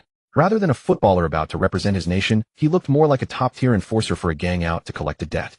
Lin, over here. Any thoughts on being named to the Premier League team of the season? As the only pure defensive midfielder, do you think you can integrate into Roberto Martinez's possession-based system? Reporters swarmed forward, microphones nearly shoved into Lin Yuan's face. He took off his sunglasses and casually hooked them onto his collar. His eyes, which had chilled the blood of countless strikers in the Premier League, swept coldly over the crowd. The chaotic scene fell into an eerie, sudden quiet. A senior journalist from Ebola, emboldened by being a local, dared to ask, Lin, there's a general consensus that this is the most technically gifted Portugal squad ever, full of artists. B. Silva B. Fernandes Felix. While your style is called thuggish, some worry you'll ruin the team's elegance or even burden the team with cards. How do you respond? Ebola reporter asked B. Silva B. Fernandes Felix. And your style is called thuggish. Some worry you'll ruin the team's elegance or even burden the team with cards. How do you respond? This was an obvious trap, the biggest question mark hovering over Lin Yuan in European football. Lin Yuan stopped, tilted his head, and looked at the reporter. Elegance. Lin Yuan let out a scoff, his voice low and metallic. If elegance won titles, Arsenal would be Champions League winners every single year. A low murmur rippled through the crowd. Was this guy firing shots on his very first day? Ignoring their reactions, Lin Yuan continued, his tone as flat as if he were stating a universal truth. This team doesn't need more artists. There are already enough people playing the piano. Someone has to be the one to carry it. If you think that's disruptive, you'd better get used to it now. This team doesn't need more artists. There are already enough people playing the piano. Someone has to be the one to carry it. If you think that's disruptive, you'd better get used to it now. What about Ronaldo? Another English reporter quickly followed up. He's controversial, playing in Saudi Arabia. Many say he's 41, can't run anymore, and will hinder the younger players' development. As the Chelsea captain, what do you think of your old captain? Hearing this question, Lin Yuan snapped his head around. His gaze was sharp as a blade, cutting the reporter off mid-sentence. Listen, write this down in your notebook. Bold it. Underline it. Lin Yuan pointed a finger at the training base gate behind him, his tone resolute. As long as he's on that pitch, he is the king. And I am his guard. Anyone who wants to touch his crown will have to get through my shield first, or my fists. With that, he put his sunglasses back on, pushed through the stunned crowd, and strode into the base, leaving behind a group of bewildered reporters and the headline that would explode across social media in minutes: the Tyrant's declaration, I am the king's shield. Inside the locker room, the air conditioning was blasting. The atmosphere was charged with a subtle sense of division. The Portugal national team's dressing room was never a monolith. There were the hard-nosed pragmatists from the Premier League, the technical wizards from La Liga, and the flashy superstars from Paris. Each was the core of their club, and arrogance was the standard. In the corner, Pepe was shirtless, revealing a physique as lean and tough as dried beef. The 41-year-old kung fu monk of football was applying warm-up oil to his legs. When Lin Yuan pushed the door open, Pepe was the first to look up. Their eyes met across the room. A strange, unspoken connection sparked. It was the silent understanding shared between two old wolves meeting on the tundra. Pepe grinned a smile only a fellow kindred spirit would recognize. He stood up, walked over, and gave Lin Yuan a solid bear hug. Finally here, kid, Pepe said, slapping Lin Yuan's back with startling force. I watched you against Manchester City on TV. That hit on Holland was bloody brilliant. I don't think I could have been that ruthless even 10 years younger. I've still got a long way to go to match you, old Pepe, Lin Yuan replied with respect. In this locker room, only Pepe gave him that pure win at all costs vibe. I've still got a long way to go to match you, old Pepe, Lin Yuan replied with respect. In this locker room, only Pepe gave him that pure win at all costs vibe. Hey Lin. Bruno Fernandes and Bernardo Silva also came over to greet him. As the cores of Manchester's two giants, they had suffered against Lin Yuan in the Premier League, but they also knew best just how crucial he could be. However, not everyone welcomed the Tyrant. On the other side of the locker room, Joao Cancelo was sitting on a bench, rolling a ball under his foot, whispering with Joao Felix and Vitinha nearby. Seeing Lin Yuan enter, Cancelo gave him only a cold, indifferent glance. He didn't get up, his expression didn't even flicker, as if a mere staff member had just walked in. As a representative of the technical school, Cancelo held himself in high regard. In his eyes, football was an art played with the feet, delicate outside of the boot passes, and exquisite dribbling, not rolling around in the mud like a wild boar. Lin Yuan's style of play, which relied on physicality, was synonymous with brainless to him. Heard he's broken legs with tackles in the Premier League. Felix muttered quietly, if someone like him goes to the international stage, the referees won't indulge him like they do in England. Just as long as he doesn't break our legs in training, Cancelo snorted, flicking the ball up with his toe and juggling it a couple of times. Lin Yuan keenly sensed the coldness from that side. His steps faltered for a moment, his gaze sweeping over the technical stars. But he said nothing, simply walking straight to his locker, the one bearing the number 16. In the national team, the number 44 wasn't permitted. He had chosen 16, the number once worn by Roy Keane. It was a statement in itself. Just then the door at the far end of the locker room opened. The room, which had been buzzing with chatter, fell instantly silent. Cristiano Ronaldo walked out. He was wearing a training vest, sweat beading on his bronze skin. Clearly he'd already spent an hour in the gym before the team gathered. Ronaldo's gaze bypassed everyone else and locked onto Lin Yuan. Without any pleasantries, he strode over purposefully. His eyes held an urgency, a near-obsessive hunger for victory, the urgency that time had instilled in him. You're 5 minutes late, Ronaldo said, looking at his priceless watch with a stern face. Flight delay, Lin Yuan shrugged while changing his shoes. Besides, I was clearing away some flies at the door for certain people. Ronaldo was taken aback for a second, then understood Lin Yuan meant the reporters. A slight smile played on his lips, forming his iconic grin. Good. Ronaldo extended his hand, shaking Lin Yuan's firmly, then bumped shoulders. But I don't need you to block reporters for me. I need you on the pitch to block those defenders trying to break my ankles. That's extra service. It'll cost you, Lin Yuan joked. Ronaldo laughed heartily, a clear booming sound. He put his arm around Lin Yuan's shoulders and turned to the whole team, announcing, all right, boys. Now that Chelsea's bulldozer is here, we can crank up the intensity in training. Don't let him think we Portuguese are just a bunch of pretty boy ball jugglers. All right, boys. Now that Chelsea's bulldozer is here, we can crank up the intensity in training. Don't let him think we Portuguese are just a bunch of pretty boy ball jugglers. Scattered laughter and murmurs of agreement rose from the group. But Lin Yuan noticed Cancelo rolling his eyes and muttering something in Portuguese slang. It was quiet, but crystal clear to Lin Yuan's ears. The gist of it was, great, another brute, who only knows how to use force. The smile on Lin Yuan's face didn't fade, but his fingers adjusting his socks paused for a fraction of a second. A system panel flickered at the corner of his retina, detected hostility, contempt from a teammate. Infamy quest triggered, who's the real softy? Quest description in the upcoming training match silenced the doubters. Method unrestricted. Lin Yuan stood up, rolled his neck, and a crisp crack sounded. Let's go, he said to Pepe. Half an hour later at the training pitch, Roberto Martinez stood on the sidelines, tactical board in hand, brow furrowed. The Spanish coach watched his players warm up, a knot of anxiety in his stomach. The biggest problem he'd faced since taking over this Portugal squad was simple: an overflow of talent, but a deficit of grit. There were too many geniuses who could bend the ball like a violinist's bow, but they lacked the brute who could smash the piano. Let's start. 7v7 match. Martinez blew his whistle. Red team starters. Blue team reserves. To test combinations, Martinez placed Lin Yuan on the blue reserve team, while Cancelo B. Silva and Ronaldo were on the red starting team. From the kickoff, the red team displayed their high technical level. The ball moved rapidly across the turf. Felix lightly flicked it with his heel. B. Silva understood, instantly turning and playing a precise through ball to Cancelo, cutting in from the wing. It was fluid, seamless, a typical Portuguese attack full of Latin flair. Except for one jarring full stop. When the blue team won the ball back and moved it to midfield, Lin Yuan received a back pass from Neves. Instead of caressing the ball with the sole of his foot to control the tempo like the others, he struck it first time. Bang! A thunderous sound. Lin Yuan drove his foot through the ball with the inside of his laces. The ball shot along the ground towards the red team's half with blistering pace. The pass was so powerful it kicked up a trail of grass clippings like a low-flying bullet. Cancelo, who had been preparing to step up and intercept, was caught completely off guard by the speed. The Manchester City fullback flinched, stuck out a leg hastily, and the ball ricocheted off his boot and bounced 2 meters away, rolling out for a throw-in. A poor touch. The training game was forced to stop. Hey, are you kicking rocks? Cancelo threw his arms out, shouting at Lin Yuan in frustration. He pointed at his ankle, his voice dripping with sarcasm. This is a football pitch, not a rugby field. Pass it softer. Are you trying to break my leg? Is this the technique you learned at Chelsea? A few of the other technical players frowned as well. Lin Yuan's passing style, in their view, was indeed too rough, lacking any silkiness. Lin Yuan stood in the center circle, not even lifting his eyelids. That's because your first touch is terrible. Lin Yuan's voice was cold as ice, cutting through the humid air. If you can't control a pass at that speed, you should go play in the kids' league. In the Premier League, that's just a standard pace. What did you say? Cancelo's temper flared instantly. As a world-class fullback, he was always treated as a key player wherever he went. When had he ever been so humiliated? Enough. Martinez blew his whistle, looking exasperated. Continue the game. João Cancelo, take the throw-in. Cancelo glared venomously at Lin Yuan, cursing under his breath as he took the throw. The game resumed. But everyone felt the tension in the air thicken. Cancelo was clearly out for revenge. A few minutes later, he received the ball on the right wing. This time, instead of passing, he saw Lin Yuan coming over to defend, and a provocative smirk curled on his lips. He was going to dribble past this brute. Cancelo shifted his weight, rapidly feinting with his left foot, then quickly nudging the ball with the outside of his right. A classic La Croqueta move. His movement was fast, lightning fast. Against a normal defensive midfielder, it would have been enough to commit them. But he was facing Lin Yuan, or rather a heavy tank driving at full speed with maxed out armor. Lin Yuan ignored the fancy footwork entirely. His eyes were fixed only on the relative positions of the man and the ball. Just as Cancelo nudged the ball to slip past him, Lin Yuan moved. He didn't try to tackle knowing he'd get beaten. Skill triggered savage physique, fair challenge. Lin Yuan simply brutally squared his shoulder, and like a suddenly collapsing load-bearing wall, slammed directly into Cancelo's path.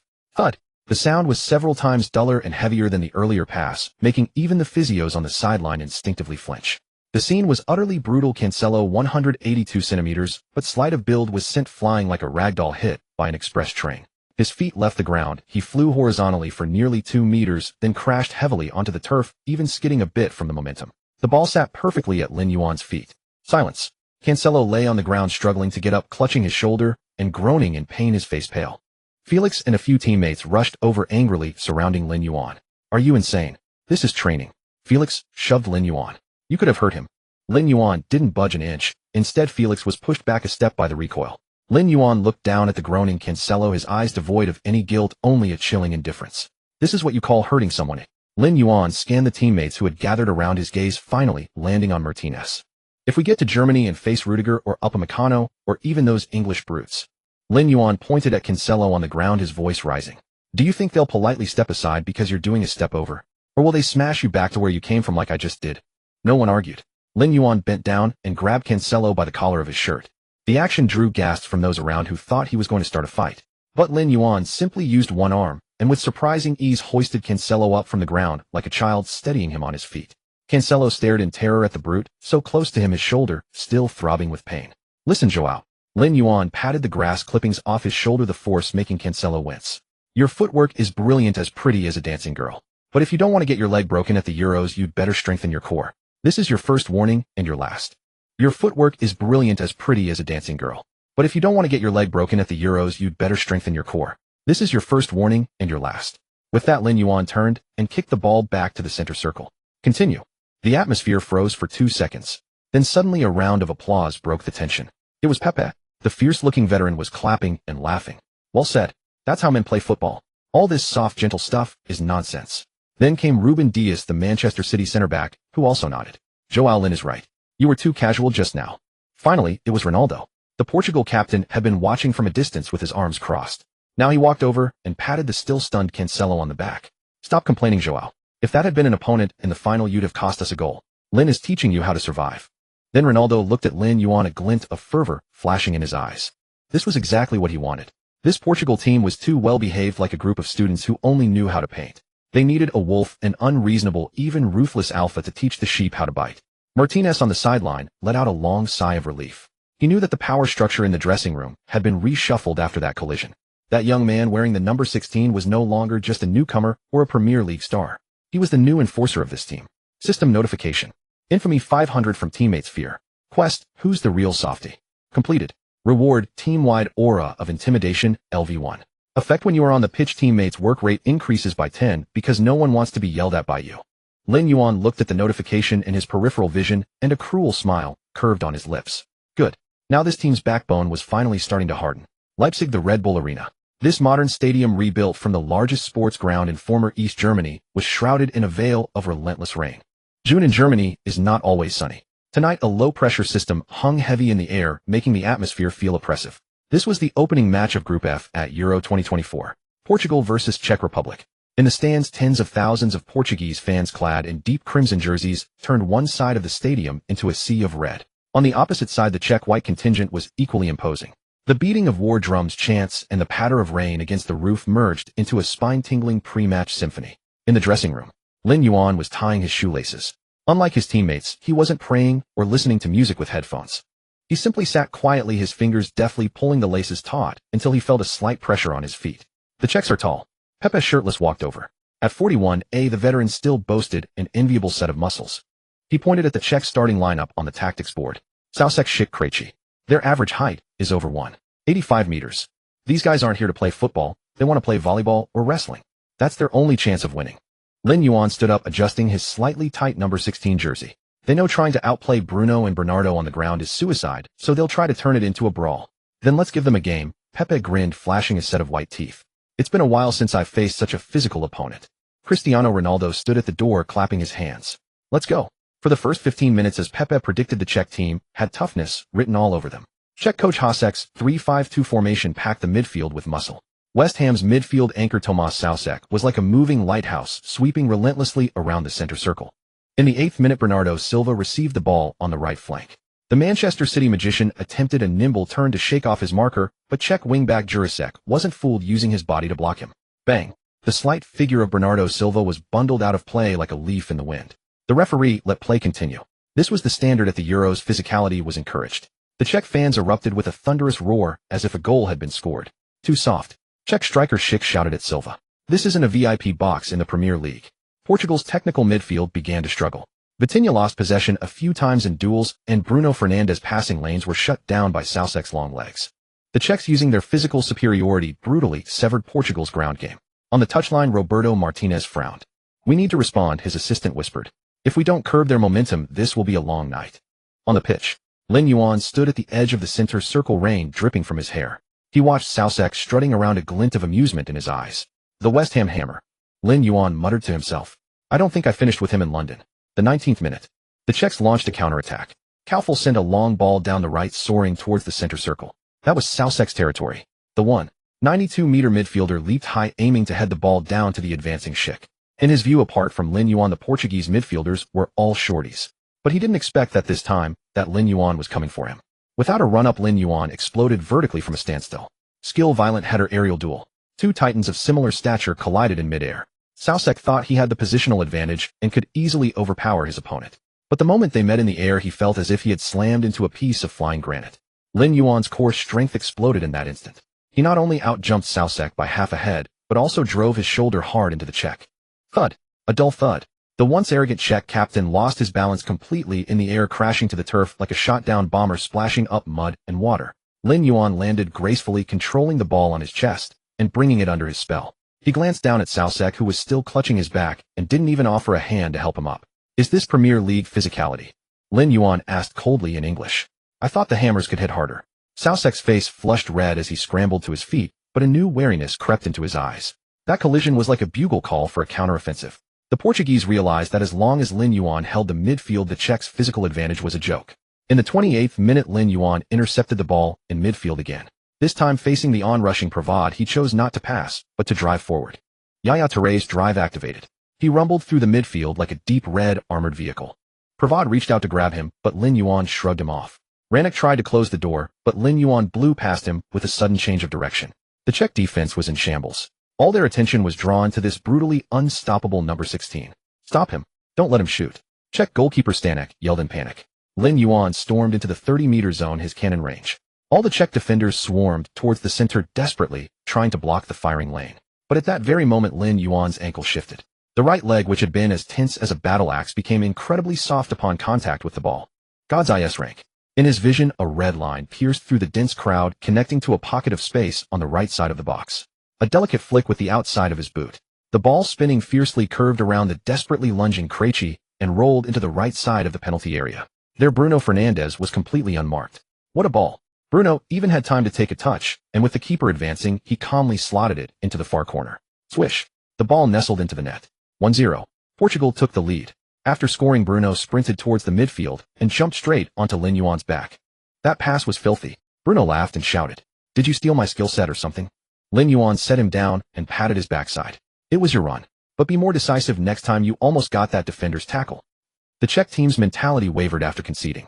Their once vaunted physical tactics were completely neutralized by Lin Yuan. In the second half, they tried to push for an equalizer, but that only opened up more space for Portugal to counterattack. In the 68th minute, Ronaldo received the ball up front. The 41-year-old legend might have lost some pace, but his experience was still supernatural. He shielded the ball with his back to goal, drawing in two defenders before laying it back to the advancing Lin Yuan. Lin Yuan received the ball. This time he had a clear sight of goal. Shoot! The Portuguese fans in the stands roared. Lin Yuan wound up his right leg. The Czech center-backs jumped frantically to block the shot. A feint. He dragged the ball back, skipping past the off-balance defender, and then calmly delivered a lofted pass over the top. The ball sailed over everyone's heads and landed at the feet of Rafael Leo on the left wing. The AC Milan winger used his blistering pace to beat his man and whipped in a cross. In the center, Ronaldo was there to meet it. Although his first shot was saved, the following Francisco Conceição, a young substitute, tapped in the rebound. 2-0. The game was as good as over. In the 85th minute, Martinez substituted Lin Yuan for Neves. As he walked towards the touchline, thunderous applause erupted from the Red Bull Arena. It wasn't just the Portuguese fans, even some Czech supporters were clapping. It was a sign of respect for a dominant force. Lin Yuan reached the sideline, high-fived the incoming Neves, and took the jacket offered by a staff member. Jose Mourinho nodded approvingly from the stands. He's learned when to use the hammer and when to use the scalpel, Mourinho said to his agent Jorge Mendes beside him. The match ended. 3-0. Ronaldo scored a penalty in the final moments. In the mixed zone. This time Lin Yuan didn't run into that annoying domestic reporter. Reportedly, he had been sent back home for training. Facing the European media cameras, Lin Yuan appeared much more composed. Lin, congratulations on the first win. Soucek said after the match that you're harder to deal with than in the Premier League because you can not only crash into people, but also pass now. The kicker, reporter asked. Lin Yuan stopped wiping the sweat from his brow. Tomas is a good player. Lin Yuan gave his opponent a rare compliment. But football evolves. If I still only played with my body like before, I would have been left behind long ago. Some say Portugal are the favorites for this tournament, especially after seeing your connection with Ronaldo. What do you think? Lin Yuan glanced over at Ronaldo, who was signing autographs for fans not far away. The veteran captain's face was beaming with a smile, the satisfaction of scoring and the reassurance of the team's current form. Whether we're favorites is for you media folks to decide, Lin Yuan said, turning his gaze back to the camera, his tone calm but firm. We just focus on winning. Winning one game at a time. And also, Lin Yuan pointed to his boots caked with Leipzig mud. Tell our next opponents Turkey, especially that kid named Güler. A benevolent smile curled at the corner of Lin Yuan's mouth. I heard he's learned a lot of fancy tricks at Real Madrid. Tell him to bring them all. I'll show him what the cruelty of the adult world really means. With that, Lin Yuan turned and walked away. His silhouette stretched long under the tunnel lights like a heavy sword poised to strike down the next opponent. The rain in Leipzig had stopped. But for the other teams in Group F, the storm was just beginning. Signal Iduna Park in Dortmund. This most famous cauldron of European football did not fall silent today, even without the host nation Germany taking the field. Instead, it was painted in another shade of red. More fervent, more aggressive, the red of Turkey. With a vast immigrant community in Germany, the Turkish team had nearly transformed this Group F second-round clash into their own home game. Over 50,000 Turkish fans packed the stands, generating a wall of sound so intense that the stadium's steel roof beams seemed to vibrate in resonance. Inside the player tunnel, the air was stiflingly hot. Ronaldo stood at the front of the line, adjusting his captain's armband. He glanced towards the seething Red Sea at the tunnels, and a habitual cold smirk forming on his face. "Listen to that," Ronaldo said, turning to Lin Yuan behind him. "They think noise will scare us. These Turks always so overflowing with passion." Lin Yuan was wrapping white athletic tape around his wrist. Once, twice, pulled tight, making the veins on his forearm stand out, radiating raw power. "It's just noise," Lin Yuan said, biting off the tape and cracking his neck. "Once you choke their throats, the world goes quiet." The Turkish players nearby couldn't understand Portuguese, but they could feel the disdain radiating from the tall, powerful number 16. Especially the boy wearing the number 8 shirt, Arda Güler. This 19-year-old prodigy, fresh from winning the Champions League with Real Madrid, was at the peak of his confidence. Nicknamed the Turkish Messi, his footwork was dazzling. Now he sized up Lin Yuan with the fearless, provocative gaze of a young upstart. To him, Premier League defending was just brute force, and his skill was more than enough to toy with this lumbering beast. A sharp blast from the referee's whistle signaled the start of this fiercely charged match. Turkey, seemingly intoxicated by the fervent atmosphere, or perhaps spurred on by blind confidence, made their move. They didn't sit back and counter. Instead, they pushed forward, trying to breach the Portuguese defense with skill and speed. Güler became the focal point.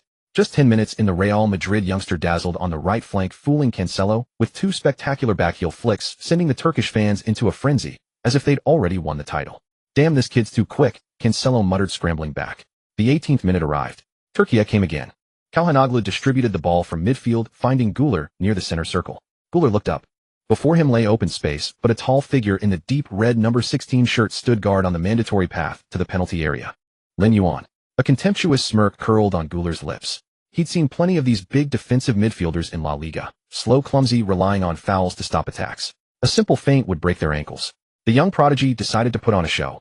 He'd humiliate this so-called Premier League tyrant in the most disrespectful way possible. He dribbled forward, his feet a blur of motion.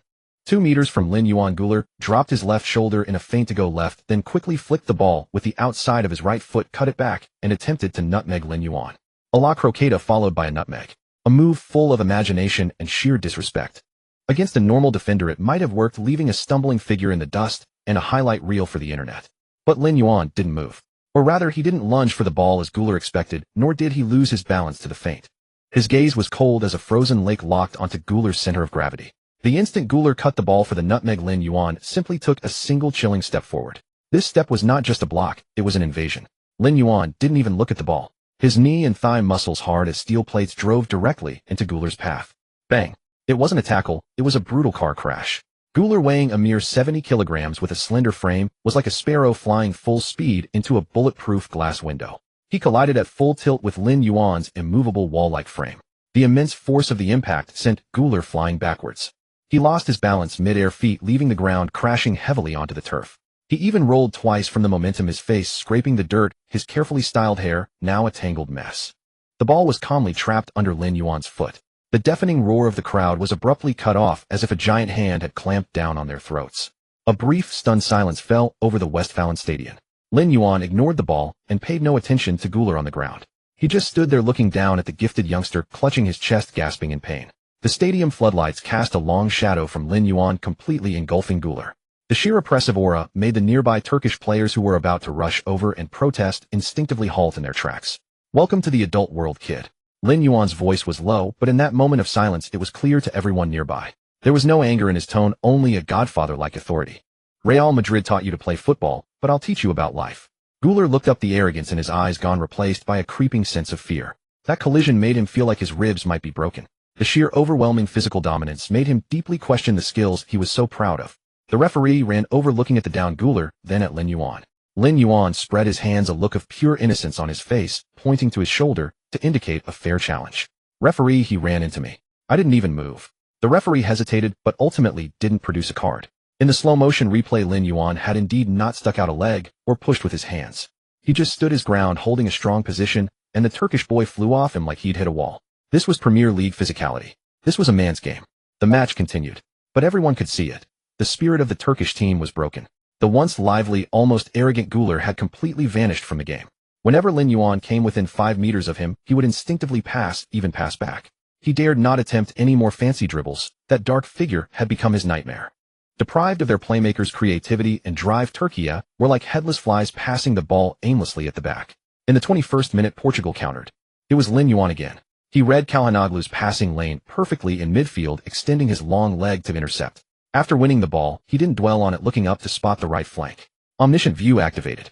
He launched a pinpoint long pass. The ball arced precisely over the Turkish left-back's head, finding Bernardo Silva sprinting down the wing. Silva cut it back from the byline.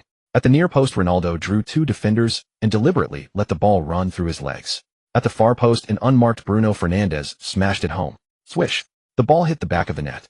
1-0. Portugal took the lead. This goal shattered the Turkish morale completely. Just 7 minutes later, in the 28th minute, Turkish defender Akaydin under little actual pressure, but panicking as he saw Lin Yuan closing and attempted a back pass to his goalkeeper. But he miscommunicated with goalkeeper Bayander, who had already come out. The ball rolled into the empty net. An own goal. 2-0. The absurdity of the scene plunged the Turkish fans into despairing silence. The red flares began to fizzle out, while the songs of the Portuguese supporters grew ever louder. In the second half, Lin Yuan shifted into slaughter mode. No longer content with just defending, he began to push forward frequently. Every time he carried the ball forward, the Turkish midfield scattered like startled birds, no one daring to engage him physically. In the 55th minute, Lin Yuan orchestrated an attack from midfield, threading a through ball to a surging Ronaldo. Ronaldo beat the offside trap. Facing the on-rushing keeper, the selfless veteran captain unselfishly squared the ball to Bruno Fernandes, who was in a better position. 3-0. The match was effectively over. In the 70th minute, Martinez prepared a substitution. The fourth official held up the board, number 16 off number 18 Ruben Neves on.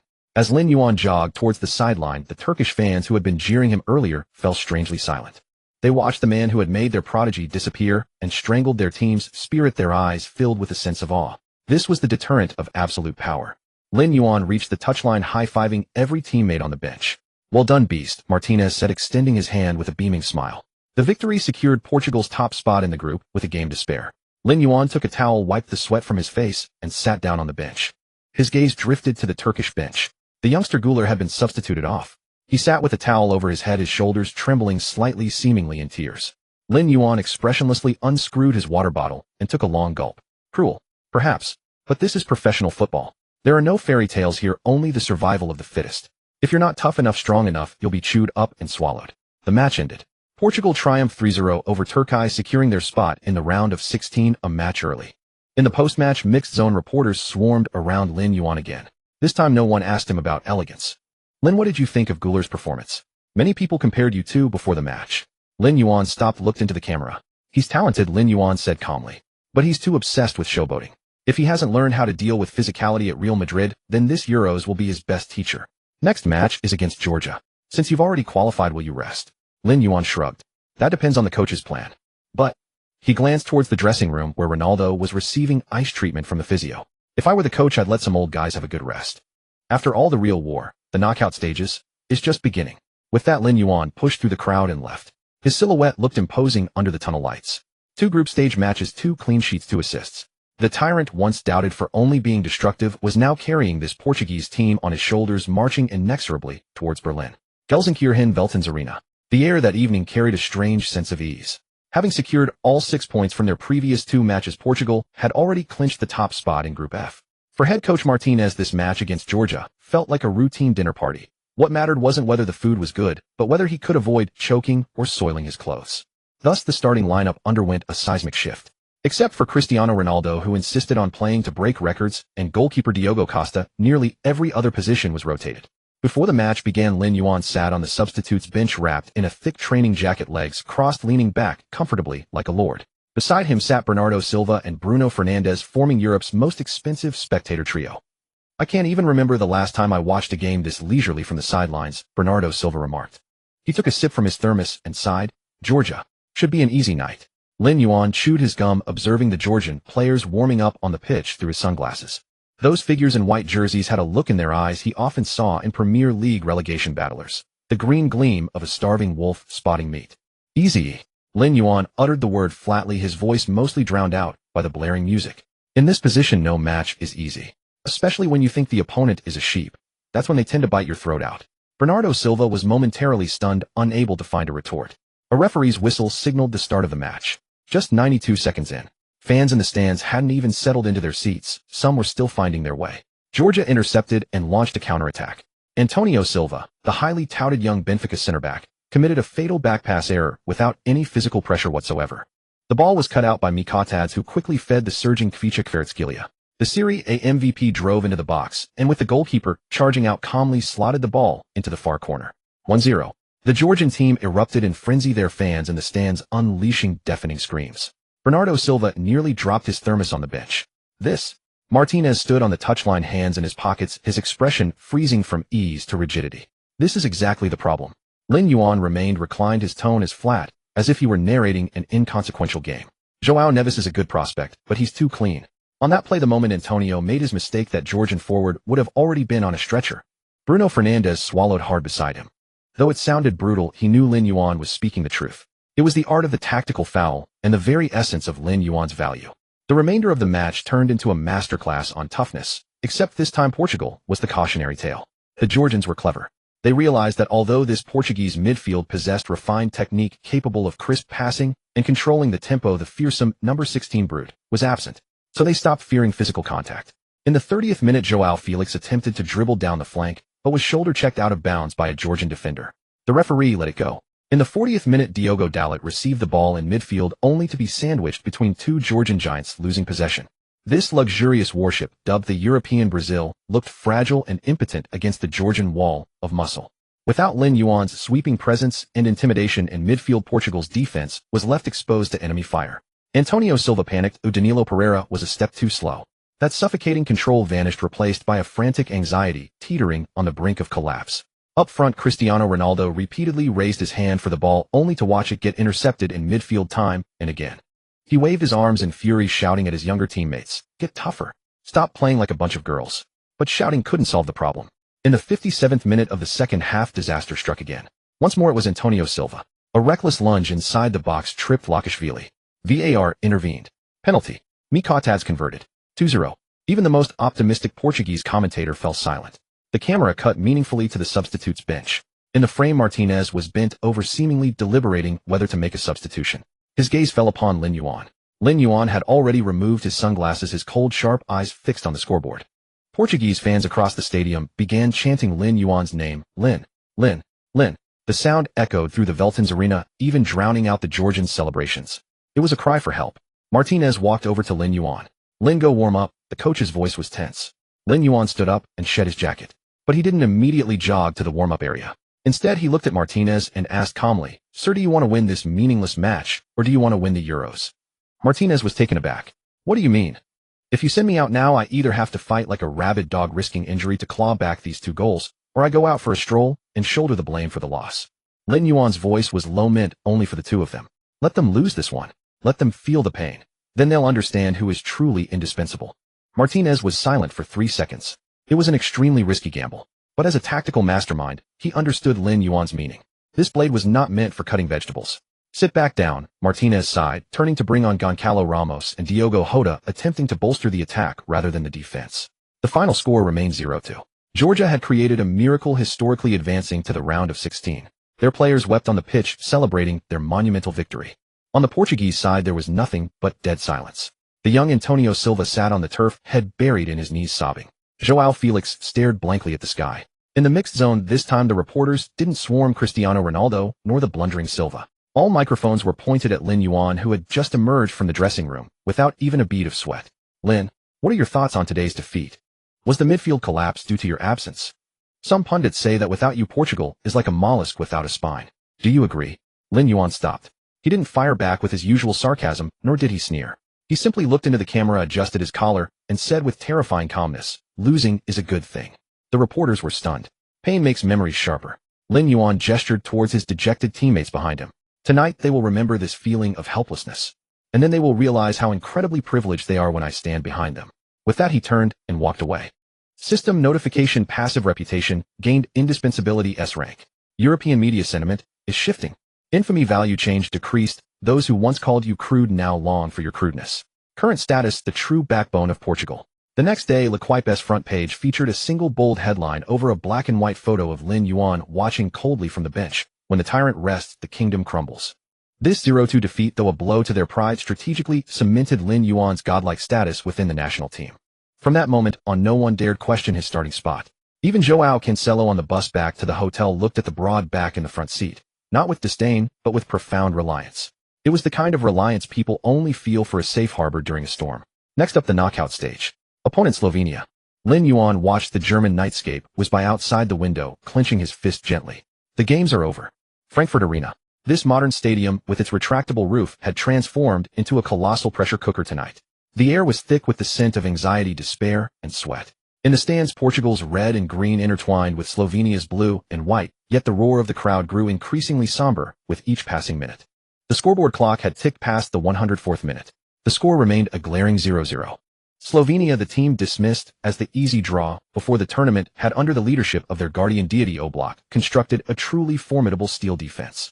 They relinquished possession, abandoned attacks, and like a cluster of curled-up porcupines, their impenetrable 4-4-2 bus formation repelled the Portuguese onslaught time and again. Damn it, did that goalkeeper swallow a magnet? Bruno Fernandes stood with his hands on his hips, sweat stinging his eyes as it dripped from his soaked hair. His fierce strike from the edge of the box moments ago had been miraculously tipped over the bar by Oblak's fingertips. Ronaldo stood in the penalty area, his chest heaving violently.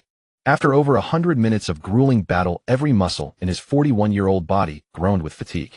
Yet he still glared at that damned goal, the fire in his eyes unextinguished. Don't stop. Lin Yuan's voice came from behind, carrying a metallic coldness. They're tired too. One chance is all we need to crack that turtle shell open. The whistle for the end of the first half of extra time sounded. The atmosphere beside Portugal's substitute bench was suffocatingly tense. The team huddled together, silent, broken only by heavy breathing and the tearing of energy gel packets. At that moment, Ronaldo suddenly covered his face, his eyes reddening. It was the release of immense pressure. As a veteran of 5 European championships, he desperately wanted to score, desperately wanted to win. He had missed 2 chances recently, and that feeling of powerlessness was gnawing at his nerves. A shockingly large hand roughly grabbed Ronaldo's shoulder. It wasn't a comforting pat, but a grip with enough force to crush bone. Lin Yuan stood before Ronaldo, his face flushed crimson, a result of prolonged high-intensity exertion. He was drenched, his jersey clinging to his body, outlining muscles like armor. Hold back those tears. Lin Yuan's voice was hoarse, tinged with a hint of bloodlust. We haven't lost yet. What are you crying for? Ronaldo looked up at his teammate, nearly 2 decades his junior. If you break down now, we're truly finished. Lin Yuan bent down, his fierce eyes locked onto Ronaldo's. I am your shield. As long as I stand on this pitch, the sky won't fall. Go drink some water, then get back up and score. That's my captain. Ronaldo took a deep breath and roughly wiped his face. That kingly look, ignited by Lin Yuan's challenge, rekindled a spark within him. Even if I have to break my leg, I will win, Ronaldo gritted out. The second half of extra time began. The Slovenians sensed a glimmer of hope. They noticed the Portuguese physical limits and began to attempt counterattacks. The 115th minute. The most heart-stopping moment of the entire match arrived. Portugal had pushed everyone forward, leaving only Pepe and Lin Yuan at the back. The 41-year-old Pepe tried to shield the ball near the center circle. The ever-reliable veteran, with his energy depleted, made a fatal slip-up.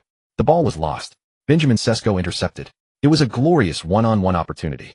Sesko, like a young cheetah, charged towards Portugal's penalty area with the ball. Pepe chased back desperately, but his heavy legs could only watch as the younger Sesko pulled further away. Portugal's goalkeeper Diogo Costa was forced to rush out. Portuguese fans across the stadium covered their eyes, unable to watch the impending decider. It's over. The commentator's voice was filled with despair. Facing the advancing Costa, Sesko displayed composure beyond his years. Instead of a wild blast, he chose a precise shot aimed for the far corner. The ball curved past Costa's outstretched fingertips, rolling towards the gaping net. It was a certain goal. Those 2 words flashed through everyone's mind. Even Martinez on the sidelines had shut his eyes in despair. But in that split second, a dark blur with desperate ferocity emerged from the side. It was Lin Yuan. He had started his sprint the moment Pepe slipped. At that instant, his brutal physique was pushed to its absolute limit, his thigh muscles screaming in protest from the sheer force. But he wasn't going to make it. At this speed, the ball would cross the line before he could. A clearance with his foot. No time. A sliding tackle. Not enough distance.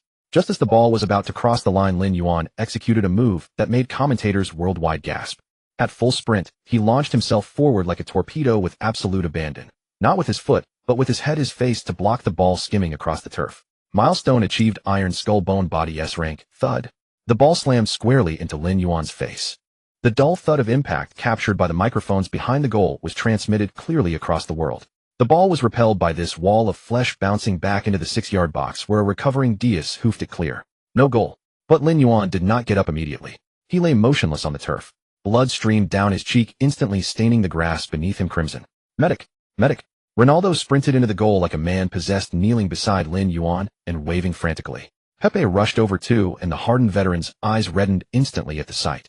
The replay on the big screen was horrifying. Lin Yuan had taken the full force of a shot clocked at over 80 kilometers per hour directly on his brow bone and nose. It was defending with his life. 2 minutes later, as the stretcher arrived, and everyone assumed Lin Yuan would be carried off, the prone figure stirred. Lin Yuan pushed himself up from the turf, rising unsteadily to his feet.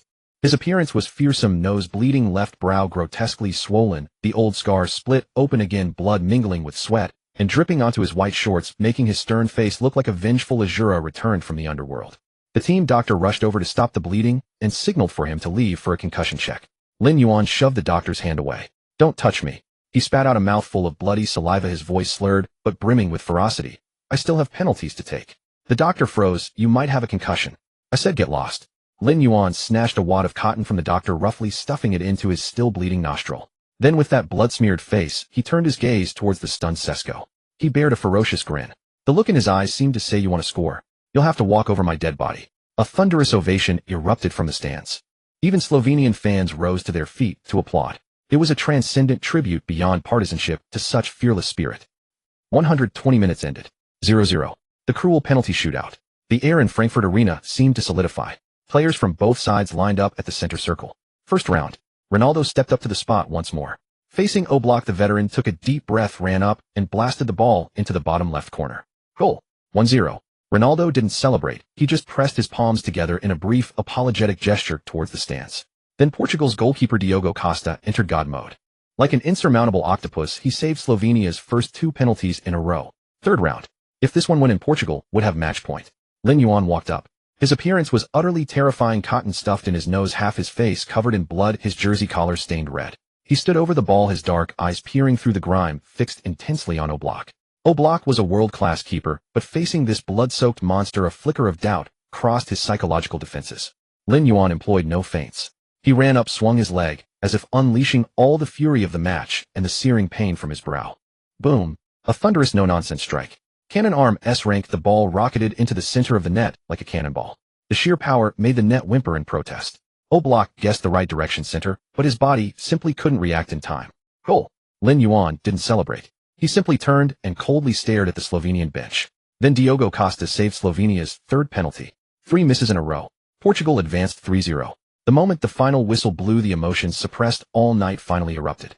There was no wild celebration. Ronaldo was the first to sprint towards Costa, embracing the hero. Then the entire team converged around Lin Yuan. Only now did Lin Yuan feel a wave of dizziness. The adrenaline had faded and the effects of the concussion were setting in. He staggered, caught by Pepe. "You're insane, Lin. A complete madman." Pepe looked at Lin Yuan's face, muttering, his voice choked with emotion, "But I love you for it. You saved my life." Without Lin Yuan's block, Pepe's error would have been the biggest stain on his career, potentially making him Portugal's scapegoat. Ronaldo walked over, tear tracks still visible, but his eyes now full of gratitude. He reached out, gently touching Lin Yuan's swollen brow, his movements careful, as if afraid of causing more pain. "Does it hurt?" "It's all right." Lin Yuan grinned, which pulled at the wound, making him wince. "Better than losing." Ronaldo said nothing, just pulled Lin Yuan into a tight embrace. He buried his head on Lin Yuan's shoulder, not lifting it for a long time. In the stands, countless Portuguese fans waved their red and green flags. And after this night, everyone knew that this Portugal team, besides having an ageless king, now possessed a wall forged in blood, the wall of size. In the mixed zone, as Lin Yuan was helped out by 2 people, the journalists instinctively parted ways. There were no sharp questions, no doubts about elegance. A reporter from Marca, looking at Lin Yuan's bloody, battered face, couldn't help but ask, "Lin, at that moment, what was going through your mind? Weren't you afraid of being disfigured or seriously injured?" Lin Yuan stopped. He used his good hand to adjust his collar despite it being covered in blood. "What was I thinking?" Lin Yuan's voice was soft, yet it carried through the microphones to the world. "I was thinking that behind my goal stood my country and that old man about to retire. As long as I'm standing, the ball isn't getting through." With that, he waved his hand and walked into the depths of the tunnel. System notice milestone achieved, flesh and blood, Great Wall. Your desperate face block during extra time stunned all of Europe. Reward, head impact resistance 50. Ronaldo's lifetime bond has reached maximum, Sworn Brothers. Infamy conversion prestige unlocked. Now you inspire not only fear, but also awe. Under the Frankfurt night sky, a new legend was being born. Next stop, Hamburg. Opponent, France. It would be an even more brutal battlefield, but with this bloodstained shield, the Portuguese feared nothing. Hamburg Volksparkstadion. The air in the locker room was thick with the pungent smell of antiseptic and the sharp, tearing sound of medical tape. The team doctor was changing the dressing on Lin Yuan's brow bone. The wound had just had its stitches removed, still red and angry, resembling a dark crimson centipede crawling at the corner of his eye. If you don't want that wound to split open again, you better not headbutt anything this match, the doctor warned nervously, while wrapping flesh-colored protective bandages. That includes the ball, and also the Frenchman's skull. Lin Yuan looked at himself in the mirror, his face plastered with gauze, and a strip of tape across his nose bridge. He curled his lips into a disdainful sneer. That depends on how fast Mbappe can run. Today, the UEFA Euro quarterfinals. Portugal versus France. It was a heavyweight clash that the European media had dubbed the final played early. France boasted the most terrifying attack line in the world, Mbappe, Dembele, and Kolo Muani. But what intrigued Lin Yuan more was the small figure in the heart of the French midfield, N'Golo Kanté. The man once called the unpassable Kanté. Cristiano Ronaldo walked over. His expression was more relaxed than in the previous match against Slovenia, but his eyes were still as serious, as if facing life or death. N'Golo is back, Ronaldo said quietly while adjusting his shin guard. Even though he went to Saudi Arabia, he was still the MVP in the last match against Belgium. That little guy never gets tired, like a monster with a perpetual motion machine inside him. Lin, you have a heavy task today. I know. Lin Yuan stood up, rolling his shoulders. His joints cracked with a crisp sound that echoed distinctly in the quiet locker room.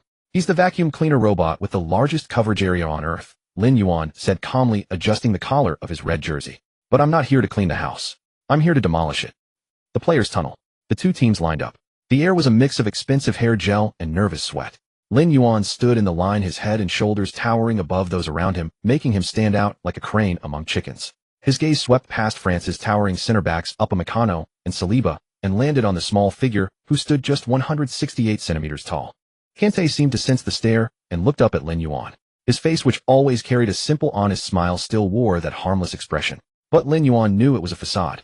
That little body housed a nuclear-powered engine. Beep. With the blast of the referee Michael Oliver's whistle, the battle began. As everyone had predicted, this wasn't just a clash between the old king Ronaldo and the new king Mbappe, it was a brutal war in the midfield trenches. For the first 20 minutes, both teams engaged in suffocating high pressing. 15th minute. Griezmann received the ball in midfield, attempting to turn. Lin Yuan pressed onto him like a moving wall, using his physical advantage to hold his position, ready to steal the ball. But just as Lin Yuan was about to stick out a foot, a small blue figure suddenly slid in from an angle.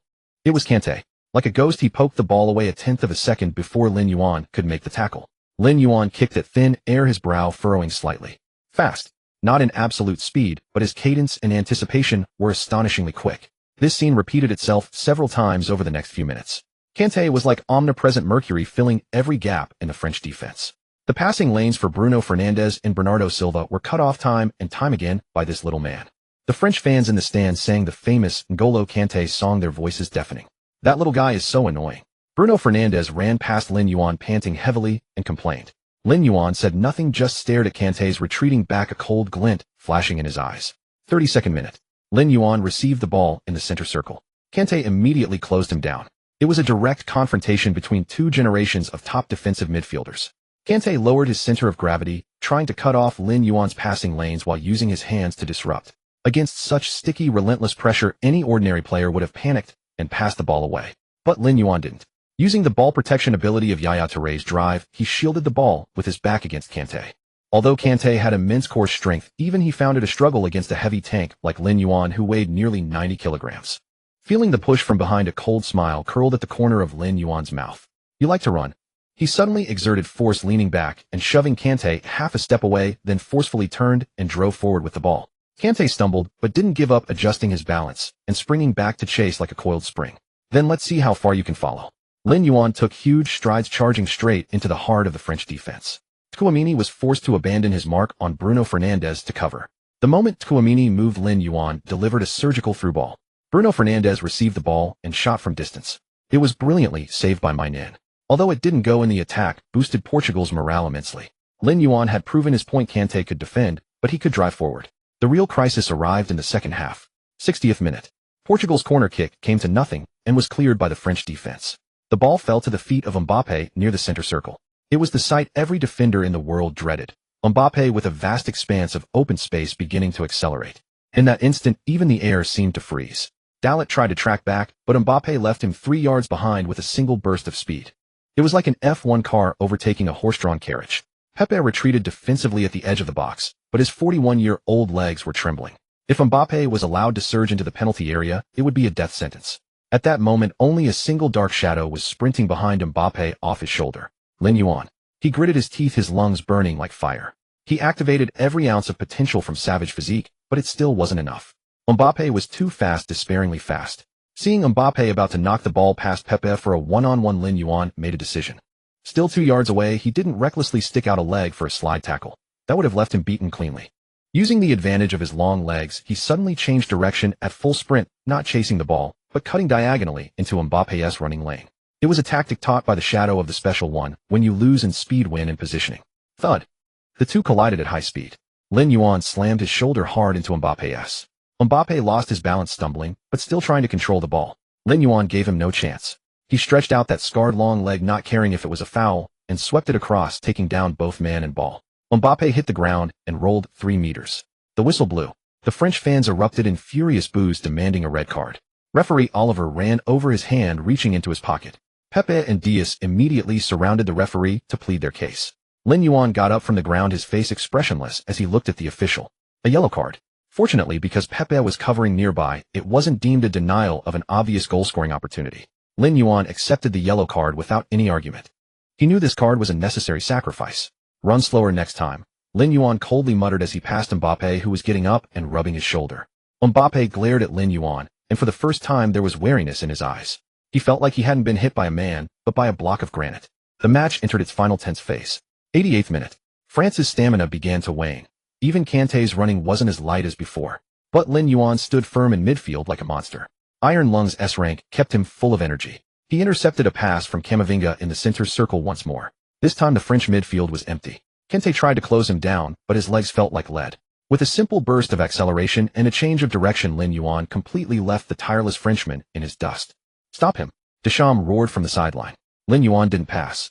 He dribbled 30 meters, drawing the defensive attention of Saliba and Upamecano. Just as everyone expected a shot, he delivered an incredibly disguised pass with the outside of his boot. Left wing. João Felix, who had just come on as a substitute, arrived in the nick of time. Unmarked, he calmly slotted the ball into the far corner. Goal. 1-0. A late winner. In the 90th minute, Portugal sealed the game. The final whistle blew. Mbappe stood with his hands on his hips, looking at the sky in despair. Kanté sat on the turf, gasping for air. Lin Yuan walked over to him and extended a hand. Kanté looked up at the opponent who had made him feel suffocated for 90 minutes and offered his signature simple smile. He grasped Lin Yuan's hand and pulled himself up. "You are strong," Kanté said in broken English. "Harder than I thought." "You're getting old, N'Golo," Lin Yuan replied without pleasantries, but with a hint of respect for a formidable opponent. "If this was you 5 years ago, I wouldn't have made that tackle." The two exchanged jerseys. Ronaldo walked over, slung an arm around Lin Yuan's neck, and pointed at the French number 13 jersey in his hand. "That's one of the best defensive midfielders in the world." Then Ronaldo pointed at Lin Yuan's chest. "But from today, the best one is you." The cameras captured the moment Lin Yuan bare-chested Kanté's jersey draped over his shoulder, gauze on his face, looking coldly at the stance. He had just outrun Kanté in a direct duel and stopped Mbappe dead in his tracks. System notification: quest complete. Conquering the mountain. Achieved total dominance over N'Golo Kanté in direct physical confrontations. Reward: defensive anticipation 5. Title acquired. The new midfield gate. Lin Yuan looked at the score on the big screen. Semifinals. Next stop, Munich. Opponent: Spain. It would be the pinnacle of technical football. 2 more matches, Lin Yuan muttered to himself, clenching the jersey in his hand tightly. Munich Allianz Arena. This football cathedral, witness to countless classics, was tonight torn asunder by 2 colors. On one side, the Matador red of Spain, on the other, the deep crimson of Portugal. European Championship semi-final. Portugal versus Spain. A clash the media dubbed the ultimate showdown between technique and power. Under De La Fuente, Spain had rediscovered the possessive dominance of their golden era, with midfield linchpin Rodri hailed as the world's premier defensive midfielder. In the pre-match dressing room, Lin Yuan was methodically winding bandages around his legs. His movements were slow, each wrap cutting into his flesh. "Those 2 Spanish kids are fast." Pepe approached. The 41-year-old veteran's expression was graver than ever. "Yamal is only 16, and Nico Williams is quick as the wind. Lin, our flanks will be under immense pressure today. The midfield must cut off their supply lines." Lin Yuan pulled the final bandage tight and stood up. "As long as they are human, they have bones." Lin Yuan's voice was calm, betraying no emotion. "As long as they have bones, they fear pain. I will show that 16-year-old that the adult world has no fairy tales." The match began. From the first minute, the Allianz Arena became a pressure cooker. The Spanish, unlike previous opponents, didn't try to match Lin Yuan physically. They were too clever for that. The midfield trio of Rodri, Fabian Ruiz, and Pedri formed a dense web, smothering Portugal in their own half with suffocating possession play. 20th minute. Yamal received the ball on the right wing. The prodigy faced Mendes, unleashing 3 consecutive feints, his footwork a dizzying blur. Lin Yuan moved over to cover. But as he stretched a leg, Yamal slippery as an eel flicked the ball with the tip of his left boot, attempting to chip it over Lin Yuan's head. The crowd gasped. It was a blatant humiliation. But Lin Yuan didn't turn. The instant the ball sailed over his head, he pivoted using his broad back to forcefully shield the advancing Yamal. Thud. A dull impact. The slender Yamal collided with Lin Yuan's back, bounced off as if hitting a wall, and crashed to the ground. The referee's whistle shrilled. Lin Yuan was adjudged to have committed a blocking foul.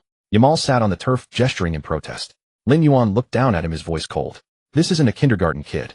Want to get past me? Train for another 10 years. Though he had dealt with that attack, Lin Yuan felt the strain. Spain's passing was too rapid, the ball zipping across the grass, forcing him into constant lateral shuffles and cover runs. Each sprint stop and turn drained his energy reserves. The first half ended 0-0. Portugal looked ragged, holding a meager 35 possession. The second half brought a dramatic shift. 65th minute. Portugal, pinned back for so long, finally seized a counter-attacking chance. Lin Yuan read Rodri's pass in his own half and intercepted. Without adjusting his stride, he struck a 50-meter low pass that sliced straight through Spain's high defensive line. Leal collected the ball, sprinting down the wing using his pace to burn Carvajal before cutting it back. At the far post, Ronaldo arrived, striking it first time. Goal. 1-0. Portugal, against all odds, had broken the deadlock. The Portuguese section of the Allianz Arena erupted. But everyone knew the hardest part was just beginning. Spain, stung by the goal, went berserk. They withdrew a defender, threw on Olmo and Joselu, and pushed everyone forward. 80th minute. Lin Yuan threw his face in the way of a certain Rodri goal from outside the box, his cheek instantly swelling. 85th minute. Lin Yuan cramped up. He fell after a sliding tackle, grimacing as he stretched his calf. But he refused to be substituted. He got up and kept running, even with a pronounced limp. Time ticked away. 89th minute. Stoppage time loomed. Portugal won a throw-in deep in Spain's half. Cancelo, perhaps overconfident, threw the ball poorly, and Rodri intercepted. It was a fatal error. Most of Portugal's team was still forward, running down the clock, leaving their defense exposed. Rodri didn't hesitate. He lofted a magnificent pass over the top, finding Yamal on the right. Space. Vast open space. Mendes had pushed up and was stranded. Pepe was still sprinting back from the center circle. The 16-year-old Yamal received the ball with nothing but green grass between him and the Portuguese penalty area. If he carried it in, it was a one-on-one. With his skill against Diogo Costa, it was a certain goal. The score would become 1-1, forcing extra time. Given Portugal's exhausted state and Lin Yuan's cramping legs, extra time would be a death sentence. At that moment, every Portuguese heart stopped. Except for one man, Lin Yuan.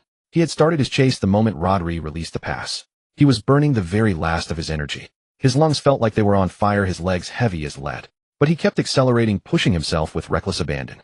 Closer. Yamal was about to enter the 30-meter zone. Lin Yuan was on his flank now. But a clean tackle was impossible. Yamal shielded the ball expertly and was moving at full speed. System warning: energy limit reached. Forced acceleration may result in muscle tear. Lin Yuan ignored the warning. A single thought flashed through his mind: let him go, likely concede, and everyone goes home together. Stop him, guaranteed red card, and he alone goes home. For Lin Yuan, this choice didn't require a second. He stared at the retreating red jersey, a glint of grim resolve in his eyes. Sorry, kid. 5 meters from the edge of the box, the absolute boundary between a yellow and a red card, and the last possible chance to intervene. Lin Yuan didn't slide. He lunged forward, wrapping both arms around Yamal's waist from behind, and using the momentum slammed his entire body weight onto the youngster, yanking him backward with brutal force. It was the most primitive, most ruthless, and most effective tactic. A professional foul. Tweet. Tweet. Tweet. The whistle blew sharp and frantic. Yamal was dragged down, and the two tumbled across the turf. The ball rolled harmlessly away, carrying with it Spain's last hope of an equalizer. The Spanish players charged over, surrounding the referee in fury. Rodri even lunged towards Lin Yuan. But Lin Yuan was already on his feet. He brushed past the advancing Spaniards, offering no defense, meeting no one's gaze. He just stood there calmly watching as referee Michael Oliver ran over. Oliver's face was stone. He reached into his back pocket. It was a red card. Red. The stadium erupted in chaos. Lin Yuan looked at the card, not even a flicker in his eyes. He knew what it meant. If Portugal didn't win the tournament, this could be his last match of the Euros. Even if they won, he'd be watching the final in a suit from the stands. He was suspended for the final. Lin. Pepe rushed over, staring at him, his lips trembling. He understood the magnitude of this sacrifice. Ronaldo sprinted back from the front line. He looked at the red card in the referee's hand, then at the serene Lin Yuan. The captain's eyes instantly welled up. He moved to argue with the official, but Lin Yuan held him back. Lin Yuan's voice was hoarse, but firm, gripping Ronaldo's arm. Don't get carded. The final needs you. With that, Lin Yuan peeled the wristband from his arm and tossed it onto the grass. He didn't spare a glance at the fallen Yamal, nor heed the deafening jeers. He turned, straightened his back, and walked towards the players' tunnel. As he reached the sideline, Coach Martinez stood there, tears in his eyes, reaching out a hand to pat his shoulder. Lin Yuan didn't stop. As he passed his manager, he muttered, "Hold these damn few minutes. Don't let my red card be in vain." And then that figure disappeared into the dark of the Allianz Arena tunnel, leaving behind a suffocating image, a tragic scene destined for the history books of the European Championship. In the remaining minutes, Portugal played like men possessed. Pepe threw his head into the path of studs. Ruben Dias put his body on the line. Even Bernardo Silva was making tackles in his own box. They had one thought: they could not let Lin's sacrifice be in vain. Finally, tweet, tweet, tweet. The final whistle blew. 1-0. Portugal had reached the final. While the team celebrated wildly, Ronaldo didn't join in. He immediately sprinted towards the tunnel. He pushed open the dressing room door. It was empty save for one person. Lin Yuan, still in his grass-stained mud-caked jersey, was sitting by his locker, phone in hand, watching the live broadcast. Hearing the door, Lin Yuan looked up. Ronaldo stood in the doorway, gazing at the brother who had sacrificed his own game to get him to this final. "We won." Ronaldo's voice cracked. Lin Yuan smiled. It was the most relaxed he had looked all tournament. He tossed his phone aside and spread his arms. "Well, what are you standing there for? Come carry me to the shower. My legs are cramped, I can't move." Berlin Olympic Stadium. 1 hour remained before the European Championship final kicked off. In the dressing room, the atmosphere of the Portuguese team was as heavy as a slab of lead. Although Coach Martinez had drawn complex movement diagrams all over the tactical board, everyone could see that his hands were trembling slightly. Because for this match they had lost a man. Lin Yuan sat in his designated seat behind the substitutes bench. Today he wasn't wearing the familiar red jersey, but a well-tailored, almost solemn pure black suit. The collar of his white shirt was slightly open, revealing a hard, powerful collarbone. The pink scar on his brow bone, not yet fully healed, added a touch of roguishness to the formal attire. He sat there quietly, like a forbidding deity from the east. "What's this? All these long faces?" Lin Yuan's voice broke the silence. He stood up, his leather shoes making crisp sounds on the floor. Ronaldo, who was tying his shoelaces, looked up at the sound. "England is strong," João Neves said in a low voice. "Bellingham, Foden, Saka. And that Kane. They say this is England's best chance to win the title." Best chance. Lin Yuan walked to the center of the dressing room. The suit didn't make him look refined. Instead, with the savagery seeping from his bones, he looked more like a mafia godfather ready to overturn the table at the negotiation table. "Listen up."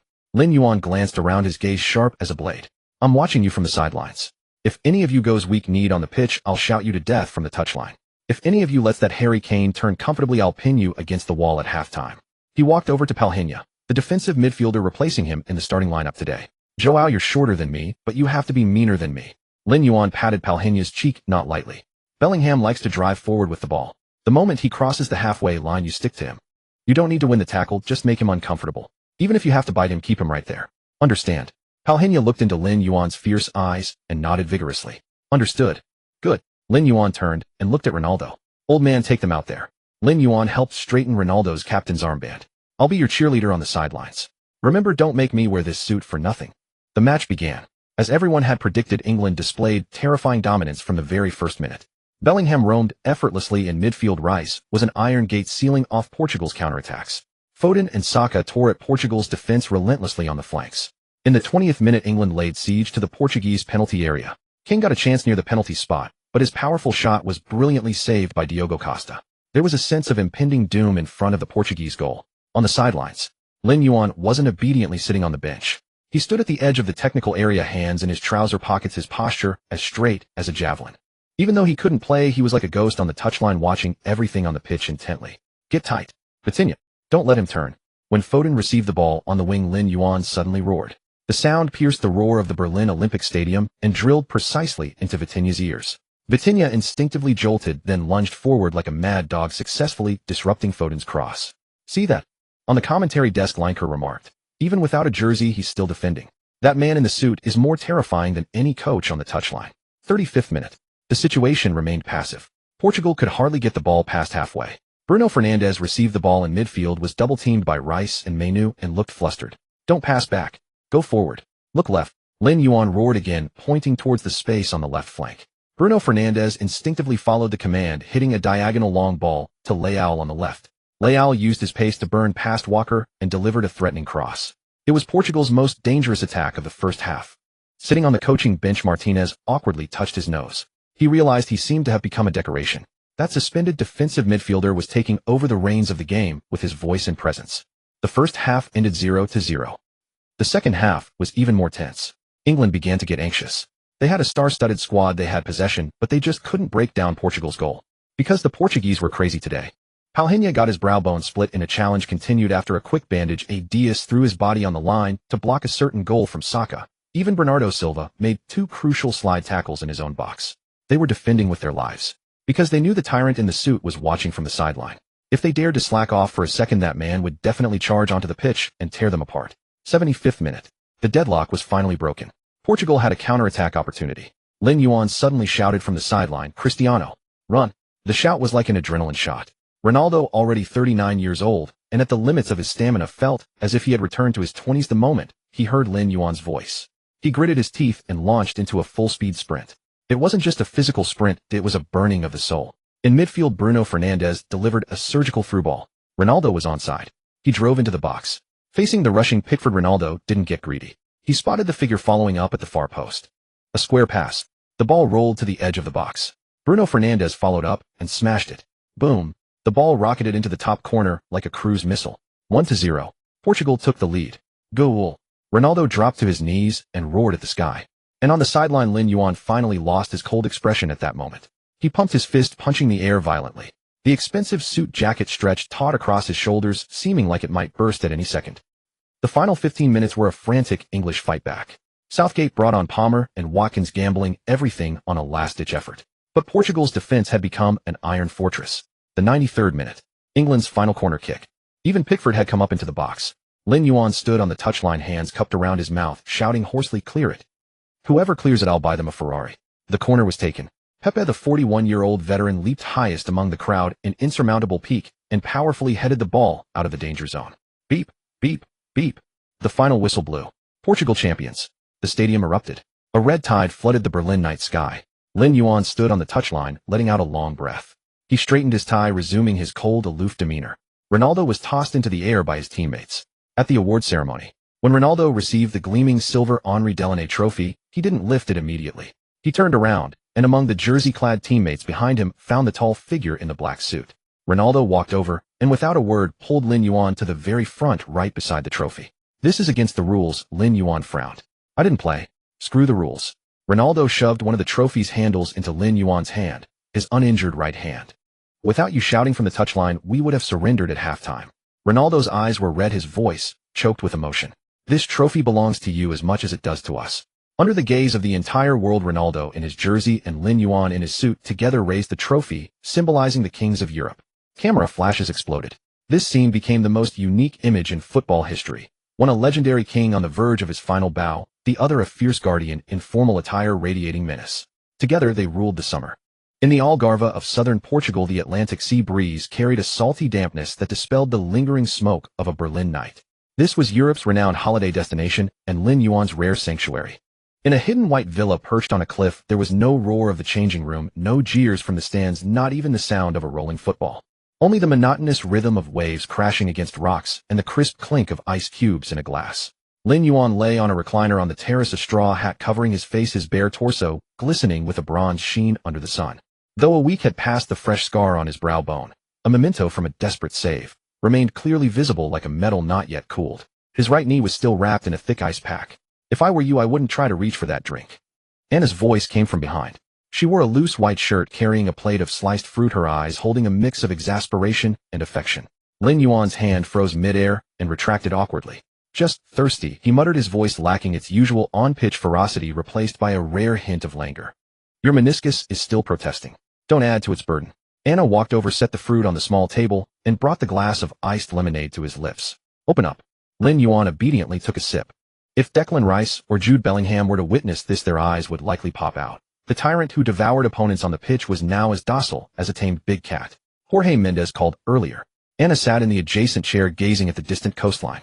"He said your phone's been off for 3 days and sponsors are blowing up his line. Nike wants to release a championship commemorative boot. EA Sports wants to talk about the cover for the next game. Let them wait." Lin Yuan replaced the straw hat over his face, his tone lazy. "All I want now is sleep." "One more thing," Anna paused. "About back home." Lin Yuan's fingers twitched slightly, but he remained silent. "It's not the Football Association," Anna said softly, as if anticipating his reaction. "It's the fans." Jorge said tens of thousands of fans in several major cities back home spontaneously organized celebrations. They wore your Chelsea jersey and held up your posters. They said, Thank you for showing the world the fighting spirit of the Chinese people. Beneath the straw hat, Lin Yuan was silent for a long time. Is that so? After a long pause, his calm voice emerged. Then thank them for me. There was no more hostility, no more anger. On this tranquil afternoon far from the fray, he could finally accept this pure goodwill with equanimity. As for the bureaucrats and the controversies, they were now far behind him. The phone on the table vibrated.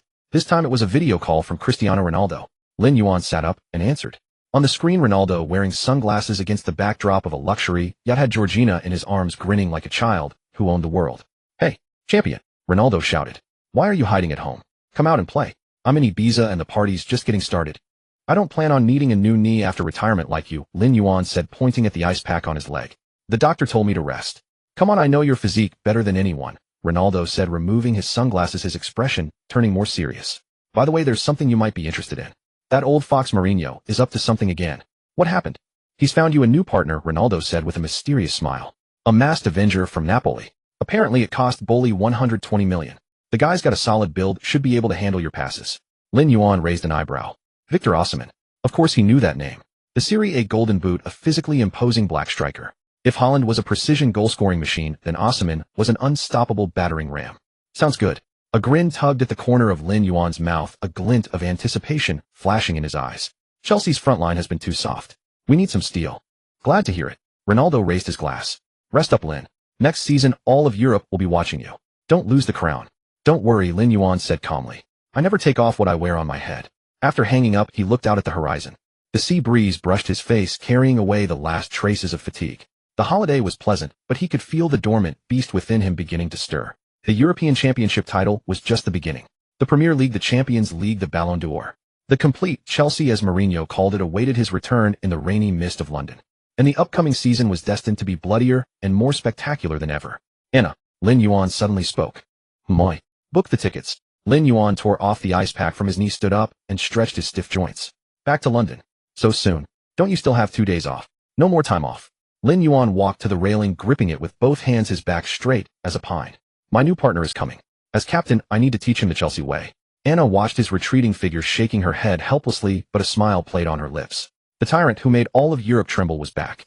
At Cobham Training Centre in London, the morning mist had yet to dissipate, but hundreds of Chelsea fans had already gathered at the gates.